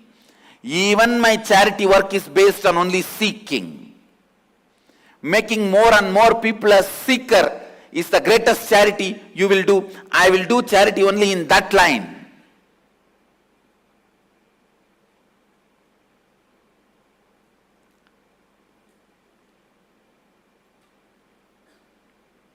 Other charities we will do, but we won't tell the world because we are not interested in any award, reward. Tadang, tak. Stop the worship of ignorance. Never stop your seeking for any reason. Let your seeking be continued.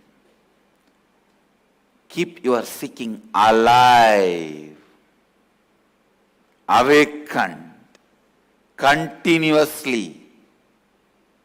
If you are incomplete, I am asking you to enrich, understand. By that action, I am keeping your seeking alive. I could have easily put you in some human value, charity, work. You would have forgotten all your seeking. Feel blessed. I have not diverted you. I have not misused you or abused you. Your trust on me by just putting you in some social service, charity, human values work and build my brand, my glory. See what my organization is doing for this award, that reward, and destroying your life. I am not that irresponsible.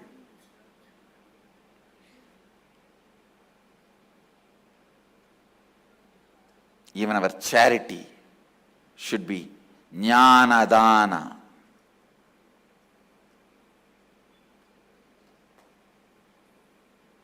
Enriching. I could have easily put you in some social service, charity, humanitarian work because the whole society runs behind it. Even you have a feel-good feeling when you do that. Yes, I ask you to do, but I am very clear that is not end or goal of your life or my life or anybody's life. Grabbing lifestyle creates charitable religions. Grabbing lifestyle creates charitable religions. Listen. When you grab in trillions, you do charity in a trivia. When you grab in trillions, you do charity in cents and few dollars and keep that in the front to justify your grabbing.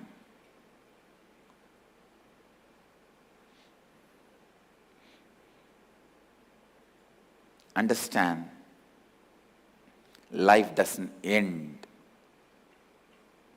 Nothing should stop your seeking. That's all I am trying to convey to you. Not just your wealth, name and fame, even your charitable activities, even your good activities should not stop your seeking, should not make you worshipper of ignorance. Avidyamupasate should not be allowed. That is why I am so clear. Charity, stopping seeking, is the reason for the death of traditional Hinduism. Or I can say, attempt to murder Hinduism. Anyhow,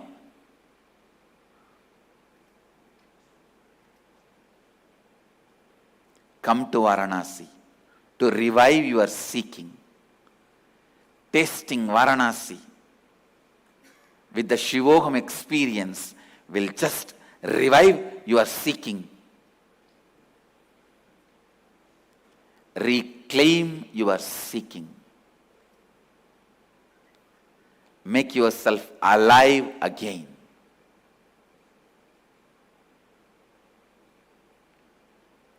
The Shivoham,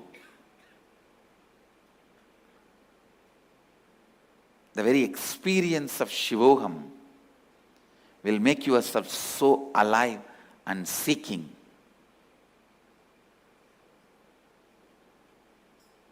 Age-old tradition. Varanasi will give you the taste of Shiva and depth of your seeking. If you have become the worshipper of ignorance, you need Varanasi IA to get out of it.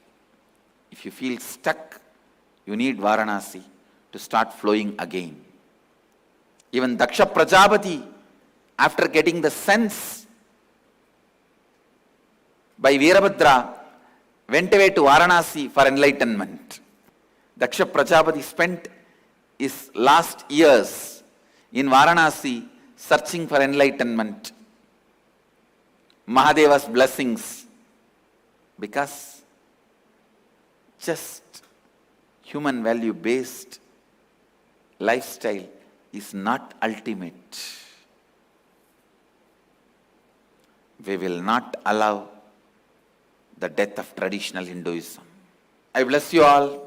Let you all achieve, radiate integrity, authenticity, responsibility, enriching, causing, living Advaita, the eternal bliss, Nithyananda.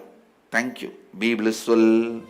Nithyananda Dhyanapītam, Nithyananda Nagar, off Mysore Road, Bidadi, Bengaluru. Phone 08027279999. www.nithyananda.org. www.youtube.com/lifeblissfoundation.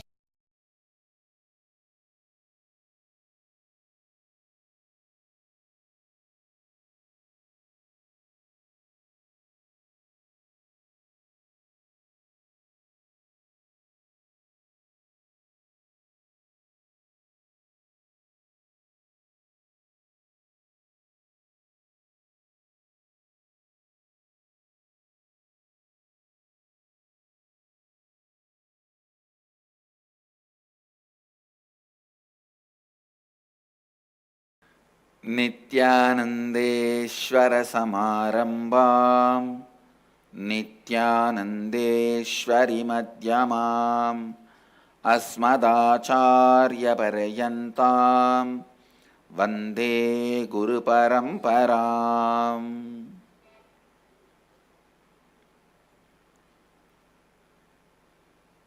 I welcome all of you with my love and respects. I welcome all the devotees, disciples, Samajis, Satsangis, Sri Mahants, Mahants, Tanidars, Kotaris, sitting with us through Nithyananda TV, Sadhana TV, Ara TV, two-way video conferencing, having Nayana Diksha, cities sitting with us through two-way video conferencing, having Nayana Diksha, Oklahoma Adinam, Toronto Adinam, Los Angeles Adinam, Kuala Lumpur Adinam, St. Louis Adinam, Melbourne Adinam, Houston Adinam, Singapore Adinam, Hyderabad Adinam, Huzur Adinam, Hong Kong, Hyderabad Guptakashi, Trinidad Tobago, Kastau Croatia, London, Bangalore North, and some more cities. I welcome all of you with my love and respects. Let me enter into today's satsang. I'll expand on 9th verse of Ishavasya Upanishad. Recite along with me. Antam tama pravishantiye avidyamupasate tato bhuya ivate tamaha yavu vidyayam rataha antam tama pravishantiye avidyamupasate tato bhuya ivate tamaha yavu vidyam yam rataha. Listen, I'll read out the translation now. Those who worship avidya, the ignorance that veils the true knowledge of truth, consciousness, enter into blinding darkness characterized by the absence of perception, but into greater darkness of ignorance than that enter they who, considering themselves as scholarly and learned, are engaged in vidya, the incomplete knowledge. It should be engaged in avidya, the incomplete knowledge, acquired for vested interests, characterized by the impure perception of truth and consciousness.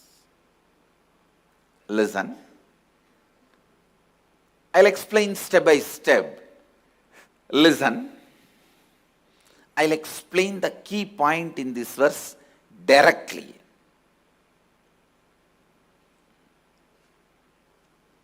Now all of you have done Vakyartha Sadas for last so many days. What is consciousness? What is all-pervasiveness? What is without coming and going?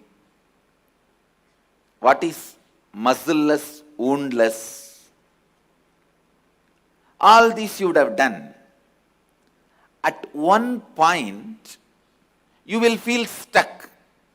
It's natural. At that moment, if you decide, it's okay, but I'll continue to dig, you are living enlightenment. At that moment, you think, whatever I learnt with that, let me make whatever I need in my life. Like material comforts or luxury, name and fame, it's enough. Who knows more than what I did? Leave it. Then that is avidya. Understand? Listen. Only a person who practiced whatever I said can understand this explanation. But this is the most straight explanation. When you are exploring into consciousness, while you are making your brain subtler and subtler, when the subtler and subtler grooves in your brain is developing to catch consciousness, to reflect the pure consciousness as it is, How can your brain be trained and developed to catch the pure reflection of consciousness as it is? By internalizing, meditating, thinking, contemplating, debating, having vakyartha sadas. What is consciousness? What is that all-pervasive, beyond going and coming? What is that? The space, nature, action and result. What is that? Which is center of all this. What is that? Which is muscleless and boundaryless. What is that? Which is beyond all relationships and association. What is that?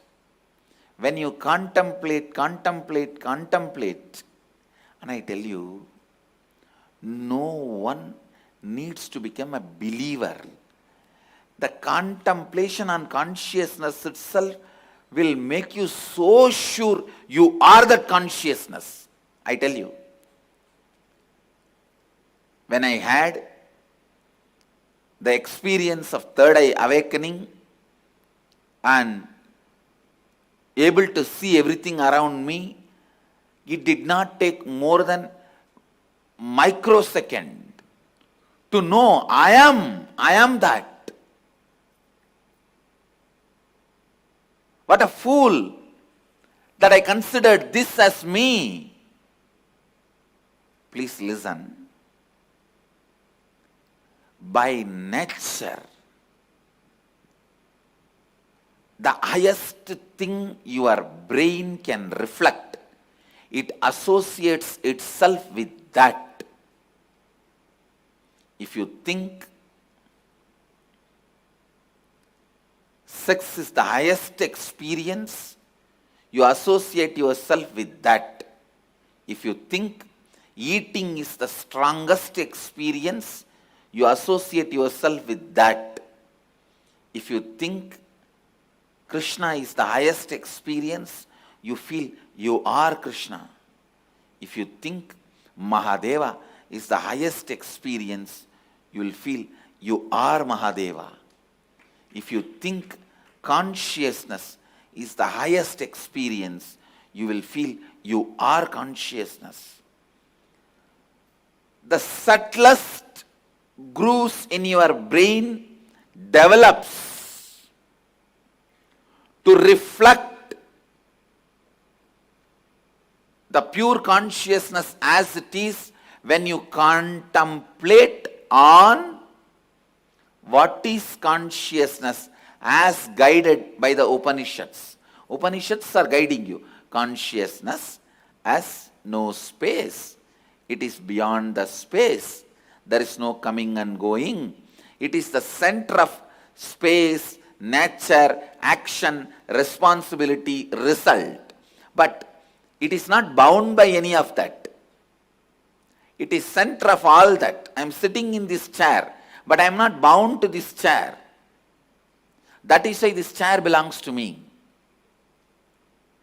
So anything you are center, but you are not bound by it, is under you, it belongs to you, and you become the center. You are the power of that. Understand, consciousness is the center of action, result, knowledge, responsibility, space, nature, everything. But it is not bound by any of that. When you are contemplating all this, you can see many of the qualities of consciousness is already permeating your life in a smaller scale. In a smaller scale. You can never be without consciousness. In a smaller scale, all that will be permeating your life. But when you contemplate deeper and deeper, it will start permeating in the higher and higher scales. More and more pure consciousness will start reflecting in your brain. in your system.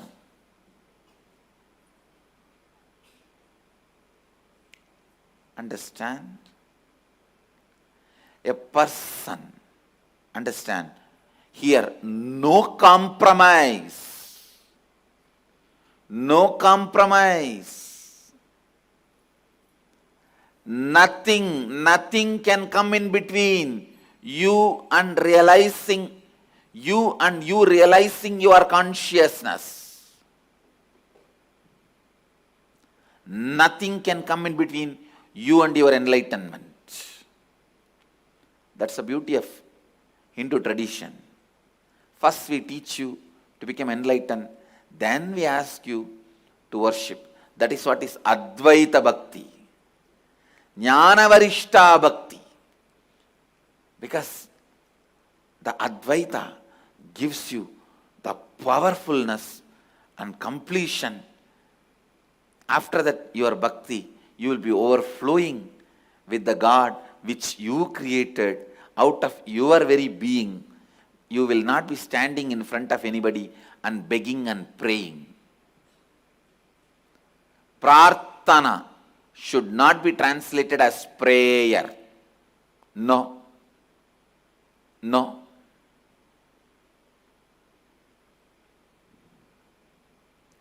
Prarthana should not be translated as prayer. The concept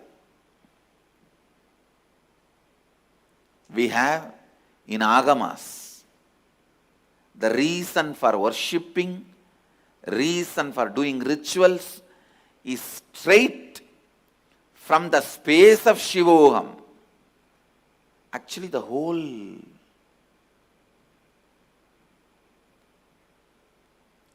Somasambhu Pattati, which is the manual for our Sangha, please understand, Kamik Agama is the Agama for our Sangha.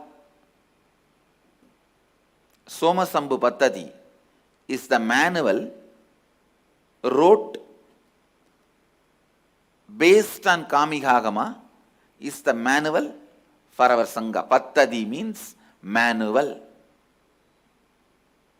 The reasons, the yes or no, right or wrong, explanations, everything logically presented to do what to do and why we should do.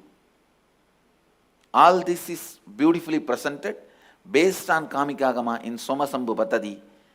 The manual very clearly says Shivoham is the purpose and the center of this manual. Means by using this manual you will achieve the Shivoham experience. After that, to radiate the Shivoham experience, continue to use that manual. That's all. So nothing can come in between you and you realizing the Shivoham experience. Advaita Anubhuti.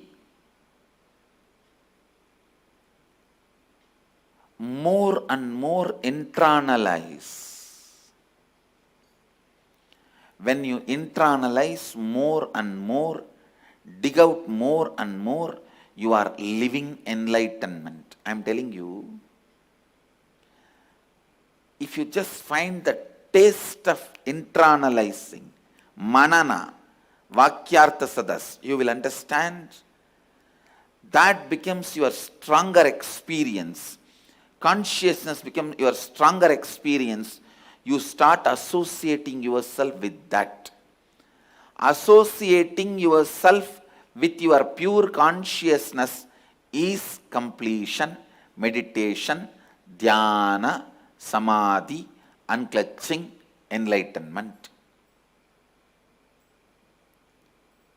Associating yourself with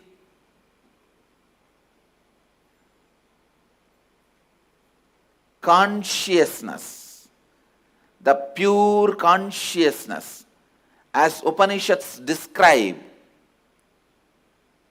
which is verily possible, which is not somewhere far away. No. Even if you are a liar, you can achieve consciousness. Understand?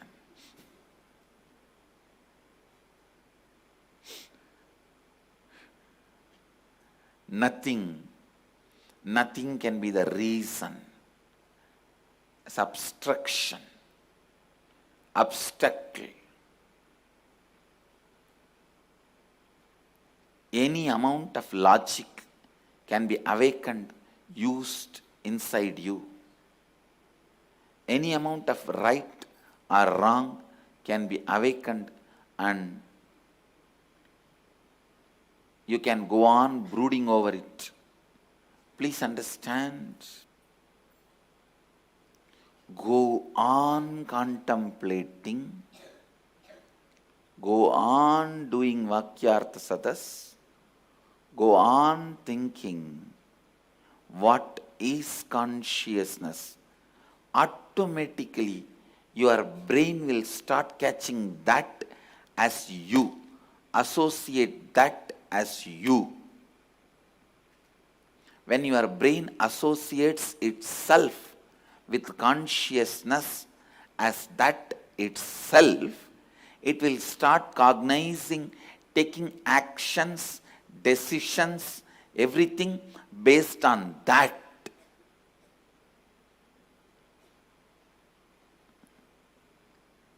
Literally, your whole brain will lit up. Your whole heart will lit up. Your whole body will lit up. Maybe that is why it is called enlightenment. The whole thing will be lit up. Digging out more and more and more and more and more.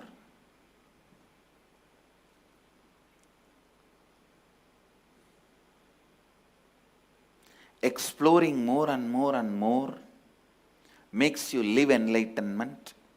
For any reason, you are stuck and does not want to move further out of your tiredness, boredom, laziness, or thinking, okay, with this I'll manage my neighbors after all. I need to just be little more than my neighbors. That's all my life's purpose.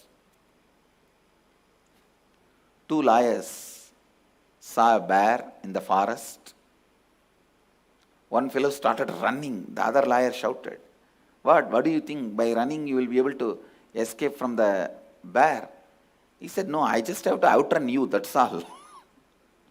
Because the bear is going to be busy with you. I just have to run faster than you, that's all. But life is not like that, understand? If you are just able to excel a little more than the people around you, life doesn't end there. The tiredness and boredom which will come to you when you excelled a little more than the people around you, if you are stuck there, that is what Upanishad describes here. Antantama pravishantiye avidyamupasate tato bhuya yivate tamaha yavu vidyayam vrataha. Over.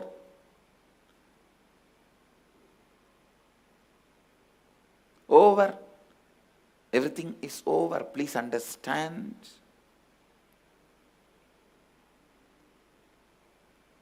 The tiredness and boredom is hellfire. With the boredom and tiredness, you can't even peacefully sleep. Understand that. You may be lying on the bed, but you will be rolling over. If you lie down on the bed, after real, sincerely exhausting whatever you want to do and fall into the bed, you will be so powerful and fall asleep. But just out of boredom and tiredness, if you fall into the bed, you will be so powerless you can't even fall asleep. Falling asleep is an action as per Hindu tradition. Understand? It is not non-action. Only unclutching is non-action. Everything else is action. So for falling asleep, your buddhi need to be powerful. To work, your muscles need to be powerful. To plan, your logic needs to be powerful. For falling asleep, your buddhi need to be powerful. Understand? That is why in the West so many people suffer even to fall asleep. It's only the Vedic tradition which has a solution and answer.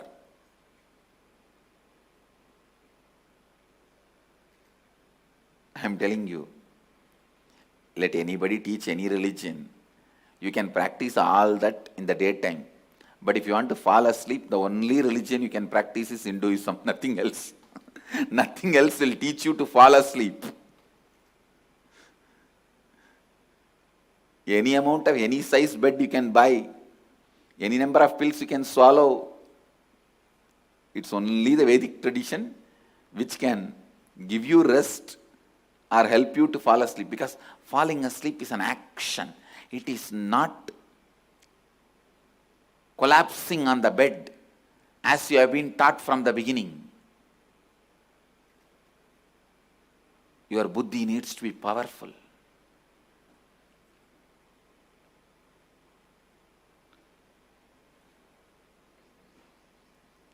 Your buddhi will be powerful whole day if you keep your body and intellect powerful.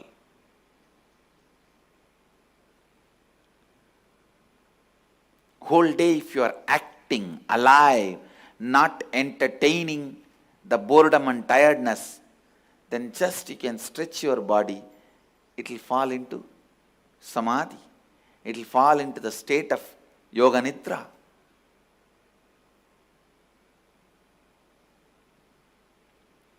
If you fall asleep after the sexual act due to the pain, tiredness in the body, it is bhoga nidra. If you fall asleep after rolling in the bed for quite a long time because of that boredom and tiredness, it is roga nidra. If you fall asleep just out of the pure powerfulness of buddhi, it is yoga nidra. Understands?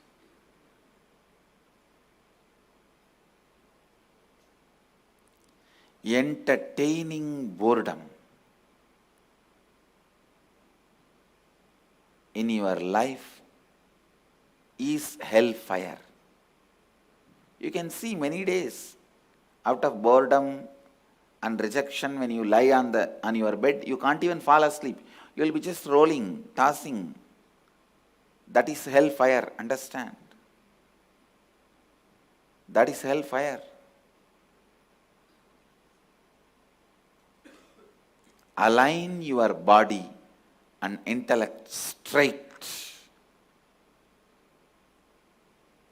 Make your life strong.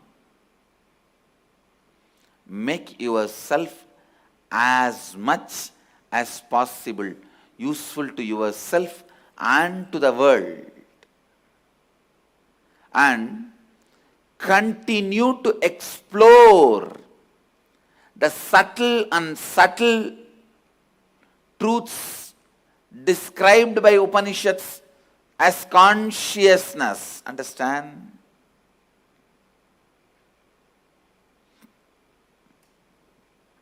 Subtle and subtle truths described by Upanishads as consciousness.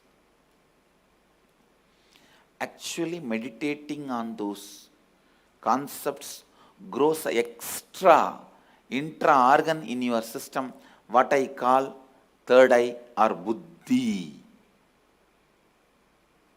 You are not born with it, you have to grow it. The vegetarian food and continuous contemplation,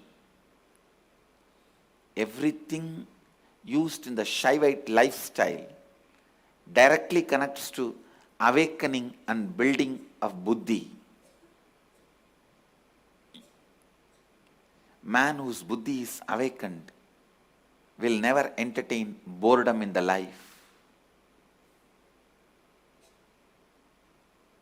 One of the biggest problem the future humanity is going to face is boredom, because no more you can make people feel excited about life with the basic needs like a food, shelter, clothes. It is available now for everyone. But humanity doesn't know how to lead ourselves to the next level. Political leaders, social leaders, religious leaders, all of them are stuck. Because you can't make people excited, keep people excited anymore just with this food, clothes, shelter. It's all over. I'm telling you. That is why so much of depression and boredom is settling in. All psychiatric disorder. You can give any number of name. That phobia, this phobia, that fear, this fear, depression.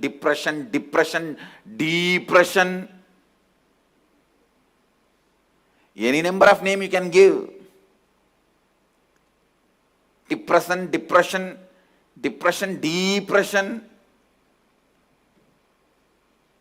suppression, whatever name you want, you can go on.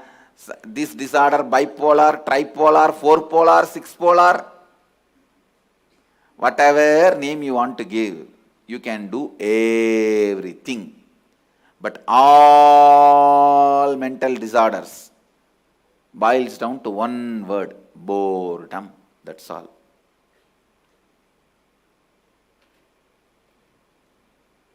Boredom. That's all. Nothing else. Just boredom. I tell you,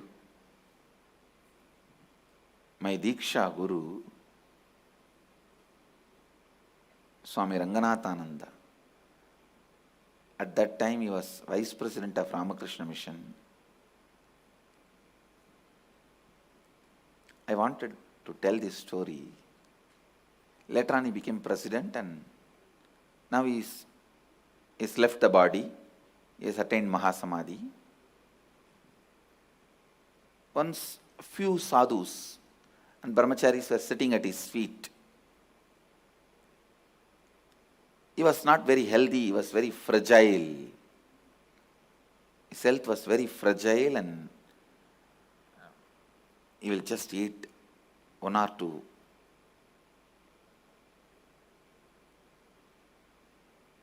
teaspoon. That's all, teaspoon. Kind of a kanji made out of rice and few fruits. His diet was very less. We were all sitting around him.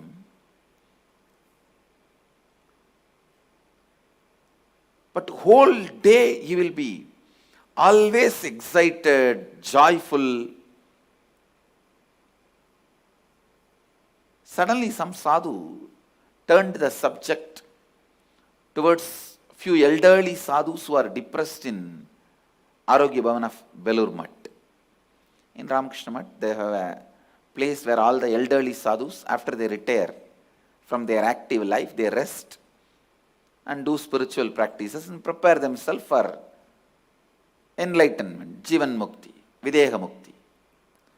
So there were few sadhus depressed, frustrated, angry, irritated in that Arogya Bhavan. So the talk turned towards them. Beautifully, Swamiji explained, Ranganathananji explained, he said, when you are young, if you built your excitement only to the level of reading the spiritual scriptures, after your eyes have gone, you can't do that. If you built your excitement only to the level of doing japa, after a certain level, your body and mind will not have the stamina to be in alignment. Then you won't be able to do that. Only if you are able to sit with yourself, reflecting pure consciousness, you got a permanent space where you will not get into depression, bored, feeling agitated, angry, frustrated in your life. Especially this is a warning for all the sadhus, understand. For grihasthas, it's advice. For sadhus, it's a warning. Because for grihasthas, till the end, at least few people, family, somebody will be there around them. But for sadhus, it is only your ability to rest in pure consciousness which you build when your body and mind is under your control. That is the only security for your life. Only on that you can rest. That is why I insist constantly on being active without falling prey to boredom. Understand? If you build the pattern of falling prey to boredom, be very clear. You are going to have the worst hell once you retire from the active life.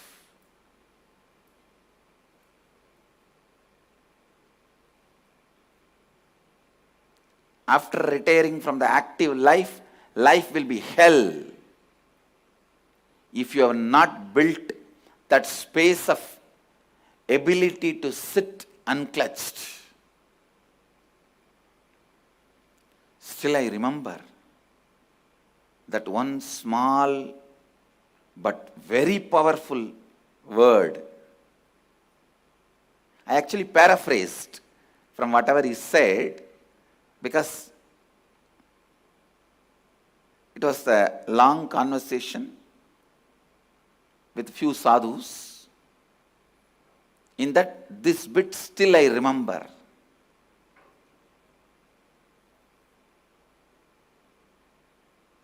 Living your whole life as a sadhu and then end depressed, frustrated, angry, irritated, agitated, that is the worst thing. That's a solid proof you wasted your life. You are stupid. So become active now. Break this boredom pattern now. Keep your body and intellect as powerful as possible. Raise the buddhi to the next level and develop that most subtlest grooves in your brain to reflect pure consciousness powerfully.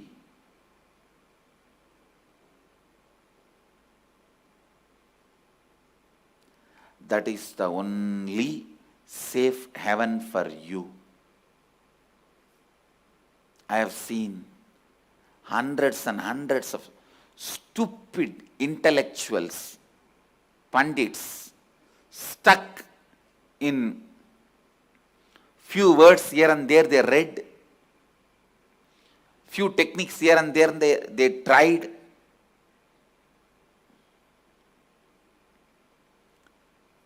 And afterwards, nothing moves, nothing moved. They are there. Only those people are addressed by this verse, 9th verse of the Upanishads. Andandama pravishantiye avidyamupasade tato bhuya jivate tamaha yavu vidyayam rataha.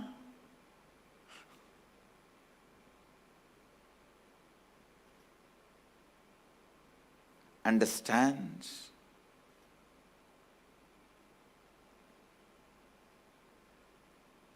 the most powerful,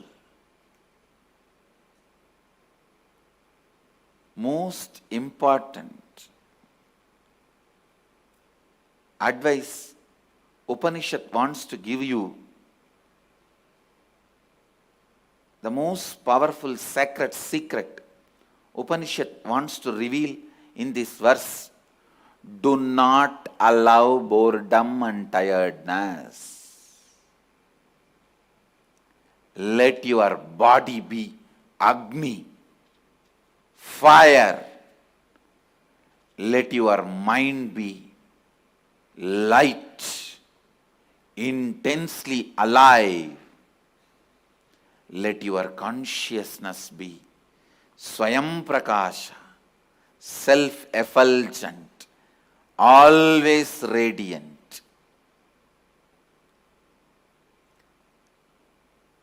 What you eat, what you do, what you speak, what you think, what you practice, everything be aligned to this one.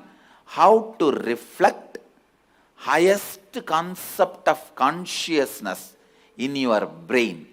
How to catch the most subtlest definition of consciousness in your brain by Upanishads.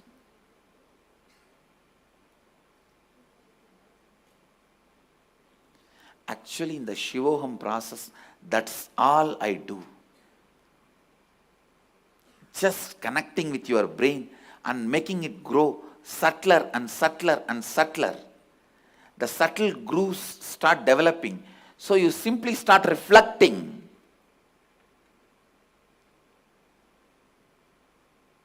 The concept of consciousness. That is why when the moment I say Shiva, your whole body vibrates.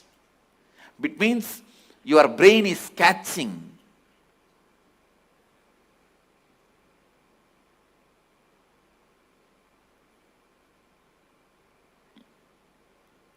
There are many people heard Shiva million times in many places. Their brain doesn't catch. But in Shivoham process, the moment I utter the word Shiva, so many brains and body catches it.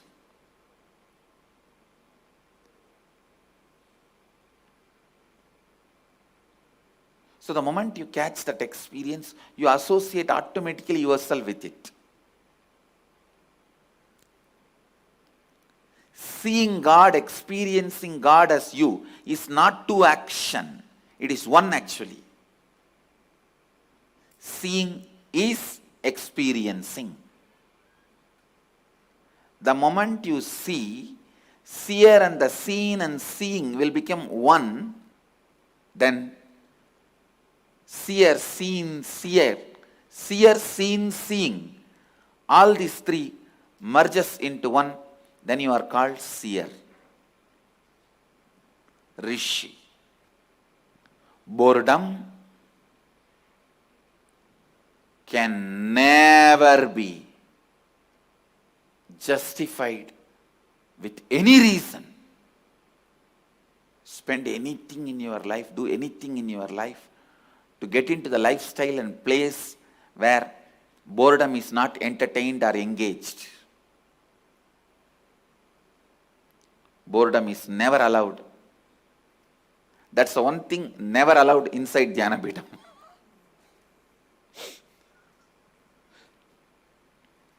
Shivoham process is nothing but awakening those most subtle grooves in your system. Drinking Ganga, taking bath in Ganga, and going through that Shivoham process is the ultimate. In Varanasi, any water available for drinking, taking bath, everything, it's only Ganga water. Even if you do it in the hotel, it's only Ganga water. No other water. So whole 200 kilometers of Varanasi, it's only Ganga water. Even all underground water is only Ganga water. It's an amazing possibility to awaken the most subtlest grooves in your brain, to experience the pure definition of consciousness. whoever is planning to attend the Varanasi May IA, please start watching the satsang every day. That will prepare you so much to experience Varanasi and Vishwanatha.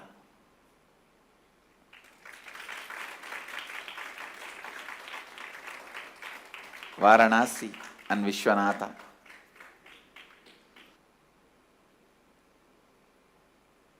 So see you all in Varanasi to experience Vishwanatha with Vishwanatha.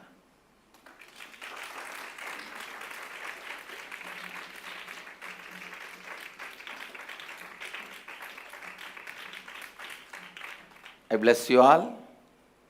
Let you all radiate with integrity, authenticity, responsibility, enriching, causing, living Advaita, the eternal bliss, Nithyananda. Thank you. Be blissful. Nithyananda Dhyanapītam, Nithyananda Nagar, off Mysore Road, Bidadi, Bengaluru. Phone 08027279999. www.nithyananda.org. www.youtube.com/lifeblissfoundation.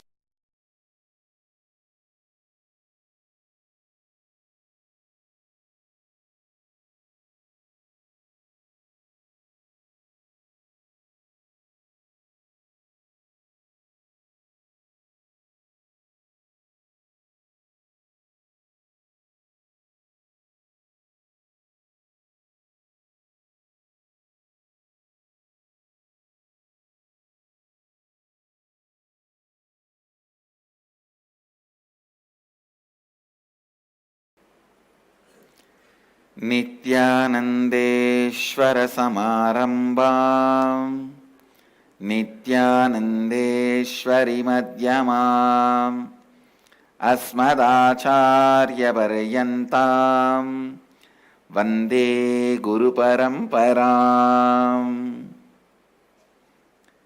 I welcome all of you with my love and respects.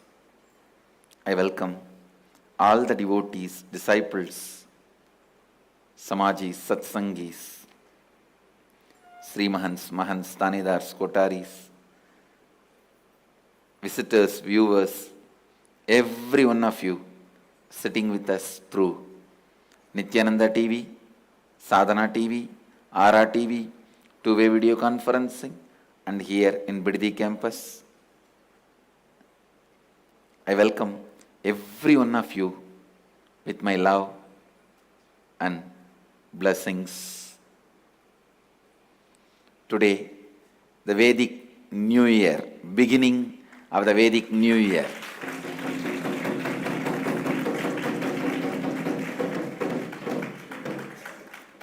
Many states of India and Nepal,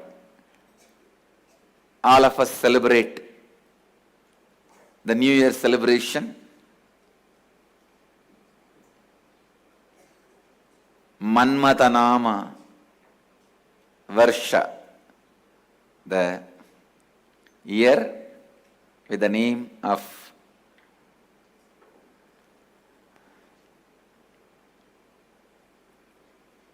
Manmatanama means this year whatever you want will become reality. Manmata is just achieving what you want as reality. Manmatanama Samvatsara,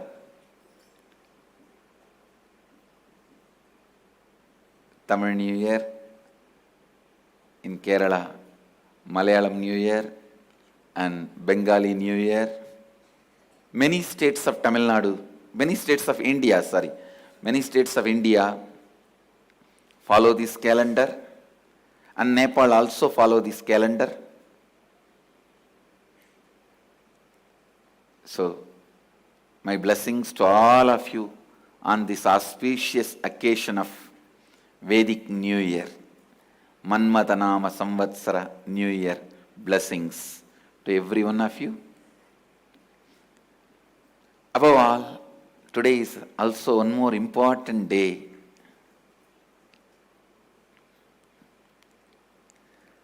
Today is 14th anniversary of Nithyananda Sangha.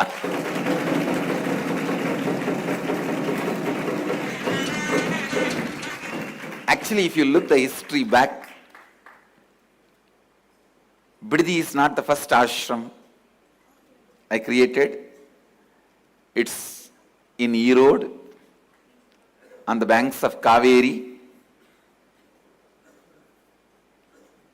the place called Avattipalayam. That is the place the first ashram was created. Today, that ashram was formally inaugurated in 2001. 2001, April 14th. You can see the photograph with my own handwriting. Not to forget the date, I myself recorded. In the name of Ramakrishna Dhyana Peetam. That was the first ashram I created on the banks of Kaveri in Erode. If you see, actually the Sangha, Nithyananda Sangha started on April 14th, 2001. 2003 we became more an organization in Bangalore, Bidadi, but 2001 was the real beginning. I started my public life. It was 2001, April 14th. That was the morning. First I tied the turban. After a long time, after my Parivirajaka and realized the avataric mission, I was not able to tie the turban because the head will always feel heavy. Tying the turban was not possible. So it was April 14, 2001, I was settled into the body more comfortably and tied the turban and decided, come on, let's start.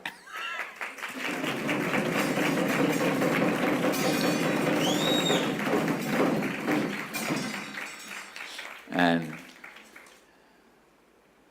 14 years over, 15th year beginning.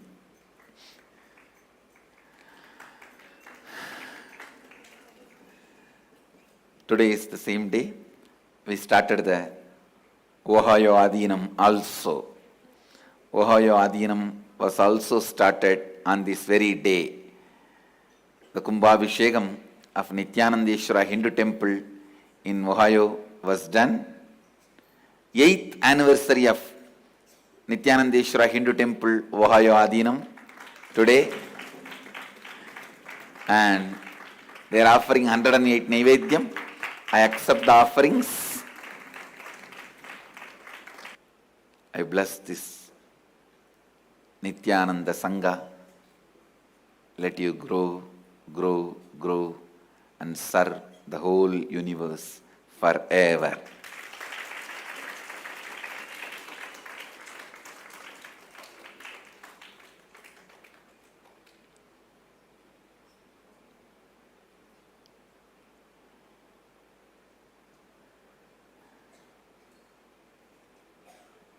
Today is Nepali New Year also. So, blessings to Nepal Sangha, all the Nepali devotees. Mero Sapurna Nepali Bhaktajan Harulai Nayabarsha 2072 ko Hardik Mangalmaya Subhakamnara Ashirwad.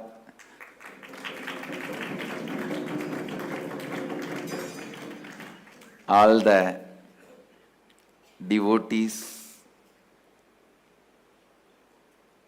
in Nepal, my blessings to all of you. Wishing a very, very happy New Year to all my Nepali devotees.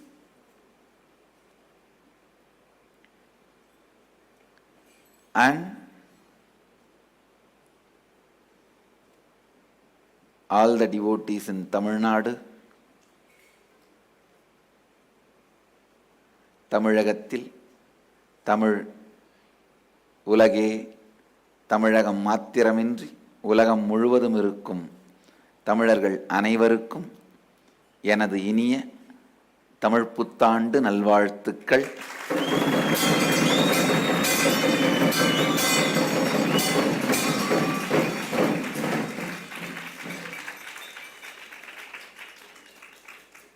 மங்கள மன்மத வருடத்தில் சித்திரை நன்னாள் முதல் தேதியில் உங்கள் எல்லோருக்கும் எண்ணியதெல்லாம் எண்ணியாங்கு ஈடேறி திண்ணியராய் ஆனந்தமாய் நித்யானந்தராய் நித்யானந்தமயமாய் நித்யானந்தமாய் நீங்கள் எல்லோரும் வாழ்வீர்கள் என்று ஆசீர்வதிக்கின்றேன்.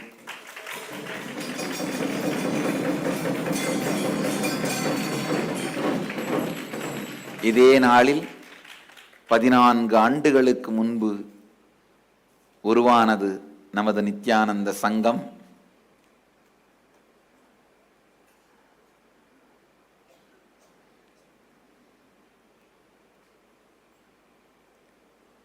பதினான்கு ஆண்டுகள் முடிந்து 15ஆம் ஆண்டிற்குள் அடியெடுத்து வைக்கிறோம்.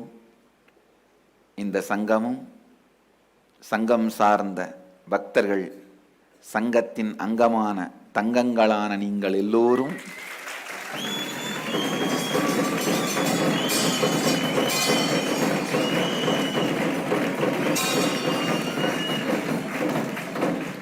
ஆல்போல் தழைத்து அருகுபோல் வேரூன்றி மூங்கில் போல் சுற்றம் சூழ முக்காலத்தும் உலகிற்கெல்லாம் உண்மை தந்து நன்மை செய்து என்றென்றும் என் அன்னை மீனாட்சியின் திருவருளால்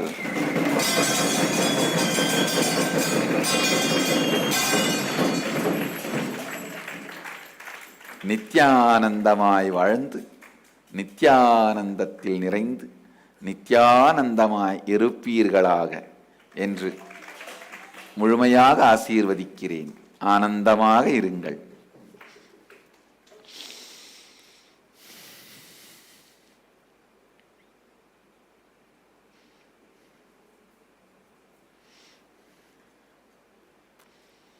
Madurai is offering 54 Nivedyams. Accept the Nivedyams, blessings, and with this new year, the season of celebration starts in the Vedic tradition. The season of celebrations. So get ready. From now the season of celebration starts.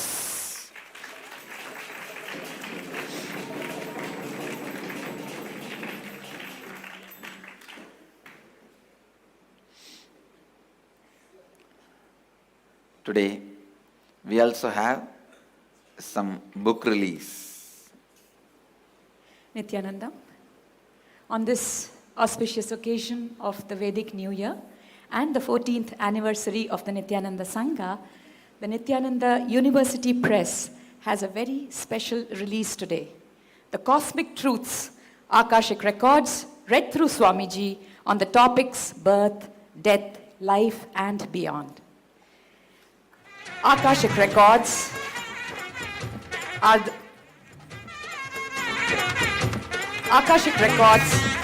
the mystical energy records.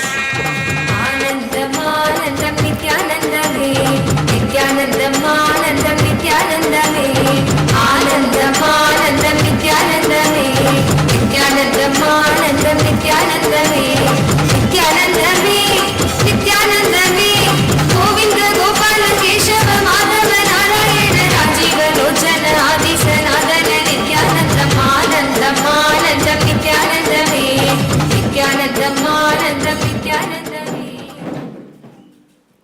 Akashic Records are the mystical energy records of all the events that have ever happened, are happening, and will happen in the cosmos. But the key to decode them is in the hands of a very few enlightened beings today. Now, Swamiji has opened up the Akashic Records for the benefit of the entire humanity. This book includes a very powerful question and answer session where Swamiji reveals the cosmic truths about death, to Inner Awakening participants in July 2014. Swamiji, thank you so much for releasing the first copy of this book with your blessings.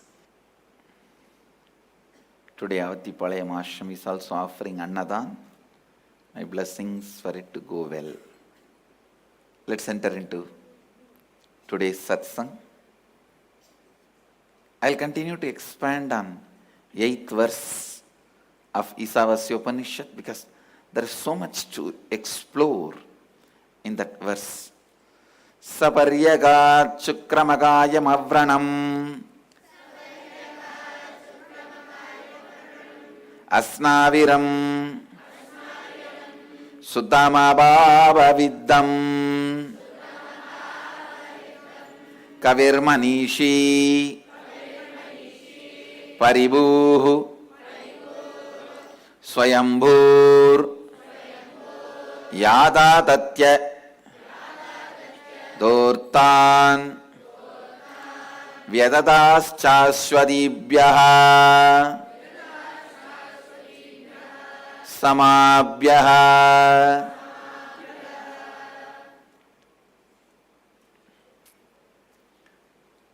I'll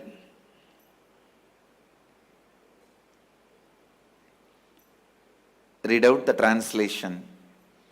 Pure consciousness is all-pervasive, beyond the coming and going, absolute radiant and self-effulgent, unembodied, boundaryless whole, beyond the subtle body, woundless, muscleless, having no incompletion with the body. Consciousness is the ever pure space, devoid of the dirt of ignorance, and is untouched by the delusion of incompletion. Consciousness is the all-knowing seer of all, past, present and future, the Lord of all minds, Manishi. Consciousness transcends all beings, Paribhu. Consciousness is self-existent by itself with its independent will and intelligence, having no cause for its happening. It is pure consciousness that from time eternal has enriched the ages and each being by ordaining desirable responsibilities, artha, unto them as per their nature and space and their actions and results thereof. Today, the last line, we will work on this last line. It's pure consciousness that from the time eternal has enriched the ages and each being by ordaining desirable responsibilities, artha, unto them as per their nature and space and their actions and results thereof. So it is consciousness which is center of all your karma, akarma, vikarma. Your actions, the results,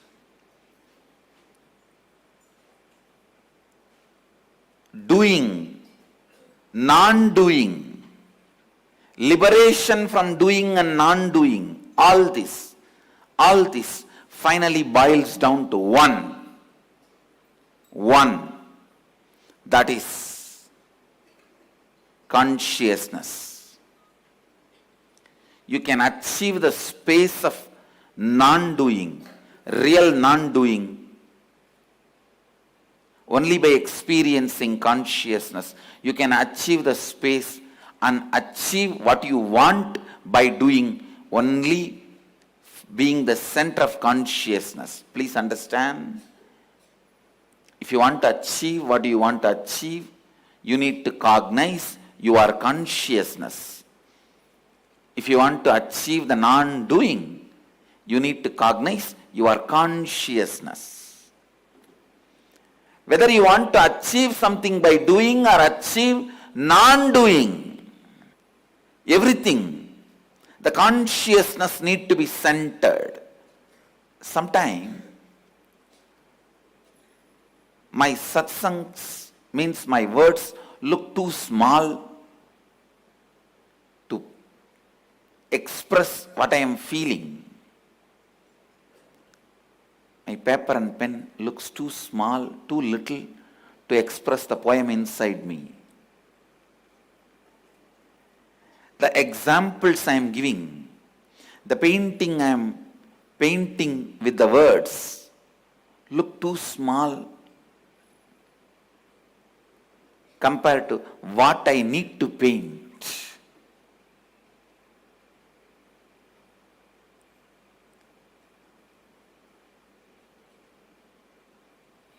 Whether you want to achieve something or achieve non-doing, anything, the center is the cognition. You are pure consciousness, because only that cognition can liberate you from time and help you to be in tune with time.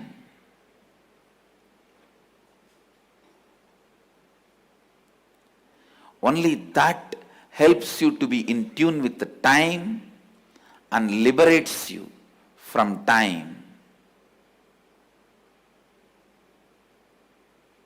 Only that enriches the time and the each being under the time. By ordaining desirable responsibilities, artha, unto them, as per their nature and space, and their actions and results thereof. Please understand. Ramana Maharshi beautifully says, Karmam payantaral kartanadhanayar karmangada ulo undi vara. A beautiful jnana undiyar. There is a verse. Ramana Maharshi says, your actions give result because the Lord, the consciousness allows it, makes it happen, not because of karma itself. If the karma itself can directly bring result, then karma itself becomes God, which is not true. See, understand this example. You write a check for 1 lakh rupee and take it to the bank. Only when the manager releases the money, you get it. Because as a routine, you write the check and he gives, there is no stopping or blockage. You take it for granted, you start thinking, just by writing the check you get the money. No. Writing the check is your karma, means your action. But that brings result only when the manager says yes. Otherwise, he can stop, he can postpone, he can delay, he can deny. He has a right to deny.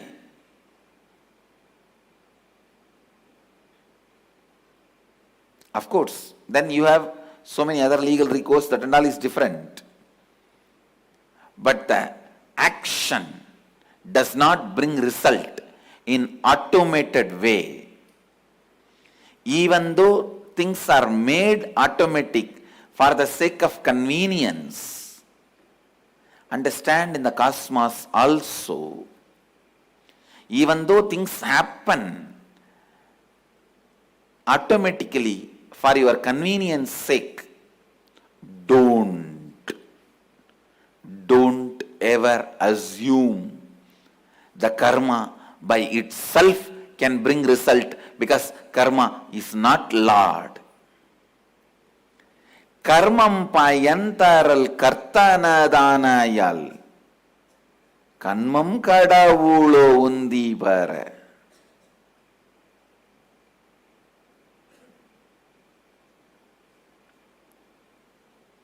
It is consciousness makes the result happen. It is the decision of consciousness makes the result happen.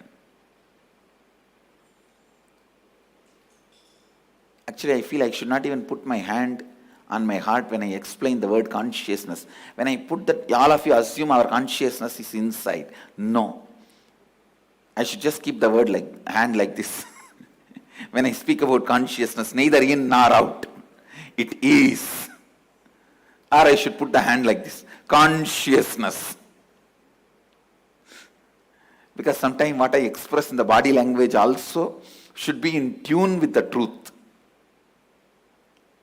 Some people, when they utter the word consciousness, they should have the mudra of this. Scratching the head. For some people, it can be, they can show us in, some can show us out. But I can't show us in or out. It is just is. Please understand, the lordship of consciousness is declared in this part of the Upanishad. It is consciousness from the time eternal has enriched the beings, ages and each being.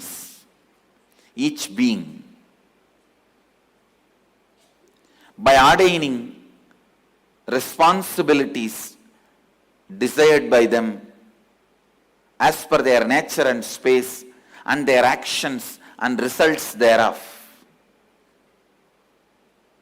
Lordship of the consciousness is revealed in this verse. It is pure consciousness that from time eternal has enriched the ages and each being. Please do Vakyartha Sadas on it today. This should be the subject of Vakyartha Sadas. Registrar should send this part as an email. Every day the Vakyartha Sadas topic should be sent as an email. Before starting the Vakyartha Sadas, you should read out the line. I specifically prescribe for Vakyartha Sadas. It should not be from your memory that is filled with too much of dirt. So, it should be directly from the statement of Upanishads.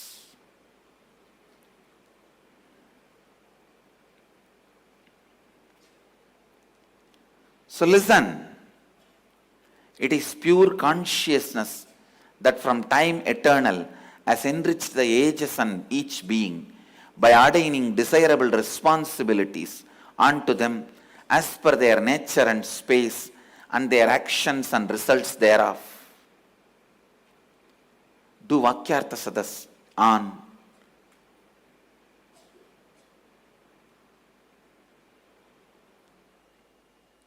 this line.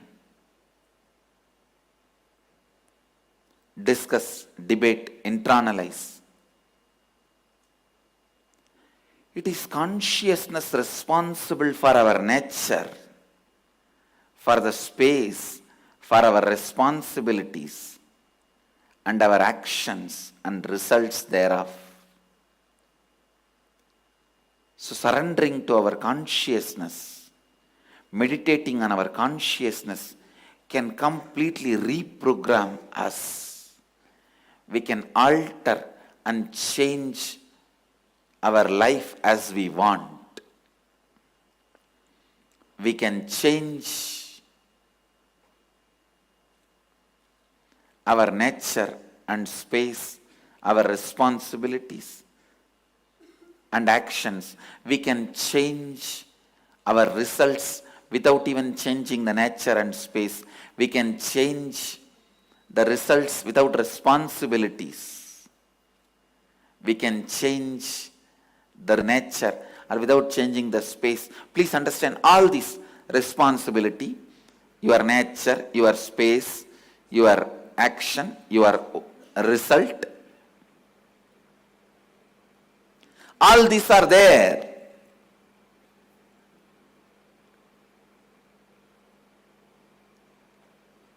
Responsibility, nature, space, and action and results.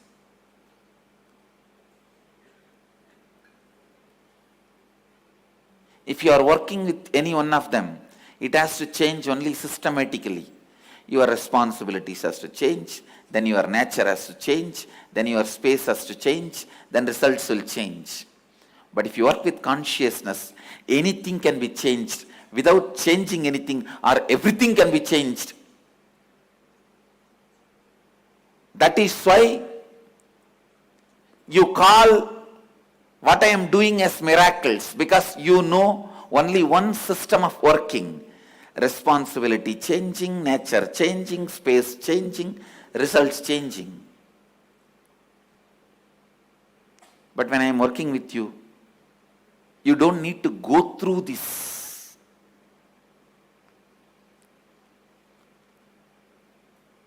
Line. You don't need to go through this cue, this rule. Consciousness can interfere into anything and directly change. Your responsibility might have been totally different. Your nature might have been totally different. Your space might have been totally different. Your actions might have been totally different.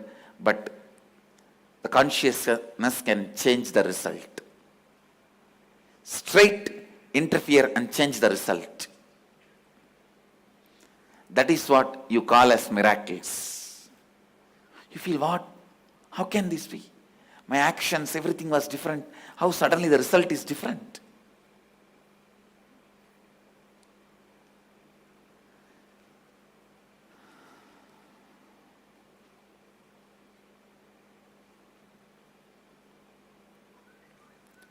Consciousness has so much of freedom, power, because that is the center around which everything moves.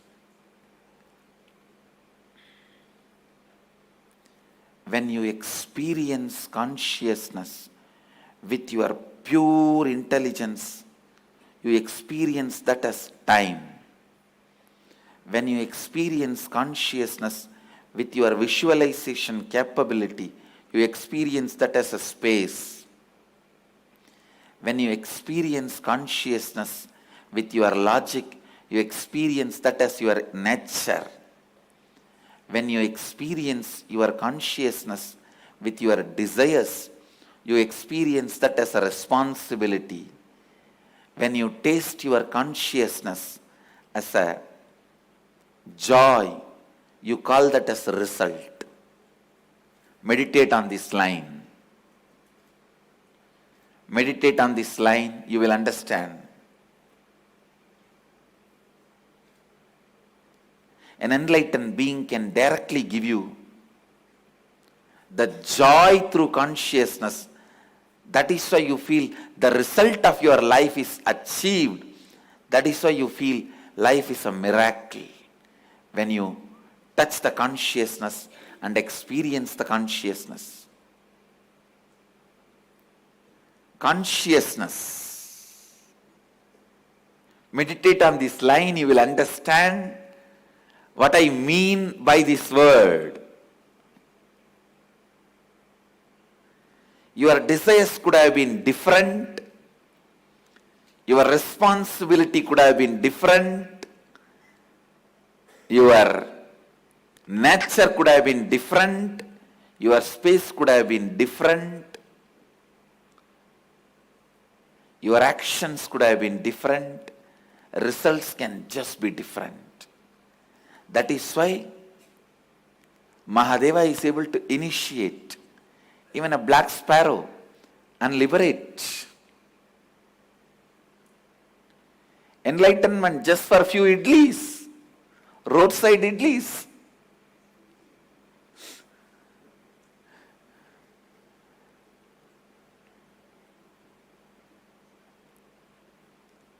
But for Mahadeva's intervention, the roadside idli seller can never achieve liberation.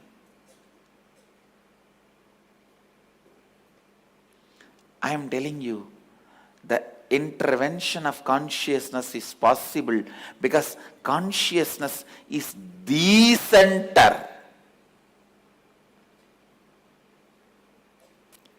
That is the center.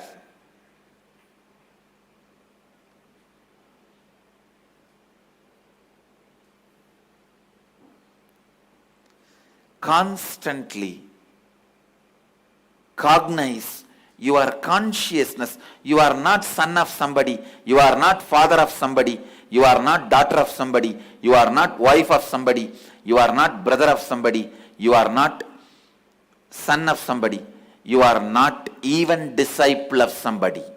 Understand? Even I cannot corrupt you. Then who can corrupt you?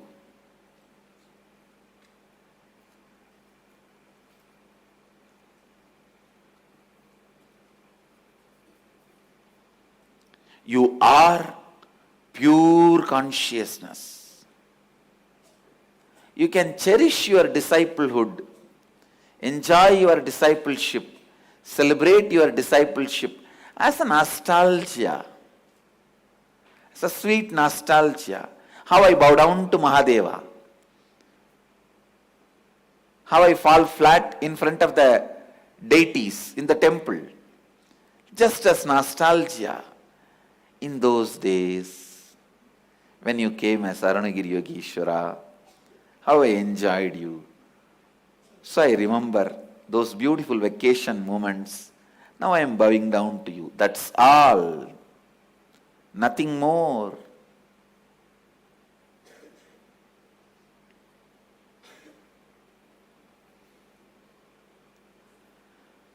Actually, even Saiva Siddhanta is very clear. When I am reading more and more Agamas and Paddhadis, it is so clear. Shaiva Agamas are Advaita Agamas. It is the stupid fellows, few Pandits, who are actually not even Pandits, bandits. It is these stupid fellows they missed. And they go on trying to fight. See, just they want something different. See this. Somehow this Saiva Siddhantis and Advaitis have a big incompletion, because all these Shankara Sampradaya fellows are always trying to put down the Siddhantis.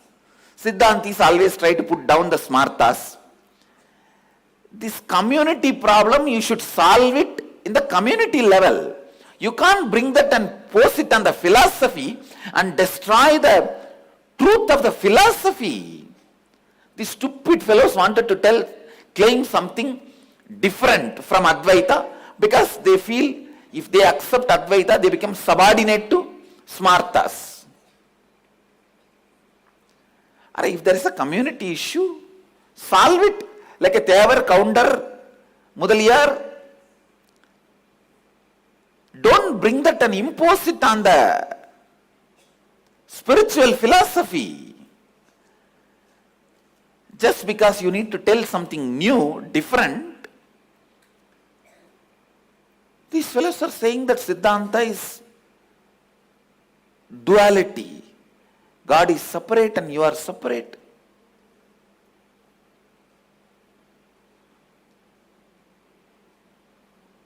Today I declare,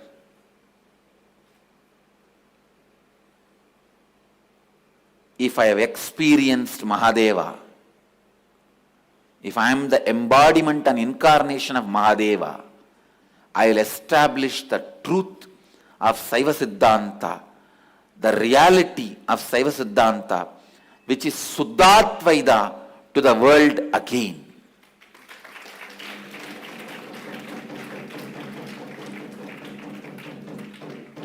It is Suddhatvaita.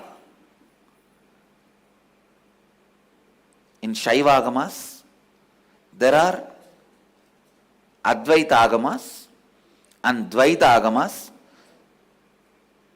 Dvaidadvaita Agamas. Dvaita Agamas declare God is separate, we are separate. Dvaidadvaita Agamas declare in the beginning God is separate, you are separate, but by the spiritual practice, you and God become one. Advaita Agamas declare, you and God are one from the beginning, knowing this is spiritual practice. Shuddhatvaita Agamas declare, Even if you don't know, this is the reality. I tell you, Shaiva Siddhanta is Suddhatvaita Agama. Not even just Advaita Agama. It is Suddhatvaita Agama. I tell you, truth always empowers you. Reality always makes you powerful.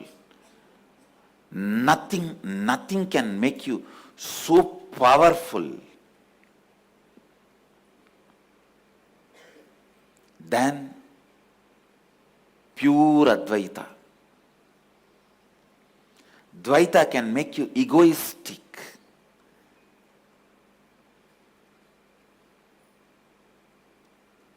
Even in your surrender, you will have a humble ego. Powerlessness will continue to rule you. Nothing like Advaita as a capacity to empower you. I tell you, that is reality.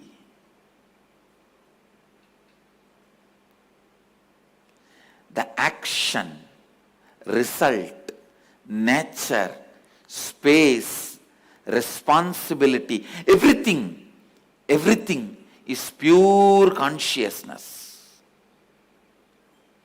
Today, debate on this.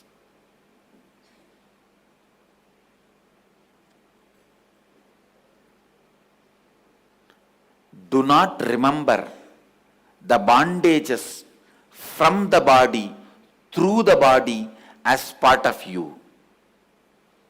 From the body means your disease, your concepts about body, feeling good or bad about the body, your skin color, everything.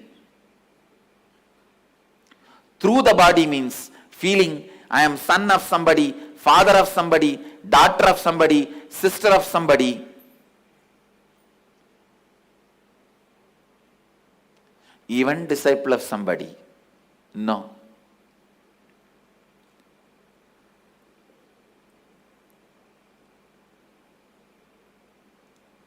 I love Mahadeva just for the sake of love. That's all. Not bargaining, expecting tomorrow he will give me enlightenment. No. I already realized it. I already got it. In the course of my love, I had it. Now my love for him is only love for the sake of love. I just know he is me.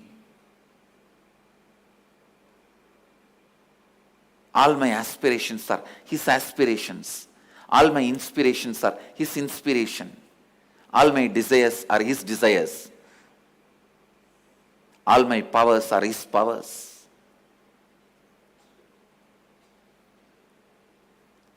Advaita Bhakti. Bhakti established in Advaita. Understand? Even with Mahadeva, no question of duality. Then where is the question of duality comes with your family, parents, brother, sister, boss, subordinate? No. Do not entertain, cherish, engage yourself in the bondages from the body and through the body. Recognize your pure consciousness.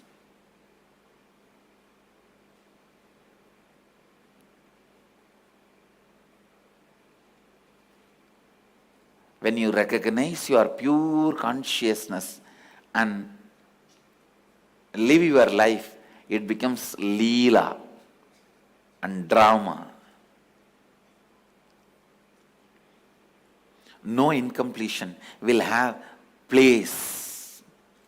No incompletion will have power over you. Your responsibility, your nature, your space, your desires, your actions, your results if they go as per the law of the karma, its life, suddenly it changes and brings the results which you never expected, which you feel bad for you. It's called accident. Suddenly it changes and brings the results which you never expected, but which you feel so good for you. It is miracle. An enlightened being can interfere into that cycle and change as they want, because everything is centered on consciousness. Everything is centered on consciousness. You do yoga, you work out, you run, you do all the things required, and then health comes. It's the karma bringing result. But suddenly Master puts his hand on your head and the health happens. Is consciousness interfering and creating a result which is independent of your nature, space, action and responsibility. That is what is initiation.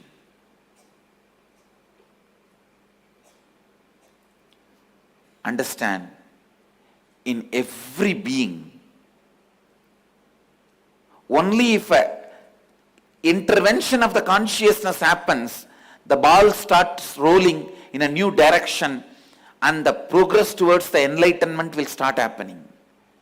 You can never ever reach the ultimate just by flowing through the law of karma. When will you reach? It's only by the intervention, by the spiritual intervention and conscious intervention.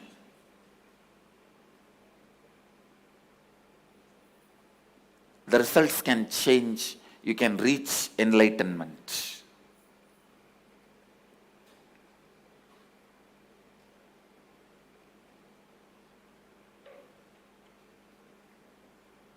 Come to Varanasi to experience that intervention.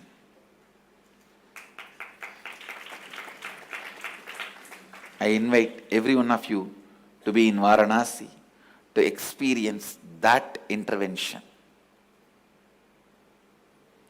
The conscious intervention causing miracles.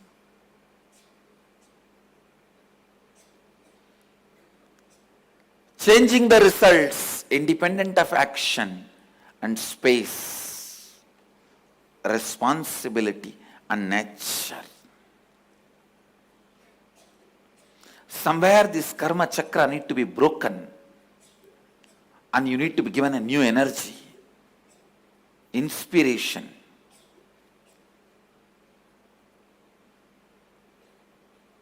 Understanding and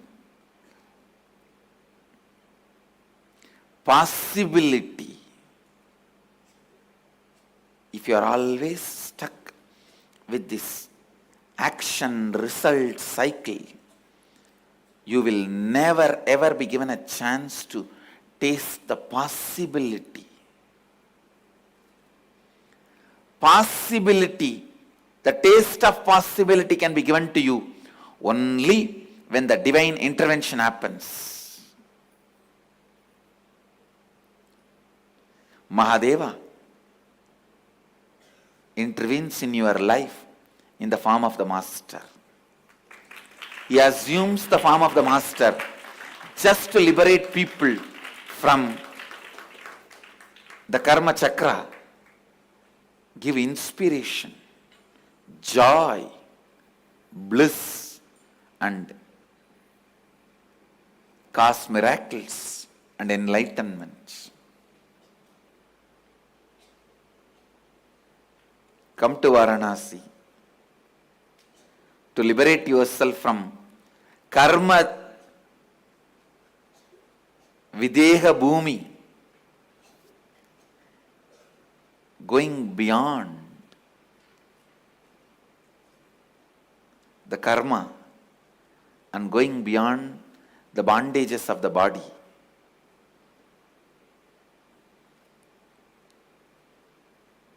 Jivan Mukti Kshetra.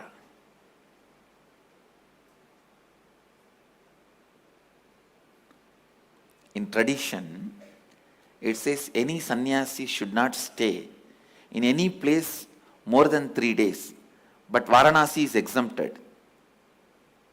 Somebody asked why Varanasi is exempted. You can stay any number of days in Varanasi. Because Varanasi, once in 3 days, the city will change. You will see once in 3 days completely new scenes. Different atmosphere. New people. Because the whole city is constantly changing, you can stay any number of days in Varanasi, your life will not be same. In other places, you should not stay more than 3 days, so that this instruction is given so that you don't settle down. Settling down stops your growth.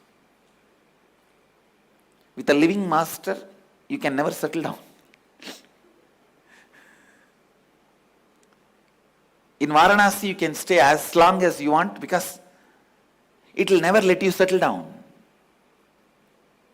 Once in every 3 days, the whole city will be different. In Bidadi, every day city is different.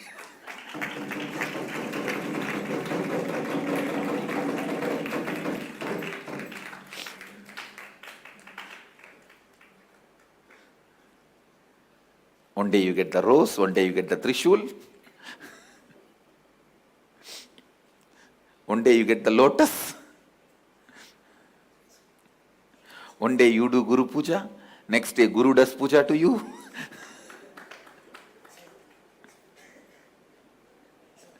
It's an exchange of Puja.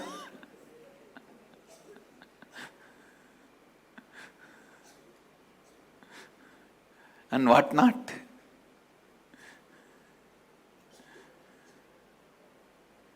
Anyhow, understand.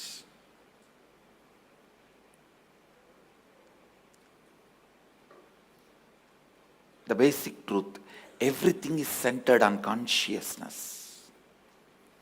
I am asking all my disciples, don't even cherish the idea you are my disciple. When I say this, I mean, then don't cherish any other relationship other than you being consciousness. See, the last relationship you need to break is the idea you are a disciple of me. When I say even break that, it means I am asking you to break everything else and then break this. People try to break this first and then try to break everything else. No, that is not possible. Break everything else and then come and break this also. Remain only with one clarity. I am a pure consciousness. So my responsibility, my being, my nature, my space, my action, my result, everything is centered in that consciousness, belongs to that consciousness. Just me surrendering to consciousness is enough to change anything I want as I want. It is consciousness that is life. That is result.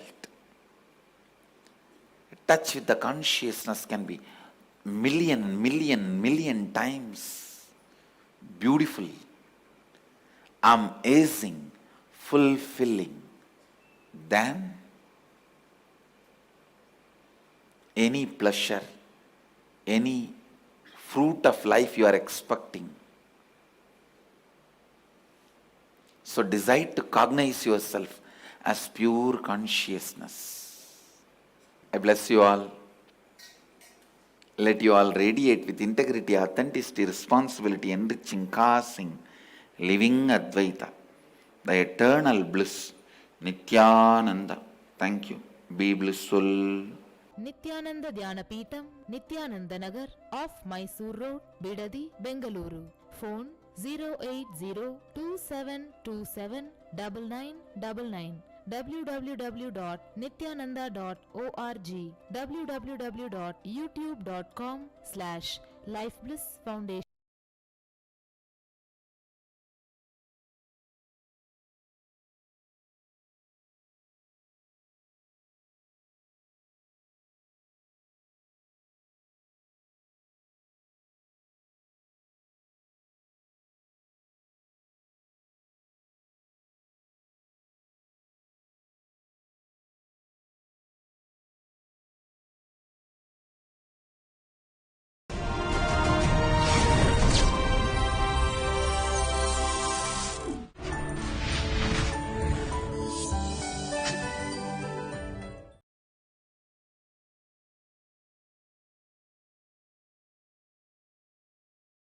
नित्यानन्देश्वरसमारम्भां नित्यानन्देश्वरिमध्यमाम् अस्मदाचार्यपर्यन्तां वन्दे गुरुपरम्पराम्.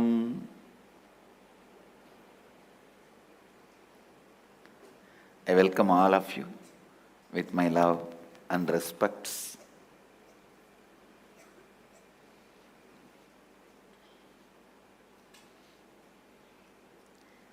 I welcome all the devotees, disciples, Samajis, Satsangis, Srimahans, Mahans, Tanedars, Kotaris, visitors, viewers sitting with us all over the world through Nithyananda TV, Sadhana TV, Ara TV, and two-way video conferencing, having Nayanadiksha. Cities sitting with us in two-way video conferencing, having Nayanadiksha.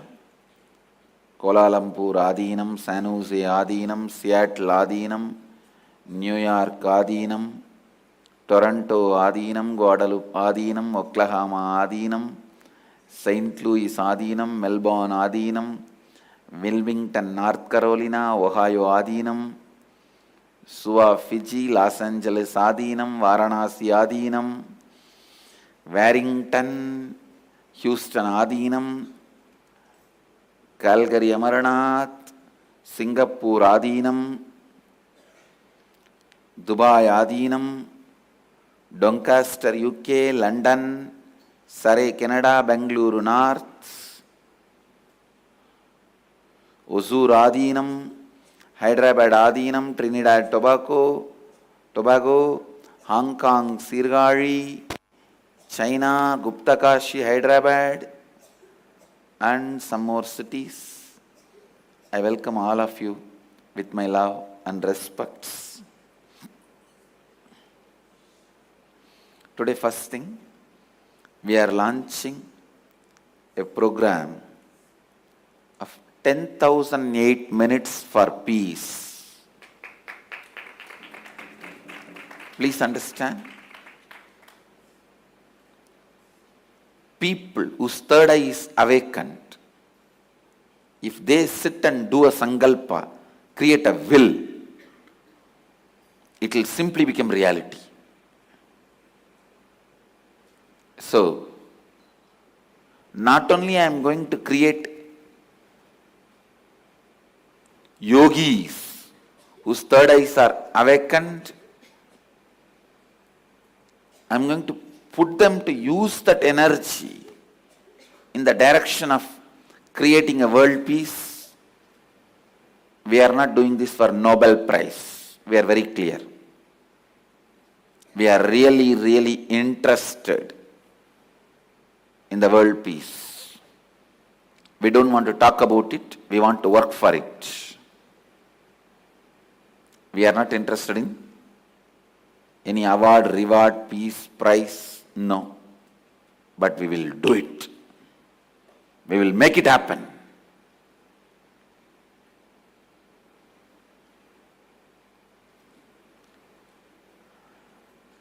We are starting our first event, 10,008 minutes for peace for Kenya. We are going to do this first step of peace meditation for Kenya. Tomorrow we are starting. Tomorrow, the Vedic calendar, New Year, April 14th. And to tell you honestly, tomorrow is actual day we started our Sangha. April 14th was the day. April 14th, 2001. April 14, 2001 was the date. First time I decided to settle down in Erode and started ashram, Sangha. Started the Sangha. So, on this very same day, auspicious day,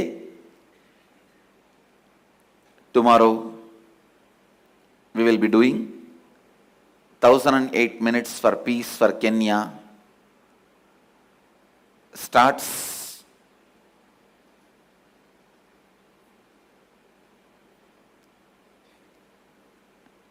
It starts from tomorrow, but we will be continuously doing till we make world peace as reality. World peace as reality. Vedic tradition beautifully describes yastu sarvani bhutani atmanyevanupashyati sarvabhuteshu chatmanam tatona vijugupsati. The inner peace leads to world peace. So, we will bring peace to the whole world. It is simple 4 steps. Light at least 108 or 54 Moksha Deepam, lamps for liberation. Most probably it should be mud, or it can be silver, gold. Now recently we found out from Agama, it can even be brass or copper. Even the brass lamps are accepted. Earlier we did not see the reference. Very recently we discovered it in the Kamikagama. Mahadeva accepts brass also as one of the sacred metal. Can be used for sacred purposes. Brass, bronze, copper, mud, silver or gold. Any one of these 6, you can have the lamps and you can light the lamps for Moksha Deepam, lamps for liberation, and 7 minutes sacred Brahmi Kumbhakam or Brahmi Dhyana, means intensely chanting the Mahamantra. That is called Brahmari Pranayama in the tradition, yogic tradition, to open the heart center. After the Brahmari Pranayama, Swasti Mantra, chant the mantra for the world peace and sit completion with yourself.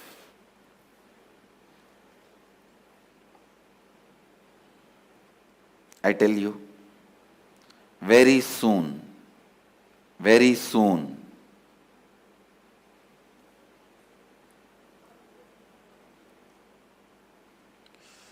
we will have at least 10,000 yogis whose third eye is awakened, who can read without the usage of eyes and light, without using the eyes and light. That is what is meant by blindfold reading. Blindfold reading is too cheap word, too small word. So, we will have at least 10,000 yogis sitting and radiating peace to the whole universe. We will generate more and more enlightened beings, Jivan Muktas, doing this to themselves and to the world. So, tomorrow we are starting this program. First, we are going to concentrate our energies to bring peace in Kenya. Next, Kashmir. Next will be Kashmir. We need lot of peace in India. Lot of peace in India. We will work one by one, bring peace to the whole world. We will do it It's not for media gimmicks or any Nobel Prize or any other awards, rewards, pieces. Actually, I was thinking that I am going to decide and declare I will not accept any rewards, awards, anything.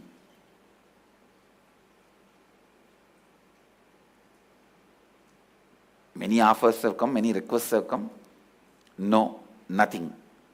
Straight, let's do the work. We don't have time to waste in award, reward, ceremonies, in all this. Let's straight deliver what we have to deliver to the world. We are yogis. We are Shiva Ganas, embodiment of Shiva.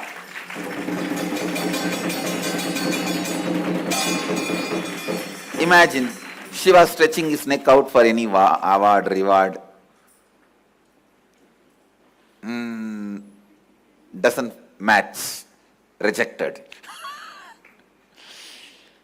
Understand, we are Shiva Ganas. We will make it happen. We will make it happen. And Mahadeva is with us, within us, with us and within us. We will do this for world peace and constantly bring the peace really. Really let us bring the peace. With this, I'll enter into the satsang.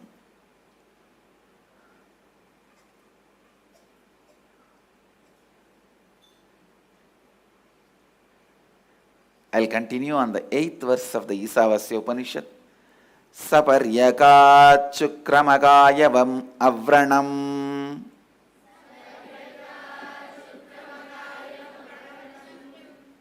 asnaviram Sudamapabaviddam Kavirmanishi Paribuhu Swayambhur Yadatatya Yathorthan Vyatataschatvadibhyaha Samabhyaha. Pure consciousness is all pervasive. Today I just wanted to give a literal meaning, an implicated meaning of this verse. Pure consciousness is all pervasive, like space beyond the coming and going. Absolute radiant and self-effulgent. Absolute radiant and self-effulgent. Unembodied, boundaryless, whole. Understand? Consciousness is not embodied. Please listen. Consciousness is not inside your body or outside your body. It is everything. Whatever you understand. See, if consciousness is inside your body and your body and mind is there, then you can say embodied. But here, Upanishads are very clearly declaring everything is consciousness. Then how can you say you are embodied conscious? No. Embodied means something other than conscious should exist. But here it is not. It is not. Unembodied, boundaryless, whole. It is just boundaryless. How will you imagine? Try your best. Boundaryless. Like space.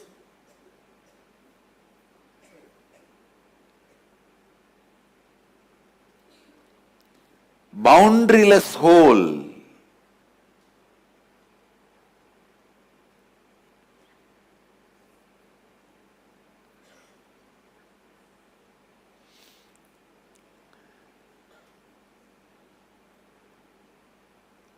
Woundless, muscleless. Means if there is a muscle, there is a possibility for wound. It is not restricted to your body.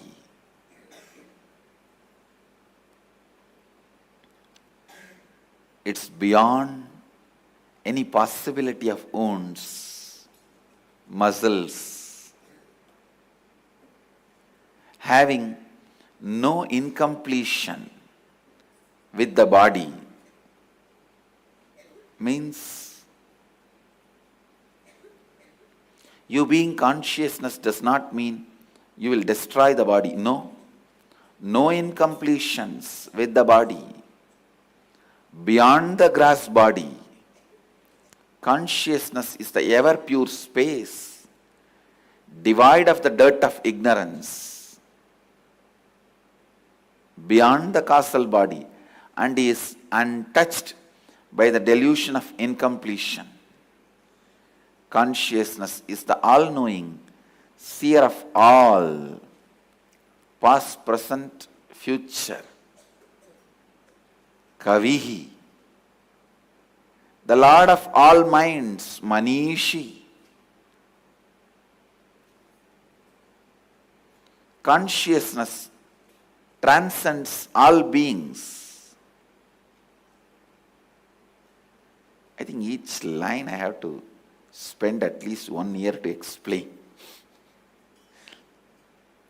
Consciousness transcends all beings. Please understand. Anything is can become not. Anything is can become not. Here, no is and not. Consciousness is isness, which is beyond is and not. It is like a Nitya is beyond Nitya Anitya. Beyond Nitya Anitya is Nitya. So beyond is and not is isness. The isness is consciousness. Consciousness is self-existent by itself. Swayambhu. Swayambhu. Kavi Manishi Paribhu Swayambhu.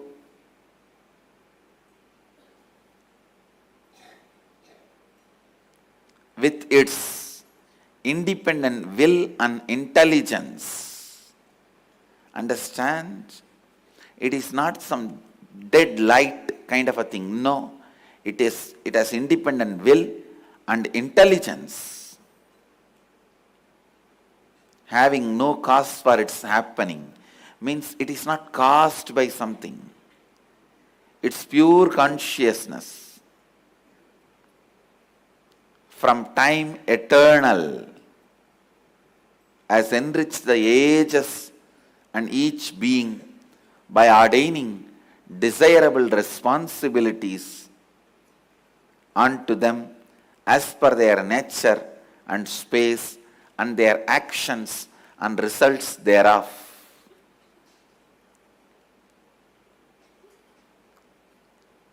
Understand? It is consciousness which is center of the karma chakra. It is consciousness that which is center of everything. of that which is everything. I'll read out the verse once more. Saparyakat chukramagaya avranam asnaviram sudamabhava viddam kavir manishi paribuh swayambur yadatatya thorthan vyadataschaswadipyas samabhyah. I can say in this verse, the Upanishadic Rishi is just exploding. He just wants to finish it off. Whatever he wants to say about consciousness, it is like he feels, he can't describe, he can't spell it out. Actually, whenever you feel you can't spell it out, you can't describe, you will go on be repeating the same line 10 times. Oh, you know, that is that is that is that. When you feel words are not enough, you will be repeating the words which has the same meaning again and again. You will be repeating the same word again and again.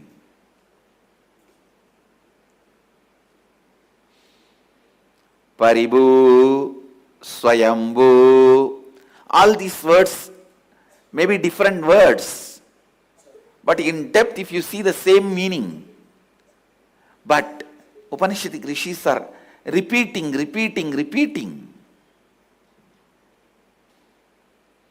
One thing be rest assured. Upanishads are very clearly declaring you are untouched by delusion and incompletion. How much ever you imagine, visualize and pull the incompletion over you like a blanket in the early morning 4:30. How you pull your blanket early morning 4:30. Same way only you try your best to keep the incompletion on you because it feels very cozy. But you will be made to get up and go to Akada. So you will be made to throw away your incompletion, made to do the work of an enlightened being. Understand? How much ever cozy you may feel with your incompletion blanket. Actually, we can embroider incompletion blanket. How much ever cozy you may feel with your incompletion blanket,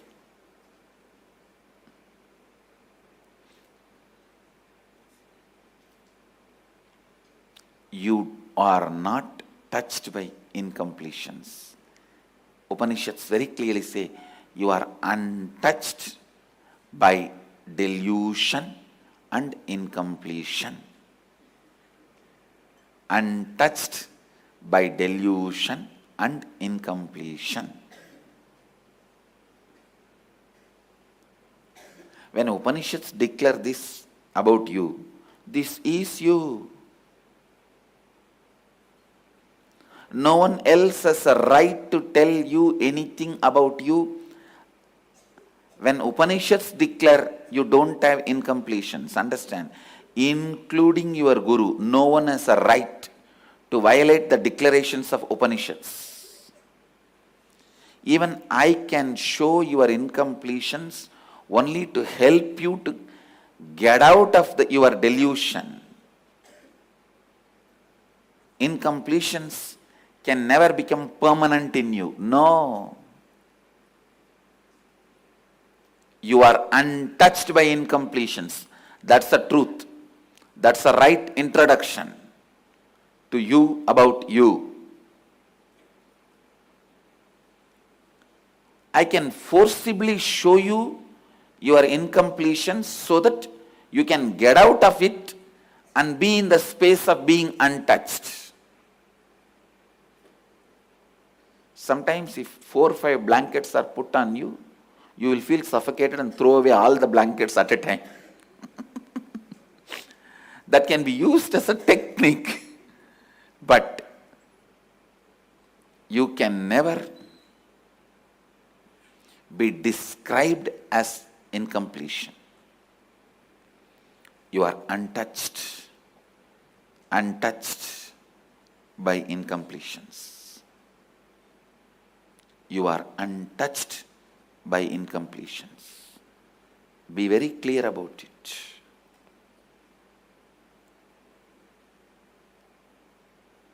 Pure consciousness is all pervasive and it's untouched by the delusion of incompletion. Consciousness is the all-knowing seer of all, past, present, future.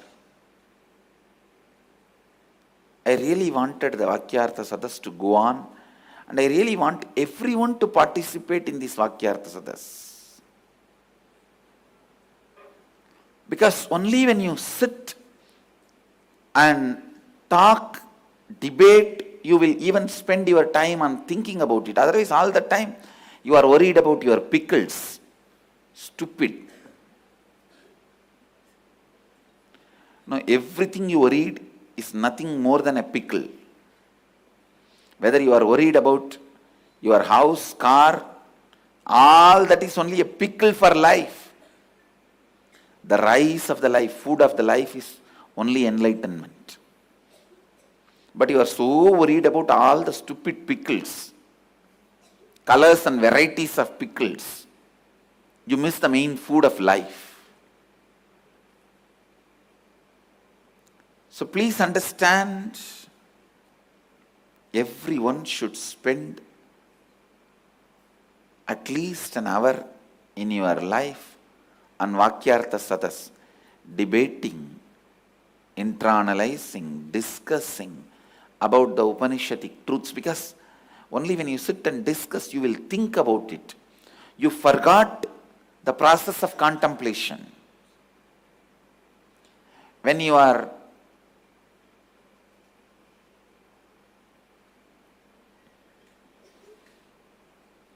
doing your work, you are so busy with your incompletions. I am really telling you, your whole day routine never tires you. It is the incompletions and emotional turmoils you go through whole day that makes you tired and bored. Nobody's routine tires you. I am telling you, human beings, as human beings, you are all capable of doing at least 20 times more work than what you are all doing. Even whole day, you are plowing the land, you are 20 times more powerful. Understand? Never a physical routine brings tiredness and boredom. It is the incompletions and emotional turmoil you put yourself throughout the day that brings boredom and that brings tiredness. That brings suffering.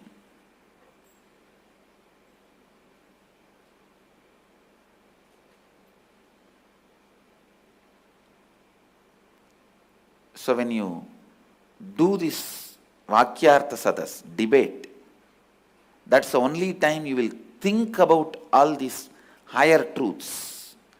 Otherwise, whole day you put yourself only into the ditch of incompletions and emotionally harming yourself. See, when constantly you harm yourself emotionally, and there is no plan for recovery, that's very dangerous. There should be a plan for recovery. If you hurt yourself whole day, at least 1 hour you should heal yourself. The Vakyartha Sadas is the time you heal yourself, where you put your mind, you apply your thoughts on higher possibilities. So I really sincerely want the Vakyartha Sadas circle should be expanded. More and more circles should be created on Vakyartha Sadas, to do Vakyartha Sadas all over the world. It's just like in the West they have book reading circles, book reading groups. We should have Vakyartha Sadas groups, Vakyartha Sadas circles. We should establish at least 10,000 Vakyartha Sadas groups all over the world to do Vakyartha Sadas on Upanishads. Because all these definitions, how much ever I speak, you won't internalize. Only if you speak on it, you will think about it and you will internalize it. You will go to the depths of all these thoughts, thought currents. See, Upanishads are such, you have to digest it to feel powerful. It should become part of you to feel powerful. It's pure consciousness.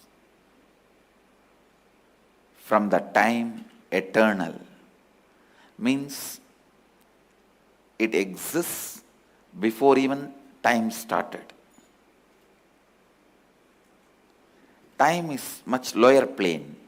Time and space are much lower planes before even time started. It exists. Actually, if you understand about consciousness, more and more you understand, more and more you will feel settled, secured, beautiful. You will feel more and more beautiful about you. You will just be in love with you. All the restlessness, external, internal, will just get quenched. It will just get settled.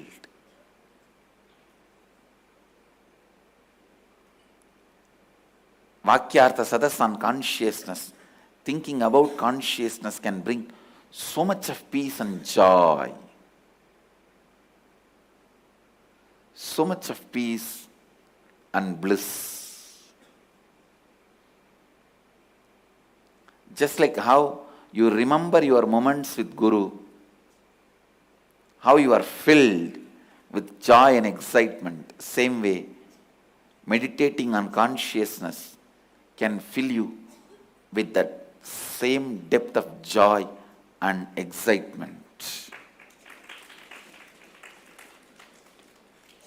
Do Vakyartha Sadas on the Ishavasya Upanishads definition of you, description of you, description of consciousness.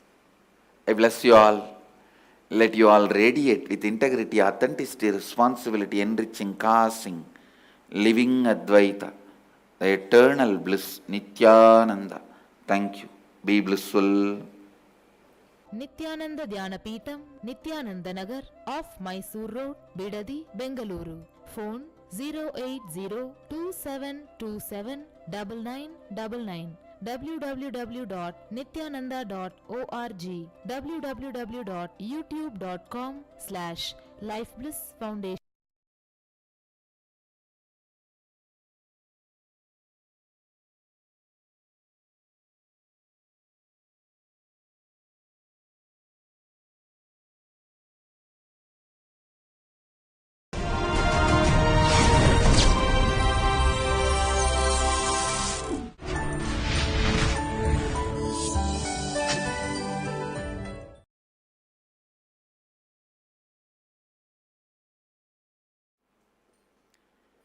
Nithyanandeshwara Samarambam Nithyanandeshwari Madhyamam Asmadacharya Paryantam Vande Guru Paramparam.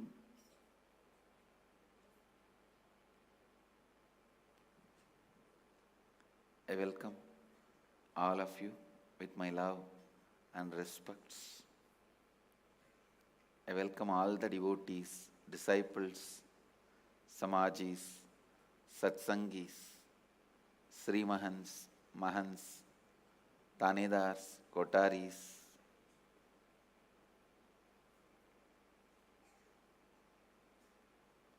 sitting with us through Sadhana TV, Nithyananda TV, Ara TV, and two-way video conferencing, having Nayana Diksha.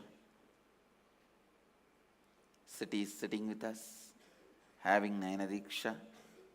Singapore, Houston, Vancouver, London, Grasse, France, Bangalore, Auckland, New Zealand, Dubai, Kastau, Croatia, Hong Kong, Hyderabad, Guptakashi, Trinidad, Tobago, China,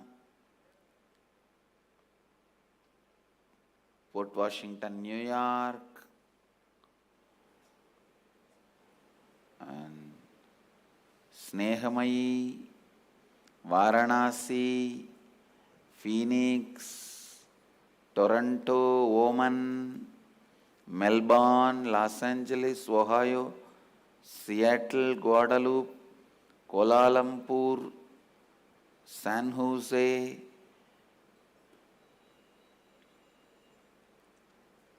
St. Louis, and some more cities. I welcome all of you with my love and respects. I'll enter into the satsang.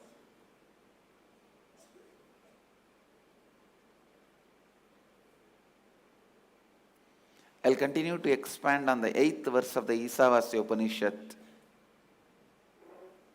Please recite along with me. Saparyakach Shukram Akayam Avranam Asnaviram Suddhamabhaviddam Kavirmanishi Paribhu Swayambhur Yatatatya Tortan Vyadadaschaswadibhyaha Samabhyaha.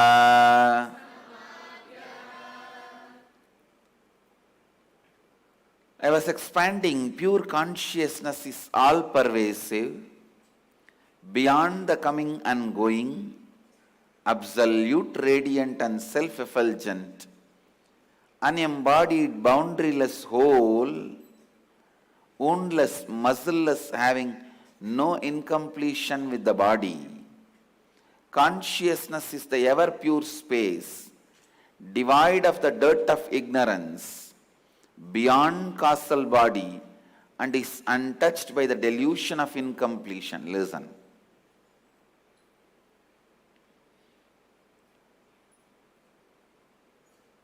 Today I wanted all of you to take up this as a Vakyartha Sadas. Subject and homework. Start working on unembodied, boundaryless whole, woundless, muscleless, having no incompletion with the body. Consciousness is ever pure space, devoid of dirt of ignorance, and is untouched by the delusion of completion, incompletion, by the delusion of incompletion. Consciousness is the all-knowing seer of all, past, present and future, the Lord of all minds. Consciousness transcends all beings. Consciousness is self-existent by itself. Actually, Only first two line will take so many days. Once you know the knack, now you can work on all these truths in 1 or 2 days. So by today and tomorrow, finish off all this by doing the homework of what is the pattern which makes me experience otherwise the Upanishad is describing as me. Please understand, listen. Upanishads know you much more than you know you. Upanishads know about you much more than you know about you. So Upanishads are declaring who you are, what you are.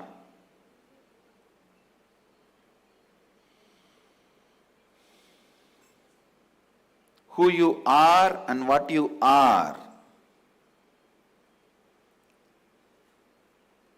Start living it. Start living it.